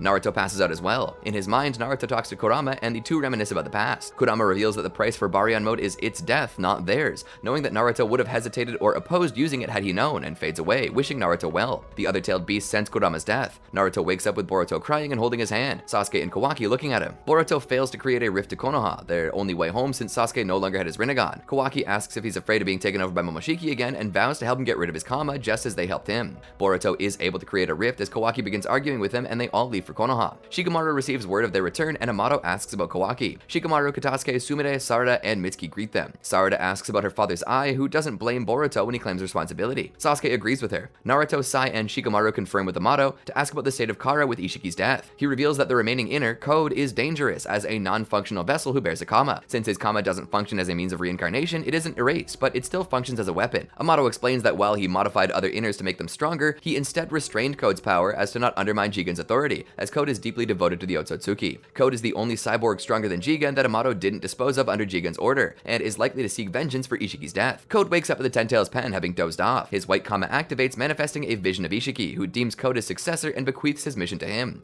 Boruto and Kawaki talk about going back home. Sakura and Katasuke go over what the loss of Kurama and the Rinnegan mean for Naruto and Sasuke. Boruto and Kawaki also receive confirmation of their bodies being 80% Otsutsuki, and Kawaki reaffirms his commitment to helping Boruto get rid of his kama. Katasuke and Boruto are pestered by the media, wanting to know how the fight with Ishiki went down. Boruto's friends watch him being interviewed on TV. Mitsuki informs Sarada that because of Boruto's situation, Team 7 is currently prohibited from going on missions. Boruto apologizes for his problem affecting them. Sumire is concerned about him and realizes her feelings for Boruto, and Boruto rides the train while pondering about his kama. At night, Boruto thinks back to being possessed by Momoshiki after Ishiki's defeat while playing a video game. During a 5 Kage video conference, Shikamaru explains they've discovered destroyed space-time gates in several locations, which they believe would be access points to Kara's headquarters in another dimension. Naruto also raises his concern of no longer being able to investigate the dimension in search of Kara's 10 tails, but believes it won't pose a threat soon as the enemy no longer has a suitable sacrifice to cultivate a god tree. They discuss Code's goals and motives and agree to put the highest priority on finding him. The other Kage express some apprehension on the fact that most of the intel that they have comes from Amato. Naruto confesses to not fully trusting him, but finds him reliable enough due to his contributions against Ishiki. The Kage asks Naruto what he'll do if Boruto becomes a threat due to his kama, and Gaara points out that with Kodama's loss, Naruto might not be strong enough to take down another Otsutsuki, so he might need to take action before Boruto gets taken over again. Himawari is saddened by Kawaki no longer being able to use Naruto's prosthetic. Sumire visits Kawaki and takes him to have his arm restored by Amato. Katasuke is impressed by it. Kawaki advises him to be aware of Amato. Mitsuki notices Boruto's dejected attitude. Katasuke informs Naruto of the acceleration of Boruto's kama progression. Naruto wishes to inform Boruto himself. Amato asks Katasuke on the progress of him becoming a member of the scientific ninja weapons team. Sarada finds Mitsuki by himself, and he tells her that Boruto is staying awake out of fear of Momoshiki taking over. Naruto and Sasuke discuss Boruto's kama, and Sasuke reveals he promised Boruto he'd take him out if he became a threat. Naruto informs Boruto of his predicament and comforts him. Boruto can no longer stay awake and falls asleep. Amato approaches Naruto and offers him a drug he developed to weaken the Byakugan that might help in preventing Boruto's Otsutsuki progression. He explains that he microdosed Kawaki with it for a long time, so Jigen wouldn't notice, which is why Kawaki's progression took so long. Amato also points out that since Boruto has Byakugan potential, he might experience side effects that Kawaki didn't. He admits that he was concerned about Naruto not being able to take action like before, but also reveals that he knows what it's like not wanting to lose a child, having had a daughter who died 12 years prior. Naruto gives Boruto the medication, who begins taking it immediately. Mitsuki and Sarada notice the change in Boruto's attitude and wonder if they'll be able to take missions again. Amato is accepted as part of the scientific ninja weapons team and gives data for Sumire to compile. Kawaki returns the prosthetic to Naruto, who asks if he wants to become a genin. Kawaki says he'll think about it. Naruto tells Shikamaru he wants to host another Chunin exams to make up for the one that Momoshiki's attack sidelined. Chunin re-examination arc. Sai administers the written portion of the Chunin exams. Naruto gives an interview explaining that recent incidents have highlighted their need for qualified shinobi, other villages also holding new exams. The genin teams use their skills to share answers. Sai disqualifies a genin he catches cheating with a puppet. Denki thinks all of Team 7 will perform well owing to their many missions. Boruto tries building Denki's confidence when he thinks he'll hold back his teammates during the practical portion of the exam. The written exam results are published, and the advancing teams celebrate. Kaito Kawanami, a senior of Boruto's in the academy, acts haughty towards him. Boruto doesn't recall who he is, and Denki explains that his team mostly take on overseas missions. Naruto, Sai, and Shikamaru congratulate them and explain that they want to promote shinobi with various skills. The exam is also a way to reassure the village following Ishiki's attack. Feeling good about his progress, Boruto buys taiyaki for Kawaki. Naruto checks on Boruto, who has some trouble sleeping, thinking back to how he embarrassed himself during the last exam. Naruto reassures him that he knows his strengths, telling him to do what he would normally do, and Boruto vows to do his best. The next day, the genin gather for the next exam. Shikadai drops by to motivate his teammates, reminding them that as a Chunin, their earnings from missions will also increase. The second exam is to be held in the Forest of Death, where battle conditions will be simulated. Individually, the genin must rescue injured subordinates. Upon learning that there are only 10 subordinates for 26 genin, one team rushes in before all instructions are given and are disqualified upon being captured by forest wildlife. There will also be Chunin in the forest acting as enemy shinobi. Sarada asks about returning with the subordinate within the time limit to advance to the third round, but the genin are surprised to be told that there won't be a third round. Kaito acts chummy with Boruto. The exam begins. Naruto, Sai, and Shikamaru observe their performance through cameras. Tsubaki rescues a subordinate.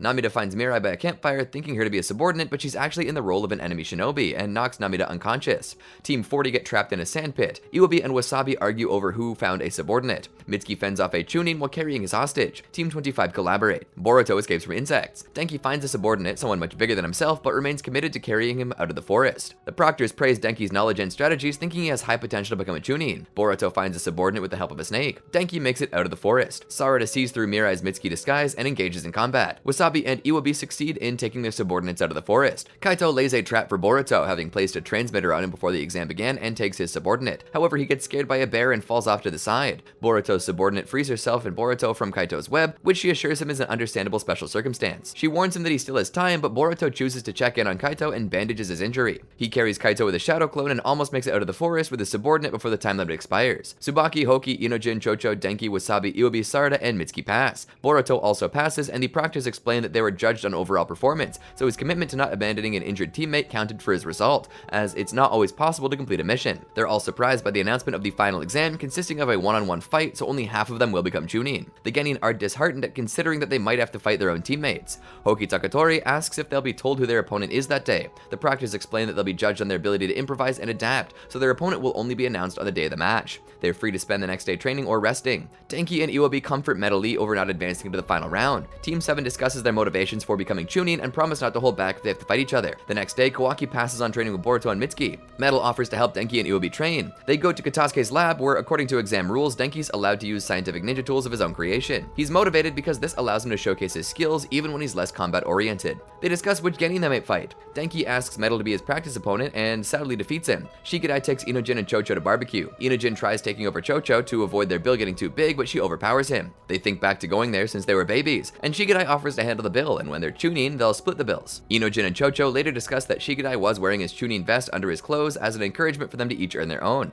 Sai checks on Team 25 and they focus on his Anbu teachings. Wasabi and Tsubaki train together, but Tsubaki says it's enough for the day, not wanting Wasabi to be exhausted for the next day. Tsubaki receives a message from the Land of Iron. She's happy because she's being called back for a leadership position after the exams are over, seeing it as a result of her training with the Shinobi. Namida and Wasabi are happy for her success, but sad over her imminent departure. Team 5 arrives, and Iwabi and Wasabi begin arguing. Denki tells him to stop, and Tsubaki notices his bad appearance. Denki explains he's been testing a scientific ninja tool in the lab all day. Sarada asks Sasuke for advice, and he tells her the same he told Boruto, that a shinobi must always be prepared. She hears a loud noise and finds Chocho training by herself. Chocho confesses feeling jealous over Shikadai being the only chunin in their team, despite them being like a family. The genin prepare and celebrate for the next day. 4 men arrive in Konoha. On the day of the final round of the chunin exams, Boruto and Mitsuki discuss becoming chunin. Himawari calls her brother. At the arena, Konohamaru and Shikamaru discuss its repair since Momoshiki's attack, and the broadcasting of the finals since each village held its own exams separately. Himawari tells Boruto that she's been practicing being a shinobi with her friends Eho and Yuina, and they come across some suspicious individuals.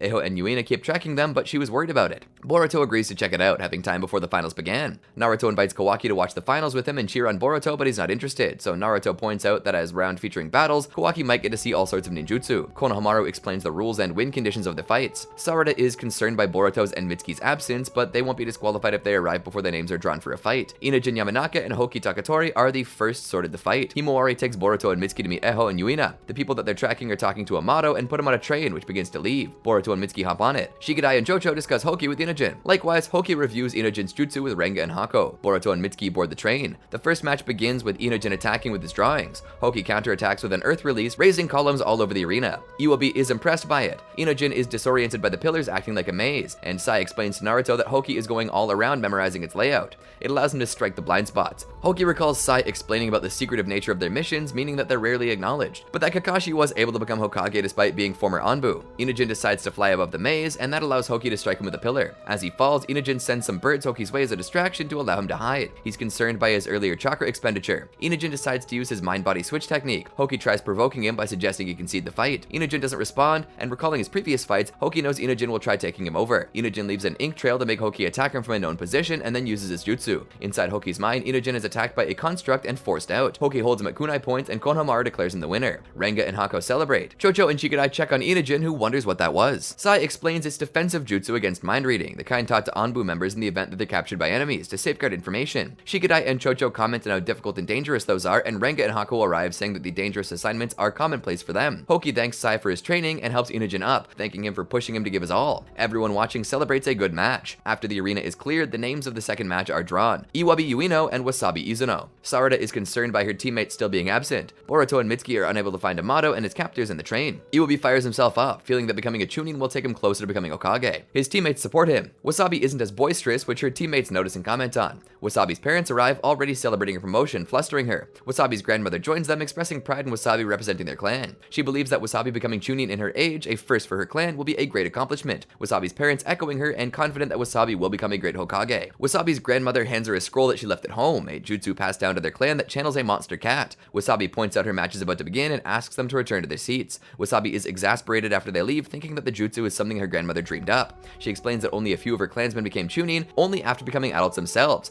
and adds that she's never met a jonin from her clan. Tsubaki is surprised to hear it, but Namida relates to her. Wasabi wants to make her clan proud, but her expectations weigh on her. The match begins, Iwabi noticing her low energy, and her finding that he can't understand how she feels. Iwabi strikes first, attempting to crush her, but she dodges him, activating her jutsu and counterattacks. Sarada and Chocho are joined in the stands by Shinki, Araya, and Yodo, who are told by Gar to come watch. They confirm they've been chunin for a while and comment the Konoha Genin are taking their time in doing the same. Shinki notices Kawaki yawning in the stands. Iwabi notices Wasabi's parents cheering her on, which embarrasses her, and she confesses that while she wants to be a great shinobi, becoming Hokage isn't her goal, just something her family assumed and expects of her. This angers Iwabi, who holds Hokage in the highest regard. Wasabi tells him that for ordinary shinobi like them, becoming Hokage is an unrealistic fantasy. She realizes she's yelling and that her family had heard her, and her mother covered her grandmother's ears. Iwabi notices that she dropped a scroll, and she explains the supposed jutsu, although she doubts it's legitimate. She recalls her grandmother telling her about the jutsu, each time aggrandizing it. She believes that if such a jutsu existed, then she could never use it because of the limits of what she can do. Iwabi agrees with her and finds her so afraid of others' expectations that she doesn't care to dream big.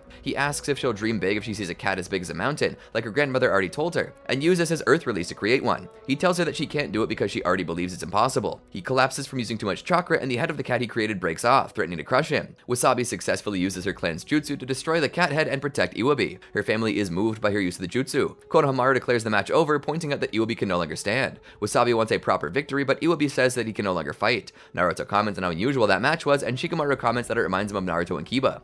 Wasabi's family cries with joy. Boruto and Mitsuki discover where Amato and his captors are. Konohamaru draws the names for the next match. Sarada and Chocho, both shocked. Naruto and Shikamaru comment with interest on the upcoming match between Sarada and Chocho. Shikadai finds Inojin sulking. Chocho finds them and complains about having to fight her best friend. Inojin motivates her by reminding her of the promise. Team 15 checks on Sarada, who is determined to give her all. Kawaki notices Shinki staring at them and leaves. Shinki follows him, telling his teammates that he'll return shortly. Outside the arena, Shinki introduces himself and tells Kawaki he should watch the next match. Kawaki gets angry about being told what to do and grabs Shinki by the collar. Shinki pulls him off with his iron sand and reiterates that he should watch the match before going back inside. The match between Sarada and Chocho begins. Chocho tries landing blows with enlarged fists, while Sarada dodges and reads her movements with her Sharingan. Positioning herself on a wall, Sarada attacks with lightning balls, landing hits. She's apologetic about it, which angers Chocho, who calls Sarada out for not going all out against her and lands a hit. Sarada recalls talking to Sasuke about being committed to taking Boruto out if it became a Momoshiki. She gets serious and attacks with fire release Great Fireball technique, which Chocho rolls through, pursuing her. Naruto, Sai, and Shikamaru comment now the match is improved.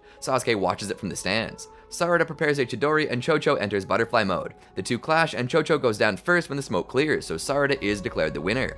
Chocho's teammates go to check on her. Shinki asks Kawaki if he thought the match was worth watching. Sarada and Chocho do the Seal of Reconciliation. Leaving with Inojin and Shikadai, Chocho cries about not being able to keep her promise. Inojin tells her not to stress about it. Sarada sees Sasuke and admits that the things Shinobi must be prepared to do are more serious than she thought. He asks about Boruto and Mitsuki, who still aren't around. The two watch Amato negotiating with a group of scientific ninja tools. He refuses their terms, considering himself indebted to Konoha. The group decides to take him by force. While Amato prepares to escape by himself, Boruto and Mitsuki engage the enemy and take him. Amato reminds him of the Chunin exams, and they try to rush back to Konoha. They notice their names haven't been drawn yet. At the arena, Denki notes how all other remaining participants are strong opponents. Boruto and Mitsuki rush to the arena, having been selected as the next match. They're not present when their names are drawn, so Shikamaru recommends not giving them special treatment, and they're disqualified. Wasabi informs Tsubaki that she's next. Namida cheers for her as well. Tsubaki is committed to showing the results of her growth. Denki prepares himself, thinking how he and his teammates have changed since starting at the academy. Boruto and Mitsuki arrive at the arena, and Sarada angrily informs them that they've been disqualified. They realize that they would have had to fight each other and wish they could have done it. Sarada tells them that the last match is between Tsubaki and Denki. Denki enters the arena wearing a power suit of his making, confusing many spectators. Naruto is interested in the pitting of samurai against science. Denki's confidence makes an impression on Tsubaki. She makes the first move, but Denki's power suit allows him to quickly analyze her movements and react accordingly. He uses a pseudo lightning release that they recognize from the previous exam with his suit. Katasuke excitedly explains that Denki's suit uses lightning release to stimulate his reflexes. Mitsuki asks if he feels embarrassed considering the previous exam. Iwabi recalls that the person Denki least wanted to fight was Tsubaki over his limited data on how samurai fight as opposed to shinobi. Still, he remained confident. Denki goes on the offensive, so Tsubaki dodges a heavy blow that surprises everyone. She acknowledges his power and apologizes for underestimating him. Tsubaki recalls overhearing Namida and Wasabi before the exams and how they didn't want her to go back home, but decided to cheer her on for bringing pride to her people back in the land of iron. Tsubaki and some of the spectators notice that Denki's attacks are getting more precise. Denki manages to land hits and throws Tsubaki up in the air, where he aims a fireball at her. She slices through it, and back on the ground she manages to land an attack made in desperation. Tsubaki wants to test something and begins attacking Denki not only with her sword, but with her sword's sheath. She's able to destroy Denki's visor. Katasuke explains the visor contained a motion sensor to help Denki predict her movements, which Sarada compares to the Sharingan. The rest of Denki's suit begins to overheat. Tsubaki commends him on what he's achieved so far, but he refuses to give up. He dodges her attack, allowing her to destroy his suit, which surprises her. Denki enhances his movements with the lightning release from earlier on his own, and uses the last of his chakra to land an attack on Tsubaki. She's knocked unconscious, and Denki is declared the winner. Denki's father cries overjoyed watching the broadcast. Metal and Iwabi celebrate. Denki's victory inspires Katasuke to create new tools. Konohamaru formally announces the 4 victors as Chunin, and their teammates cheer them on. Tsubaki wakes up in the infirmary and confesses to her teammates that she let her guard down when she learned Denki would be her opponent. She also says she didn't consider their feelings, and reveals her intention to request an extension to stay in Konoha. On the way back to Sunagakure, Team Shinki discusses their mission to observe Kawaki, and Shinki admits he wanted to see Boruto's match. The new Chunin celebrate with their friends teammates and families. At home, Naruto asks Kawaki his opinion. He thought everyone was too desperate to win, but thinks it's not too bad to start as a genin. Boruto and Mitsuki decide to have their match by themselves in the arena that night. 3 days before the Chunin promotion ceremony, Sarada examines a new flak jacket, and Sakura comments on how our team dynamics will change now that she's captain, and Konohamaru doesn't have to look after them. She gives Boruto and Mitsuki forms to fill, and they discuss how the team is likely to change. Sarada is bothered that Konohamaru won't be part of the team anymore, and they decide to see how he is, wishing to celebrate Sarada's promotion. Coming across Sai and Shikamaru, they discover Konohamaru is on a guard mission with Mirai, escorting a married couple checking on their future home. They're disappointed to learn that he won't be back until after Sarada's appointment to team captain. At home, Sasuke and Sakura notice how dejected Sarada is over not having Konohamaru as captain anymore. Sasuke comforts her and advises her to approach it. Mirai makes her way back to Konoha, battered and poisoned. Sakura treats her, and Sai informs Team 7 that she came home alone. Konohamaru is beat up by one of the assailants who captured him and the married couple he was guarding. He recognizes their leader as Hyogo, an infamous Kusagakure missing nin. Hyogo explains that he had remained hidden by taking control of a mountain village they're in, finding it better to drive outsiders away than simply hiding. He intends to torture Konohamaru for information. Mirai wakes up and informs Konoha of the situation. Sai and Shikamaru discuss it with Naruto and find it strange that Mirai and Konohamaru couldn't handle the situation by themselves. They decide to send reinforcements, and Naruto agrees with Team 7's request to go, as their history with Konohamaru should make it easier to coordinate. They hope the mission gives Team 7 closure. Team 7 arrive at the village and, scouting the enemies, wonder why Konohamaru hasn't defeated them. Boruto notices that the villagers seem to be cooperating with the bandits, and Mitsuki wonders if they're all hostages. Konohamaru is questioned about Konoha's sensing system but divulges nothing. Hyogo changes his approach and, instead of torturing Konohamaru, tells his men to torture the couple he was guarding. Despite finding it premature, he decides to act, but Boruto arrives transformed as a woman, claiming to be a lost traveler. Hyogo doubts it, as the village is far away from everything, so no one arrives there on their way to somewhere else. A thick fog rolls in and Team 7 begins taking out Hyogo's subordinates. Konohamaru frees himself, and Team 7 informs them that they've done all he planned to do using the fog as cover, including freeing many hostages.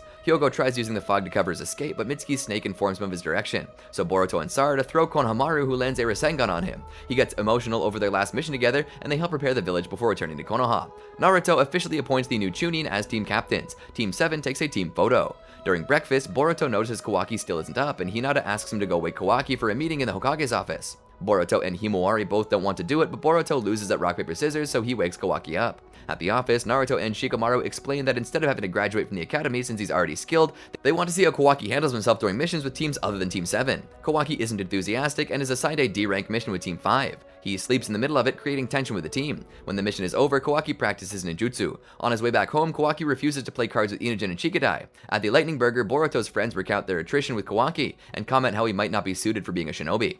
At home, Boruto and Kawaki argue over completing missions and cooperating with teammates. The next day, Kawaki also causes trouble during a mission with Team 15. Naruto and Shikamaru discuss Kawaki's inability to get along with others. They try to assign him to a C-rank escort mission to get him more motivated to complete missions. He will fill in for Inujin on Team 10, who is backing up the sensing team. This is the final exam for whether Kawaki can become a genin. Kawaki bluntly admits to being unfit for being a shinobi, still having not decided whether he wants to be one or not. After they leave, Shikamaru expresses concern with allowing Kawaki to leave the village for a mission, believing he will be targeted for the Kara technology in his body.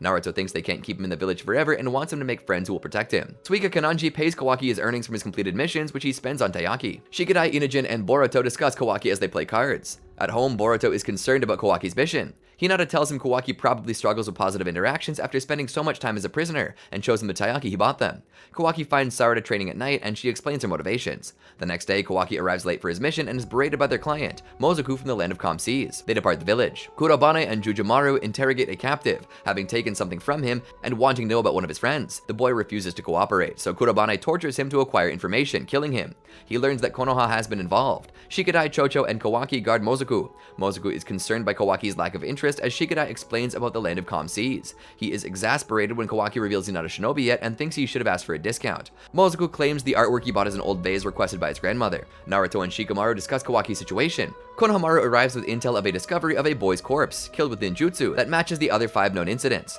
Shikamaru tells him to stay on alert.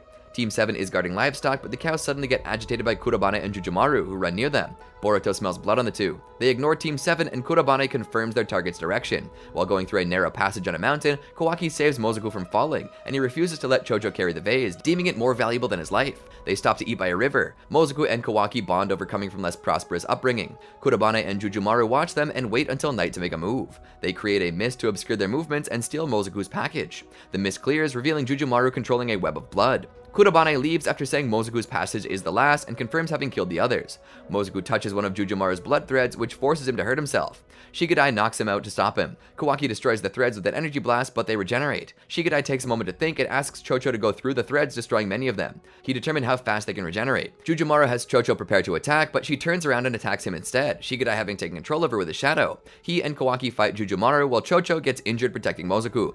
They defeat and restrain him while Mozoku treats Chocho. Shikadai tells Mozoku to explain himself. Mozoku reveals there's an epidemic in the land of calm seas, but the daimyo has a monopoly on the treatment, and the high price prevents most citizens from affording it. Mozoku's master is a medical nin who served the daimyo and developed a more affordable treatment, but was discovered, so he and his students were targeted. He sent his students with money abroad to further develop a cure with their colleagues, which is why Mozoku was so frugal with money. The daimyo is trying to acquire their cure to monetize it. Mozoku begs them to recover the medicine and explains that if he had been upfront about his request, he wouldn't have been able to afford the mission with the little money he had left. Shikadai wants to go back to Konoha for safety, but Kawaki defies him and goes with Mozoku. Mozoku leads Kawaki through the shortest route to the land of calm seas, hoping to intercept Kurabane, who he reveals is an Anbu in service of the daimyo. He apologizes for splitting his team, but Kawaki explains that they were never his team. Shikadai takes an injured Chocho back to Konoha. Konohamaru updates Naruto and Shikamaru that all the recently murdered boys were from the land of calm seas. Believing it to be related, Naruto orders reinforcements, recalling that Team 7 is also out on a mission. Finishing the mission, Mitsuki receives the order, recalling that Boruto's intuition was right. Shikadai stops to let Chocho rest, and they're approached by Boruto and Sarada, who decided to check on them after seeing the suspicious shinobi around the same area of their last mission. Shikadai tells Boruto that Kawaki left with the client. Kawaki and Mozoku catch up with Kurabane.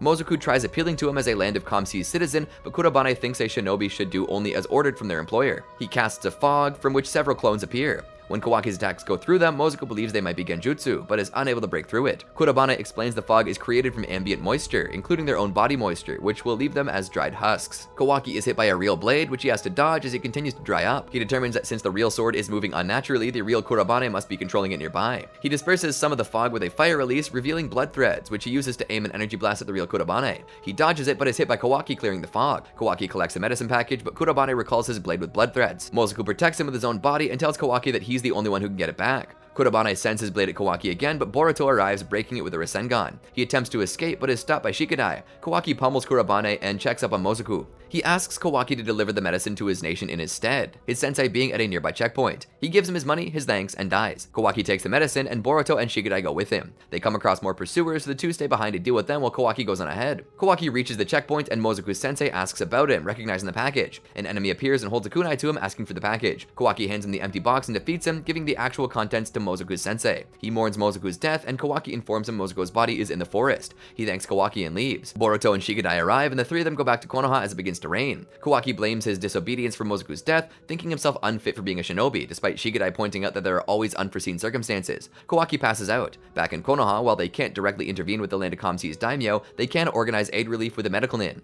Boruto informs Naruto that Kawaki and Chocho are doing better. Sarada visits Chocho and tells her how Kawaki is doing. Boruto and Mitsuki visit him, bringing him a bag full of taiyaki, and are concerned about him after they leave.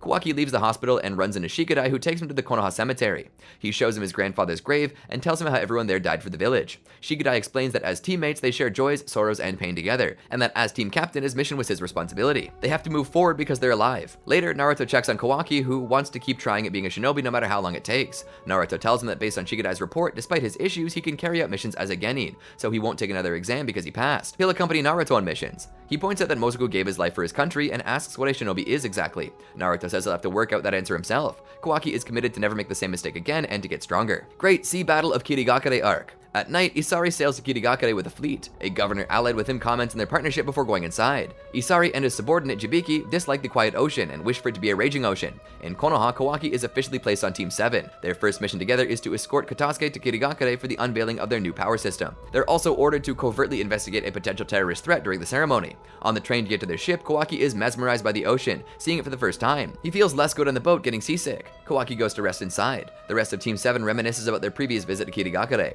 Mitsuki asks for details about the ceremony Katasuke will attend. He explains that the Land of Water's recent growth can be traced to advancements in their energy grid. Katasuke is among several foreign technical experts invited to the opening of their newest power plant. Kawaki is still seasick when they arrive, so they tell him to go rest. Sarada recalls Team 5 is also on mission in the Land of Water, and Katasuke informs him of the details and that he'll join them after the ceremony. They notice the increased security owing to a terrorist threat and get exasperated by Katasuke constantly getting distracted and slipping away to check on electronic goods. This causes them to be late for the start of the ceremony, where only Katasuke is allowed inside. The orator presents the Shinonome 1 power plant in the ocean, one of 8 facilities built over a decade which can harness sea power for power generation, which added the benefit of pacifying turbulent waters and currents. Among the foreign visitors is the Land of Lightning's daimyo. Boruto splits from the group looking for Kagura and discovers protesters against the power plant. A guard informs him that Kagura now reports directly to the Mizukage but chose to act as a prison warden. At the prison, among the prisoners he oversees are Buntan and Hibichigo. After his speech, the orator tells his son Awaji that he'll inherit it all one day. Chojuro announces that everyone will be flown to see the Shinonome 1 up close. Boruto rejoins the group, updating them on Kagura. Katasuke allows Boruto to go visit Kagura under the pretense of wanting to inspect it, since they'll have to depart once they're back from Shinonome 1. Feeling better, Kawaki joins them and tells Boruto to hurry up. At the prison, Boruto is searched before going inside and meets up with Kagura. He tells Boruto that some of the swordsmen from their previous encounter are being held in the prison, but Shizuma escaped and killed the previous warden. Hasaku and Ichirota, who helped him, were caught and moved to a different prison. He trusts that Kyoho, Hibichigo, and Buntan didn't try to escape and took over as warden because he believes that to grow Kirigakure they need to nurture the people. Boruto praises the Land of Water's economic growth, and Kagura explains that some disagree with the daimyo's decisions. Boruto compares the complexity of the situation to his ever-evolving stance on scientific ninja tools. Kagura shows Boruto around, including the highest security cells. Araumi Funado, head of a pirate clan, is suspended off the ground. His clan has plundered the open seas of the Land of Water for years and abducted many people. The clan supposedly scattered after Araumi's capture 5 years prior. Araumi is kept on a glass dome with intense heat, and Kagura warns Boruto that giving him any moisture could be dangerous. Chojuro begins organizing the departure of the Shinonome 1 by airship. Boruto prepares to head back. The first airship takes off with a wealthy industrialist, but it crashes and explodes. Kawaki protects his group from the shrapnel. Isari watches it from a sea cliff. Sanzui has to be stopped from going out to the burning airship to look for Awaji. Chojuro and the other Kiri Shinobi put out the fire. Team 7 tends to Katasuke's injuries. At the prison, Kagura tells Medical Nin to go to the crash site. Communications to, from, and inside the prison are interrupted. Isari and Funado clansmen break in and immobilize the guards. Kagura is notified of the intruders, and Boruto offers to help, believing it to be connected to the terrorist attack. Jibiki directs water through the prison. Inmates become agitated on account of the explosion. Kagura and Boruto find guards in a water prison technique. Kagura cuts them free, and they inform him that the Funado are responsible. Jibiki reports to Isari that he found Araumi. Boruto and Kagura analyze the situation. Katasuke asks about Boruto. Chojuro receives reports of unidentified bodies in the crashed airship and orders a lockdown. Misono asks Chojuro to return to his office where he can ask for reinforcements. Isari arrives at his father Araumi's cell, defeating the guards posted there, and breaks his glass containment. Araumi recovers by absorbing moisture from one of the guards, killing him. Boruto and Kagura intercept them and fight Isari. Boruto attacks Isari's living weapon with a Rasengan. Kagura protects him with a water mirror. Isari breaks through it with a water wave and leaves. He notices his weapon has taken a liking to Boruto's chakra. The Funado clan leave with Araumi. Islands throughout the Land of Water begin falling under Funado control. Boruto reunites with Team 7 and informs them that the airship crash was a diversion. Chojuro receives a report explaining the same. He also learns that a governor's body was found drowned and had been in contact with the Funado, and speculate that he spread rumors of the terrorist attack. The situation is further destabilized by the destruction of a base in the Eastern Sea by unidentified weapons. While Misono and Kagura update each other, Boruto is concerned about Team 5, whose mission is on an island in the Eastern Sea. Chojuro can't spare the extra manpower, but allows Kagura to go help Team 7. He explains the situation and hands him Hirame Kare. Team 7 procures a still-functioning boat. Kagura arrives, having recruited Buntan, Kyoho, and Hibichigo for the mission, and they were also allowed to use their swords again, much to Team 7's surprise. They complain to Kagura, but he counters that they were allowed to move around under his supervision. They depart to Doto Island, Kawaki complaining about being on a boat again. The next day, Boruto wants Taiki to sail faster so they can help Team 5, and believes he just can't go faster when he claims that he's going slow as to not attract attention from pirates like the Funado. Kagura can tell they're about to enter hostile waters by listening to the seabirds in the air. The Shinobi hide as their boat is boarded by Funado clansmen. Taiki manages to bribe them, but Kawaki exposes them by getting out into the open, feeling so sick he needed fresh air. They throw the Funado clansmen into the water, and Taiki speeds the boat up to flee from them, but only for a short while so the engine doesn't die. Kawaki apologizes for exposing them, and tensions rise between Team 7 and the swordsmen. Mitsuki advocates against causing a ruckus in such a small boat. Kagura assures Team 7 the swordsmen can't betray them, and shows the cursed seals on their necks. Buntan assures Sarada that they're taking this mission seriously as a way to shorten their sentences, and if they wanted to do anything, they wouldn't do it in front of Kagura. They come across a destroyed island where villagers stood up to the Funado. Kagura explains how the Funado's influence grew when Araumi took over leadership of the clan and targeted trade routes between the Land of Water and other nations, depriving them of wealth. 5 years prior, Araumi was captured in an operation which Chojuro himself took part in, so without its leader, the Funado's influence receded. Boruto thinks they're scum, but Kawaki points out that even scum has reasons for what they do. Doto Island comes into view. The Funado clansmen on the island control the people. Boruto wants to find Team 5, but Kagura agrees that Sarada and Mitsuki would be better scouts, with the Sharingan and snakes. Sarada wants Boruto to stay on the boat, watching the swordsman. Kawaki reminds them that Konoha researchers are also on the island, so they need another boat. They arrange to meet before the full moon. Sarada and Mitsuki infiltrate the island and witness hostages carrying sacks from the mine. Mitsuki spies them through his snakes and learns that they report to Tenma and are transporting gold from the mines. They want to meet up with Team 5 before trying to save the villagers. Medley rejoins Denki and Iobi after setting up traps, and they discuss their situation. They're outnumbered by Funado, who have also confiscated the mining puppets. Sarada and Mitsuki learn that Team 5 hasn't been captured when a couple Funado fiddle with one of the puppets. They ambush the clansmen transporting a puppet looking for clues about Team 5. The puppet fights them, its settings having been messed with by the Funado's fiddling. It escapes, and Sarada notices that it was going after the gold on the Funado's clansmen. They use it as bait in a trap and manage to reset the puppet. It leads them to Team 5, Denki still having the puppet's controller. They inform Sarada and Mitsuki the researchers have been captured. In Taiki's boats, the swordsman antagonized Boruto, suggesting his teammates have been eaten by sharks. Kagura reveals to Boruto the reason he's trusting the swordsman is because he helped them when Shizuma had led him astray. He wants to save them like Boruto saved him. Kagura explains that those three had the opportunity to escape with Shizuma but didn't, and won't explain why. Boruto appreciates Kagura's intentions but can't bring himself to trust them. The water gets agitated as a gigantic structure approaches them. As the large structure approaches them, they see the Funado crest on it. Kagura thinks it's a fortress and decides it was built using technology stolen from Kirigakure, as the Funado have never had this kind of firepower. He wants Boruto, Kawaki, and Buntan to investigate while the others wait to rendezvous with Sarada and Mitsuki. Team 7 shows Mitsuki and Sarada how the Funado have organized at Dodo Island, and where they're holding the islanders hostage. They decide that Team 5 will steal a Funado transport ship that can carry all the islanders, as Denki is the most likely to figure out how to pilot it, while Sarada and Mitsuki will try to smuggle the hostages out without being noticed. Boruto and Buntan butt heads while approaching the Funado fortress. He has Kawaki throw him at the fortress and uses Kawaki's blast with his own wind release gale palm to propel himself, landing in the fortress. He throws a rope, allowing Buntan and Kawaki to board. Team 5 discusses if the riskier situation around their mission is lucky or unlucky. One of the Funado leaders receives word that they found where the Konoha Shinobi were hiding and promises a gold nugget to whoever can find them. The hostages discuss whether it's better to die where they are or to be forced becoming a Funado soldier. At the fortress, Tenma Funado kills a newbie in a traditional deathmatch to join his unit.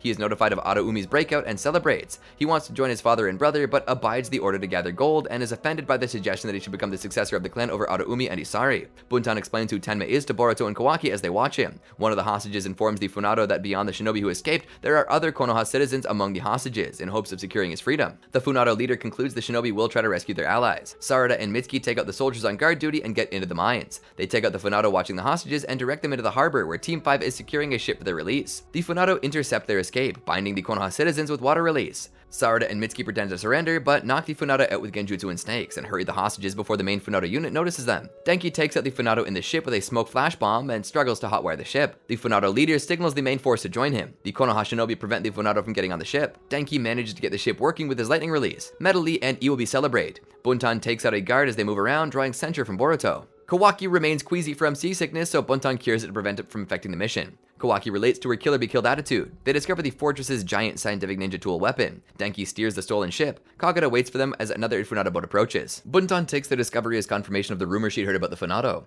Boruto wants to inform Kagura, certain the fortress should have a way to make contact. Iobi informs the others that there are no ships pursuing them and the freed hostages. Sarada radios Kagura of the rescue of the hostages, telling them that they should arrive at the rendezvous as planned. He in turn reveals the existence of the mobile fortress and that he sent Boruto and the others to investigate. Boruto manages to contact Kagura and they update each other. He reveals the fortress is moving toward the rendezvous point, and if that Sarada's ship is spotted, it'll be obliterated by the fortress's scientific ninja tool. They're finding it difficult to do much with so many Funado aboard. The Funado boat they came across earlier catches up with Kagura's boat, ramming through it. Boruto decides they have to destroy the fortress's weapon themselves. Kagura wants to use Taiki's damaged boat as a distraction to help Boruto. Taiki's boat collides with the fortress and the Funado are ordered to check on it, giving Boruto and the others a chance to get closer to the weapon. They're spotted by two guards. Buntan takes one out with a lightning ball, but the other escapes to call reinforcements. They wonder how to destroy such a big weapon, and Kawaki suggests destroying the door to buy themselves time. Kagura arrives at Hibichigo and Kyoho, having defeated the remaining guards. Hibichigo sewing the door shut behind them. Buntan thought Kagura would only order them around instead of taking part of the action. Kagura informs them that they've lost Taiki's boat and can no longer contact Sarada and Mitsuki. Before they can decide on how to attack the weapon, Tenma arrives and is disappointed to see only children. Hibichigo attacks, but Tenma summons a fiddler crab pincer and counterattacks. The sight of Hibichigo's blood triggers Kyoho into a rage, and he begins pressuring Tenma. His attacks with Kabutowari destabilize the fortress's structure, drawing Boruto's attention to a way they can get on top of the weapon. Kyoho also attacks Boruto and Kawaki, Buntan warning them of Kyoho's rage. Tenma uses the opportunity to attack them as well. Kagura knocks Kyoho out and takes up the fight with Tenma, Hibichigo looking after Kyoho. Tenma is notified of a ship that contacted them from Doto Island and, figuring it's Boruto's allies, orders to get on the firing range. Kagura fights Tenma and protects Buntan while Tenma shifts his focus to her. Kawaki joins Kagura against Tenma. Boruto reaches the chakra cannon just as it takes aim at the ship and begins charging up. Iwabi spots the fortress aiming at them in time for Denki to change course and dodge the shot. Tenma is informed that they missed and orders it to fire again. Buntan holds off the guards while Boruto uses a maintenance crane to drag the cannon around as it fires, damaging the fortress. Kawaki and Kagura hold Tenma down and prevent him from stopping the shot in time. The fortress begins to collapse, so Boruto, Kagura, and the others escape. Tenma vows to kill them. At the ship, Team 5, Sarada, and Mitsuki are relieved. They all join up at the ship and thank each other. Team 5 is surprised by the presence of the swordsmen, who celebrate reduced sentences with the mission success. Kagura wants everyone back home safely, so he orders Taiki to take them back to Kirigakure first. Without any Funado following them, the group believes they'll make it to Kirigakure without any issues.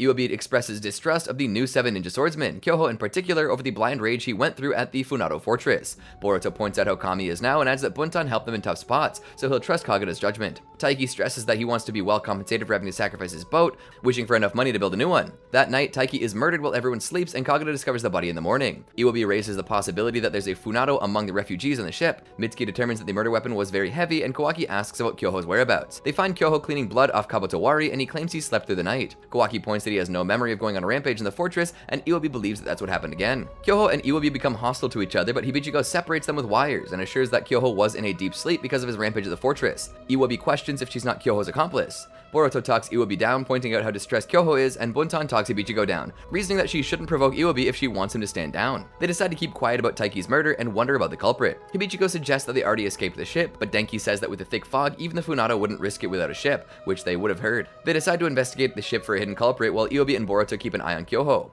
Boruto feeling guilty that Taiki got involved despite being a bystander. Everyone else splits into teams of 2. Word of Taiki's murder spreads around the refugees, who become concerned by the presence of the swordsman on the ship. Metal Lee asks Hibichigo if she believes in Kyoho's innocence. She doesn't want to be guilty by association and lose her sentence reduction. She also believes him because they did time together. Metal is convinced, his trusting nature confusing Hibichigo. Boruto thinks Iwabi doesn't really think that Kyoho is guilty and recalls Iwabi's grandfather died fighting Kirigakure. Iwabi is surprised that Boruto remembers this. Boruto thinks they should trust Kyoho and the swordsman because Kagura trusts them. The shinobi find no sign of a hidden culprit, but Denki brings out one of the refugees who wishes to speak with them. They go to Boruto, Iwabi, and Kyoho, telling them a refugee came forward with damning testimony, and they ask for Kyoho to unmask herself. The refugee claims he saw Kyoho on his way to the captain's quarters when he went to the bathroom. They want to see if Kyoho has the same face marks as the Funado. Kyoho is very anxious about unmasking. Even his teammates have never seen him unmasked. The refugees recall him being surrounded by the Funado, causing him to run in fear, which they take as proof of Kyoho's guilt.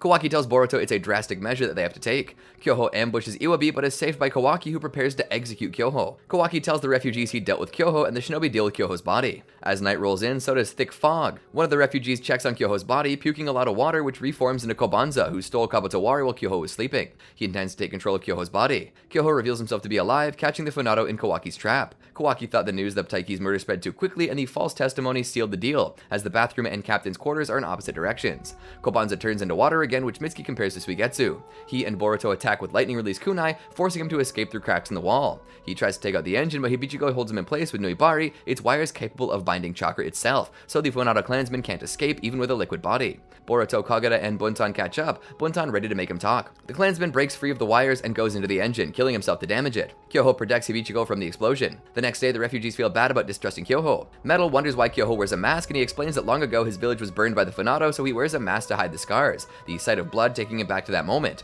Iwabi apologizes for suspecting Kyoho, who in turn apologizes for taking so long to explain himself. Mitsuki takes an interest on Kawaki. Denki confirms the ship's engine is badly damaged. Denki is unable to fix the damaged ship parts. Kagura believes that they'll have to use a lifeboat to request aid at the nearest island. Boruto suffers from heat stroke and falls into the ocean, where he's saved by a figure with webbed fingers. When he comes to, Iwabi tells him that he merely passed out from heat stroke on the ship. Another ship approaches them, a boy on the ship reminding Boruto of the figure he saw. Boruto asks the boy if he's the one who dove after him. The boy is flustered, and the man tells him that the boy was with him the whole time. Boruto remains certain that he fell in the ocean despite everyone else saying otherwise. Kagura recognizes the man as Kajuki, a prominent shipbuilder from an island north of Kirigakure. The boy boasts Kajuki is the best shipbuilder in the whole land of water and is reprimanded by Kajuki. The boy introduces himself as Ikada, Kajuki's apprentice, and notes that most of them are Konoha shinobi. Kagura explains their situation, and deciding he can't fix the ship there, Kajuki has Ikada prepare for their ship to tow the damaged one. They reach the shipbuilder's island, and Ikada offers to show them around. Boruto recalls that whoever saved him had webbed hands, and Ikada does not have those, so Boruto apologizes. The Doto Island refugees are allowed to stay, and Kagura requests requests a ship to get back to Kirigakure, but they're all left out to fight the Funado. Kajiki says he can repair the ship, but it will require payment, and asks help from Team 5. Boruto also offers to help. Kagura, Sarada, and the swordsman want to contact the Mizukage. Mitsuki and Kawaki will stay by the harbor. At a Funado-controlled island, Araumi receives reports from his children, updating him on their military strength. Tenma arrives and notifies him of the loss of their mobile fortress and those responsible. Isari recalls that Kagura was the warden of Araumi's prison and fighting a Konoha shinobi during the breakout. Araumi and Isari both tell Tenma not to worry as the fortress did its purpose and was just a tool. All that matters is defeating their enemies at the end. Kajiki determines what needs to be fixed and updated in the stolen Funado ship, and Denki requests learning more about the engine if something happens again. Boruto returns Ikara's idea notebook when he drops it. They overhear the other craftsmen discussing the Funado, some of them understanding their reservations about the daimyo and sharing rumors that the Shinonome 1 would cause trouble for fishermen by messing with the currents. Ikara explains that the 4th Mizukage unified previously independent islands, expanding their lack of unity. Kagura manages to contact Mizuno, who reports that Chojuro left for the front lines and suspects he'll order Kagura to do the same soon. Mizuno is leaving to join Chojuro. Buntan complains about their situation. Kawaki is bothered by Mitsuki following him. Kajiki chides Ikara for letting an important engine part go out of stock and is unwilling to let him go to get more because of Funado activity. Boruto offers to guard from Funado while he retrieves the missing part. Kajiki allows it, so Ikara and Boruto depart on a small ship made by Ikara. It's the first ship he's ever made, and his dream is being able to travel the world in a ship of his making. They continue on their way to the island to the engine part factory. Boruto almost falls in the ocean again, concerned he won't be saved, and still puzzled by the person with webbed hands.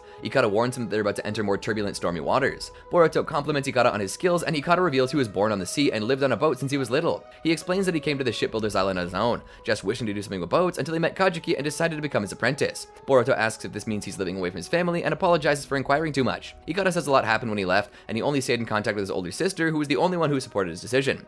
Boruto mentions Himawari, and the two bond over how scary angry sisters can be. Sarada finds Mitsuki walking around and informs him that she's learned something more about the Funado and that Kagura is busy with refugee-related paperwork. Mitsuki reveals his recent interest in Kawaki, puzzling her. Team 5 and the shipbuilders get along. Sarada and Mitsuki arrive and update them on all recent developments. Iwabi wants to evacuate the researchers as soon as possible. They tell Sarada and Mitsuki about Boruto and Ikara's run for the engine replacement part. They're concerned about the rough waters and the fact that they went on Ikara's first boat, but Kajiki is confident they'll be okay despite the work needed on his technical skills because Ikara put his soul in that boat. On rough waters, Boruto spots a capsized boat, wanting to help. Ikara is against it, not wanting to risk their lives, but relents when Boruto points out that there's someone on board. Ikara reads the waves and the wind to avoid whirlpools, and then they lose sight of the person on the boat. Boruto prepares to dive after them, but Ikara goes instead. Boruto notices webs on his hands as he swims. Ikara saves the man, and Boruto asks about his webs. Ikara confesses that the webs appear whenever he puts effort in swimming, confirming that he is the one who saved Boruto. He keeps them hidden so as to not startle strangers. Boruto doesn't find them that odd, knowing many peculiar persons himself. Ikara says that no one else knows about it and asks Boruto to keep it a secret, to which he agrees. A wave knocks Ikara off the boat, but Boruto pulls him back in with shadow clones, reminding him of his dream.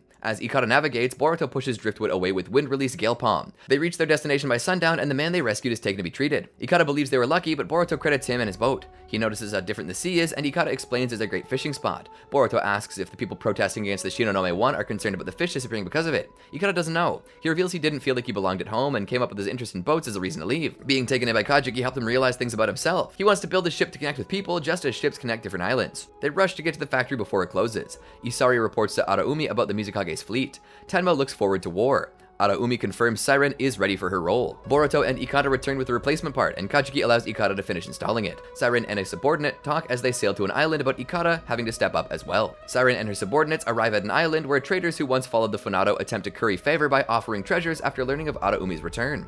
Furious, Siren kills their elder. At the shipbuilder's island, Kajiki praises Ikara's work, who estimates the repairs will be complete in 2 or 3 days. Boruto and Ikara eat together at sunset, and Ikara talks about what he has yet to learn to fulfill his dream. At night, the swordsmen discuss the prospect of their reduced sentences. In the morning, Siren disguises herself and visits Ikara. She wants him to go back, but he claims that there's nothing he can do. She refutes it by saying that she has the power everyone in the Funado clan possesses. They think back to when their father held a ceremony to determine Ikara's powers. Ikara was scared, and Tenma thought little of him. Araumi threw Ikara in the stormy sea, and the sea threw him back on land. Siren said he displayed more power than anyone in their clan, and that Araumi acknowledged him. Ikara claims no memory of displaying any sort of power, and that he left after Araumi was imprisoned so he could become useful to their clan. He points out that she reasoned with everyone, allowing him to leave, but she reveals that she did so he'd witness how corrupt the Land of Water had become and come back on his own. She says he has power as a Funado and should use it for the Funado. Ikara refuses, wishing to follow his own dream. She asks if he knows about what their clan has been through and says she'll come back for him at night. Boruto comes to see Ikara, and Siren notices his Konoha forehead protector, recalling Tenma's testimony of their interference with their plans. She finds out a good opportunity to show what happens to their enemies.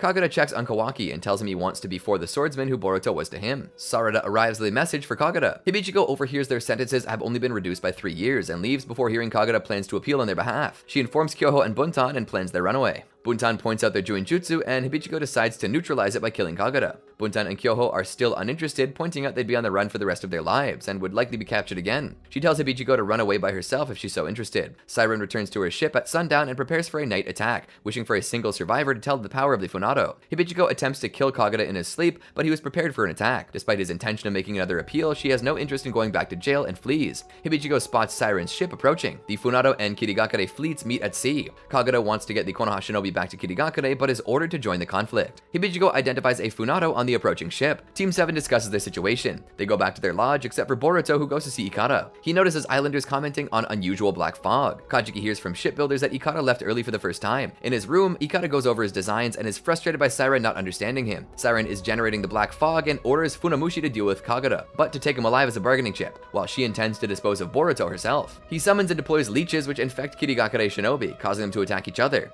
Buntan and Kawaki are also infected. Siren finds Boruto, but he anticipated trouble because of the black fog and created clones as a precaution, asking who she is. She attacks him with a rainbow, firing chakra arrows, pursuing him as he flees.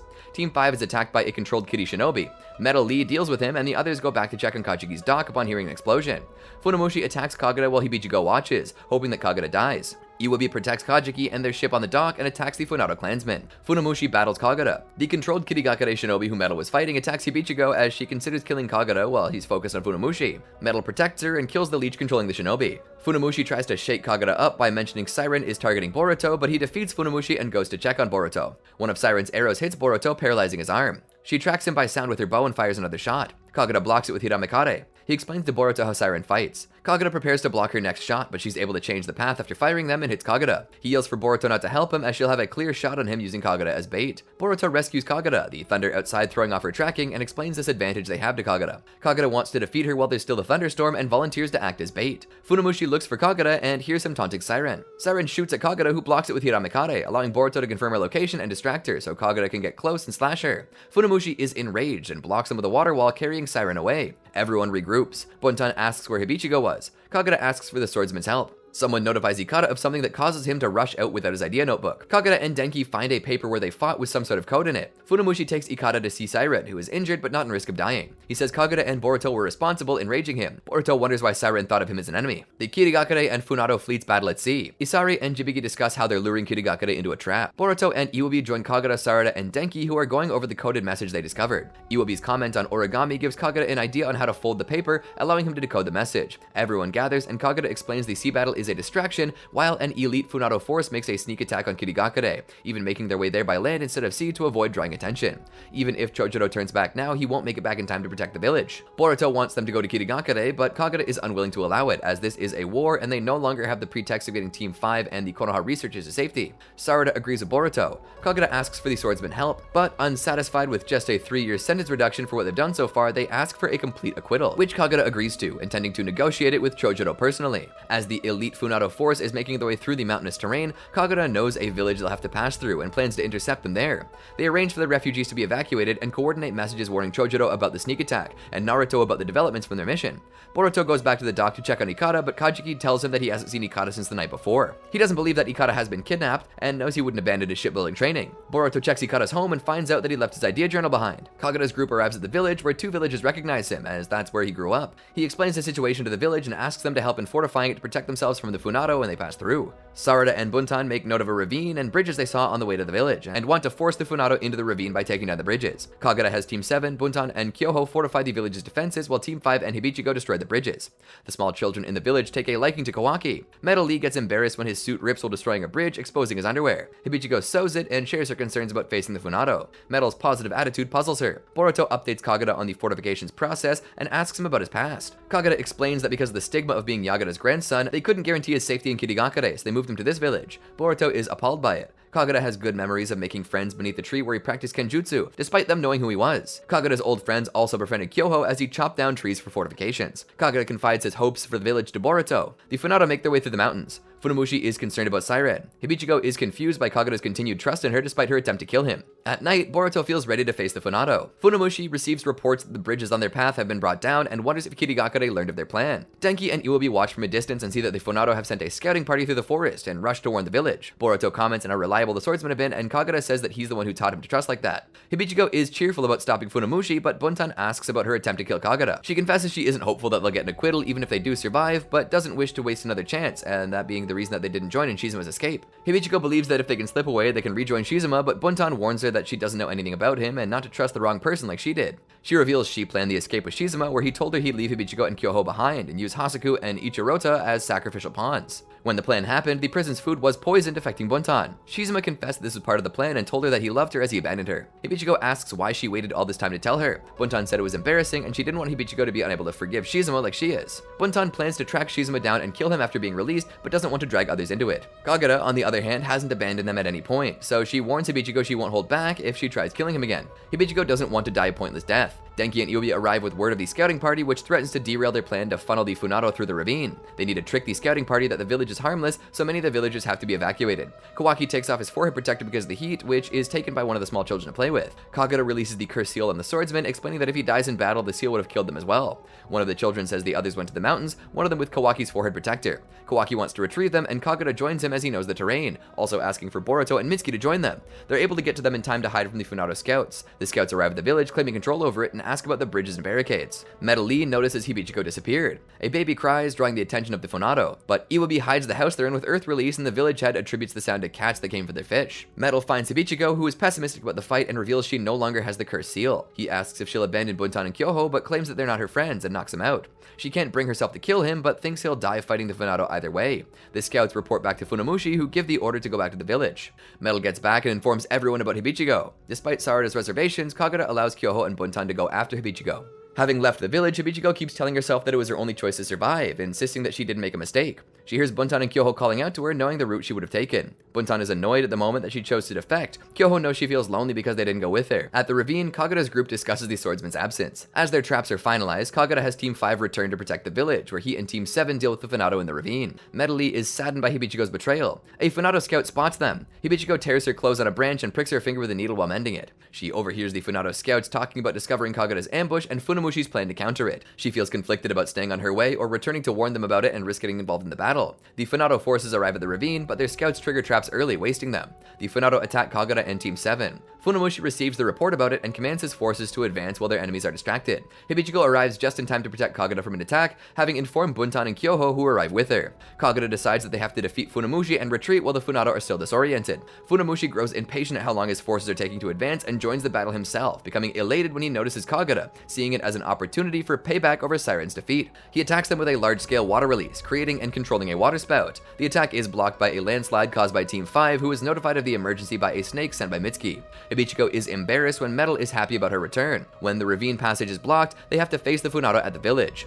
A Funato advises Funamushi not to pursue them as they'll have the advantage at the village with fortified defenses, but Funamushi wants to avenge Siren. At the village, Kagura's group seals every water source so Funamushi can't use his jutsu. Iwana and Yamame offer to help evacuate the villagers. The Funato arrive at the village and attack. Buntan and Sarada attack with lightning release. Iwabi creates earth walls for Kyoho to hammer at the Funato. Hibichigo creates wire footing for Metal to stand above the Funato and attack. Disappointed with his soldiers' performance, Funamushi takes 2 of them and drains the water out of their blood for his jutsu, having learned it from Araumi. He believes that it's worth it to avenge Siren, who he claims will never stand again. The other Funato imprison Kyoho, Metal, and Iwabi with water, putting them in the way of Funamushi's attack, which destroys parts of the village. Kagura channels his chakra into Hiramekare, enlarging it enough to cut through Funamushi's attack. Having separated himself from it at the last second, Funamushi holds a weakened Kagura hostage, forcing everyone else to drop their weapons. He still stabs Kagura through the chest with a water spike. Funamushi stabs Kagura so they can feel how he felt when Siren was injured. Team 7 and the swordsman attack. Funamushi counterattacks with water release. Enraged, Boruto activates his Kama and lands a Rasengan on Funamushi before joining the others in checking on Kagura. Gokai commands the Funato to retreat.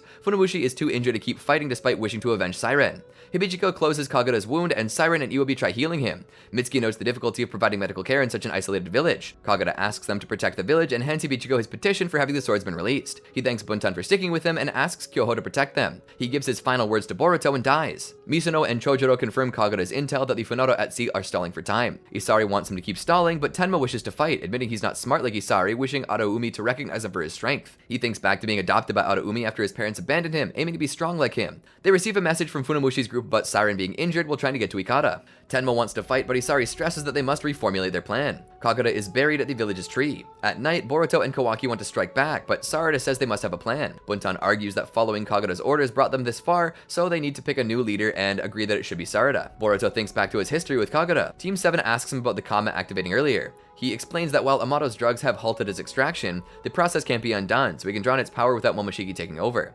Jibiki informs Isari that Tenma's boat is gone. He tries to infiltrate Kirigakure's ships with his unit, but is discovered. He fights Chojuro with his weapon and water release, but Chojuro and the Kirinin overpower them until only Tenma remains. Chojuro kills him and he falls into the sea, wishing Araumi had praised him. Isari witnesses it. Kirigakure's fleet goes on the offensive and the Funado retreat. Isari swears vengeance on Chojuro. Despite the losses from the previous battle and still being injured, Funamushi still wishes to get revenge on Boruto for Siren. Gokai points out that while possible, this might make ambushing Kirigakure harder later on. At the village, everyone tries making repairs while still mourning for Kagura. Iwabi reports that the food storage was destroyed, so there's very little food left. Sarada weighs their options. Denki suggests foraging for food on the chance Funamushi avoids the village to continue with the Kirigakure ambush, which would allow them to know if the Funado pass them by and return quickly if necessary. Sarada agrees to let Team 5 do it. Mitsuki volunteers for locating the Funado, being able to use his snakes to cover a large area. Sarada wants everyone else to help fortify the village for the next attack. Boruto, Kawaki, and the swordsman want to counterattack the Funado, but Sarada stresses that if they go looking for them, the village will be defenseless if the Funado show up, which would also allow them to carry on with a Kirigakure ambush. She wants them to follow her orders so that no one else dies, as Kagura's wish was to protect the village. Isari informs his father of Tenma's death. Araumi asks for the circumstances and notes how composed Isari is. Isari confesses to feeling bitter and frustrated, but the situation requires him to stay steady, and notes that with the failed diversion, their ambush is more likely to fail. Araumi comments on Tenma's death and Siren's defeat are consequences of his plan as well. He is confident that Siren will recover, and wants her to head their assault unit so she can get revenge on the ones who defeated her. Certain it's the ones they fought in prison. Isari wants to carry on with the ambush, but Araumi decides to take leadership, even if it means ignoring Isari's plans. Isari wanted to go with ambushes because he's aware of the difference in strength between the Funado and Kirigakure, but Araumi states that at a clan of the sea, it is unlike them, so they'll fight head on. Araumi sends word to call off Funamushi's ambush and considers it a mistake leaving Isari in charge as recognition for his role in freeing him from prison. Team 5's foraging doesn't amount to much, and with trading diminished because of the conflict, the village has to ration food. Kawaki informs them the villagers are foregoing eating for their sake, who feel the village will collapse entirely without them. Hibichiko gives her food to children, and everyone else agrees to not eat as well. Medley follows Hibichiko, and she reveals she never had a family, sharing memories of growing up in a trash heap. She became a shinobi when she killed a missing nin who tried killing her for spotting him. The shinobi who were pursuing him saw she had talent for killing people and praised her, something that no one had ever done before. Metal says that there's more to her than that, pointing at her skill in sewing. Sarada settles on a plan to hunker down. Mitsuki reports no Funado sightings and wishes Kagura could see the swordsman now. The children tell Kawaki that beyond the mountains there are fruit-bearing trees. Kawaki wishes to go there, but Iwabi says he and Denki should go, admitting that as a strong fighter, Kawaki should stay in the village in case the Funado attack. The children guide Denki and Iwabi through a forest. Boruto and Kawaki reaffirm their conviction of getting Funamushi at Kagura's grave.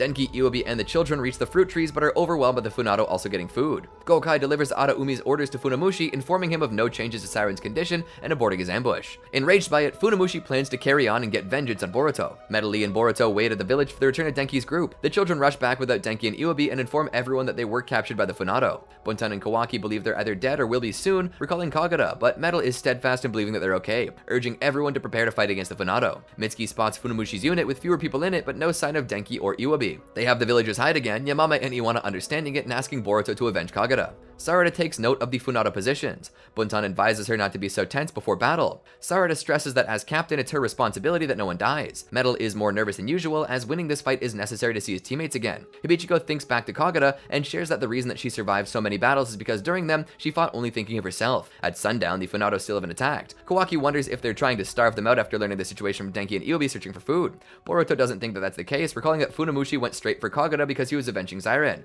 and believes that Funamushi is waiting for something. Buntan asks what they'll do about his water release. Boruto found the jutsu familiar and asks Mitsuki about it. At night, Funamushi smells the tide in the wind and decides to attack in the morning. Gokai points out their dwindled numbers and Funamushi's still healing body. Funamushi wants to attack soon before Araumi forces their withdrawal, as he won't have another chance to avenge Siren. The Funado begin to mobilize, and Sarada orders the swordsman and Metal to engage them. Sarada is leaving Funamushi to Boruto and Kawaki since Boruto is his main target. Despite their diminished numbers, the remaining Funado are fighting harder, even sacrificing themselves to hold their place and attack. Funamushi arrives and attacks. Kawaki protects Boruto. Funamushi taunts Boruto, claiming that Denki and Iwabi died begging for their lives. Boruto notices the Funado bringing Funamushi water barrels for his jutsu, which confirms his suspicion. He attacks Funamushi with lightning release, thunderclap arrow, having confirmed with Mitsuki that Suigetsu's similar jutsu also makes him vulnerable to lightning release, and that it's meant to be used in areas with unlimited water. If he times his attacks right, Funamushi can no longer use his water release. Kawaki notices Funamushi is still waiting for something, and it begins to rain, which allows him to create a giant water jellyfish. With it, Funamushi begins attacking indiscriminately, even hitting his own men in an attempt to avenge Siren. Aware of the damage already inflicted on Funamushi, Boruto believes he can win by landing a Rasengan on close range. Hibichiko confirms that Boruto needs Funamushi to stay still for a moment. The rest of Team 7 draw Funamushi's attention, moving out of the way of his attacks. Hibichiko is able to stop him, but something so big is hard to hold in place for long. Metal protects Hibichiko as she holds Funamushi still. Some of the tentacles still prevent Boruto from getting close. Sarada, Mitsuki, and Buntan attack with lightning release from a distance. Funamushi breaks free and lands a hit on Hibichiko. He also manages to swipe at Kawaki and Boruto. Despite this, Boruto moves through the jellyfish and lands his Rasengan. Funamushi manages to hold Boruto like he did Kagura, but Buntan stabs him, avenging Kagura. The Funado retreat. Hibichiko dies from her injuries, thanking Metal for showing her possibilities other than fighting. She's then buried beside Kagura. They mourn her, and the villagers begin to rebuild. 2 days after Funamushi's defeat, the village receives relief supplies from Kirigakure. They're concerned about Iwabi and Denki, but Metal is still searching for them with Team 7's assistance. They find an injured Funado soldier and take him back to the village where Sarada heals him. Buntan disapproves, giving his allegiance to Funamushi, who killed Kagura. Other villagers share the sentiment despite Sarada pointing out he might have information on Denki and Iwabi. Boruto says that Kagura has been avenged, but Buntan questions the cost of that. Kawaki says casualties are part of war, but Buntan counters that Araumi is still alive, so they have to join up with Kirigakure's forces. She's doubtful of what advantage keeping Denki and Iwabi alive would give Funamushi, and if they were, they would have been used as bargaining chips already. Sarada asks for one more day on the village, which Buntan agrees to. Sarada checks on Boruto at Kagura's grave, where he admits he thought that avenging him would make him feel better, but it didn't. Sarada takes responsibility for Hibichiko's death as captain. They agreed that Kagura would be glad that they saved the village and commit themselves to fighting Denki and Iwabi and bringing them home. The next day, Yamama and Iwana invite Kyoho to stay in the village, something that no one has ever asked him to do. By their graves, Buntan tells Kagura and Hibichiko that thanks to his petition, they've been pardoned. Denki and Iwabi show up just as Metal's faith in them being alive begins to waver.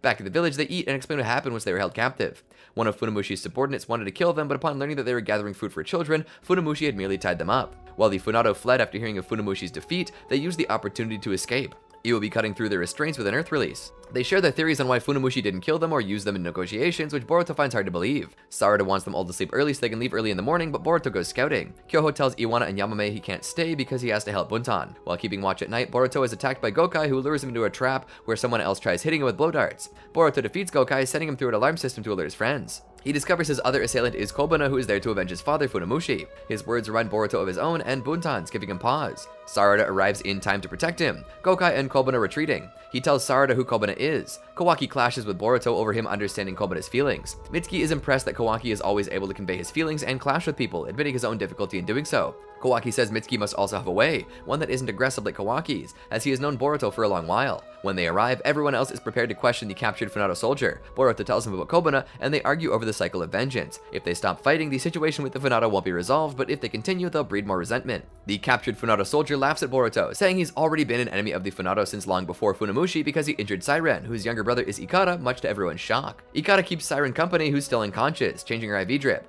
Kobuna arrives, bringing Siren many seashells. Ikara finds them beautiful, thinking that it must take time to gather them. Kobuna boasts about being able to stay underwater for 3 minutes and asks about Ikara's ship drawing, which he claims is nothing important. Ikara orders a guard to keep watch while Kobuna takes him outside, showing off his progress at the blowpipe. Kobuna confesses his mother asked him to check on Ikara to get him out from time to time. He says that with it he can fight Kirigakure, and that his father would teach him to fight after returning from his mission. They watch everyone who lives with them working on their ships and training, each one pulling their weight. Kobuna asks if Ikara won't fight, and he says he's not good at it. Kobuna says he just has to train like him, but Ikara points out his lack of gills unlike his siblings. Kobuna finds him amazing nonetheless, and Ikara mentions someone else saying the same. Araumi and Isari arrive, Araumi complaining about how much time Ikara spends taking care of Siren, which won't change anything for him. Ikara pulls away, telling his father not to decide what he needs to do. He goes to help the women repairing the ships. One asks about Siren, another whose husband was killed by Kirigakure asks if Ikara will fight. Jibiki reports the clan's unfavorable situation to Araumi, believing that it's only a matter of time before Kirigakure discovers where they are. Repairs to the mobile fortress are also delayed over lack of materials. Araumi yells to just steal it, but Isari counters that they don't have the manpower, being spread thin on every front.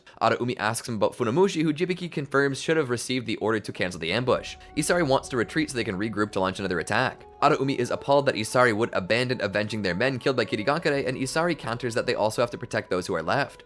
Araumi accuses Isari of becoming a coward during his imprisonment, Isari telling him he has no idea of what he and his siblings endured to rebuild the clan. Araumi asks about Ikara, and Isari still questions why Araumi expects so much from him. Araumi blames Isari for the loss of half their ships, Tenma's death, and Siren's condition. Enraged, Isari transforms his harpoon, which Araumi reminds him was given to him by Araumi so it won't defy his commands. Still angry, Isari leaves. Araumi swims to the seabed and drops a pearl at a frozen woman, Minamo. He thinks back to a fight when Ikara was a newborn, feeling uncomfortable with him being on the battlefield, though Minamo remained unconcerned, believing he'd grown to a wonderful leader. Kirigakure launched freezing attacks which hit Minamo. Araumi chastised her for protecting Ikara, but she made him promise he'd raise Ikara well before completely freezing and sinking. Back on land, Araumi is notified of Funamushi's death. He demands explanations from Gokai, who explains they couldn't back down from avenging Siren, managing to kill Kagura, but failing to kill a Konoha Shinobi, who Ikara understands to be Boruto. Kobana and his mother arrive and break down crying. Kobana wants to know who is responsible, and Ikara tells him it's not his job to avenge him, that's for the adults to do. Araumi chastises him, asking him when he'll want to avenge his family, and grows more furious when Ikara says he doesn't even remember his mother.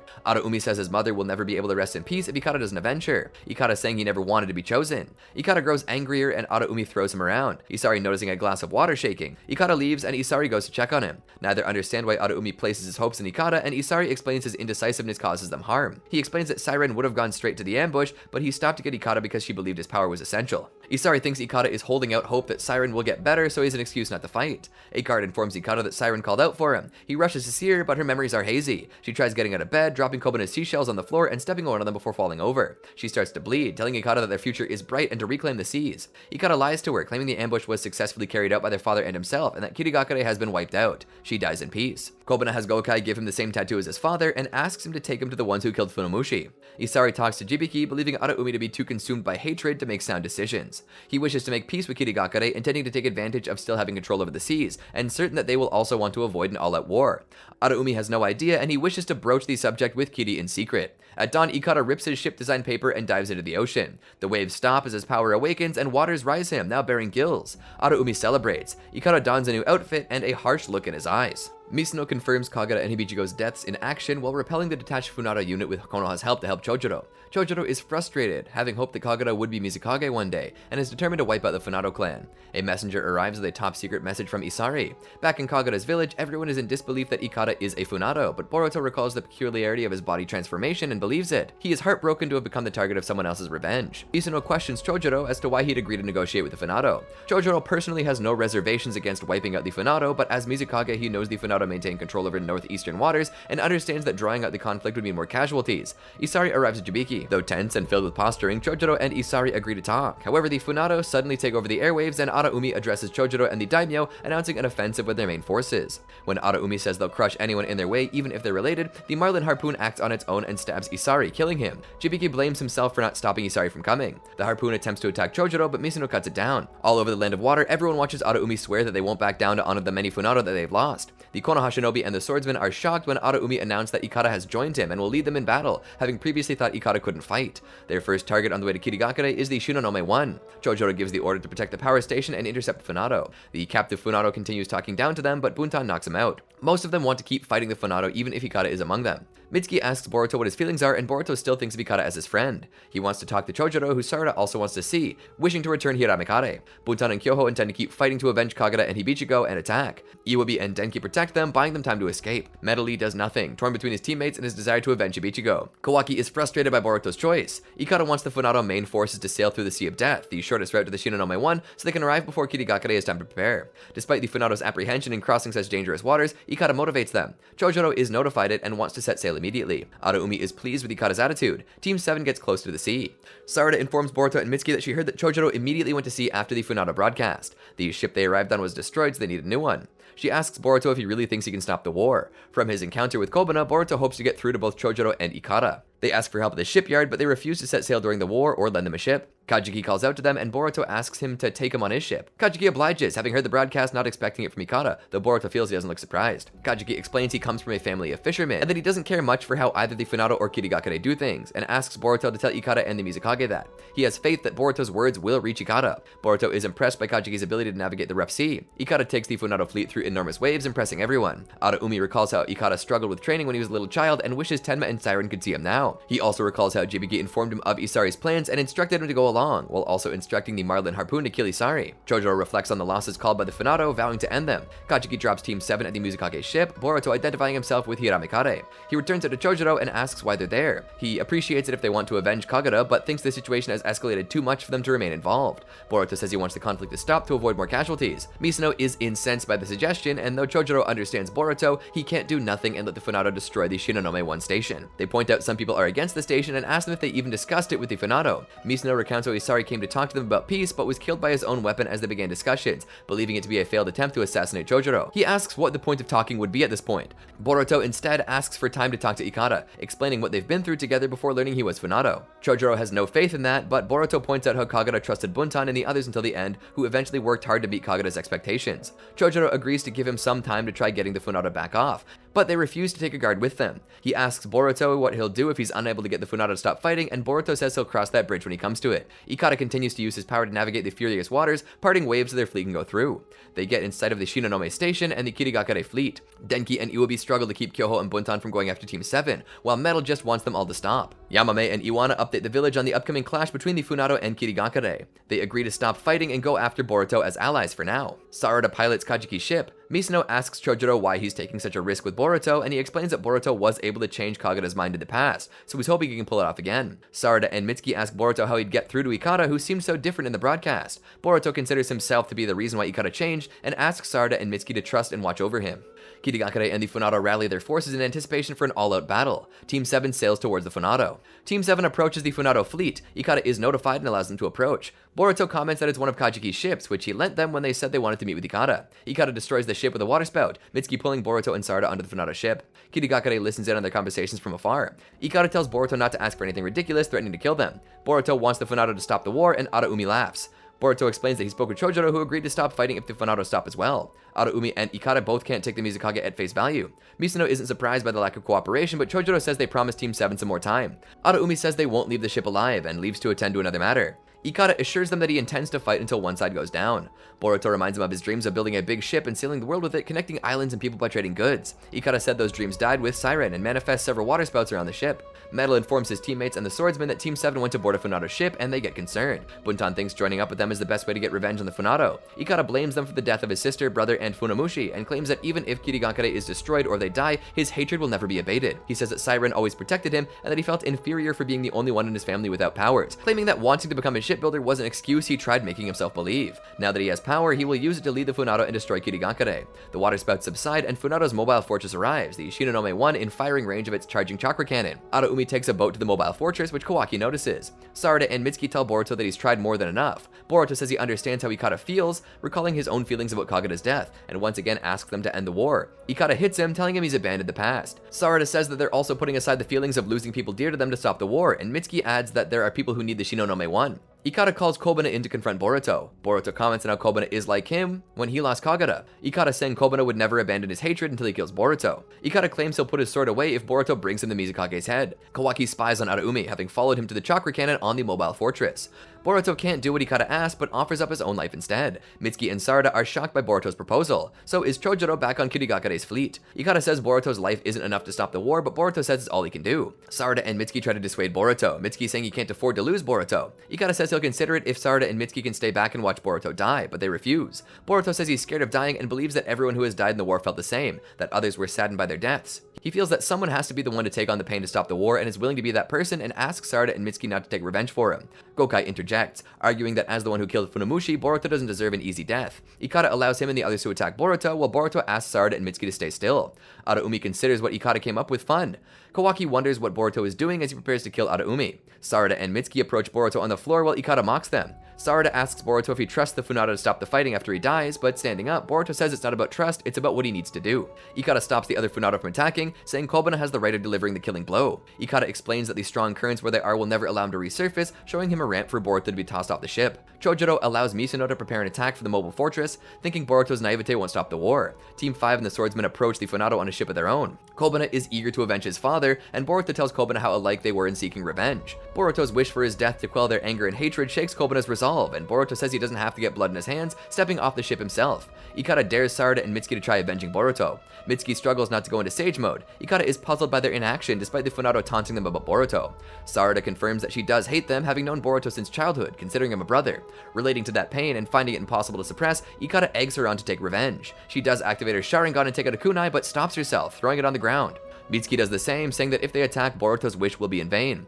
Kobana begins sobbing and asks Ikada to tell him that he did the right thing by avenging his father. Ikada thinks of Siren and jumps into the ocean to save Boruto. He rises out in a sea dragon, going far enough to split the storm clouds above them. Everyone is in awe of Ikada's power. Araumi is angry that he saved Boruto. Boruto is surprised to be alive, and Ikada tells him that he won, his friends not trying to take revenge. Boruto tells him it's not about winning or losing. Ikada returns them to the ship, dispelling the sea dragon. Gokai questions why Ikada saved him, and he plainly answers because he didn't seek revenge. He declares the war over and orders their withdrawal. Gokai questions what Siren and Funamushi died for. One of the Funado soldiers wants the fighting to stop so his children don't get drawn into it. Kobana continues crying, and several Funado soldiers drop their harpoons, Gokai considering them a disgrace. Araumi aims the chakra cannon to the Shinonome 1, voicing his disappointment in Ikada. Kawaki enters the room and tells him he's already lost to Boruto and Ikada. Araumi refuses to give up, so Kawaki slashes his throat with his bladed arm. Gokai tries to rile up the Funado soldiers to keep on fighting, but Boruto wants their future to be different from their past, mentioning Kagura's wish for his village to be a symbol of peace. Chojuro admits he has a lot to learn, having dismissed Boruto's determination as naivete. Buntan chooses to abandon seeking revenge for Kagura and Hibichigo. Ikada tells Boruto he's tired of hating and being hated, preferring if everyone can keep smiling. Boruto tells him he wished to talk and laugh with Ikada again. In Konoha, Naruto congratulates Team 7 for their success in the Land of Water, having already been filled in by Chojuro. Katasuke was impressed by Boruto's willingness to risk his life to end the conflict, which has bolstered Konoha's reputation. Shikamaru explains that the Funado lost much influence and have been placed under surveillance by Kirigakure. Gokai, Kobana, and his mother visit Funamushi's grave. Gokai promises to raise Kobana into someone Funamushi would be proud of. Kobana wants to be strong enough to protect everyone. Jibiki, still distraught about Isari's death, as well as Araumi, has been imprisoned. Boruto asks about Ikada, Naruto telling him that Chojuro made no mention of him. Naruto and Shikamaru speculate that due to his position and involvement, he's likely to face charges. Boruto wants to contact Chojuro to confirm Ikada's status. Kawaki sees nothing wrong with Ikada facing punishment as he was a commander. Boruto points out that Ikada stopped the fighting and that resentment over punishing him despite that might spark the conflict again. Kawaki reminds him that Araumi aimed the chakra cannon at both Boruto and Ikada, finding Boruto's outlook too naive. Boruto and Kawaki keep arguing about the cycle of hate and revenge. Kawaki leaves and comes across Team 5. Iwabi deduces that he fought with Boruto based on his mood. Denki has to stop things from escalating as they recall Kagura's wishes. Kawaki finds them too naive as well. Back in Kiri, Misuno hands Chojuro damage report, which they'll need a lot of time to recover from. They also discuss the great loss of lives as well, including the daimyo's son. The daimyo has requested harsh punishment for ringleaders Araumi and Ikada. Chojuro understands, but is concerned about further antagonizing those who supported the Funado, concluding that the Land of Water modernizing too quickly created the strain that led to this conflict. Naruto and Boruto talk about what he went through in private. Naruto relates to how Boruto feels, having gone through something similar. He tells Boruto to patch things up with Kawaki. Mitsuki checks up on Kawaki, feeling that Kawaki had mixed feelings during his argument with Boruto. He thinks that Boruto has influenced Kawaki, so much so that Kawaki didn't kill Araumi. Buntan and Kyoho visit Kagura and Hibichigo's graves, recounting how the conflict ended. Buntan will return to Kirigakure while Kyoho decides to stay and protect the village. He asks her about Shizuma. She hasn't forgotten her grudge, but no longer wants revenge. Instead, she intends to capture him and make him pay for his crimes. Buntan tells him to take care of their friends' graves. Shikamaru informs Naruto of a follow-up communication from Chojuro, which Naruto wishes to inform Boruto about. Chojuro informs Ikada that they've decided what to do with him and informs him that the Shinonome project has been halted in a bid to get proper popular support for developing the nation. This smoothed things over with most Funado supporters who were against it. However, they're still concerned that someone might want to organize another movement around Ikada, who is the only Funado heir left. Out of gratitude for his decision to stop the conflict, Chojuro decided not to imprison Ikada, but instead to put him under surveillance under Kajiki. Sarada tries to get Boruto and Kawaki to patch things up, but they end up fighting. Sarada is concerned, but Mitsuki and Naruto join her, telling her not to worry and let them fight. They tire themselves out, so Naruto helps him up, deciding to treat them to ramen. He also informs them of Chojuro's decision regarding Ikada. Kawaki and Himawari Academy arc. Iruka welcomes a new class of Academy students. Naruto gives them a speech about what he hopes they learn. Among the new students are Himawari, her friends Eho Norimaki, and Yuina Itomaki, and Kawaki. She's glad that they're with her. Some boys ask Mimi for a trick with their dog. Kawaki is in the academy for a secret mission, guarding Kaie Yukiwari, heir to the crown in the Land of Bamboo, a smaller ally nation. Kaie's life is being threatened by another claimant to the crown, so her father sent her to Konoha for protection. Kaie herself is unaware of the threat and is excited to study abroad. Kawaki is lower profile than Boruto and is to keep at the mission until Kaie's father uncovers who's behind the threat. Naruto is also asked to keep the mission from Himawari. Their homeroom teacher, Hanakaka, introduces herself, followed by other students. Most of the class is excited about Himawari being Naruto's daughter, Osuka Kamakura being Gongoro Kamakura's daughter, and Kaie being a princess from a foreign nation. Most of them are scared of Kawaki, though Kaie finds him interesting. Aiki Fuma develops a crush on her, and Osuka is annoyed at not being the center of attention. Kawaki approaches Kaie and mistakenly comes across as hitting on her.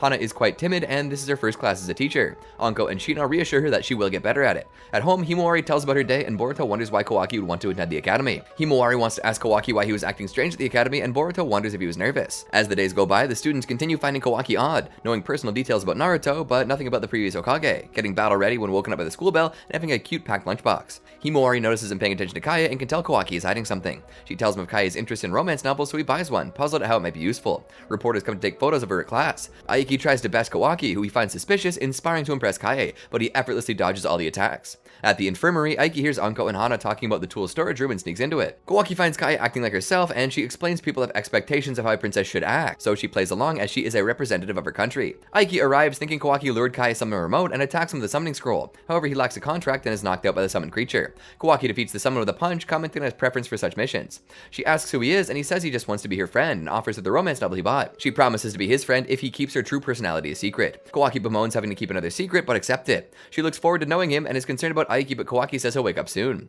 At night, a subordinate asks about her time at the academy, and Kaie is pleased to have made a friend, wanting to enjoy the last of her freedom. Kawaki reports to Naruto about the mission and complains about the low-level exercises. Naruto tells him he'll see things to learn at the academy. Himawari listens in on them through the door, excited to learn about Kawaki's secret mission.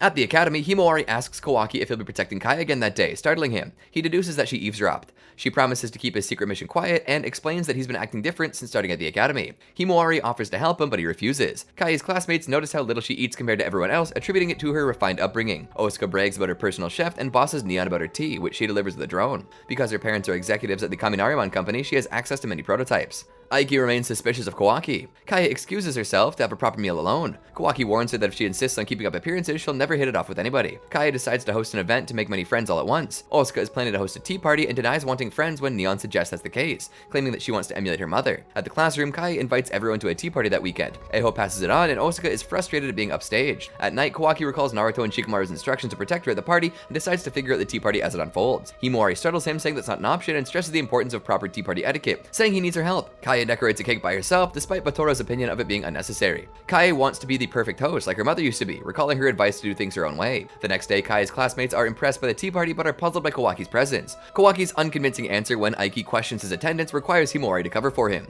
When he claims his favorite sweet is taiyaki, the kids are surprised that Kaie doesn't know what it is. Kawaki struggles to remember Himawari's instructions, drawing attention to himself, but she aids him quickly. Osuka tries to downplay her enjoyment of Kaie's tea. When she mentions her parents' actor friends attending tea parties at her house, Himawari mentions Gaara as a friend of her parents who visits them, who their classmates find even more impressive, frustrating Osuka. Kaie and Himawari bond over having leaders for fathers. Kaie asks Kawaki why he decided to attend the academy, and recalling Himawari's advice not to talk about anything violent, claims that he would have his fill of taiyaki by earning money as a shinobi. They laugh, being more at ease with Kawaki's awkwardness when they previously found him scary. When Kaie leaves to get the cake, a few of the kids comment on how exhausting the formality of the party is. Kaie's servant served the cake, which Osuka secretly injected with spicy mustard. Kawaki smells it, and thinking it's an assassin's poison, rushes over, knocking over the tables to stop Kaie from eating it. He also knocks over Batora. Aiki, covered in cake, starts fighting Kawaki. Kaie tells him to stop and asks why Kawaki did it. He can't answer her without exposing his mission. She feels sad having put so much effort into the cake and is hurt when Kawaki is dismissive of it. He leaves to cool off, and Osuka is pleased that the party was ruined. Neon goes to the restroom. Himawari admonishes Kawaki, telling him to apologize, but to him, if she hates him, that's okay. She realizes Kawaki did it because of the mission and explains that there was something in the cake. Himawari realizes it was just a prank with mustard, not an assassination attempt. They deduce it was Osuka, but Himawari wants evidence before accusing her. They check with Batora that the freezer where the cake was stored was closed, and they spot a small open window. Kawaki realizes something and tells Himawari to get Kaie before him. Osuka berates Kaie for the incident, who feels that she can't react emotionally because of her status. Other students think Osuka is going overboard with it. Himawari arrives, showing everyone the cake that had mustard in it. Kawaki arrives with Neon's drone, exposing Osuka as having ordered her to do it, having already questioned Neon, who confessed to everything. Osuka tries blaming everything on Neon. Kaie yells at her to apologize to Neon and everyone. She's fine with Osuka being upfront with disliking her, but can't forgive forcing Neon into doing something she didn't want to do. Osuka starts to cry, and Neon attempts to console her. Kaie tries to compose herself, but her outburst has endeared her to everyone else. Himawari and Kawaki advise her not to suppress herself. Kawaki says they should give the party another try and brings in a lot of taiyaki, which Kaie tries and enjoys. He apologizes for before. Kaie is happy that it turned out okay, recalling her mother. other. Osaka promises it's not over between them. Himawari gets Kawaki to admit that she helped him, so he won't refuse her help again with the mission. However, he won't let Himawari risk herself. On the way to the academy, Himawari and Kawaki discuss the progress of his mission. Himawari points out that Hana is pleased that Kawaki made friends, concerned for her student. Kawaki has been unimpressed with her. He mentions that Himawari might have a better chance at learning ninjutsu from special instructors coming to their class. At the academy, the students speculate and gossip who the special instructors might be. Eho wants them to acknowledge him so he can go on missions with them in the future, impressing Yuina. Soul Tao finds it pretentious. Hana arrives and introduces Team 7 as the instructors to the delight of the class and Kawaki's discomfort. The students are impressed by Boruto's Rasengan. Kawaki asks Boruto not to let the students know he's already a genin. Kawaki loses his patience with Boruto and the two start fighting and they get called out by Sarada. She and Mitsuki demonstrate fire release and lightning release. Hana warns the students not to get too close and pushes them away from the jutsu with her wind release. Many of the students ask Team 7 to be their teachers. Hana feels deflated, lacking flashy jutsu. Shino is concerned about Hana, but Anko points out her qualifications, hoping she'll be able to display her true abilities. Everyone is hungry, and we're told not to bring lunch. Boruto arrives with lightning burgers, which the students will have to fight over to simulate missions in which they have to fight on empty stomachs. Team 7 sets up who has to fight with who. Whoever retains a rubber ball in the end gets to eat, but there are fewer burgers than there are students. They are free to use any ninjutsu, can fight alone or in groups, but will be disqualified if they leave academy grounds. Sarada gives the go-ahead. Neon steals Yuina's with her drone. Hana is concerned, but Team 7's goal is for them to realize they can share the burgers. Mimi eats a candy bar because it's enough for her, and she doesn't want to take anyone's food. Iho takes it away, and it defeats the purpose of the exercise, and her dog bites him. Soul tells him to give it back, as there were no rules against candy bars, seeing it as reading a hidden meaning. Tensions escalate between the students over it. Himawari and Kai inform Boruto about it. He tells about sharing the burgers, but they remain hostile with each other. The next day, only Kai is in class when Himawari and Kawaki arrive. Everyone else also boycotting class after taking sides with either Eho or Soul. Shino thinks the lesson might have been too advanced for students who knew little of teamwork. Boruto tries having them make up by playing extreme Shinobi picture scrolls, but they remain hostile. Kawaki tries reconciling them over food, but they also have different preferences. Hana checks up on the students' records to find what preference they share. Hana visits Soul and reveals to her that her hero, Might Guy, had a friendly rivalry with Kakashi Hatake, which helped both of them grow, and hopes that the same can be true for her. She gifts a tracksuit like Guy, though Soul isn't as fond of it as she is of Guy, and hands her a letter. The next day she talks to Eho over ramen at Ichiraku, also giving him a letter. She's concerned that she's not cut out to be a teacher, but is determined to help her students. The next day, everyone waits for Hana outside. She has canceled class for the day so everyone can have a cherry blossom viewing party. She uses jutsu to spread paper petals. Soul and Eho agree to go back to class, overseeing how hard Hana is trying and how much she cares about them. Kawaki asks Hana what she would have done if no one had shown up, and she just says she has to have faith in her students if she's going to have faith in herself as a teacher. They all have a picnic. Shino and Anko note Hana's improvement, and Boruto declines their invitation to teach again. Sosha talks about an urban legend about the academy. Eho gets scared while the other students are interested. Himawari suggests investigating the places involved with the academy's 7 mysteries at night. Kaya joins the group, so Kawaki complains about having to tag along. Himawari prepares the route to investigate all the mysteries. Ran and Suzu try to one-up each other. Kura produces several trinkets while looking for ink to Yuina's pen. Shino arrives and tells them that while they can stay after hours, they have to clean the academy as part of their training. The students leave, misremembering Shino's name.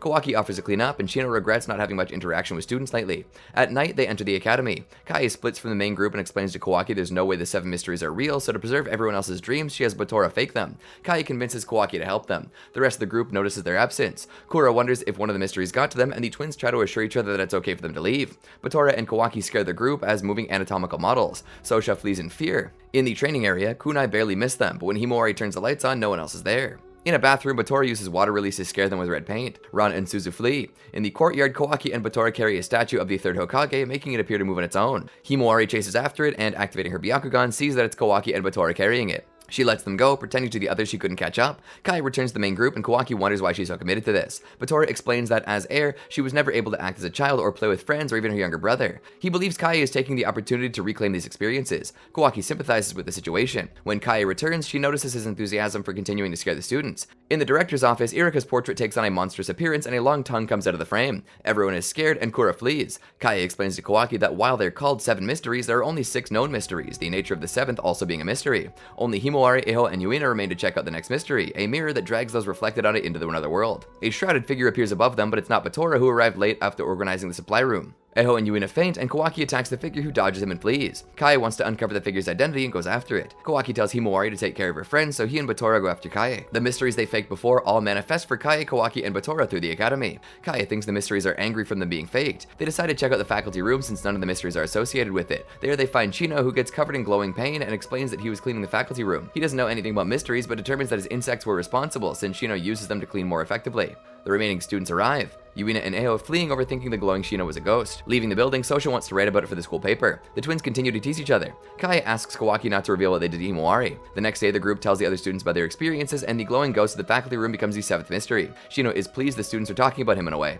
Kawaki deduces Himawari discovered everything with her Byakugan, but she confesses she thought it was all real at first and is glad that Kai had so much fun. Kawaki thanks her. Hana announces a practical training session for the class the next day and sorts the students into teams of 3. Himawari is placed with Kai and Sosha, Kawaki with Harika and Soul. Hana wants them to strengthen their teamwork. On their way home, Himawari discusses Kawaki's mission with him, assuring him that she'll look after Kai during the exercise. Kawaki doesn't fist bump her and instead warns her not to let Kai find out about this mission. The next day, Sosha and Himawari pick Kai to be team leader. Harika and Soul pick Kawaki as leader over being older. Hana says the best team will get a gift from her. Konashi tries talking to Kaya but changes his mind. Aiki and Osaka get into a rivalry over whose team is stronger. Hana warns everyone not to go too deep into the forest. The first is a tree climbing practice relay race. Kawaki's focus on protecting Kai distracts him from performing for his team, who complain about it to him. Aiki's team with Suzu and Neon performs the best in this test. Kawaki also gets distracted during a shuriken jutsu test, Himawari's team placing first. They stop to make lunch. Instead of using sticks to make fire, Kanda uses lightning release, impressing his teammates. Hana gives them ingredients and a curry recipe to follow. Himawari has to pull Kawaki aside to explain that Aiki has a crush on Kai when he misunderstands Sosha's gossip. Harika pulls Kawaki back toward their team with her Kikaichu. Konashi continues to lurk around Kai. Soul and Harika complain about Kawaki not contributing, so Harika takes over as leader. They hand his curry and tell him to focus on the afternoon's tests. While cleaning up, Kai splits off from the group, so Himawari asks for Kawaki's help. Mimi gives Himawari directions she saw Kai take and reminds her of Hana's warning about going deep into the forest. Kawaki finds Konashi blaming herself for something related to Kai.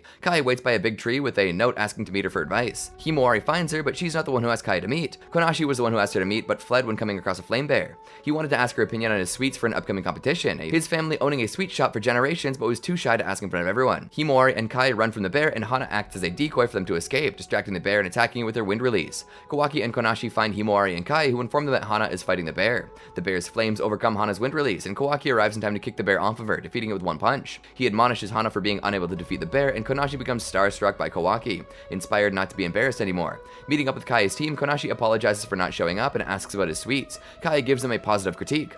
Soul and Harika overhear that Kawaki faced something head-on and criticize him for always bailing on them. During the afternoon tests, Kawaki outperforms everyone else, changing his teammates' opinion of him. At the end of the day, Kai's team is the one with the most points. Himawari is sad she didn't make a good team with Kawaki, but he concedes that she did protect Kai. He instead complains about Hana. Konashi begins looking up to Kawaki. Kawaki is assigned cleaning duty at the end of the day at the academy. Himawari is going shopping with Kai, with Batora overseeing them. Kawaki isn't concerned as Jonin watch Kai outside the academy. Himawari tried talking to Osaka and Neon, but Osaka rebukes her. Two masked men watch them through a window. Neon apologizes to Himawari, who doesn't mind. Neon's mother picks her up at the academy. She and Osaka greet each other. She asks Osaka about her mother, but Osaka is unable to answer, Neon's mother believing Hibari is busy as usual. Osaka refuses her offer to walk her home. Himawari asks about Osaka and her mother and apologizes when it startles her. The masked men kidnap them, a sunflower pendant being left behind. The kidnappers argue about grabbing Himawari in addition to Osaka and how that complicates ransoming her. Osaka doesn't believe her mother would pay a ransom. Their leader shows up. While leaving the academy, Kawaki meets with Batora and Kaie, who come looking for Himawari when she didn't show up. Kawaki finds it strange and notices Himawari's pendant on the floor. He recalls that Himawari was with Osaka and Neon the last time he saw her.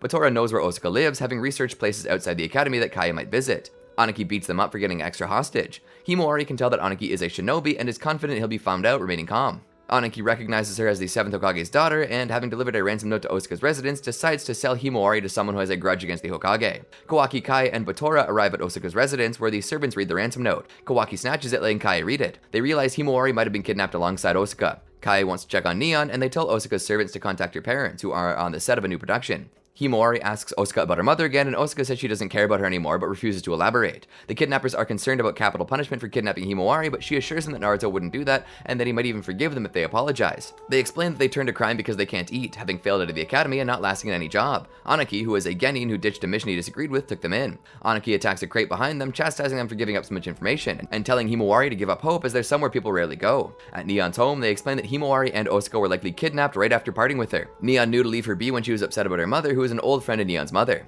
Neon was asked to stay with Osaka so she wouldn't be lonely over Hibari always being busy with work, but is actually friends with Osaka. Neon has an idea on how to find them. The kidnappers doze off, and Himawari convinces Osaka to attempt an escape. Himawari attacks Aniki while Osaka ties the other kidnappers' legs. Aniki resists her attacks, and the kidnappers attempt to talk him down on hurting her. Osaka begs him to let Himawari go, reminding him that she's the one he wants. Kawaki breaks through the ceiling, recovering the girls. Neon, Kai, and Batora catch up. Anaki creates a fire release wall around him and Kawaki and attacks him. Kawaki is unhurt by the fire release and knocks him out. As the police work the scene, Kawaki returns Himawari's pendant. Himawari checks in on the other two kidnappers and they ask about her injuries. She remains optimistic about them.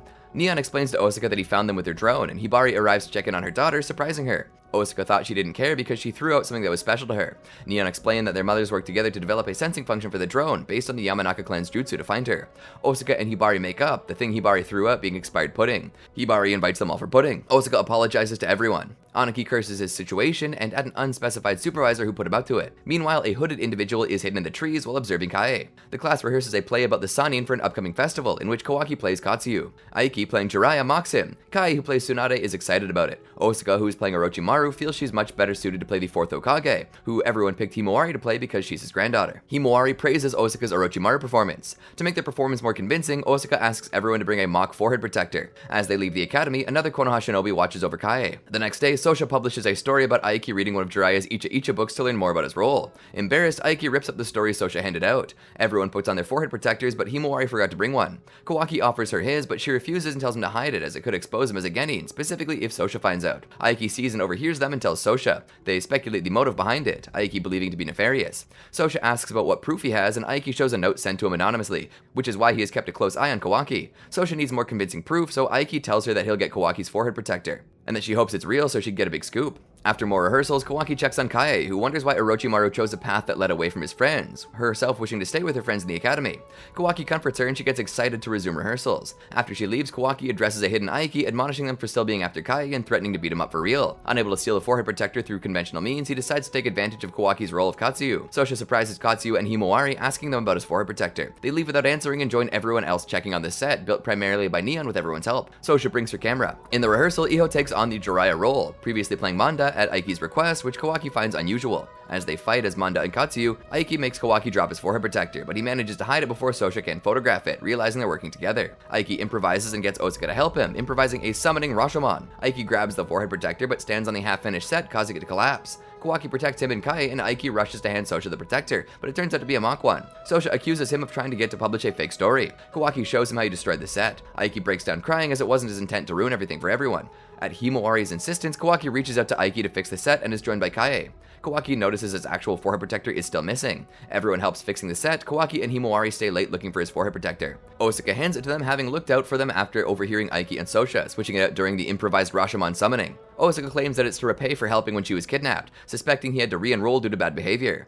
As they leave, Aiki approaches them to apologize again and shows them the note he received, claiming that Kawaki is a shinobi with a secret that would get him expelled, now believing it to be a prank. Kawaki wonders who would want him expelled and rushes to see Kai in the infirmary. Two Land of Bamboo officials discuss the country's succession. Kai's father plans to formally announce her as heir, going against her plan to have a younger brother crowned. They decide to deploy an assassin. Kawaki reaches Kai just in time to stop an attempt, and the assassin escapes. Kai wakes up after Kawaki fends off the assassin. He insists on walking her home instead of reporting the attempt to the Hokage's office immediately, and decides to protect her on his own until the festival's over. The next day, the students prepare the academy for the festival. Shino notes the students are putting a lot of effort in, Hana wishing that they put the same effort into class, feeling tired of having worked until late to prepare for the festival. Back in the Jiraiya role, Aiki promises Kai to make up for earlier. Kawaki speculates that whoever tipped Aiki off knows that he's guarding Kai, and wonders if they also infiltrated the academy. Himawari asks him about what happened in the infirmary, but he brushes it off, feeling the situation has gotten too dangerous for her to be involved. Team 7, 10, 5, and 15 attend the Academy Festival. Teams 7 and 10 are interested in seeing Kawaki in the play, having heard he's playing a slug. Hana feels unwell and agrees with Eiho's suggestion that she should rest in the infirmary. Kawaki remains concerned.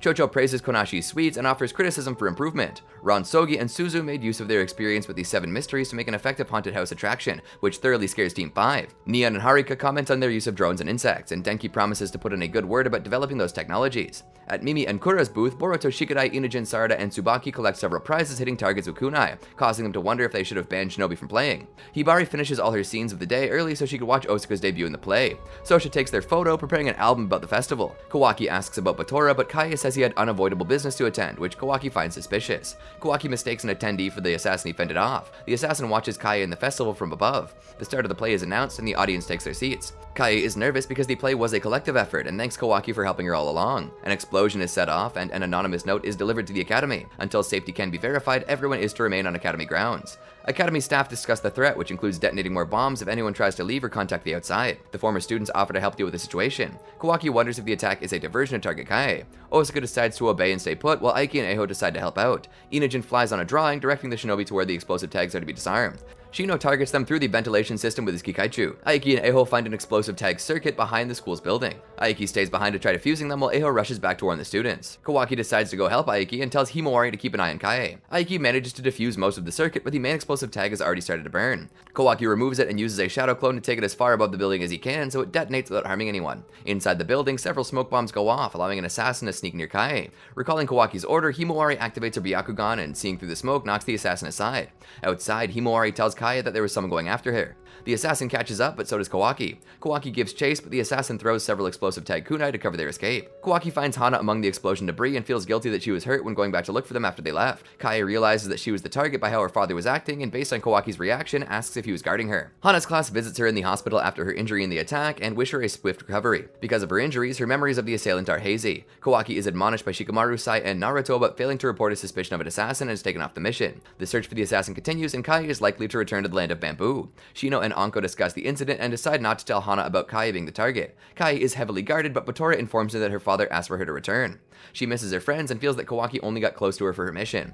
Kotaro finishes interviewing Aiki, Kawaki, and Himawari about the incident. Himawari convinces Kawaki to keep protecting Kaie and continues to help herself, despite Kawaki finding it too dangerous for her. They decide to rely on Aiki for information, keeping that Kaie was the target a secret. From what Aiki gathered, they have an idea of who the culprit might be, so they decide to look through Sosha's photos. Batora tells Kaie that Kawaki was likely forbidden from telling anyone about his mission and speculates that he failed to report the assassin so as to prevent the festival Kaie was looking forward to from being cancelled. Kaie wants to ask him herself. Sosha finds it strange that those three are working together, but relents when Aiki claims he's looking for a girl he has a crush on. Looking through the photos, Himawari spots Batora in one of them, which is strange as he said he couldn't attend the festival. They keep it from Aiki and rush out, as Kaie is with Batora. Kaie finishes a letter and the lights go out. Batora arrives at her room. Kawaki and Himawari arrive and find the Konoha guards knocked out. Kawaki spots Batora with a kunai and breaks through the window. Batora has an injury caused by the assassin. Kawaki chases the assassin while Himawari protects Kaie. The assassin attacks Kawaki with dark flames that chase him around. He dodges them and beats the assassin down. Before he can discover their identity, the assassin reveals explosive tags around their body and detonates them.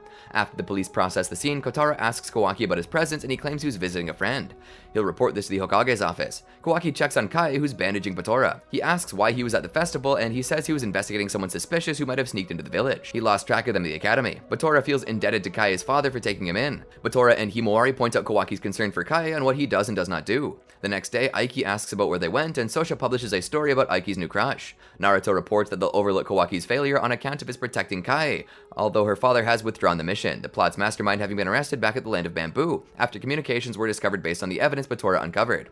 It was the minister and guardian of Kaie's younger stepbrother. They seemingly got into Konoha around the same time that Kaie arrived. The land of bamboo wants Konoha to send them all the information to avoid other nations learning of their infighting. Kawaki, however, finds it all too convenient. Kawaki thinks about how the assassination plot played out. He accompanies Himawari to the academy despite being taken off this mission to protect Kaie. Hana also returns and discusses the attack with Anko and Shino, having learned that Kaie might have been the target. Osuka coordinates the class in welcoming Hana back. Kawaki messes up the release of flower petals for a surprise. Hana thanks them for caring about her and apologizes for her shortcomings as their teacher. At the end of the day, Hana recalls what Shino and Anko told her of the assassination plot against Kaie, and, checking on the places she was during the festival, she feels guilty but never perceiving the danger. She struggles to remember what she was doing and how she got caught in the blast. Kawaki arrives and Hana recovers memories of fighting him and being the assassin after Kaie. She excuses herself and recovers more memories of fighting Kawaki. Hana rummages through her apartment and discovers a hidden room with the assassin's belongings. Realizing the truth, she decides to turn herself in, but her alter ego, speaking to her through her reflection, won't allow it. Hana's alter ego recalls that she is a land of bamboo orphan raised by its minister as a personal assassin, the one remaining of a group of about 50, having had to kill her friends in the training process. Her desire to survive clashed so much with her desire against killing that her mind split. As the survivor, she was assigned the mission by the bamboo minister, who had sent agents like her to various countries. Her desire to be a teacher, actually an order by the minister, her alter ego caused her to want. Hana's alter ego was responsible for the kidnapping, wanting to gauge Kawaki's strength. She used an associate's corpse to fake the assassin being killed during the attack. After all her trouble, Hana's alter ego won't let her turn herself in now that the matter is considered closed, and she is firmly established as a teacher who cares deeply about her students. Hana's alter ego takes over and she wakes up. Himawari calls Kawaki for dinner and he reveals his intent to keep investigating, finding it strange that the assassin had set up the explosive tags on themselves, anticipating defeat. When having fought them, Kawaki found them incredibly skilled. At class the next day, Hana's alter passes as her, discreetly discarding the petals her students gave her alongside a butterfly that flew by. Kawaki notices it. Hana stops her alter ego from attacking Kaie, who is being accompanied home by Kawaki and Himawari. Hana's alter berates her. At Kaie's home, Kawaki investigates where the assassin broke through before being called for tea and cookies. Hana takes her students for an outdoor class on an uninhabited island that used to be part of the village's training grounds, including spending a night on it. She warns him to be careful of the unmaintained island. The students thank her for arranging it to make up for the festival. Mimi's ninken, Kikuchiyo, gets hurt in a trap. Sosha heard a rumor that the island is home of a killer missing nin, worrying everyone. Kawaki is suspicious that the trap isn't old and that the people on the island wouldn't manage to stay hidden for long. Hana says that the island has a history of people escaping to it, some not even knowing that the war is over. Their food is suddenly gone as well, and the ship will only return for them the next day.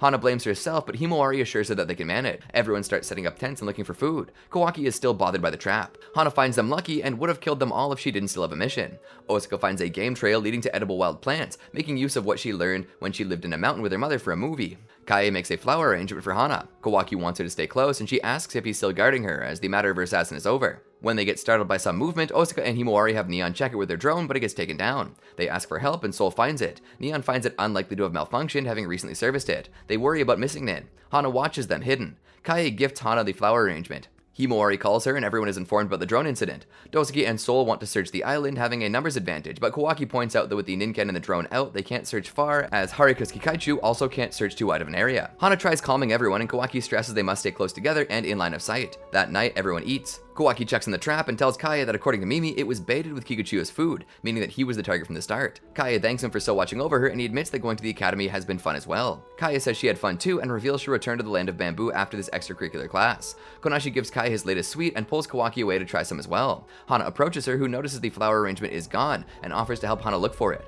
Kawaki asks Himawari about the damage to the drone, and she found that its blades were sliced, and the drone was too damaged for the height from which it fell.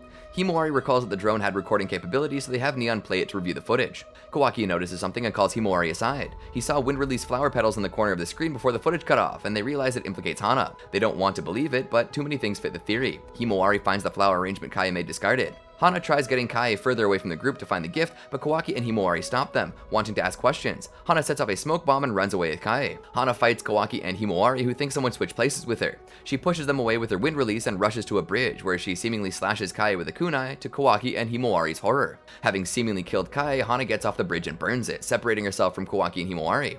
Despite Kawaki's assertions, Himawari refuses to believe that Hana was deceiving them the whole time. The rest of the class arrives, drawn by the noise, and Kawaki tells them that Hana killed Kaie. The class is in disbelief. Kawaki wants to pursue Hana and tells his classmates to leave. Himawari believes Kaie might still be alive, questioning why Hana would do what she did in front of them. The other students point out that without Kikuchiyo and Neon's drone, they wouldn't be able to search for them. Osaka suggests Hana actually means to use Kaie as a hostage. Himawari attempts to look for them with her Byakugan, but doesn't have enough stamina. Despite the danger, the class wants to save Kaie. Hidden in a cave, Kaie struggles against her restraints and asks Hana why she's doing it. She tells Kaie she's meeting associates and orders her to be quiet. Kaie tries convincing Hana to go back, but to no avail, Hana landing a kunai near her head. Hana explains that she was embedded into the village for missions like this. Tears well up in one of Assassin Hana's eyes, and she determines teacher Hana is sad inside her. Instead of killing Kaie, Hana is waiting for the imprisoned minister's subordinate to arrive by ship so they can return to the land of bamboo with Kaie as a hostage. Kaie is confident that Kawaki and the others will save her, but Hana doesn't think they can find her before the ship arrives. Kura produces a length of rope that Aiki is able to stretch over the destroyed bridge so everyone can cross. Kawaki thinks both he and Hana underestimate the students. Harika tries using Kikaichu to gather information, but still can't control them over wide ranges. Sosha recalls an article from the Academy newspaper about a couple who lived on the island, but doesn't recall the details. Kura has the article, having intended to read in her free time. From it, they discover Hana is likely to go to the west coast, so she can leave by boat. Konashi recognizes the smell of the sweet he gave Kaie, finding crumbs nearby, left as a trail by Kaie, which Harika's Kikaichu can follow. Kawaki doesn't know what to do with Hana when Himawari asks him about it. They find the cave where Kaie is. Kawaki doesn't want the class to continue and reveals that he is a shinobi. The class thinks Kawaki finds him to be dead weight, but he assures them that he made it this far because of them. Himawari follows Kawaki to the cave, reminding him that she's his partner. The class is frustrated that there's nothing they can do, but Aiki says that there is something they can do. Kaie uses the kunai Hana landed near to cut through her restraints and flees. Having left the kunai on purpose, Hana attacks Kaie, surprised she actually tried to escape. She needs Kaie as a hostage, but she can hurt her and break her spirit. Kaie attempts to fight Hana anyway. Kawaki and Himawari arrive, Kawaki telling Hana that her classmates helped her find her. Kawaki and Himawari confront Hana. Himawari asks if she's really not their teacher, and Hana explains that it was a separate personality she used as a cover for her mission. Kaie corroborates it. Hana attacks them with fire release. Kawaki and Himawari retreat, dodging with fireballs. Hana says she risked everything for this mission for a decade, hiding within the weak Hana and won't let them get in the way. Kawaki can't hold back, but Himawari points out that if he kills her, teacher Hana will die as well. Hana claims that the teacher is as good as dead, sealed deep within her. Kawaki has to prioritize defeating her and saving Kaie.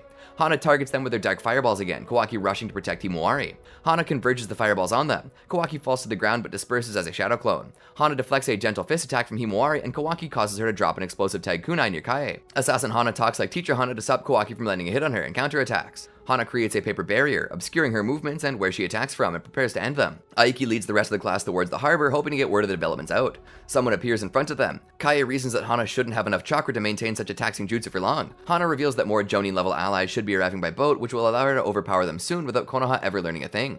Kawaki tells Himawari she can see where Hana is with her Byakugan, reminding her that she's his partner. Encouraged by his words, they fist bump. Kawaki blocks Hana's attacks on Himawari with his body while she looks for Hana. Kaie throws the explosive tag kunai at one of the fireballs, exploding it and opening a hole through one of the barriers, briefly exposing Hana before it reforms. Himawari keeps track of Hana's position outside and opens a new hole with a gentle fist, allowing Kawaki to kick her. Hana reforms the barrier, but the children break through again, defeating her and dispelling the barrier. Hana says it doesn't matter as her allies have time to arrive. The rest of the class hails them, having brought Sai and Batora along, who reveals that Hana's allies have been caught by the Anbu. Defeated, assassin Hana tries killing herself, but her exhaustion allows teacher Hana to fight her. The students call out to their teacher, giving her the strength to get in control again. The class rejoices. Later, Kawaki, Sai, and Shikamaru report to Naruto. In the hospital, Hana talks to Shino, Anko, and Sakura, having decided to use Fuinjutsu to suppress assassin Hana until she can teach her to do more than live for her mission. Shikamaru finds it risky, but Naruto respects her wishes, hoping that they might come to an understanding. Kai wants to keep the incident under wraps and is scheduled to return home. She says goodbye to her classmates, explaining her father was taken ill, necessitating her to step up in ruling and look after her brother. The class wants to finish the play they rehearsed, but Kawaki is no longer there to play Katsuyu. They arrange for Neon's drone to act as Katsuyu, but Kawaki arrives in time to play the part. The students and Hana see Kai off at the train station except for Kawaki. She waves at them from the back of the train and spots Kawaki by himself on a railing. She wishes him good luck on his missions and thanks him for their time together. Later, Himawari goes off to the academy, her parents noting how engrossed by it she's become. By himself, Kawaki smiles at his class photo. Labyrinth Game Arc. Sakura informs Sarada that Sasuke is taking Boruto with him to look for a replacement messenger hawk. She advises Sarada to get used to Sasuke leaving and returning suddenly. On the train, Sasuke explains the type of hawk he's after, tended to by a man named Maruta. Another passenger informs them that a detour will be required because of a recent landslide. Sasuke and Boruto hop off the train, continuing their journey on foot. Near a structure with extravagant buildings, the two are accosted by a security officer with a wolf who finds them suspicious. Sasuke claims they're just passing through and they leave. They arrive at Maruta's research facility, where he initially attacks them, confusing them for Paradise representatives, whose leader, Mozo Shitakiri, deals in exotic and endangered animals. They've began threatening him to learn about the Thousand Mile Hawk's habitat and can't risk them finding out about it by tailing them if he takes Sasuke and Boruto there. Sasuke wants to investigate and enters Paradise claiming to be a consumer. Mozu initially intends to send them away but changes her mind when Boruto recognizes Tento in a photo. She takes him to see their pens and berates her son, who took it upon himself to clean the stables when no one else would, for showing up filthy in front of customers. When Sasuke asks about their security, Mozu demonstrates their security system, confident in the ability to stop thieves. When Mozu explains an empty cage for a Thousand Mile Hawk she means to acquire, Boruto accuses her of threatening Maruta. Realizing they're not customers, she tells him to send Maruta a veiled threat on her behalf. Sasuke is worried about Boruto wanting to meddle. Mozu tells the security officer to deal with the shinobi. At night, Maruta takes Sasuke, who throws the security officer following them off their trail with crows, to the habitat. In the morning, Boruto spots Suzura training a white hawk. He introduces himself and explains that Yuki trusts him because they've been together since she was young, but captivity made it hard for her to get food on her own, so he takes her out to get her used to it. Boruto helps by stirring up critters for Yuki to hunt. Yuki doesn't fly well because of an injury sustained when she fell from her nest. Boruto gets a book on hawks from Maruta's research facility so Suzura can learn, but his mother never taught him to read, so Boruto reads it for him. Mozu wants him to take over the business, but he dislikes how she treats the animals. Boruto relates to feeling pressure over a parent's job. Boruto decides to teach Suzura to read. He asks his mother to go to school, but she finds it too expensive and they teach him things he doesn't need to know. Mozu sends him to his room. Suzura exchanges notes with Boruto through Yuki. Sasuke and Maruta arrive at the hawk habitat. Maruta has given them the necessary training, but they must accept Sasuke. One of the hawks immediately accepts Sasuke, landing on his arm, surprising Maruta. With Boruto's help, Suzura successfully has Yuki capture prey. Mozu arrives with the security officer and blames Boruto for giving Suzura ideas, and takes Yuki away and decides to restrict his freedom even further. The security officer threatens to arrest him, but Suzura de-escalates the situation, leaving with his mother. Mozu cages Yuki despite Suzura's protests, wishing to sell her. Suzura doesn't care about an animal's rarity, and Mozu says this is because he hasn't experienced hardship, recounting how in her past she was neglected until she discovered a marten that she thought to be extinct, which earned her recognition. She has since worn it around her neck and hopes Suzura will one day understand their value. Sasuke and Maruto return with a new hawk and are welcomed by Boruto. He tells Sasuke of what he has learned about Suzura in his home life and wishes Suzura would have a way in his own life. Sasuke shares his opinion of Paradise, but is unwilling to interfere at the moment, thinking Suzura has to realize it on his own. The next day, Mozu keeps Suzura locked in his room and tells him that she found a client who wants his stuff in Mount Yuki to match his living room wall. Seeing Boruto's message on the paper, Suzura sneaks off to get Yuki. Sasuke notices Boruto's displeasure at leaving. They're approached by a subordinate of Yuki's buyer, asking for directions. Upon learning that the buyer is a taxidermist, Boruto rushes out and is followed by Sasuke. Mozu goes to check on Yuki, finding her gone, Suzura having taken her. She finds them on their way out and threatens him to return Yuki. She has the security officer chase him with his wolf. Right outside Paradise, Boruto protects Suzura and Sasuke intimidates the wolf. Mozu threatens Boruto with life in prison if he steps inside of Paradise again. Sasuke offers his Thousand Mile Hawk in exchange for Yuki to Boruto's surprise. Mozu takes the deal and is certain that Suzura will return after struggling in the real world. The security officer wants to see them at the train station to make sure they don't return. The 1,000-mile hawk goes in distress. An employee wants to take care of the valuable bird, but Mozu orders to have it opened up, wishing to learn its stomach contents to determine its habitat. On his way out, Boruto tries to comfort Suzura, who concedes that his mother is right that this is the only home he's ever known, pointing out how Sasuke gave up his hawk. Sasuke tells him not to worry about it. Sasuke's hawk recovers and escapes, Sasuke having used his Sharingan to command it to wreak havoc. The security officer recognizes Sasuke's name when Boruto praises him. Mozu catches up, telling Suzura that she'll forgive him if he brings her Sasuke's hawk. Suzura refuses to return home. Mozu threatens to destroy him with her connections, but the security officer, now aware of Sasuke's identity, tells her he's out of her league. The animals she kept escape. Suzura is concerned about his future, but Sasuke reassures him. Maruto takes on Suzura as an apprentice. Sasuke wants Boruto to return to Konoha by himself so that his actions against Mozu don't reflect in the village. He already meant to leave to look for Kara's last member, Code. He says that Sarada will understand when Boruto asks if she knows, and Boruto reiterates his desire to become a shinobi like him. On the train, Boruto struggles with a stuck window and is helped by an Iwa shinobi. A man rushes to get on the train before it departs. When everyone is asleep, the train changes course. When Boruto wakes up, everyone is detained in a featureless room with bunk beds. Boruto doesn't recognize his surroundings when he wakes up. He exchanges words with kitty bounty hunter Anaguma and asks about an exit. Anaguma points him to a fire release user who's been trying to break out for a while with no result and accidentally hits Shamo, an Iwa shinobi, as he approaches. Boruto checks on him, and Kisuru recognizes Boruto, also a Konoha shinobi and an acquaintance of Konohamaru. A girl asks about Anaguma's bounty, Rokuro, who she thinks smells of blood. Anaguma tells her to be careful. An old man arrives, congratulating them on surviving, claiming that a drug storage facility along the tracks of their thunder train exploded, exposing them to toxic gas, requiring them to be taken to a containment facility in case they were contaminated. A Kumo Kunoichi has no recollection of it, but the man blames it on the gas, claiming that many passengers died over inhaling too much of it. Before letting them go, the man wants to make sure that they go through a test, believing the choices they happen to make that allowed them to survive were not coincidences, but a subconscious ability to avoid death. He wishes to test that ability and offers a card drawing test. Kisuru feels confident, but Boruto finds it suspicious. Another kitty bounty hunter draws a death card and is killed by the old man with a blade extending from his finger. Boruto attacks the old man with wind release gale palm. Kisuru calls Boruto to expect the old man, revealed to be a puppet. Oga introduces himself as Lord of the Maze, but explains that the experiment isn't a game and that it is an underground maze unknown to all but him. He ignores Boruto's admonishment and proceeds explaining that there will be 5 experiments, detailed in scrolls that he presents with them. If they don't pass all the experiments, then they'll never leave. A Kusa shinobi complains about it, knocking over one of the scrolls, selecting an experiment by accident. These scrolls summon them to a different location. The Kumo Kunoichi wants a civilian to spend what she presumes to be money he has in a briefcase that he's holding tightly to hire her, finding him unlikely to survive on his own.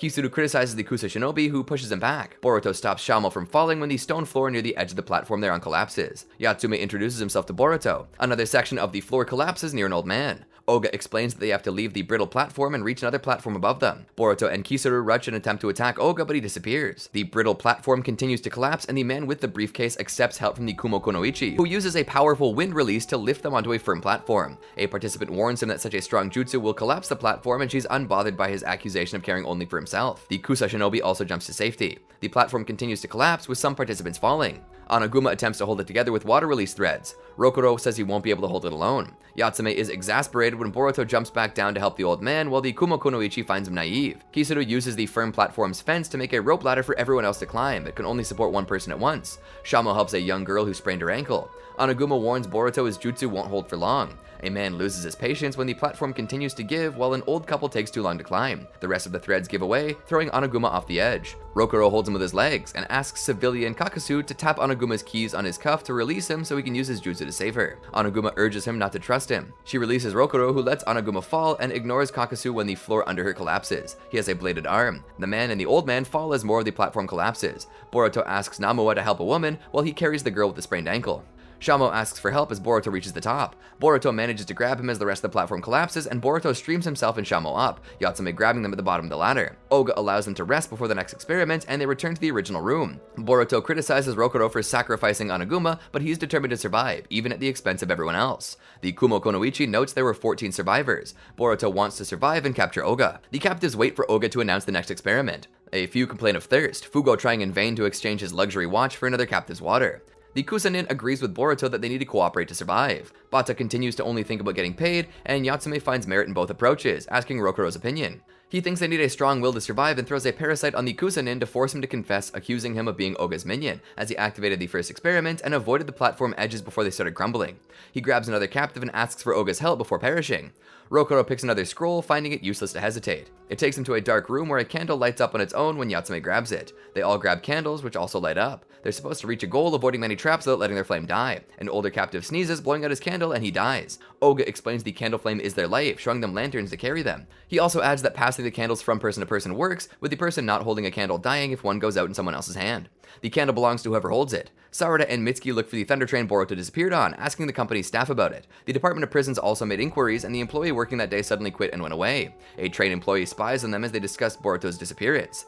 They hear a snap and they find money on the floor. The suspicious employee escapes, but later despairs at what he got involved in. The captives have to wade through water, Bata, Fugo, and Rokuro going first. Shamo carries a girl he likes in his arms. They reach a closing gate that requires both hands for raising. Kisuru is concerned Oga has other minions among them. Bata is interested in this commotion and offers to carry Fugo's briefcase so he can hold his lantern with both hands, promising not to steal it, but he refuses. Boruto trusts Yatsume with his lantern, but is unable to raise the gate until Kisuru and Namoa help him. Yatsume finds him odd. They reach a desert-like area where trash is being burned, and fans begin blowing a dust storm. Boruto has the non-shinobi hold the candles, while the shinobi form a shield. Shamo creates an earth wall, but it's too weak and crumbles at Boruto's touch. They protect the non-shinobi from the storm with their bodies. When it passes, they're all alive. An old lady offers Boruto her water as thanks. He notices that Shamo and the girl with him aren't around. Kisuru is saying they went ahead. Shamo helps her up a wall, but she leaves him behind as another dust storm kicks up around him. The old lady dies, her candle having melted completely. The heat of the area melted her candle, making it go out. They find Shamo abandoned as they reach the end and catch up with the others, the girl now clinging onto Rokuro. Oga appears and offers a bonus stage, claiming that the elevator the first group is on will take them to the goal, but only has 2 more spots on it. 2 civilians rush to fill it and it closes. The others go onto the second elevator. They notice that it's moving too slowly and the candles will be used up before they reach the top. Kisuru realizes that the candle holding means that taking and preserving other stolen candles will increase the remaining time, but others would have to die. On the other elevator, Rokuro blows out the girl's candle, taking it for himself. Fugo wants Bata to steal the other civilians' candles so they can last. She hands him her lantern and makes her way to them. Boruto notices melted wax on the floor from his and Yatsume's candle. He recalls the rule that the candle belongs to whoever holds it and suggests making one long candle that they all hold onto. From the first elevator, only Rokuro, Bata, and Fugo come out alive. Bata is shaken with blood on her hand holding a candle. When everyone from the second elevator appears alive, Oga is amused by their ingenuity and they're all transported back to the waiting room. Mitsuki and Sarada chase the train employee and find where the thunder train changed tracks. He screams that the passengers became part of experiments and runs into the tunnel, triggering explosive traps which collapse the tunnel on top of him, to Sarada and Mitsuki's shock. While waiting for the next experiment, Bata struggles with having killed civilians for hers and Fugo's survival and rebuffs Yatsume's attempt to comfort her. She also clashes with Shamo and chides Boruto when he tries convincing her of the importance of cooperation. Kisuru doesn't judge her but warns against trying anything against him, showing off his fire release. She mocks him for showing his hand, Namoa and Boruto having to calm him down. Yatsume shares her dream of finally changing her hair color if she survives and asks others' dreams. Boruto wants to emulate his master. Shamo wants to make his grandmother happy. Namoa has no dreams, and Rokuro recognizes the tattoo on his arm as a prison tattoo. Namoa recounts his criminal past, having killed and stolen so much he became paranoid about becoming the next victim. He changed his life after meeting a priest he couldn't bring himself to kill, becoming an ascetic.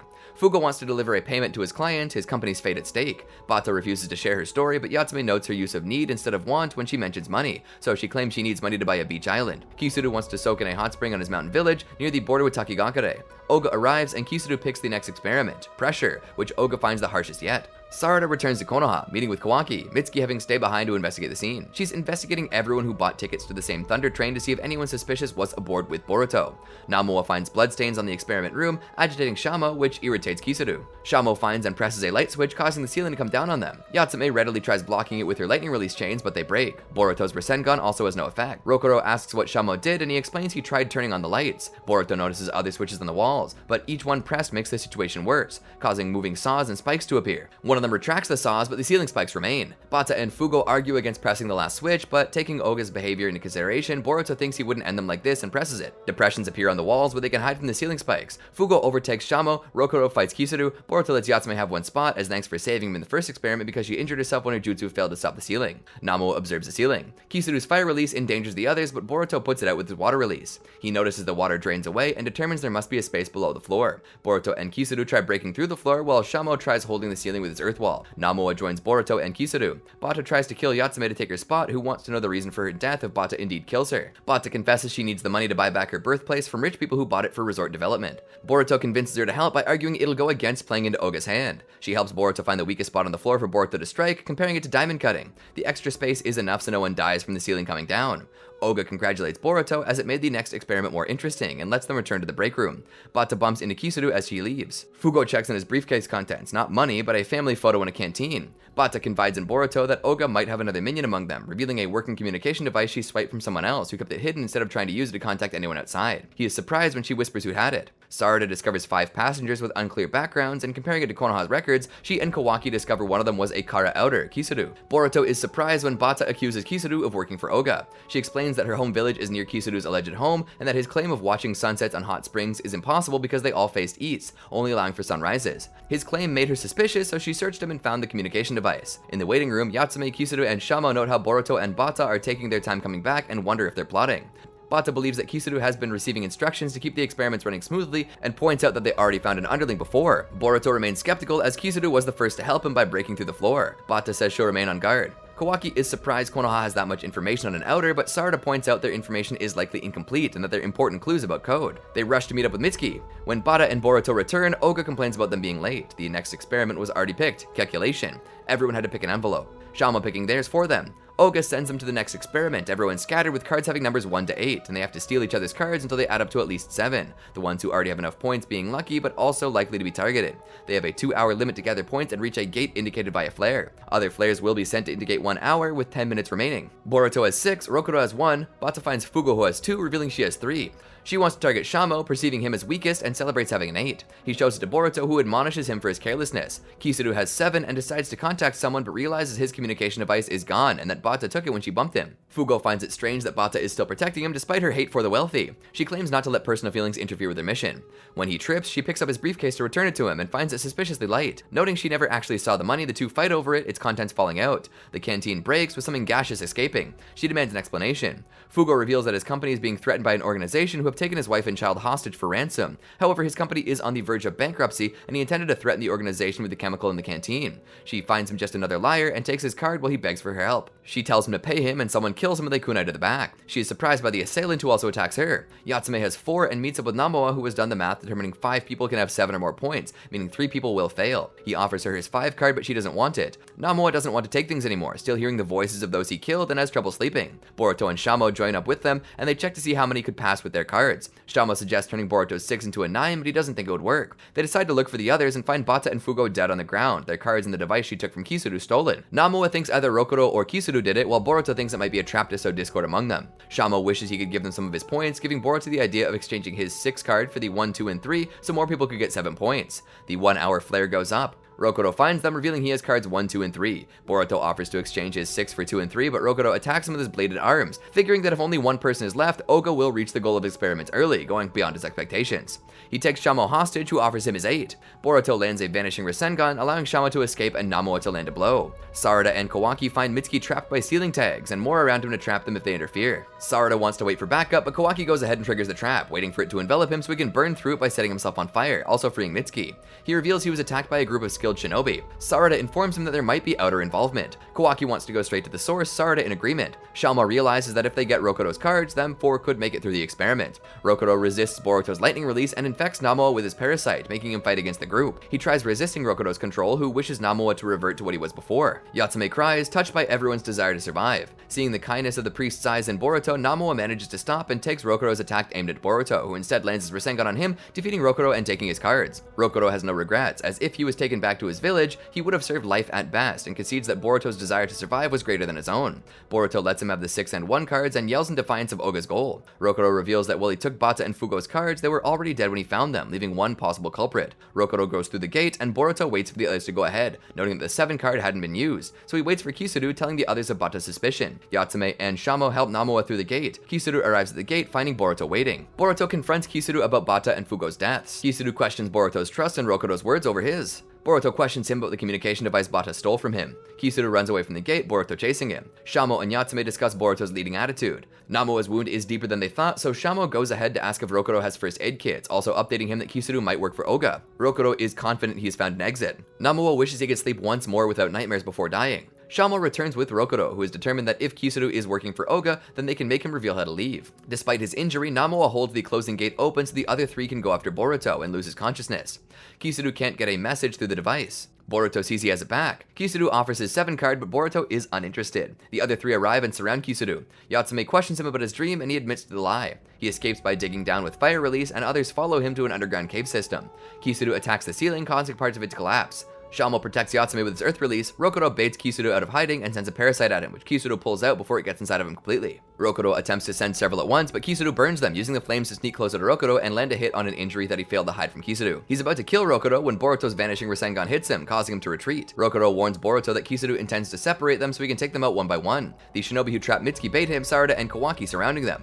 Kisuru reaches Shamo and Yatsume and targets Yatsume first, hitting her in the gut. She lures him into a water pool where she uses lightning release. He resists it. Boruto yells at him to stop. Shamo attacks him using earth release, causing him to retreat and drop a scroll. Yatsume is scared and asks Boruto to stop Kisuru. Sarada recognizes the shinobi who ambushed them as Konoha Anbu, their leader, allowing them to share intel. They're from a joint team from the 5 great shinobi countries investigating recent mass disappearances all over. Shamo is surprised by the contents of Kisuru's scroll. The Anbu reveal Kisuru as part of their team who is sent undercover to investigate the disappearances. His role as an outer, also an infiltration mission. The Anbu suspect the one behind the disappearances is a remnant of Kara. Kawaki wants to know about Kisuru's Kara intel, but they explain that Kisuru, along with many other elite Jonin, was sent to investigate it vanished. The only information they've received back from them was not to trust anything, though they don't know what to make of that. Shamo rushes to warn Boruto that Kisuru isn't Oga's subordinate before the two fight again while Yatsume stays behind injured. Boruto's accusation of everything being an illusion with him makes Kisuru realize what the warning meant. Sarada thinks that Boruto might be working with Kisuru if they're together, but the Anbu say that they weren't able to reveal their identity even to those they trust. They add that Kisuru volunteered for their mission to save his friend, who was also missing investigating it, and delivered them their only warning. They reveal that Kisuru has advanced medical ninjutsu knowledge, and are concerned about how he's faring with the strain of solitude, unable to trust anyone, and being suspected by everyone. Kisuru and Boruto fight. Shamo tries warning them that it's a misunderstanding, putting himself between them. Boruto stops his attack, but Shamo is hit by Kisuru's. Shamo hands Boruto Kisuru's scroll. Kisuru couldn't trust anyone because someone tried to frame him for killing Bata. He stabs Boruto, shocking the arriving Rokudo and Yatsume, telling him the maze is actually a genjutsu. He performs a jutsu, leaving everything to him and passes out. Boruto wakes up in a white chamber where everything is held in suspended animation. Boruto is incredulous that everything until now was genjutsu and his legs give out, weak from disuse. Yatsume and Rokudo also wake up, Boruto confirming to Rokudo that Kisuru wasn't working for Oga, but in fact investigating him. Something about the pain when Kisuru stabbed him was different, which he attributes to it being genjutsu. Rokudo speculates that the people who died in the genjutsu can't wake up and doesn't believe that they can beat Oga in an unfamiliar location. Yatsume retrieves a map and access card from the Kusanin who worked for Oga, which they then use to leave the area and search for an exit. Yatsume falls down, dizzy. Rokudo doesn't want her dragging them down and asks for the map. She refuses, thinking he wants to escape by himself, and carries on. They continue through the abandoned rooms, and Rokudo notices them walking down the same puddle they did earlier, realizing they're going in circles. A wall comes down, separating Boruto from the rest of them. Yatsume refuses giving the map to Rokudo again. Boruto tries to break through the wall but fails, and tries to circle back. Yatsume prepares to attack with lightning release, but Rokudo changes his arms into blades and sends a parasite at her. Boruto arrives to find Yatsume defeated, and she tells him Rokudo took the map. He finds a closed gate and uses the access card to go through, finding an Oga puppet which attacks him. Boruto helps Yatsume walk. She tells him she paralyzed the insect with lightning release, but he'll be in danger when it wears off. They reach a more open area, and the parasite begins taking over Yatsume, causing her to attack Boruto, slashing his leg. She asks him to end it before she loses control. He allows her to stab his hand, and from how the pain feels, determines that they're still under genjutsu, so they can still be saved. The infection on Yatsume recedes, and her attitude changes, commenting on what she wanted to see Boruto do. Her appearance changes to a cloaked, long-haired version of herself, revealing herself as Oga, using the old puppet as a distraction. He accuses her of killing Bata, which she admits she did to cast doubt on Kisuru so she could continue with the experiments. She wants to understand people's true desires, devising these scenarios to force people to act on them.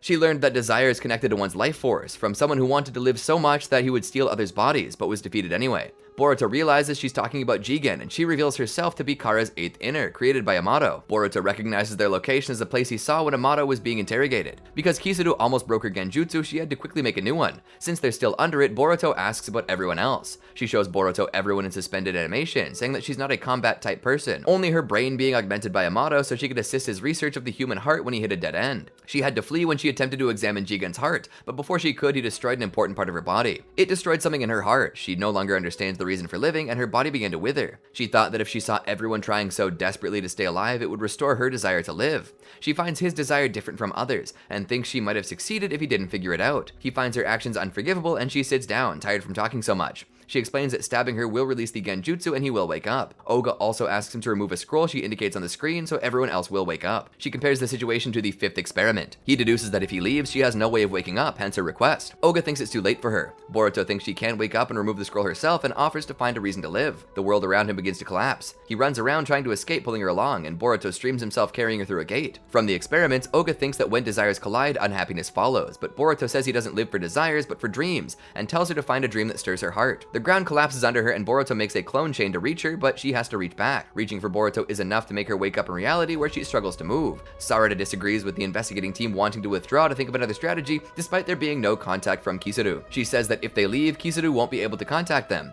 Kawaki points out she's begging them to reconsider. Mitsuki grabs one of the communication devices and Boruto's voice comes through. He says he's somewhere in the mountains. Sarada yells at him. Boruto looks around at everyone who woke up, determined to continue living. Rokuro is still in custody, Kisuru finds his friend, Bata gives Fugo a discount because his family is struggling. Shamo finds Boruto, asks about Yatsume, and gives him a letter he found addressed to him. It's from Oga, telling him she found a dream and tries to have him guess it, promising to visit one day. Boruto teases Shamo, telling him it's a letter from Oga, refusing to show him. Sasuke Retsuden arc. Near the land of Ridaku, Sasuke overhears a pair of women discussing a wedding ring, recalling being told of the custom. He sends a messenger hawk, extending his search for intel and code, returning to the land of Ridaku for the first time since Naruto was afflicted with an illness years prior. Kurama had shared with Naruto that the Sage of Six Paths suffered from the same illness. Looking through their records, they discovered that the sage recovered while visiting the Astronomy Research Institute in the land of Ridaku. Kakashi was sent to investigate as the land of fire doesn't have any diplomatic relations, but the situation is precarious, with the country suffering from famine and their prime minister having taken power after the death of their king. He had become a tutor to Prince Nanara, using the opportunity to search through the records for more information. The prince couldn't read or write, so Kakashi had to teach him before tutoring him could lead to any intel. Sasuke decided to investigate on his own, Naruto too weak to stop him. He infiltrated the institute as a prisoner, the institute now functioning as a prison, to look for records of how the sage recovered from the illness.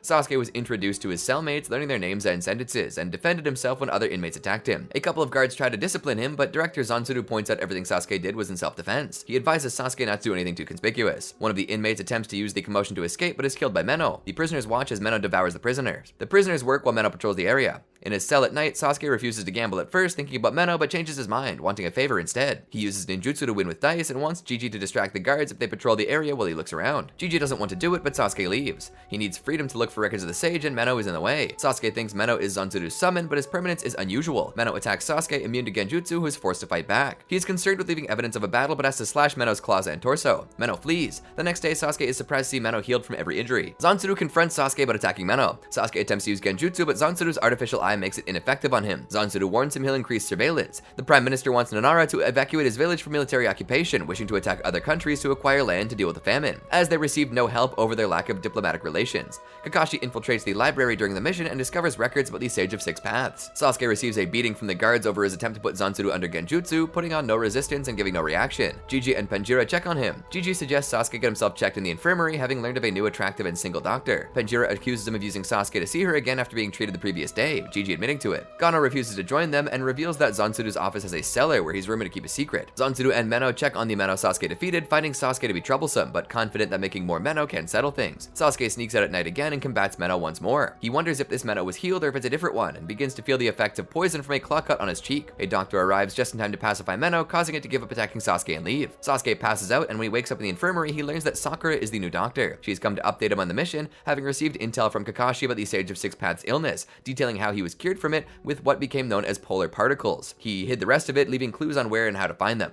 She draws some of his blood, surprised how the poison affected him. Sasuke wants her to return, respecting her strength but finding himself capable enough, and suspicious of whatever Zanzuru is up to with the beasts who are supposed to be extinct. She refuses to leave but is happy that he's concerned for her. Sasuke finds Gigi eavesdropping on them, who claims he got permission to get himself treated for his blisters. He heard that Sakura and Sasuke are married. Sakura claims she came to work to see Sasuke as visitors aren't allowed. On their way back to their cell, Sasuke asks Gigi not to tell anyone he's married to Sakura, and Gigi reveals he has a fiancé himself in the Ridaku capital. Gigi is appalled to learn that Sasuke and Sakura are apart for years at times and advises him to get Sakura a ring. Sasuke asks if Gigi knows anything about astronomical documents, and he advises Sasuke to ask Panjira, who is librarian. Sakura asks Panjira about it when he's gambling during lunch break. He checks that the books are in a restricted basement, which would require Zanzuru's permission to check out. Sakura wants to gamble with him for the key, promising to smuggle him as many cigarettes as he wants if he wins. He introduces her to Hoshinarabe, and she picks it up quite quickly, beating him. He accuses her of cheating, but lends her the key anyway. At night, she explains to Sasuke that she memorized the unique wear and damage of each card, something she began doing to always draw when playing with Tsunade, boring her to stop playing. She asks him about Gigi, who often visits her and talks about his fiancé. Recalling Gigi's words, he asks her about how she feels about spending so much time apart. She's flustered, but answers she isn't worried even if she misses him sometimes. He makes her a wedding ring and asks her to wear it. They find the book, which contains ink paintings relating to the Hoshinarabe cards. The paintings depict constellations. Sasuke recognizes some of the constellations as tailed beasts, and they deduce the two remaining paintings depict Janmaru Tataru and the Sage of Six Paths himself. They wonder where they could look for more information, and Sasuke mentions the rumor about Zansuru's basement. Someone eavesdropping on them leaves. Sakura mentions that a messenger from the capital will meet with Zantsuru the next day, which could give them opportunity to investigate. She wants to impersonate the messenger, allowing Sasuke to look around. Penjiro loses a bet to Gigi over the timing of Meno passing by their cell. Using an almond tree branch from Gano, Gigi lures Meno near to pet it. Gigi explains that despite not eating almonds, he always sees Meno under the almond tree, deducing it likes the scent. Gano pets Meno, and encouraged by his success, Penjiro tries as well. However, his foot goes slightly outside the cell, agitating Meno over a rule being broken. The commotion causes hot oil from the lantern to spill and burn Meno, who runs away. Gigi smooths things over when a guard checks on them. The next day, Sakura greets the messenger Fundaro. She learns that Fundaro himself doesn't know the specifics of what the Prime Minister wants with Zantsuru, only that he must inquire about a certain progress. After getting details of whether Fundaro and Zantsuru met before, and when Zantsuru last visited the palace, she gets him to Sasuke, who knocks Fundaro out with a Sharingan. They go over their plan, and Sakura explains a vulnerability she learned about in Zantsuru's artificial eye, that it has a narrow field of vision at high angles. Sakura transforms into Fundaro and goes to meet Zantsuru. She distracts him by making him go to the window and tosses Fundaro's cane across the room, actually a transformed Sasuke. Zantsuru asks about the missing cane, and Sakura produces another one, hidden beneath Fundaro's cloak. Sakura stalls for Sasuke to have enough time to map the keyhole with chakra and make a key with earth release. Zantsuru asks what the Prime Minister wants, and Sakura asks about the progress. Zantsuru answers that he already intends to send the assets to the capital, but refuses to elaborate on the numbers. Sasuke manages to go down to the cellar. He goes through another door and is surprised to find a number of chickens and fossils. Sakura leaves the meeting with Zantsuru, and Sasuke discovers the room has an exit to behind the main building. From an altar present in the room, Sasuke believes Zantsuru is resurrecting the fossils with impure world reincarnation. Meno attacks Sasuke, who notices the burn from the previous night hadn't healed. While dodging its attacks, Sasuke notes it doesn't have a tag embedded into it, despite clearly acting on Zantsuru's orders, and adjusts his premise, still believing to be in reincarnation jutsu. He stops Meno from attacking with a sheathed sword, and through a shadow clone applies super cooled water to his burn. Sasuke lets Meno bite him and convinces it to let him help Meno go back where it was before being brought back. Reaching inside and grabbing Meno's tongue, Sasuke flows his chakra to overwrite the genjutsu control over it. Now affectionate, it obeys Sasuke. At the altar, someone resurrects more fossils for Zantsuru, who wants to have an army of dragon beasts. A messenger hawk delivers an update from Kakashi to Sakura by sunset, informing her that the Prime Minister has taken military action in Princess Minari's name. She recalls Zantsuru's words of sending assets to the capital and wonders where he could be keeping them and goes to search for Sasuke. She doesn't find him in the lunch hall and reviews what they don't know yet. Gano sits next to her to eat and notices her wedding ring. He asks about her husband and surprises her when he mentions Sasuke by name, explaining that he overheard Sasuke and Gigi talking about it. He adds that before Sakura arrived, Sasuke would spend time watching the flowers outside and leaves. She checks outside and sees a blooming almond tree whose flowers resemble cherry blossoms. Thinking about paintings, constellations, and zodiacs, she realizes those are connected to hand seals. Sasuke and Gigi work sorting out inedible apricots, Gigi telling him a prisoner died of unknown causes after eating one. Sasuke spots a lake on the distance, and Gigi explains it's supposedly a meteor crater that filled with rainwater. There are no fish, and during the day, its shade of blue makes it look like the sky fell to earth. Sasuke realizes something and leaves, telling Gigi he'll take his next kitchen duty. Sasuke and Sakura meet at her office. She explains how the hands in Hoshinarabe are the hand seals required to reveal the polar particles, and he explains he discovered where the sky that fell to the earth is, asking her to accompany him that night. Sasuke leaves his cell at night, which Gigi notices. Sakura is concerned about Meno, but is assured it's fine. He holds her when she trips jumping down her office window. He takes her to the lake, reflecting the starry night sky. They hold hands, and he asks her if she wants a proper wedding ring, as a reminder of their marriage when they're apart. Sakura says she thought about it, but she'd have to take it off for work. He doesn't usually worry, but it gets to him when he sees Sarada has grown taller or Sakura has changed her hairstyle. Sakura feels the same when she notices faint wrinkles on him when he laughs. She performs the hand seals, and a pillar of light emerges from the lake. Sakura walks up to it and collects the sealed polar particles, causing the pillar to dissipate.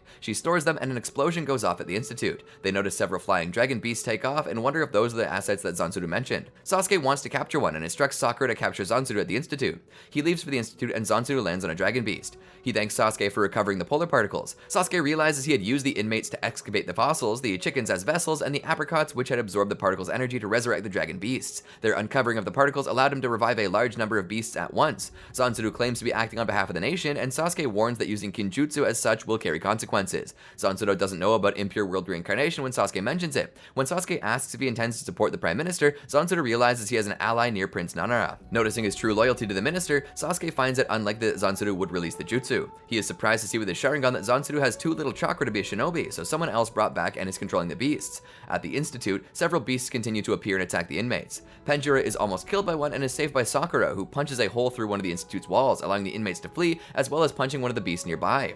She goes looking for Zantsuru, but he's not there. Instead, she finds inmates hiding inside and tells them the exit she cleared.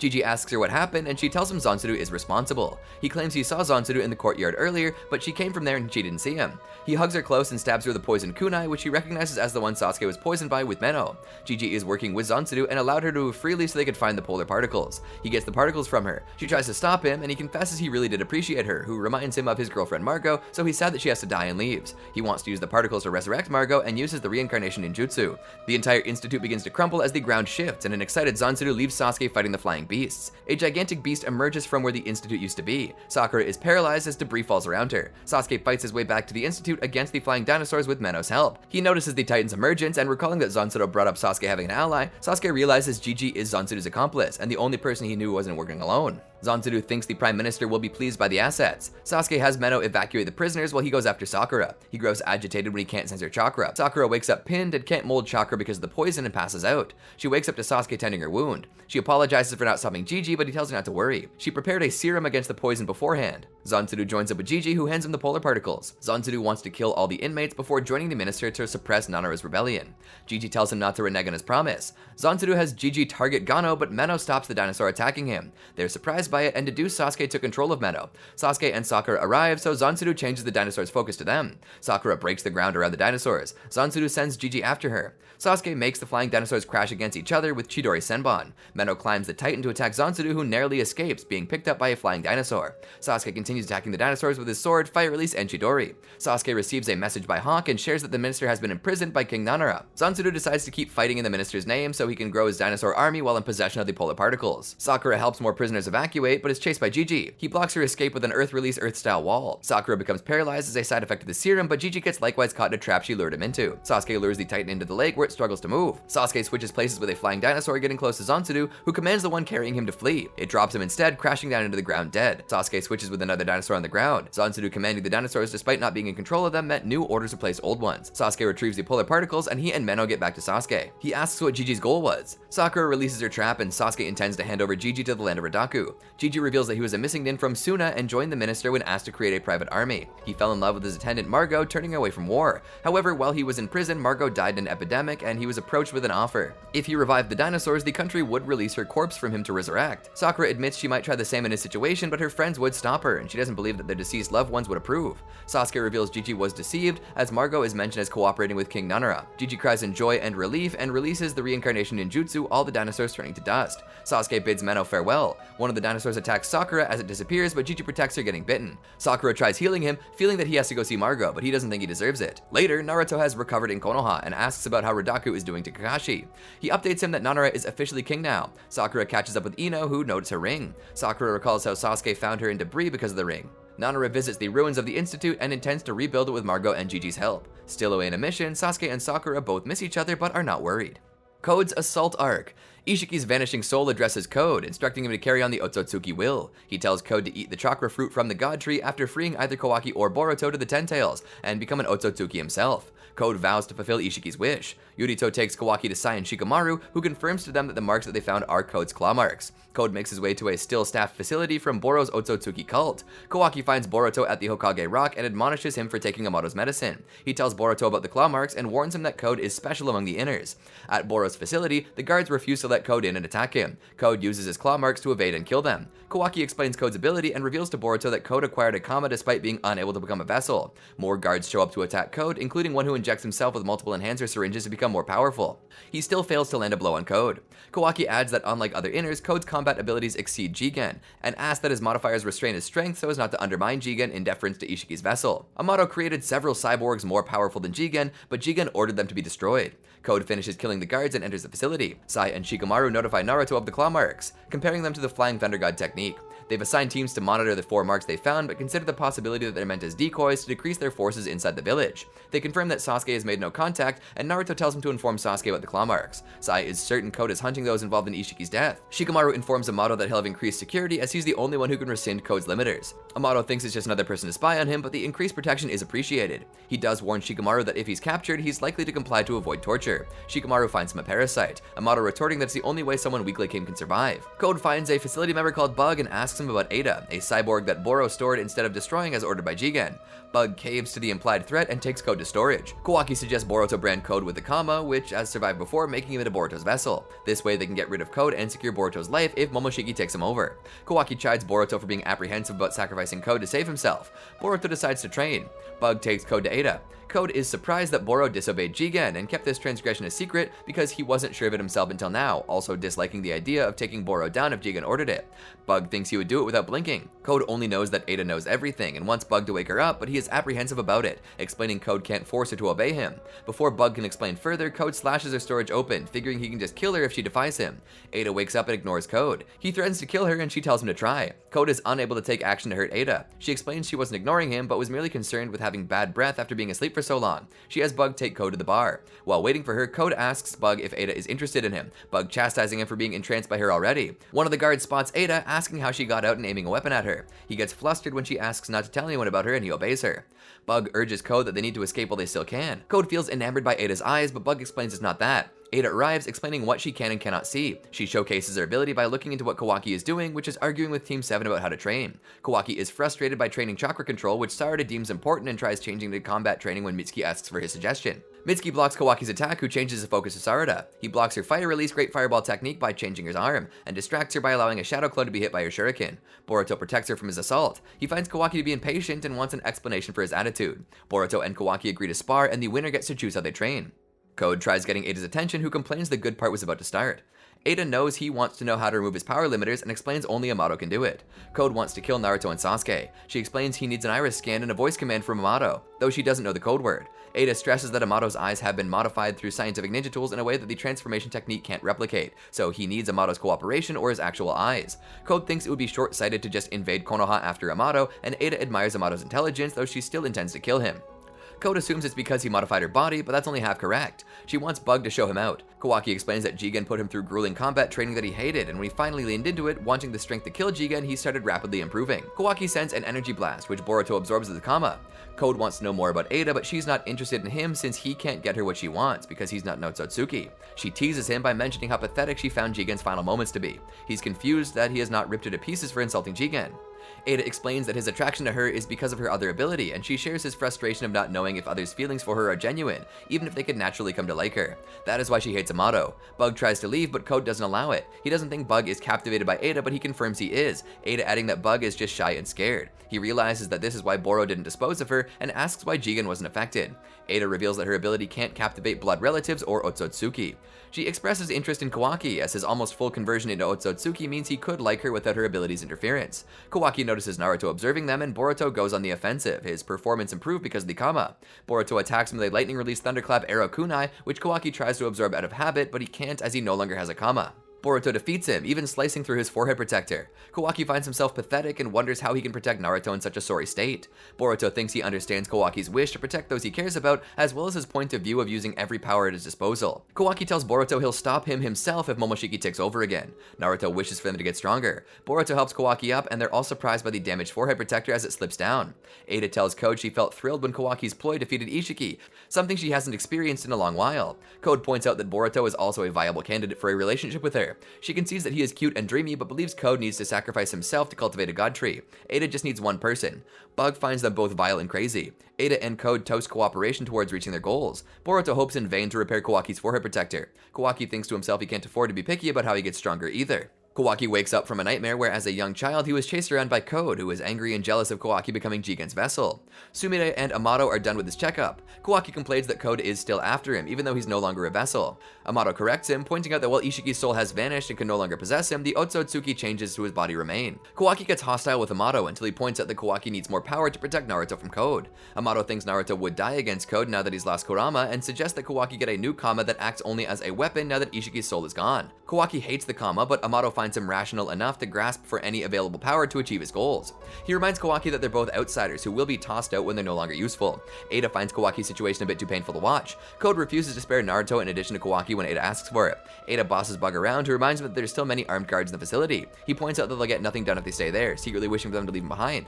Ada is in no rush to act as the 5 villages are looking for Code. She's confident she can spot an opportunity with her Senrigun when it presents itself and sees it. Code wishes he could remove his limiters and thinks that he and Ada could take on Naruto and Sasuke. Ada says her combat combat abilities are low. She'll be Code's eyes and ears, while he'll be her knight. He asks her what she'll do if Kawaki attacks her, pointing out that being immune to her entrancing, he and Boruto are capable of taking action against her. She invites Code to meet her other knight. Team 10 spots Kawaki walking around with a grim expression, thinking back to Amado's words. Shikadai takes him aside when he starts drawing attention. They try to assure him of his place in Konoha. Himawari is training for an upcoming test. She asks him to spar with her. He refuses, concerned that the Kama will act up.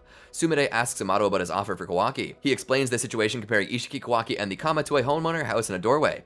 Sumire suspects Amado has an ulterior motive for wishing to restore Kawaki's Kama, something else he wants Kawaki to do. Amado admits it's a personal matter he's unwilling to share with her, but it doesn't concern her. He assures her he has no intention of harming Konoha. Sumire sees a container next to him. Code asks Ada about her other knight, who tells him that he's the only person other than an Otsutsuki who can kill her. Bug protests about waking that person up, but follows through. Damon immediately jumps on top of Code, and Ada warns him not to attack her younger brother. Damon teases Code. The armed guards arrive, and Bug warns them to stay away or they'll be killed. The guards' attacks backfire on them, and Damon begins the attack on them himself. Ada confirms to Code that Damon can reflect killing intent as tangible effects. Damon kills the remaining guards. Code attempts to mark Damon, but his ability activates regardless of his intent, reflecting the claw marks. Code demonstrates his ability to Damon. He asks Damon about his ability, and Ada has to stop Damon from explaining too much. Code wonders if Ada herself is keeping yet another ability hidden. Hinata asks Boruto about Kawaki, but he's still out. Shikamaru and Shikadai discuss Kawaki while playing shogi. Naruto finds Kawaki at the Hokage Rock. Kawaki feels like an outsider, so Naruto takes him back home for a welcome dinner. Boruto gifts Kawaki his forehead protector after breaking his original one. Kawaki says Boruto won't have one, but Boruto points out that he has Sasuke's. After dinner, Himawari confides in Kawaki that she thinks Boruto is worried about something as he started training a lot. She feels she can't help Boruto yet and asks Kawaki to do it if he goes overboard. Kawaki says he will. Kawaki remains concerned despite Naruto's assurances that he belongs, and that they'll do something about Code. He doesn't think he needs a Kama and finds there's still something he can do to protect Konoha and Naruto. Boruto is frustrated by the constant surveillance as he and Kawaki spend time with Shikadai and Inujin. Kawaki notes Inujin's mention of the sensory team being able to locate any potential enemy unless they're able to erase their chakra signature. Amado joins Shikamaru and tries to assure him that Code, while powerful, isn't as bright. Shikamaru is still suspicious of Amado, thinking that events are unfolding according to some plan. Amado says most recent events have been unexpected, such as him defecting to Konoha, and most of all Kawaki's attachment to Naruto. Shikamaru wonders if it's possible that Code's devotion to Ishiki could have wavered, explaining his lack of action against them, but they find it unlikely. At night, Kawaki takes out the trash under Nishi's watch, going through a shrub on his way back. Boruto finds something strange when he returns. He feels a presence from outside where the real Kawaki is waiting in the shrub. Nishi still senses Kawaki and Boruto inside. Ada reports to Code that Kawaki erased his chakra signature, something that comes naturally to all Otsutsuki, and wonders if he's up to something. Boruto tries talking to Kawaki in the bathroom, feeling he's up to something. He tries telling Naruto about sensing Kawaki's presence outside, but Nishi reports sensing Kawaki still inside the house. Boruto believes Kawaki is still using a shadow clone as a decoy, but Naruto points out those would still be sensed. Naruto asks to see Kawaki, who, opening the door, realizes it's a shadow clone. The real Kawaki goes outside the village, Ada informing Code about it. Code travels to a nearby claw mark and speaks to Ada through another, asking her to guide him to Kawaki. Code reaches Kawaki, marking him and using the claw mark to close the distance. Ino connects Naruto and Shikamaru, who discuss why Kawaki would leave when he was acclimating well to the village. Naruto tells Ino Kawaki erased his chakra signature, and Boruto tells him he can no longer sense Kawaki, finding he's too far away. Naruto wants Boruto to leave it to them, but Boruto leaves while they're distracted.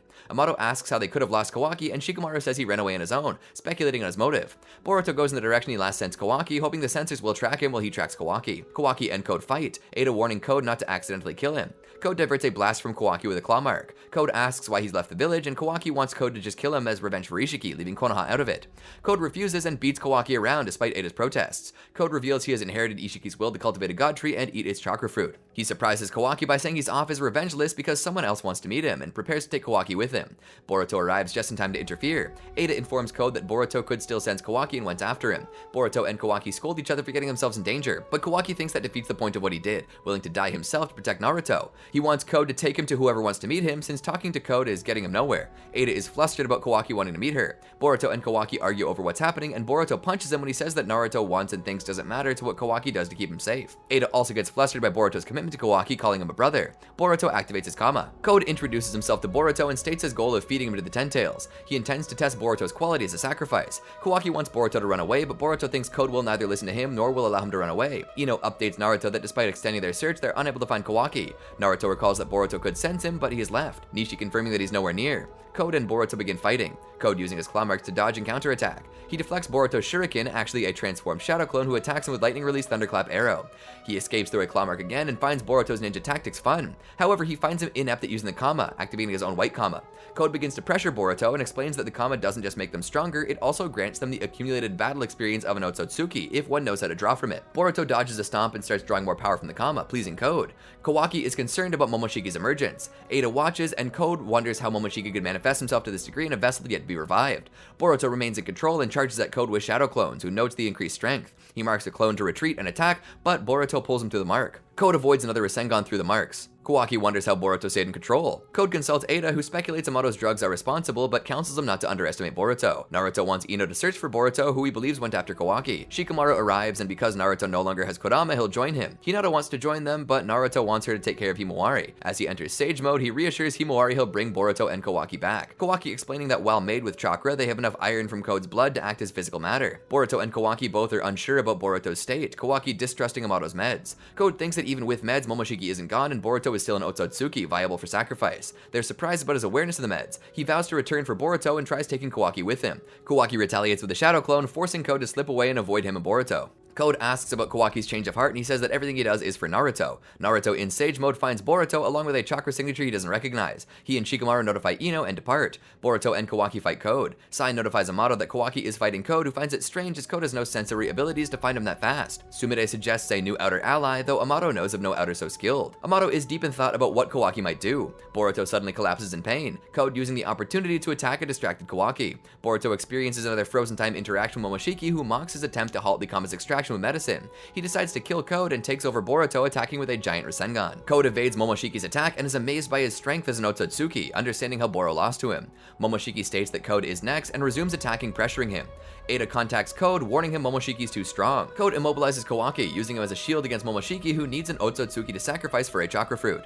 Momoshiki changes his Rasengan into a ranged precision attack, separating Code from Kawaki, who he grabs. Kawaki attempts to fight Momoshiki but is overwhelmed. Shikamaru arrives, pinning Momoshiki with his shadow, allowing Naruto to save Kawaki.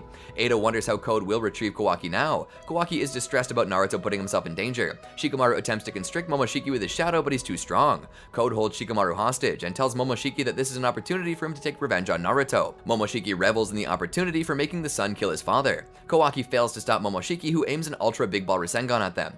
Thinking on his wish for power to protect Naruto, Kawaki absorbs it, manifesting a new Kama to everyone's surprise. Ada tells Code Amado never intended to let Kawaki make a choice in the matter, probably restoring it along with his arm. Shikamaru wonders who Code is talking to. Momoshiki wonders what Amado is scheming and admonishes Kawaki for always being used by someone else.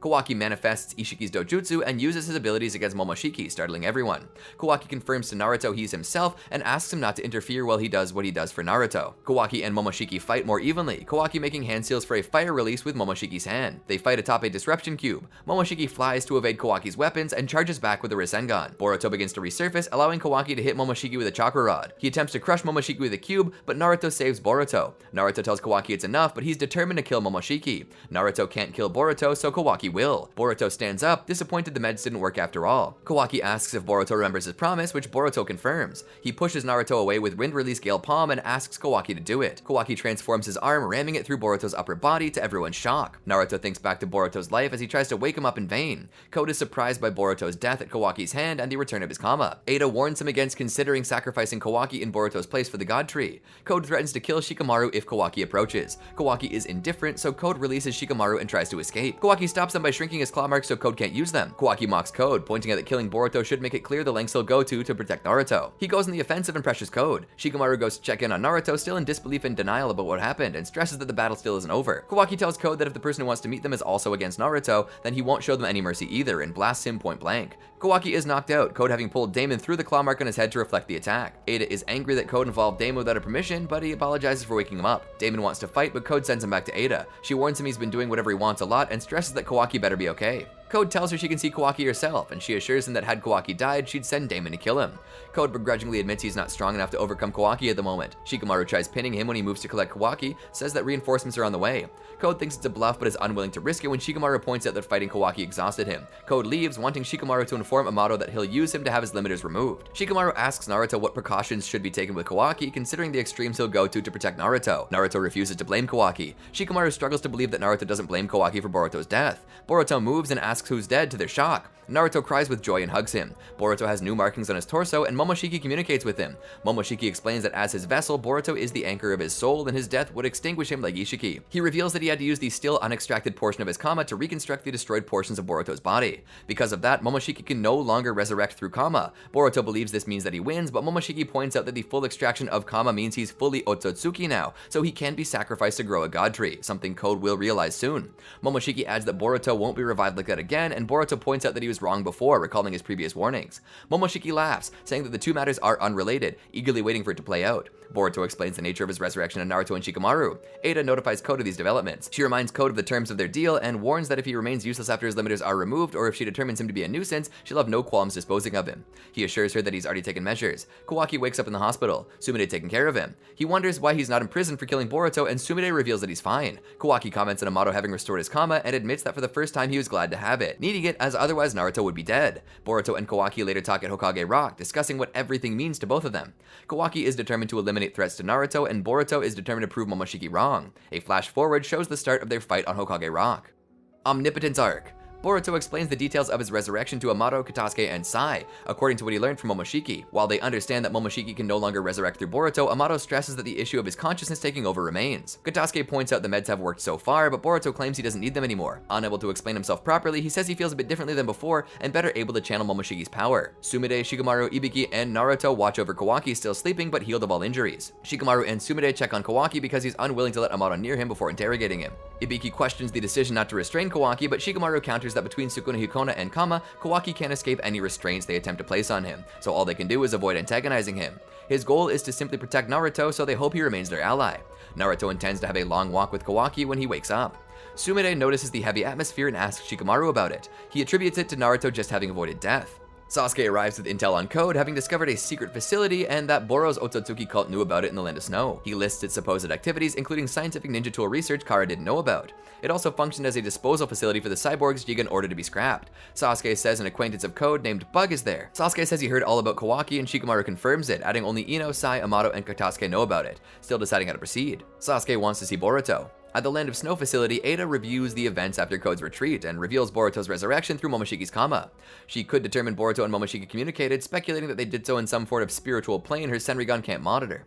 Code takes it as good fortune, and Ada warns her that she's displeased with him using Daemon without her permission. She reminds him that his job is to bring Kawaki to her, and that even if after he regains his strength she determines him to be a hindrance, she and Daemon will dispose of him. Code claims sadness for she doesn't even consider them comrades, and reminds her of the measures he took, hearing through a claw mark he placed on Shikamaru's nape. Shikamaru checks on Amato alone, whose analysis confirms Boruto's situation. Sarada and Mitsuki check on Boruto's scar, and Mitsuki asks why Code would try to kill him. Unable to tell him the truth, Boruto claims Code has poor self-control and he didn't think too far ahead. Sarada is concerned that he'll be targeted as he's fully Otsutsuki now. Sasuke arrives, adding that he shouldn't go anywhere alone. He also determines that since Kawaki can challenge Code, he'll want his power limiters lifted, so he'll target Amato. Shikamaru gets rough with Amato, asking why he restored Kawaki's Kama on his own without his consent. Amato says Kawaki loathes Kama and would never consent, but wanted power to protect Naruto nonetheless. The Kama's manifestation required Kawaki's will, so it ultimately is something he wanted, and points out Shikamaru is alive because of it. Unwilling to let him dodge the question, he asks why he's so obsessed with Kawaki's Kama. Code emerges from the claw mark on Shikamaru. Ada thinks the conversation was just getting interesting. Code slams Shikamaru by the wall and holds Amato by the throat. He orders Amato to lift his power limiters, and Amato says his intrusion will be instantly detected. Code surprises him by knowing all it takes is for Amato to look him in the eyes and issue a command. Ino detects Code and contacts Shikamaru. He tells her to inform Naruto but not to send anyone yet. Code came because it's just them, and asks her to keep monitoring them and wait for his signal. He paralyzes Code, who can still wiggle his fingers enough to kill Amato. Shikamaru reveals he was aware of Code's claw mark on him and commands a cyborg in Amato's lab to awaken, revealing a new Delta model, reprogrammed to protect Konoha. Shikamaru orders her to attack Code. She pins him against the wall with her leg. Shikamaru reveals he baited Code into coming. He spots Code reaching into a claw mark and forces his hand out to stop him from escaping. Code says he's not escaping and pulls Ada through, shocking Amato. Amato is surprised to see Ada alive. She mocks him, and Shikamaru notices Amato is terrified, wondering who and what Ada is. Considering her as an enemy as she's with Code, Delta prepares to kick her out with a free leg, but stops before hitting Ada. Ada points out that Delta is flashing her. She obeys Ada as she commands her to release Code, shocking Shikamaru. He asks Delta what's happening, but she has no idea. Shikamaru asks Ino for backup. Sasuke apologizes to Boruto for failing to keep his promise when Momoshiki took him over, which forced Kawaki to take on that role. Sasuke explains only a few people know Kawaki killed him, which he considers fortunate as many already disapprove of Kawaki. Boruto thinks they shouldn't hate Kawaki as he asked for it, but Sasuke counters that whoever kills him will be hated. Boruto says he could have only asked for Kawaki, and Kawaki was only able to do it because they're brothers. Boruto thanks Sasuke for his forehead protector, which helped him firm his resolve and attempts to return it. Since it helped, Sasuke gifts it to him, even if Boruto thinks it's a precious memento between Sasuke and Naruto. Boruto puts it on, elated. Sasuke is concerned that he'll be the next to have to show resolve. Sarada and Mitsuki watch from afar, wondering what they're talking about. They think Boruto could have died, and Mitsuki gets chills before thinking of him being absent when Boruto needed help, and wonders what he'd do if someone tried to kill him. Sarada feels a mix of shock, relief, and anger over what's happened. She doesn't blame Boruto, but wonders if they're so undependable. Mitsuki asks if Sarada likes Boruto, catching her off guard, and she says her wanting to do more for him is independent on the presence or absence of her feelings. She points out that Mitsuki's eyes light up when it comes to Boruto and complains that Sasuke is her father first before being Boruto's teacher. Mitsuki says they need to get stronger to face the Otsutsuki, and she adds that she also needs to become Hokage. Kawaki wakes up in a room with Sumire and Naruto, who comments that it reminds him of the first time they met. He asks Naruto if he came to talk about old memories, and Naruto asks Sumire to leave the room. Before she leaves, he asks Naruto if he condemns him for killing Boruto, shocking her. Naruto reveals Boruto is alive thanks to the Kama. Naruto is thankful he was there, otherwise they might all be dead, and adds that Boruto feels the same. As Naruto assures Kawaki he belongs in Konoha, Ino contacts him and Sasuke, reporting Code and Ada's invasion. Sasuke tells Boruto of the attack, and the two move out. Naruto claims to have forgotten an urgent matter and confirms to Sumire that Boruto is fine. Kawaki focuses on his Kama, manifesting Ishiki's dōjutsu. Shikamaru paralyzes Ada, who is surprised he can take action against her, reasoning it's possible because his attack inflicts no harm. Shikamaru notices they're all experiencing the consequences of Ada's ability and asks Ino to connect him with Amato, which she does. He informs Amato of their communication and warns him not to give it away before asking about Ada and her ability. Amato informs him that they're all Ada's captives, having been enchanted by her, and that Ada herself has no control over it, and the effects last until she dies. Delta is infatuated with her. Shikamaru wants to kill her, but Amato says that's futile. She tells him to relax, and he struggles to maintain his jutsu, his will impressing her. Amato warns him that resistance might damage his mind. He drops his kunai and releases his jutsu. Shikamaru thinks of the danger if Naruto and Sasuke were to come into the room. Code begins torturing Amato. Shikamaru asks Ada her motive, if she has a grudge against Konoha. She answers Code's reasons are personal to him and admits that she's helping him because she likes Kawaki. In exchange for helping restore his power, he'll help her with Kawaki. Shikamaru asks Ino to change the access codes to the room and stall the backups they requested. Ada thinks Shikamaru finds her foolish, but he says he's just surprised and makes a proposition to her. If she comes over to Konoha, then they can help each other, and she can tell Kawaki how she feels. Code is shocked by this. Ada pauses to consider Shikamaru's offer as he reiterates the Kawaki angle. She activates her Senrigan, and Code protests about being left behind, but Ada tells him she has every right to consider it. Shikamaru wonders what she's doing with her eye. Naruto arrives at the door but is unable to open it. Shikamaru contacts him through Ino's jutsu, explaining it's a precaution against the enemy's jutsu, and asks him not to interfere or force his way through. Sasuke and Boruto arrive as well. Ada asks Shikamaru if she locked Naruto and the others outside to protect them from her ability, shocking him with her knowledge. In thought, he understands it's about her eye, and Amato chimes in, filling him in on the Senrigan's abilities. Shikamaru is very glad for Ino's jutsu. Ada confesses being surprised by his offer, having assumed they'd see her as an enemy as being part of Kara, and concedes that there's no cause for hostility between her and Konoha. Shikamaru adds if she continues to ally herself with Code, she will be considered an enemy. Sumire asks Kawaki how the situation is after what happened between him and Boruto. He says Amato restored the Kama without his permission, which Sumire speculates happened when his arm was repaired. He confesses he did want it back and was glad to have it for the first time, as Naruto would be dead otherwise, admitting he needs it. Sumire shares her suspicions about Amato. Code continues torturing Amato, blaming his stalling for the turn of events, and demands the command code. In thoughts, Amato warns Shikamaru that he won't last long, who instead points out that Code can't kill him before getting the code, otherwise he'll never get rid of the limiters. Ada suddenly tells Code they have to retreat because Kawaki is coming toward them. Shikamaru realizes that Kawaki can shrink himself and enter the room through an air vent. Code is frustrated by it, and Shikamaru attributes it to Kawaki being able to nullify his claw marks. Amato adds that Ada's enchantment doesn't work on blood relatives or Otsutsuki. Shikamaru is angry that he didn't share that before. Amato thinks Shikamaru could call Kawaki to fight, but he almost died before when it was just Code without Ada, and he can't risk Kawaki dying. He thinks that Shikamaru would find it advantageous if Code or Kawaki both died fighting each other.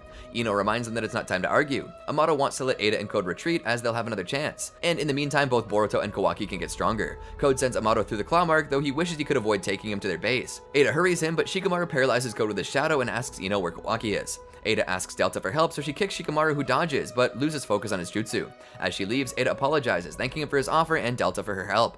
She hopes to meet them again and tells Delta she loves her. Delta reciprocates. Code tells Shikamaru he's been added to his revenge list and leaves. Kawaki arrives and grows back to normal size. He notices the claw marks and asks where Code is. Shikamaru requests that he gets rid of the marks and believes Amato might already be dead when Kawaki asks about him. Back at their base, Damon greets Amato. He confirms that Code will most likely kill him after having the power limiters rescinded. Amato says that's poor motivation, but Code thinks that freedom from pain and peace and death are too good for him. Amato offers to remove his limiters without any resistance if he's spared. Code wonders if he has no pride, but Amato considers it a useless concept. Code tells him to stop wasting time, and Amato issues a command. Code releases some smoke, his appearance changing a bit, including his white eyelashes.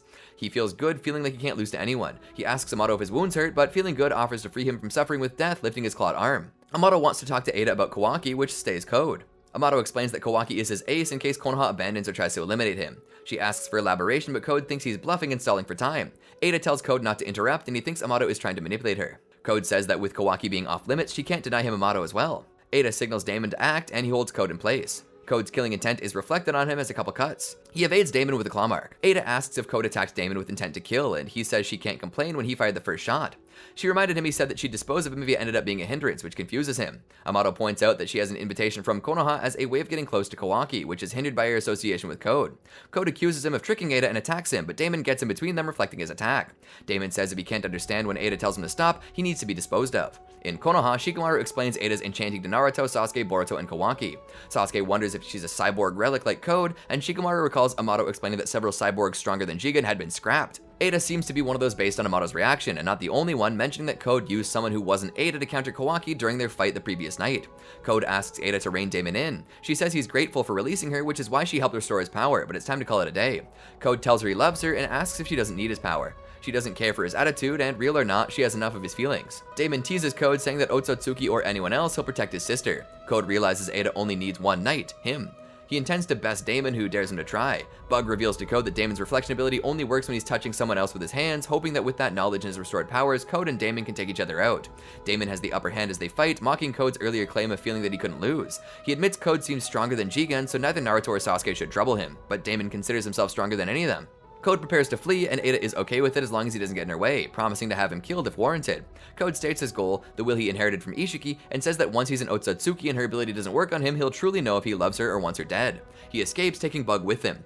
Ada mockingly commends Amato for getting out of a difficult situation and separating her and Code, though he points out that she also wanted a reason to cut Code off. She claims she just wants to hear the rest of his story, ready to kill him if he's bluffing. He reiterates Kawaki is his ace as Damon jumps to ride him. He continues, explaining that Kawaki has regained his Kama and now has access to Ishiki's abilities, his power likely to keep growing. As such, no one in Konoha can oppose him except for Amato. She realizes Amato has given Kawaki something other than Kama, Kawaki an emergency shutdown command only he can see. Because Kawaki concerns not only Konoha but other villages as well, they would have no choice but to rely on Amato. Ada accuses him of solving problems he created and asks why he didn't implant such a command before. He explains that Jigen forbade him from doing so due to his precious vessel. Damon is confident he can beat Kawaki, but she wonders if Amato died if Konoha could rely on them. Amato finds her point interesting, but adds its insurance for his standing, his goal being different and requiring Kawaki's Kama. She tells him that she hasn't answered a question, and he says it'll take a long time, asking if she can wait until they're in Konoha. He elaborates that they should accept Shikamaru's offer to build a relationship with Kawaki. She and Damon are puzzled by the idea, but Amato assures them he'll mediate. Elsewhere, Bug complains about Code taking him, though Code saw it as rescuing him instead of leaving him to die. Code blames Kawaki for everything, for taking everything he cares about. He vows to kill Kawaki and wreck everything he holds dear, including the Hokage, his friends, and Konoha. Kawaki stresses to Shikamaru he doesn't know about Amato's objectives, pointing out Amato restored his Kama in secret. He believes Amato's motives no longer matter, confident that Code has killed him, which Naruto admonishes him for. He also antagonizes Shikamaru, drawing more censure from Naruto. A shinobi arrives informing Shikamaru there's an urgent phone call to him now from Amato. Amato is calling from his station on the outskirts of the Land of Snow, where he is with Ada and Damon, 3 to 4 days away from Konoha. Shikamaru asks about Code, and Amato updates him that he talked to Ada, who severed ties with him and accepted Shikamaru's proposition. Shikamaru is concerned about Code's other ally, but Amato explains who Damon is and that he's coming with her. Shikamaru accuses him of not having the authority to make such deals, and Amato says that Ada is the final authority, reminding Shikamaru that he was the one who made the proposition. Amato makes it clear that they don't want Ada and Damon as enemies. He also reveals that he had to rescind Code's power limiters, but argues that the loss of Ada's favor more than makes up for it, and that Shikamaru knows how to use the game pieces. Shikamaru tells him that there will be questions when they arrive, and they hang up. Ada is displeased with Amato calling them game pieces, but he defends himself, saying that figures of speech are effective with Shikamaru. She warns him to use that cleverness to help her with Kawaki, otherwise she'll kill him out of spite, barely able to contain her hatred of him for giving her this alluring ability. Damon interjects, saying that he'll be the one doing the killing. Shikamaru asks for Naruto and all of Team 7, including Kawaki. Boruto dresses up to answer the summons, paying attention to the new marks on his chest. Hinata confirms to Boruto that he has a new mission and cries, worried that this time he might not come back. Himawari watches them. Boruto apologizes for making her worry, promising her that he'll return, having done so even after he died once. Outside, Momoshiki manifests for Boruto, chiding him for making a promise he can't keep. Boruto asks why he's still around if he can't reincarnate anymore, and Momoshiki asks in return why he clings to an existence of despair that is fast approaching, reminding Boruto of his previous warning. Momoshiki claims that Boruto will lose the will to live enough to want to escape the world, which will allow Momoshiki to take him over completely and live in his stead, his possession functioning as a reincarnation. He jabs that Boruto was always meant to be his vessel in the end. Boruto shouts at Momoshiki, vowing to keep him shoved down and in despair. Momoshiki's manifestation dissipates. Sarada and Mitsuki arrive, thinking Boruto is pumped for a mission. Sarada finds Boruto's attitude strange, while Mitsuki thinks that no matter what happens, Boruto will always be the same. Himawari says that if she became a shinobi, she could help Boruto, and asks Hinata if it would make her worry more instead. Code brings Bug to the Ten Tails pen, explaining what the place is to him. Code is concerned that while Sasuke can no longer get there, Boruto and Kawaki as full Otsutsuki might soon master the space-time ninjutsu necessary to reach the place. Bug asks about his plan, as even at full strength, he wasn't able to defeat Damon and lost Ada as an ally. Code admits that he was outclassed by Damon, which is why Bug attempted to stop him from waking Damon up. Code feels it's no use obsessing over the past and actually thinks things are okay. He proceeds to adjust the Ten Tails into a more manageable size, covering it with several claw marks, being able to create many more once at his full power. Code claims he'll make it smaller and more useful, molding it like clay. Smaller portions of its body become humanoid, tailed creatures bearing Code's claw marks, able to use them to travel as well. Through the marks, Code is also able to see and talk through them, showing off their usefulness. Team 7 arrives at the Hokage's office, wondering what their mission might be since they've been out of action for so long. Mitsuki points out that it would be the debut of the team since Kawaki joined. Shikamaru, Kawaki, Sumire, and Konohamaru are in the office. Boruto notes it's his first time meeting Kawaki since resurrecting. The two try acting casual. Sumire recalls her talk with Kawaki and tries to ease the mood. Shikamaru gets straight into the point, explaining their current biggest threats are Boruto, who's a full Otsutsuki, being at risk of being possessed by Momoshiki, and Kawaki, who despite not being at risk of possession, is too powerful for them to control. Sarada stresses he's just stating out the status quo. Shikamaru reveals that Amato survived his encounter with Code, but had to rescind his power limiters, placing his capabilities as above Jigen's but below Ishiki's. Sarada wonders if their mission is to take him out with Boruto and Kawaki's Otsutsuki abilities. Shikamaru denies it and continues explaining who Ada is, her entrancing ability, and how as an Otsutsuki, Boruto and Kawaki are immune to it. Sarada asks if their mission is to take her out, but again Shikamaru denies it. On a train, Amato watches Ada watching the meeting. Shikamaru explains that while originally an enemy, Amato's plan worked. Code lost her as an ally, and she's on her way to Konoha. Underlining how Ada answers to no one, they have to avoid making her an enemy. Their mission is to cohabitate with her. Konohamaru explains that Boruto and Kawaki will live with her. Ada is shocked. The boys aren't looking up to it, but Sarada realizes it's a surveillance mission. Even if Ada herself doesn't try anything, other people on the mission might act on her behalf due to her ability. They're to determine how willing she is to cooperate with Konoha, otherwise she won't be allowed to stay. Shikamaru believes she'll agree and reveals her crush on Kawaki to everyone's surprise and Ada's embarrassment. Amato asks her what's going on, and Damon notices her heart racing. She feels that this is exactly what she wanted. Shikamaru tells Kawaki to be very mindful of how he acts with Ada. Boruto asks why she'd crush on Kawaki, who's immune to her ability, if she can have anyone else fall for her. Sumire proposes that Ada wants a genuine experience. Kawaki finds it all illogical. Kawaki proceeds to reveal Ada's clairvoyance and that they should consider everything in their conversation leaked, addressing Ada herself on the beginning of their diplomatic maneuvering. Kawaki would rather fight Code, and Shikamaru points out that his location is impossible to nail down, which is something Ada can help them with. Konohamaru adds that Boruto is to act as a mediator between Ada and Kawaki, which he finds annoying, while Konohamaru, Sarada, and Mitsuki report on them from afar, including if Boruto is acting normal. Shikamaru asks them if they'll do it, not if they can do it. Boruto asks that they don't really have the option to refuse. Sasuke discusses the mission with Naruto, considering it glorified house arrest. Naruto explains Shikamaru's logic, and that Boruto and Kawaki wouldn't stand aside to avoid fighting someone if they can't beat them or if ordered to do it, so giving them responsibility through a mission will covertly control them. Shikamaru says they might have to act without specific orders if something unexpected happens. Kawaki perceives Momoshiki's presence by Boruto for an instant. Sasuke also recognizes the feeling. Ada finds Shikamaru's ideas intriguing. Ada, Damon, and Amato arrive in Konoha. They're greeted by Sai and Shikamaru, Sai and other civilians becoming attracted to Ada. She informs Shikamaru she's aware of and accepts his cohabitation plan. Shikamaru notices Damon. Sai offers to take her to her lodgings, but she refuses, saying she doesn't need a guide, and takes off flying, already knowing the destination. Damon riding her piggyback and says she doesn't like standing out. Shikamaru finds that flying makes her stand out. Amato tells him that flying is common among the Otsutsuki, and they should expect Boruto and Kawaki to start flying soon. Shikamaru tells him it's time to say everything he knows. At the house they live in, Boruto admires it. Konohamaru admitting that they had to strong arm the future owner because of the mission. Kawaki is bothered by Boruto's cheeriness. Boruto retorting that their mission is to live there. Konohamaru stresses the importance of getting along with Ada. Kawaki recalls perceiving Momoshiki by Boruto. Sarada and Mitsuki watch the house from theirs, her finding it odd to do so in plain sight. Mitsuki assures her that they just have to apply a little bit of pressure, but she remains worried. Shikadai, Inujin, and Chocho arrive, curious about their mission. Inujin is interested in the beautiful woman who Chocho considers her rival over Kawaki. Mitsuki alerts Sarada of Ada's arrival, surprising her in her flight. Inujin, Chocho, and Mitsuki are attracted to her. Shikadai couldn't see her face clearly. Konohamaru informs the boys he'll return to his post and reminds them of the support from the sensor unit and their communications link. Sarada contacts Konohamaru, but he's surprised by Ada's arrival. Chocho, Inujin, and Mitsuki want to get closer to Ada. Sarada wonders if she and Shikadai weren't affected by Ada's ability over not seeing her well or individual variation. Moegi arrives, having told Team 10 not to go there, and plans their punishment. She asks Sarada about Konohamaru, concerned for him. Ada comments on Moegi's concern for him, causing Konohamaru to faint. Boruto checks on him and asks Ada to come out so they can talk. Damon attacks, introducing himself as Ada's little brother, surprising them as they didn't know about him. Damon antagonizes them and goads Kawaki into attacking him, which Damon reflects. Kawaki uses Sukune Hikona, but Damon reacts in time to grab the chakra rods to avoid being stabbed. Damon knocks both of them out. When Boruto wakes up, Ada is holding Kawaki unconscious on her lap, and she apologizes for the harsh greeting. Damon said they had to show from the start that defying them wouldn't end well. Kawaki wakes up and Ada blushes when he looks at her. Damon asks if he agrees that Ada's lap is nice and soft. Shikamaru contacts Boruto through the intercom, asking if they bet Ada and Damon. Boruto says that Damon baptized them by fire, and Shikamaru apologizes, having wished to make proper introductions, but Ada took off flying. Shikamaru and Naruto are with Amato, and they want him to tell them everything. Boruto thinks it'll be quite a mission. Amato summarizes Ada and Damon's abilities. Boruto is skeptical of Damon reflecting even murderous intent, but Kawaki tests it and confirms it, receiving a hit just by thinking about it. Naruto asks Amato how he developed such abilities, and he explains that he is only human, and didn't create the abilities, having merely transplanted them. Amato elaborates that these abilities were developed by Shibai Otsutsuki, who ascended to godhood by repeatedly consuming several chakra fruits and resurrecting through Kama, of whom only his corpse remains. Transplanting DNA from Shibai's remains sometimes grants the recipient one or more of his abilities. Shikamaru checks with Katasuke. While not confident that transplanting of such abilities can be achieved through human technology, the advanced technology he has witnessed in the airship and in Kawaki's body makes him consider the possibility. Giving examples of Shibai's abilities, he explains that they were not ninjutsu or senjutsu, but rather divine miracles called shinjutsu, of which he deems ninjutsu merely an attempt to replicate, which offends Sarada. He clarifies which abilities from Ishiki and Code are also shinjutsu, including Kama. Shikamaru asks how Shibai is dead when Kama allows one to live forever and if he was killed. Amato admits he doesn't know and theorizes that Shibai might have evolved so much that he reached a form that forgoes the need for a physical body, and he discarded it. Amato explains that Otsutsuki Shinjutsu gives him hope to resurrect his daughter. Delta approaches Sarada and Mitsuki, asking permission to see Ada.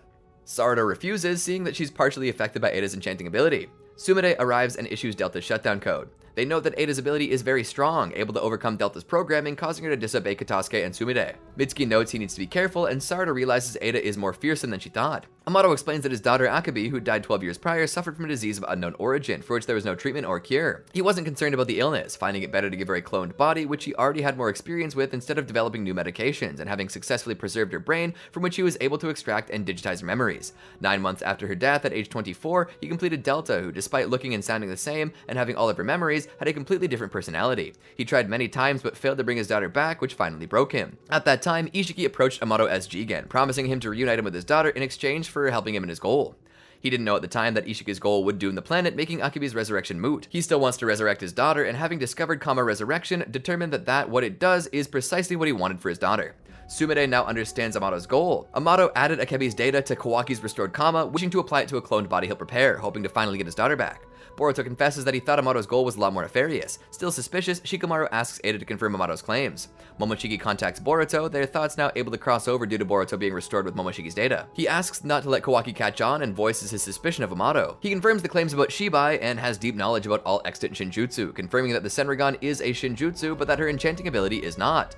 Ada confirms that Akebi existed and died according to Amato's claim. Boruto asks Momoshiki about their situation, Momoshiki claiming their thoughts are available to each other against their wills. Boruto suddenly has a vision of his friends and other Konoha nin chasing down Kawaki. Ada notices Boruto's expression.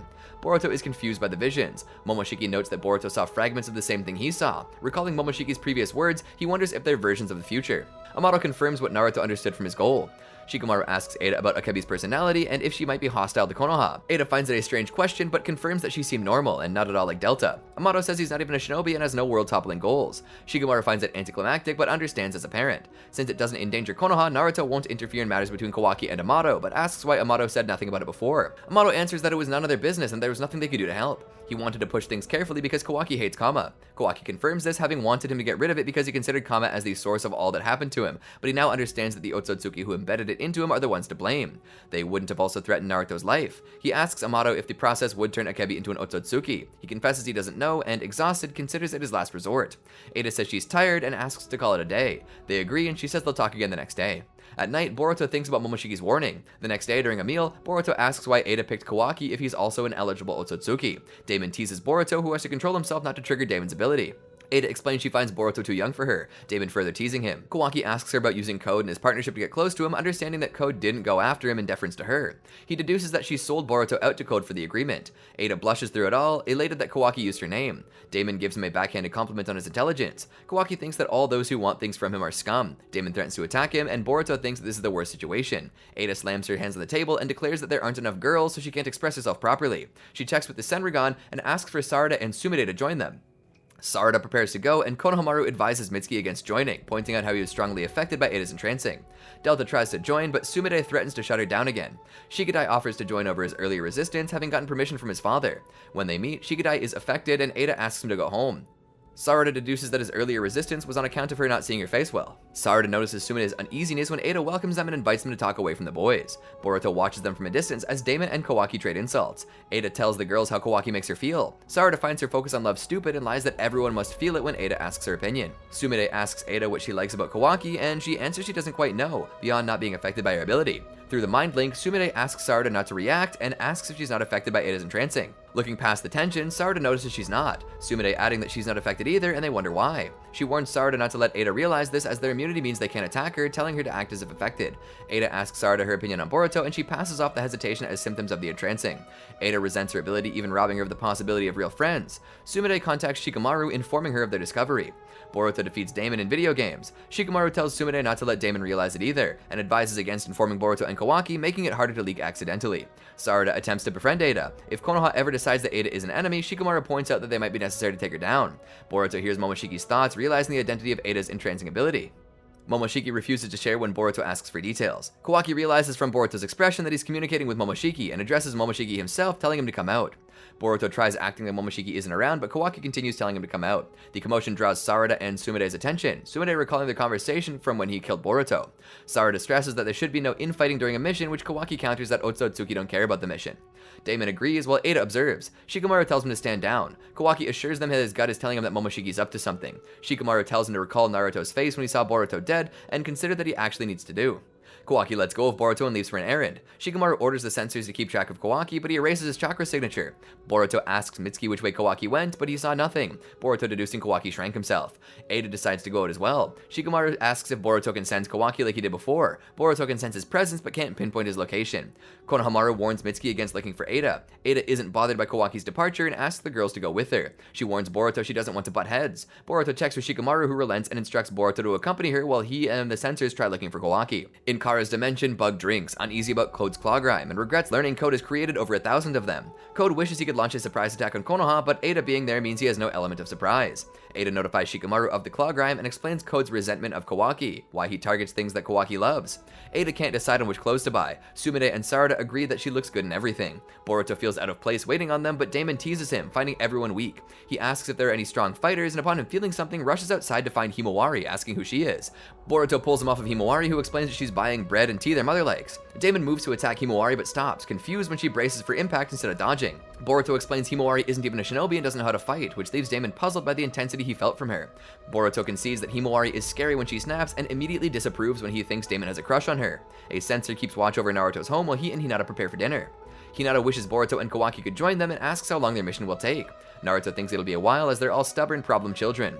Kawaki appears and asks them not to alert the lookouts. He wants to talk to Naruto. He reiterates how much Naruto has changed him and how much Naruto means to him. His world revolves around Naruto, but he thinks that this world is crap because of the Otsutsuki, and good people like Naruto are the first to die because of them. Naruto thinks it's a shinobi's job to deal with these kind of threats, but Kawaki disagrees, thinking that they're first to die.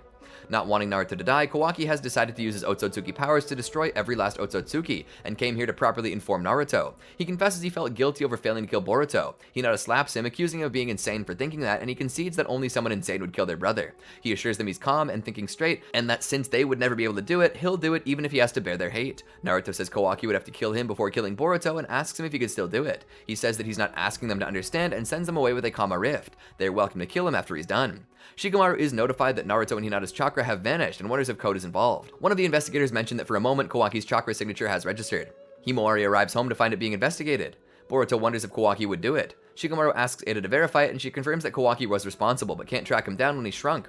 Boruto leaves to search for Kawaki. Ada reviews Kawaki's conversation with Naruto and announces Kawaki might be trying to kill Boruto again. Sarada is shocked to hear that Kawaki killed Boruto before, having thought it was Code. Shikamaru explains to her that Boruto asked for it to protect them from Momoshiki, likely the same reason he'd try again. Sumire tries to stop her, and Shikamaru warns her that Kawaki can't be reasoned with as he's too unstable.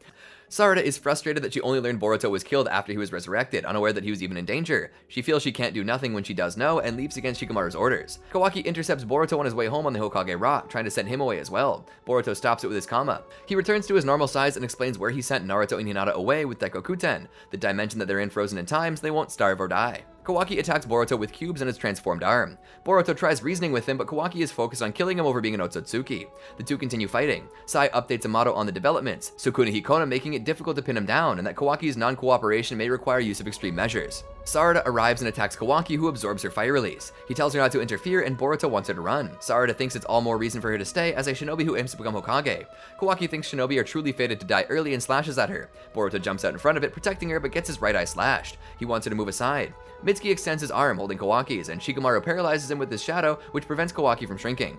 Mitsuki blocks Kawaki's arm so he can't absorb jutsu with his kama. Sasuke holds a sword to Kawaki's neck, warning him against resisting. Konohamaru helps Boruto. Shikamaru asks what Kawaki did to Naruto and Hinata. He says that he did what he had to for their sake and Konoha's. They can't reach an understanding. Momoshiki manifests through Boruto and absorbs Shikamaru's jutsu, freeing Kawaki to shrink away from Mitsuki. Momoshiki tells Kawaki he can't afford to have himself taken in if he wants to kill him. Kawaki is confused by Momoshiki's assistance, who urges him not to waste the opportunity. He shrinks again in time to evade Mitsuki. Shikamaru reasons that Kawaki's extensive shrinking will take a toll on his chakra, and they should strike when he's recovering, ordering the shinobi to look for him. Sasuke wonders why Momoshiki would help Kawaki, who wants him dead. Boruto returns and Sarada blames herself for his eye. Boruto blames Kawaki, which Mitsuki agrees with. Boruto sees Momoshiki, who tells him he lost one of his blue eyes already, adding that the ending has begun and can no longer be stopped. Boruto demands an explanation from Momoshiki, but he doesn't elaborate. Shikamaru leads the hunt for Kawaki, instructing the sensors to stay sharp from the moment Kawaki exhausts himself and his chakra signature returns. Team 10 wants to search for Kawaki before Moegi stops them. Konohamaru orders Sarada and Mitsuki to take Boruto to the hospital, where he and Sasuke join the search for Kawaki. After they leave, Mitsuki abandons Sarada to join the search. She recalls Mitsuki's words about what he'd do if someone tried killing Boruto. Boruto tells her not to leave Mitsuki alone as he's lost his cool, making him dangerous. Sarada goes after him. Kawaki no longer has enough chakra to maintain Sukuna Hikona, returning to normal size near a search party. Ada finds him with the Senrigan and flies away after him, leaving Damon and Sumide behind. Amato contacts Shikamaru, asking him not to kill Kawaki, revealing he can issue a shutdown command like with Delta. Shikamaru admonishes him for still keeping secrets, and while sympathetic to Amato's need for Kawaki for Akebi, remains firm about considering Kawaki an enemy to be eliminated if he doesn't surrender completely, further distressing Amato. Ada finds Kawaki, telling him she's on his side. He complains that by being unable to erase her presence, she's broadcasting his. She vows to protect him. He elaborates he doesn't care about himself, just Naruto, stressing that if Momoshiki isn't taken out, Naruto and Konoha, which Naruto fought to protect, will be eliminated. Kawaki grabs Ada and agonizes over Boruto being Momoshiki's vessel, wondering who could bring themselves to kill the Hokage's son, making enemies out of so many allies, and wonders why it couldn't have been a nobody, who no one would mourn. Something triggers between them as they float, sending a flash around the entire planet. Everyone notices it, including Damon, who is out looking for Ada. The search party finds Ada and Kawaki. Momoshiki sneers at Boruto. Kawaki prepares to attack the search party, but Ada holds him back, telling him something's off. Shikamaru is notified of their location, and immediately after of Boruto's location. Sarada finds it strange why Boruto's location would be shared. Momoshiki teases Boruto and tells him to turn around. Sarada and Mitsuki find him, and he asks Sarada what happened. She's also interested in finding out. Mitsuki tells her to maintain a distance and enters Sage Mode, preparing to attack Boruto, shocking them both. One of the shinobi asks Kawaki about his eye wound to his confusion. Ada asks about Naruto, referring to him as Kawaki's father. The shinobi answers the only thing they know is that Boruto did something. Boruto doesn't understand when Mitsuki asks what he did to Naruto, and Momoshiki warns him of Mitsuki's attack from below. Sarada doesn't understand how Mitsuki could attack Boruto.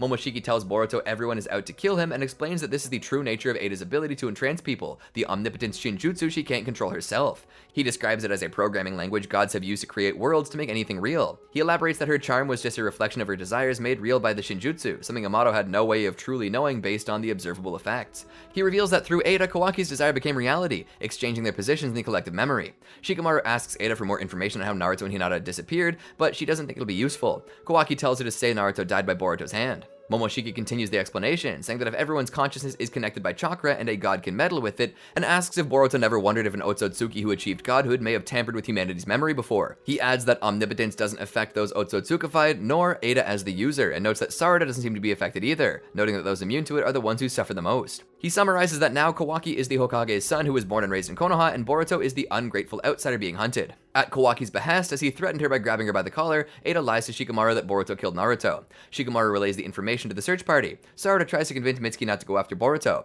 Sumide suspects the flash of light has something to do with it. Sarada is stunned by the news, and Mitsuki goes searching for Boruto. Ada asks if he had to go this far. Kawaki is glad that now no one will interfere with him killing Boruto, planning to keep Naruto and Hinata sealed until he has killed Boruto and Code. Damon arrives, asking if he did something with his sister, annoying him. Sasuke finds Sarada asking if she's okay, noting Mitsuki's absence. She is shocked when Sasuke comments on the situation with Boruto and Kawaki, his perception altered as everyone else's. Sumire contacts her and asks her if she's of sound mind. Team 10 ambushes Boruto, admonishing him for killing Naruto. Sarada is confused, but Sumire assures her that they are both fine. Sasuke is concerned by Sarada's disposition. Sumire shares her suspicion that Ada is somehow responsible for the change, pointing out that the two of them were likewise not affected and surmising a Shinjutsu was likely involved, a drastic measure to save Kawaki. Sarada is deeply anguished by Boruto's predicament. She pleads with Sasuke that everyone is being deceived, but he believes that Boruto killed Naruto, something he can't ignore. Momoshiki taunts Boruto and offers to take over and kill Team 10 for him, but Boruto dismisses him. Sarada begs Sasuke to trust her even if he doesn't understand, and asks him to help Boruto. Sasuke notices that she's awakened the Mangekyo Sharingan. Momoshiki continues to needle Boruto, trying to convince him to give in to despair so he can take over. Sasuke rescues Boruto, confusing Team 10. As they leave the village, Sasuke shares his memories of Kawaki. Ada checks on something with her Senrigan and tells Kawaki to return without her, while she and Damon go somewhere else. Sasuke and Boruto rest for a bit beyond the reach of Konoha's sensors, though not Ada. Boruto asks why Sasuke is helping him if he believes he's the enemy. He explains that Boruto has the forehead protector he gave Kawaki, and he can feel Momoshiki's presence in him, despite remembering Momoshiki being in Kawaki. Several of the things bothering him are doing so less and less, fearing how undependable his memories might be. Sasuke has decided that if he doesn't trust his own memories, he'll believe Sarada, finding it worth risking his life to help him because she asked him. He tells Boruto to validate Sarada's belief. Momoshiki continues to bemean Boruto's situation, stressing that Ada's changes with omnipotence cannot be undone, even killing her wouldn't revert them. Boruto mocks Momoshiki's panic and desperation, telling him to stay quiet, dead as he is. Ada arrives with Damon and apologizes to Boruto. She checks what he already knows and explains that she only wanted to help Kawaki, but something else happened unintentionally. She compares it to when everyone first became captivated by her. Boruto explains what the Shinjutsu did, this change reflecting what Kawaki wanted. She notes how calm he is about it, thinking that he'd be more depressed. Boruto does feel crushed, but is thinking deeply about what Kawaki experienced since he was little. He realizes he might have angered Kawaki by trying to relate to him before. Ada tells him she thinks Kawaki does think of him as a brother. Sasuke tells Boruto that Naruto had been similarly shunned and had nothing, but turned it around through his actions, so he should do the same. Momoshiki is incensed by Boruto's determination. Boruto addresses him, pointing out he hasn't lost everything, stressing that he has the blood of his father, his Hyuga mother, and the Hokage grandfather in him, and most importantly, he's a Konoha shinobi with the will of fire. He considers himself responsible for pushing Kawaki into taking such drastic measures, and is determined to get as strong as possible to turn their situation into a mere siblings quarrel, believing it to be what Naruto would do. Ada asks if he's really 12, and in an attempt to make up for her part in putting him in this situation, she promises not to look for him or Sasuke until they return to Konoha. She thinks it's her fault that Kawaki is acting like a coward, which makes her sick. Boruto thanks her and asks her to thank Sarada for sending Sasuke to him. Damon wants Boruto to grow strong enough that he'd have to fight at full strength for the first time ever. Boruto doesn't think several lifetimes would be enough for that. Sasuke says they should get going, Konoha unlikely to give up on their pursuit. Boruto thanks him, but he credits it to Sarada. Sumire joins Sarada, who wishes Boruto to be safe. Code continues to vow revenge on Boruto for stealing Jigen, Ishiki, and Ada from him. Kawaki is determined to kill Boruto as long as he's Otsutsuki. Boruto is determined to prove that he is indeed Boruto Uzumaki. Boruto 2 Blue Vortex. Boruto's return arc. 3 years after Boruto and Sasuke left Konoha, Sarada once again tries to speak on Boruto's behalf to Shikamaru, now the 8th Hokage. He's resolute that Boruto crossed the line after being given many chances, and Konohamaru, now Shikamaru's attendant, adds that they have Ada's testimony with her Senrigan. Shikamaru adds that even if he rescinded kill orders for Boruto, many villagers would still hate him for killing Naruto, and tells her to return to her missions. She mouths off to him and he expresses concern for her shinobi career, saying she might stay a genin forever. She asks if that's because Sasuke is a traitor as well, but he denies it. She points out Naruto's own history of bringing back Sasuke, a missing nin, and becoming Hokage while still a genin, declaring that he's her role model, not Shikamaru. Kawaki visits the imprisoned Naruto and Hinata. Sarada discusses her meeting and outburst with Sumire, who recapitulates how they're the ones deemed weird, remembering true history. While some inconsistencies bothered others, and even Shikamaru at first, like Kawaki's body being modified by Kara, suddenly supposedly being born and raised in Konoha, and Momoshiki's absence in Kawaki, omnipotence slowly dissipated these concerns over the years. They wonder how they could go against such an ability and visit Ada and Damon. Damon deems it an unwinnable game, and Ada seems to have started to understand how it worked. She summarizes what omnipotence is and how it works. She doesn't know if there's a way to reverse it, but thinks it'll be useless to try convincing those affected. Sarada considers the truth reasonable enough to explain to others, but Ada points out that from everyone else's perspectives, hers and Sumire's memories are the ones that come across as altered. Ada feels it would be more practical to rewrite new memories, which comes with its own risks. She's still puzzled by the retention of their memories when they're not Otsutsuki, raising the question if they're actually entranced by her. Recalling Shikamaru's warnings not to be found out, especially by Damon, they play it off as putting an effort to hide their feelings. Damon continues to watch them. Mitsuki checks on Kawaki, who is bothered by Mitsuki's killing intent. He believes Boruto still wants to kill Kawaki and has likely developed the ability to erase his chakra signature. Kawaki reminds him that he can still sense Boruto. He's fine with Mitsuki wanting to protect him, but asks him not to follow him around like a pervert. Kawaki is notified that some claw marks were discovered and flies off, leaving Mitsuki to mutter to himself that Kawaki is his son. Himawari spars with Chocho. They're joined by Shikadai and Inajin, who praise Himawari's performance. She confesses that she doesn't want to get strong just for the sake of it, but because she wants to help Boruto. What everyone says about him doesn't match what she remembers, and she doesn't believe that he'd kill her father, recalling him protecting them before. She feels that there must be an explanation, which means Boruto is in deep trouble and believes that her father is still alive. Kawaki shrinks the newly discovered claw mark. The Konoha shinobi wonder why Code never attacks despite becoming so close, and wonders if he's prioritizing Boruto, who he held a grudge against and is away from the village. Kawaki discovers a claw mark on one of their necks, getting rid of it. He notifies Shikamaru and wants to gather everyone who is investigated to check them for marks and shrink any they find. Claw grimes emerge from shinobi around the village and attack. The unknown chakra is detected. Shikamaru orders Konohamaru to coordinate evacuation and ponders why Code would attack now. Kawaki and Sarada fight the grime, with more arriving through each other's claw marks. Code emerges and greets Sarada, telling her that he's looking for Boruto. She tells him that Boruto left 3 years ago, but he knows that, having chased him for almost 2. Now he wants to draw Boruto in by attacking his friends in Konoha. Boruto arrives, stepping on Code's face, telling him that his attitude is why girls are creeped out by him. Kawaki senses him, as do the censors who notify Shikamaru. Ada begins watching with her Senrigan. Shikamaru prioritizes fighting Code, but wants everyone on alert to find out Boruto's plan. Boruto faces off against Code, while Kawaki is more interested in Boruto's resurgence. Code is surprised by how fast Boruto reappeared, forgetting not attacking Konoha sooner. Boruto threatens him to withdraw the claw grime. Code incredulous at that, believing it to be a bluff, recalling how Boruto fled 2 years prior. Boruto remains resolute, assuring Code that he'll lose more than just his left eye this time. Boruto asks Sarada to help the rest of the civilians, promising to talk later. Shikadai paralyzes 3 grimes for Chocho to attack. Another one emerges behind her, but Inojin catches it, arriving on an ink bird with Himawari. The grime slashes the bird's left wing with its tail, causing it to lose balance and toss Himawari off, the grime attempting to bite her. Kawaki arrives flying, yelling at Inojin and Himawari to get out of the way, attacking the grime. Inojin catches Himawari. On the ground, a grime opens a Rinnegan, interested in Kawaki. Himawari thanks Kawaki, who berates her for calling him Big Brother despite his request not to do so. Shikamaru finds the grime stronger than the rest. It jumps between grimes to slam Kawaki into the ground from behind, referring to him as Otsutsuki. Shikadai paralyzes it, and Kawaki activates his Kama, angry at the Otsutsuki appellation, and blasts the grime. Shikadai is concerned as more grimes arrive, Kawaki determined to destroy them no matter what the outcome. Boruto effortlessly cuts down 6 grimes surrounding him, somewhat validating his threat in Code's eyes. He is unconcerned with the grimes, their numbers so great, and considering them mere tools. Boruto doesn't think Code understands the horrors of the Ten Tails. Sarada defeats more grimes with Fire Release, Great Fireball Technique, and Chidori. Other Konoha shinobi wonder if she's really a genin, but she thinks that ranks don't matter. Another grime attacks her from behind, attempting to bite her, but Soegi blocks it, being bitten instead. The grime turns into a tree, growing around and consuming Soegi. The same happens with another bitten shinobi. Code is aware that the Ten Tails attempt to bite anyone on instinct until they eat an Otsutsuki to turn into a god tree. Boruto adds that Code's meddling with them changed that, telling him to scrap them while he still can control them. Otherwise, the worst possible future will come for everyone. Code is undeterred as his goal lies beyond the future of a dead planet through the consumption of a chakra fruit. Boruto once again offers to spare Code in exchange for guiding him to where the Ten Tails' main body is. He believes that killing Code is easy and is offering him a chance not to die in vain. Code finds Boruto to be insane, certain that he'll be the one to die. Boruto prepares to attack. Code thinks he recognizes Boruto's Rasengan, finding him a one-trick pony, but the swirling begins to envelop Boruto instead of just forming in his hand. Code wonders if Boruto's new Rasengan is his vanishing one, but discards the possibility.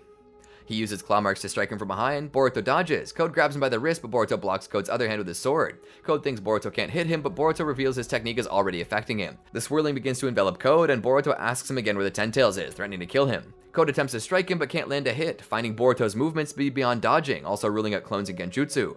Boruto has landed his Rasengan Uzuhiko. Watching, Ada is unimpressed by Boruto's jutsu, but Damon realizes it makes use of planetary spin, considering it nifty. Code tries to stand, but falls down due to vertigo. Boruto explains his jutsu, considering the planet's counterattack, the damage never stopping as long as the planet continues to spin.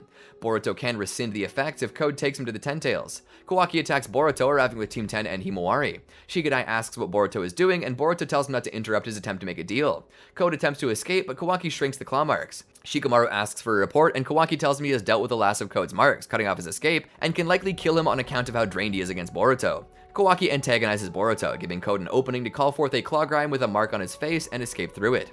Shikamaru gives the order to kill every grime. Sarada and another shinobi check on the tree that grew around Soegi, believing to be a defective god tree, and determine that Soegi is still alive. Kawaki mocks Boruto's Uchiha-like outfit. Boruto is glad that Himawari looks well. Kawaki thinks Boruto came home to die, and while dying in Konoha doesn't sound bad to him, Boruto still has things to do. A hidden toad in his collar reports to Boruto that Code returned to his base. Code stumbles past a tree with Bug before arriving at the pen with an emaciated Ten Tails. A toad Boruto planted on Code reports the Ten Tails' presence to Boruto. Code recalls Boruto's warnings about the claw grime, dismissing it as their only instinct is to devour others. The toad on Boruto hurries him, who replies that he's not as skilled as his grandfather. Kawaki notices Boruto talking, but not the toad. Boruto teleports to Code's location with the Flying Thunder God technique, surprising him. In the time it takes for Boruto to walk toward the pen, the Ten Tails has vanished. The toad planted on Code is puzzled, considering him incapable of taking such an action at that moment. Boruto notices a claw grime tree nearby, and a grime who Code mistakes for Bug shows up. Boruto explains that what's in front of them is a god tree. It attacks Boruto, referring to him as an Otsutsuki, asking if he came to offer himself to be devoured. Boruto repels it with lightning release, but it changes its arm to a mouth to eat him. Boruto teleports back to Code's side, who demands an explanation as he falls down. Boruto rescinds the effects of the Rasengan Uzahiko, telling him to prepare for an attack. He explains that everyone turned into a tree has become one such god tree. Another god tree shows up floating above them, explaining that thanks to Code's interference, they have developed self-awareness. Another god tree resembling a harlequin shows up, berating Code for always ending up being used by someone else. The toad on Boruto advises him to retreat. Boruto notices another god tree. Kawaki reports the specifics of the encounter with Code and Boruto to Shikamaru, such that Boruto seemed to be chasing Code. Kawaki suspects that someone in the Konoha barrier team is covertly aiding Boruto. Shikamaru dismisses the idea as all those communications are monitored.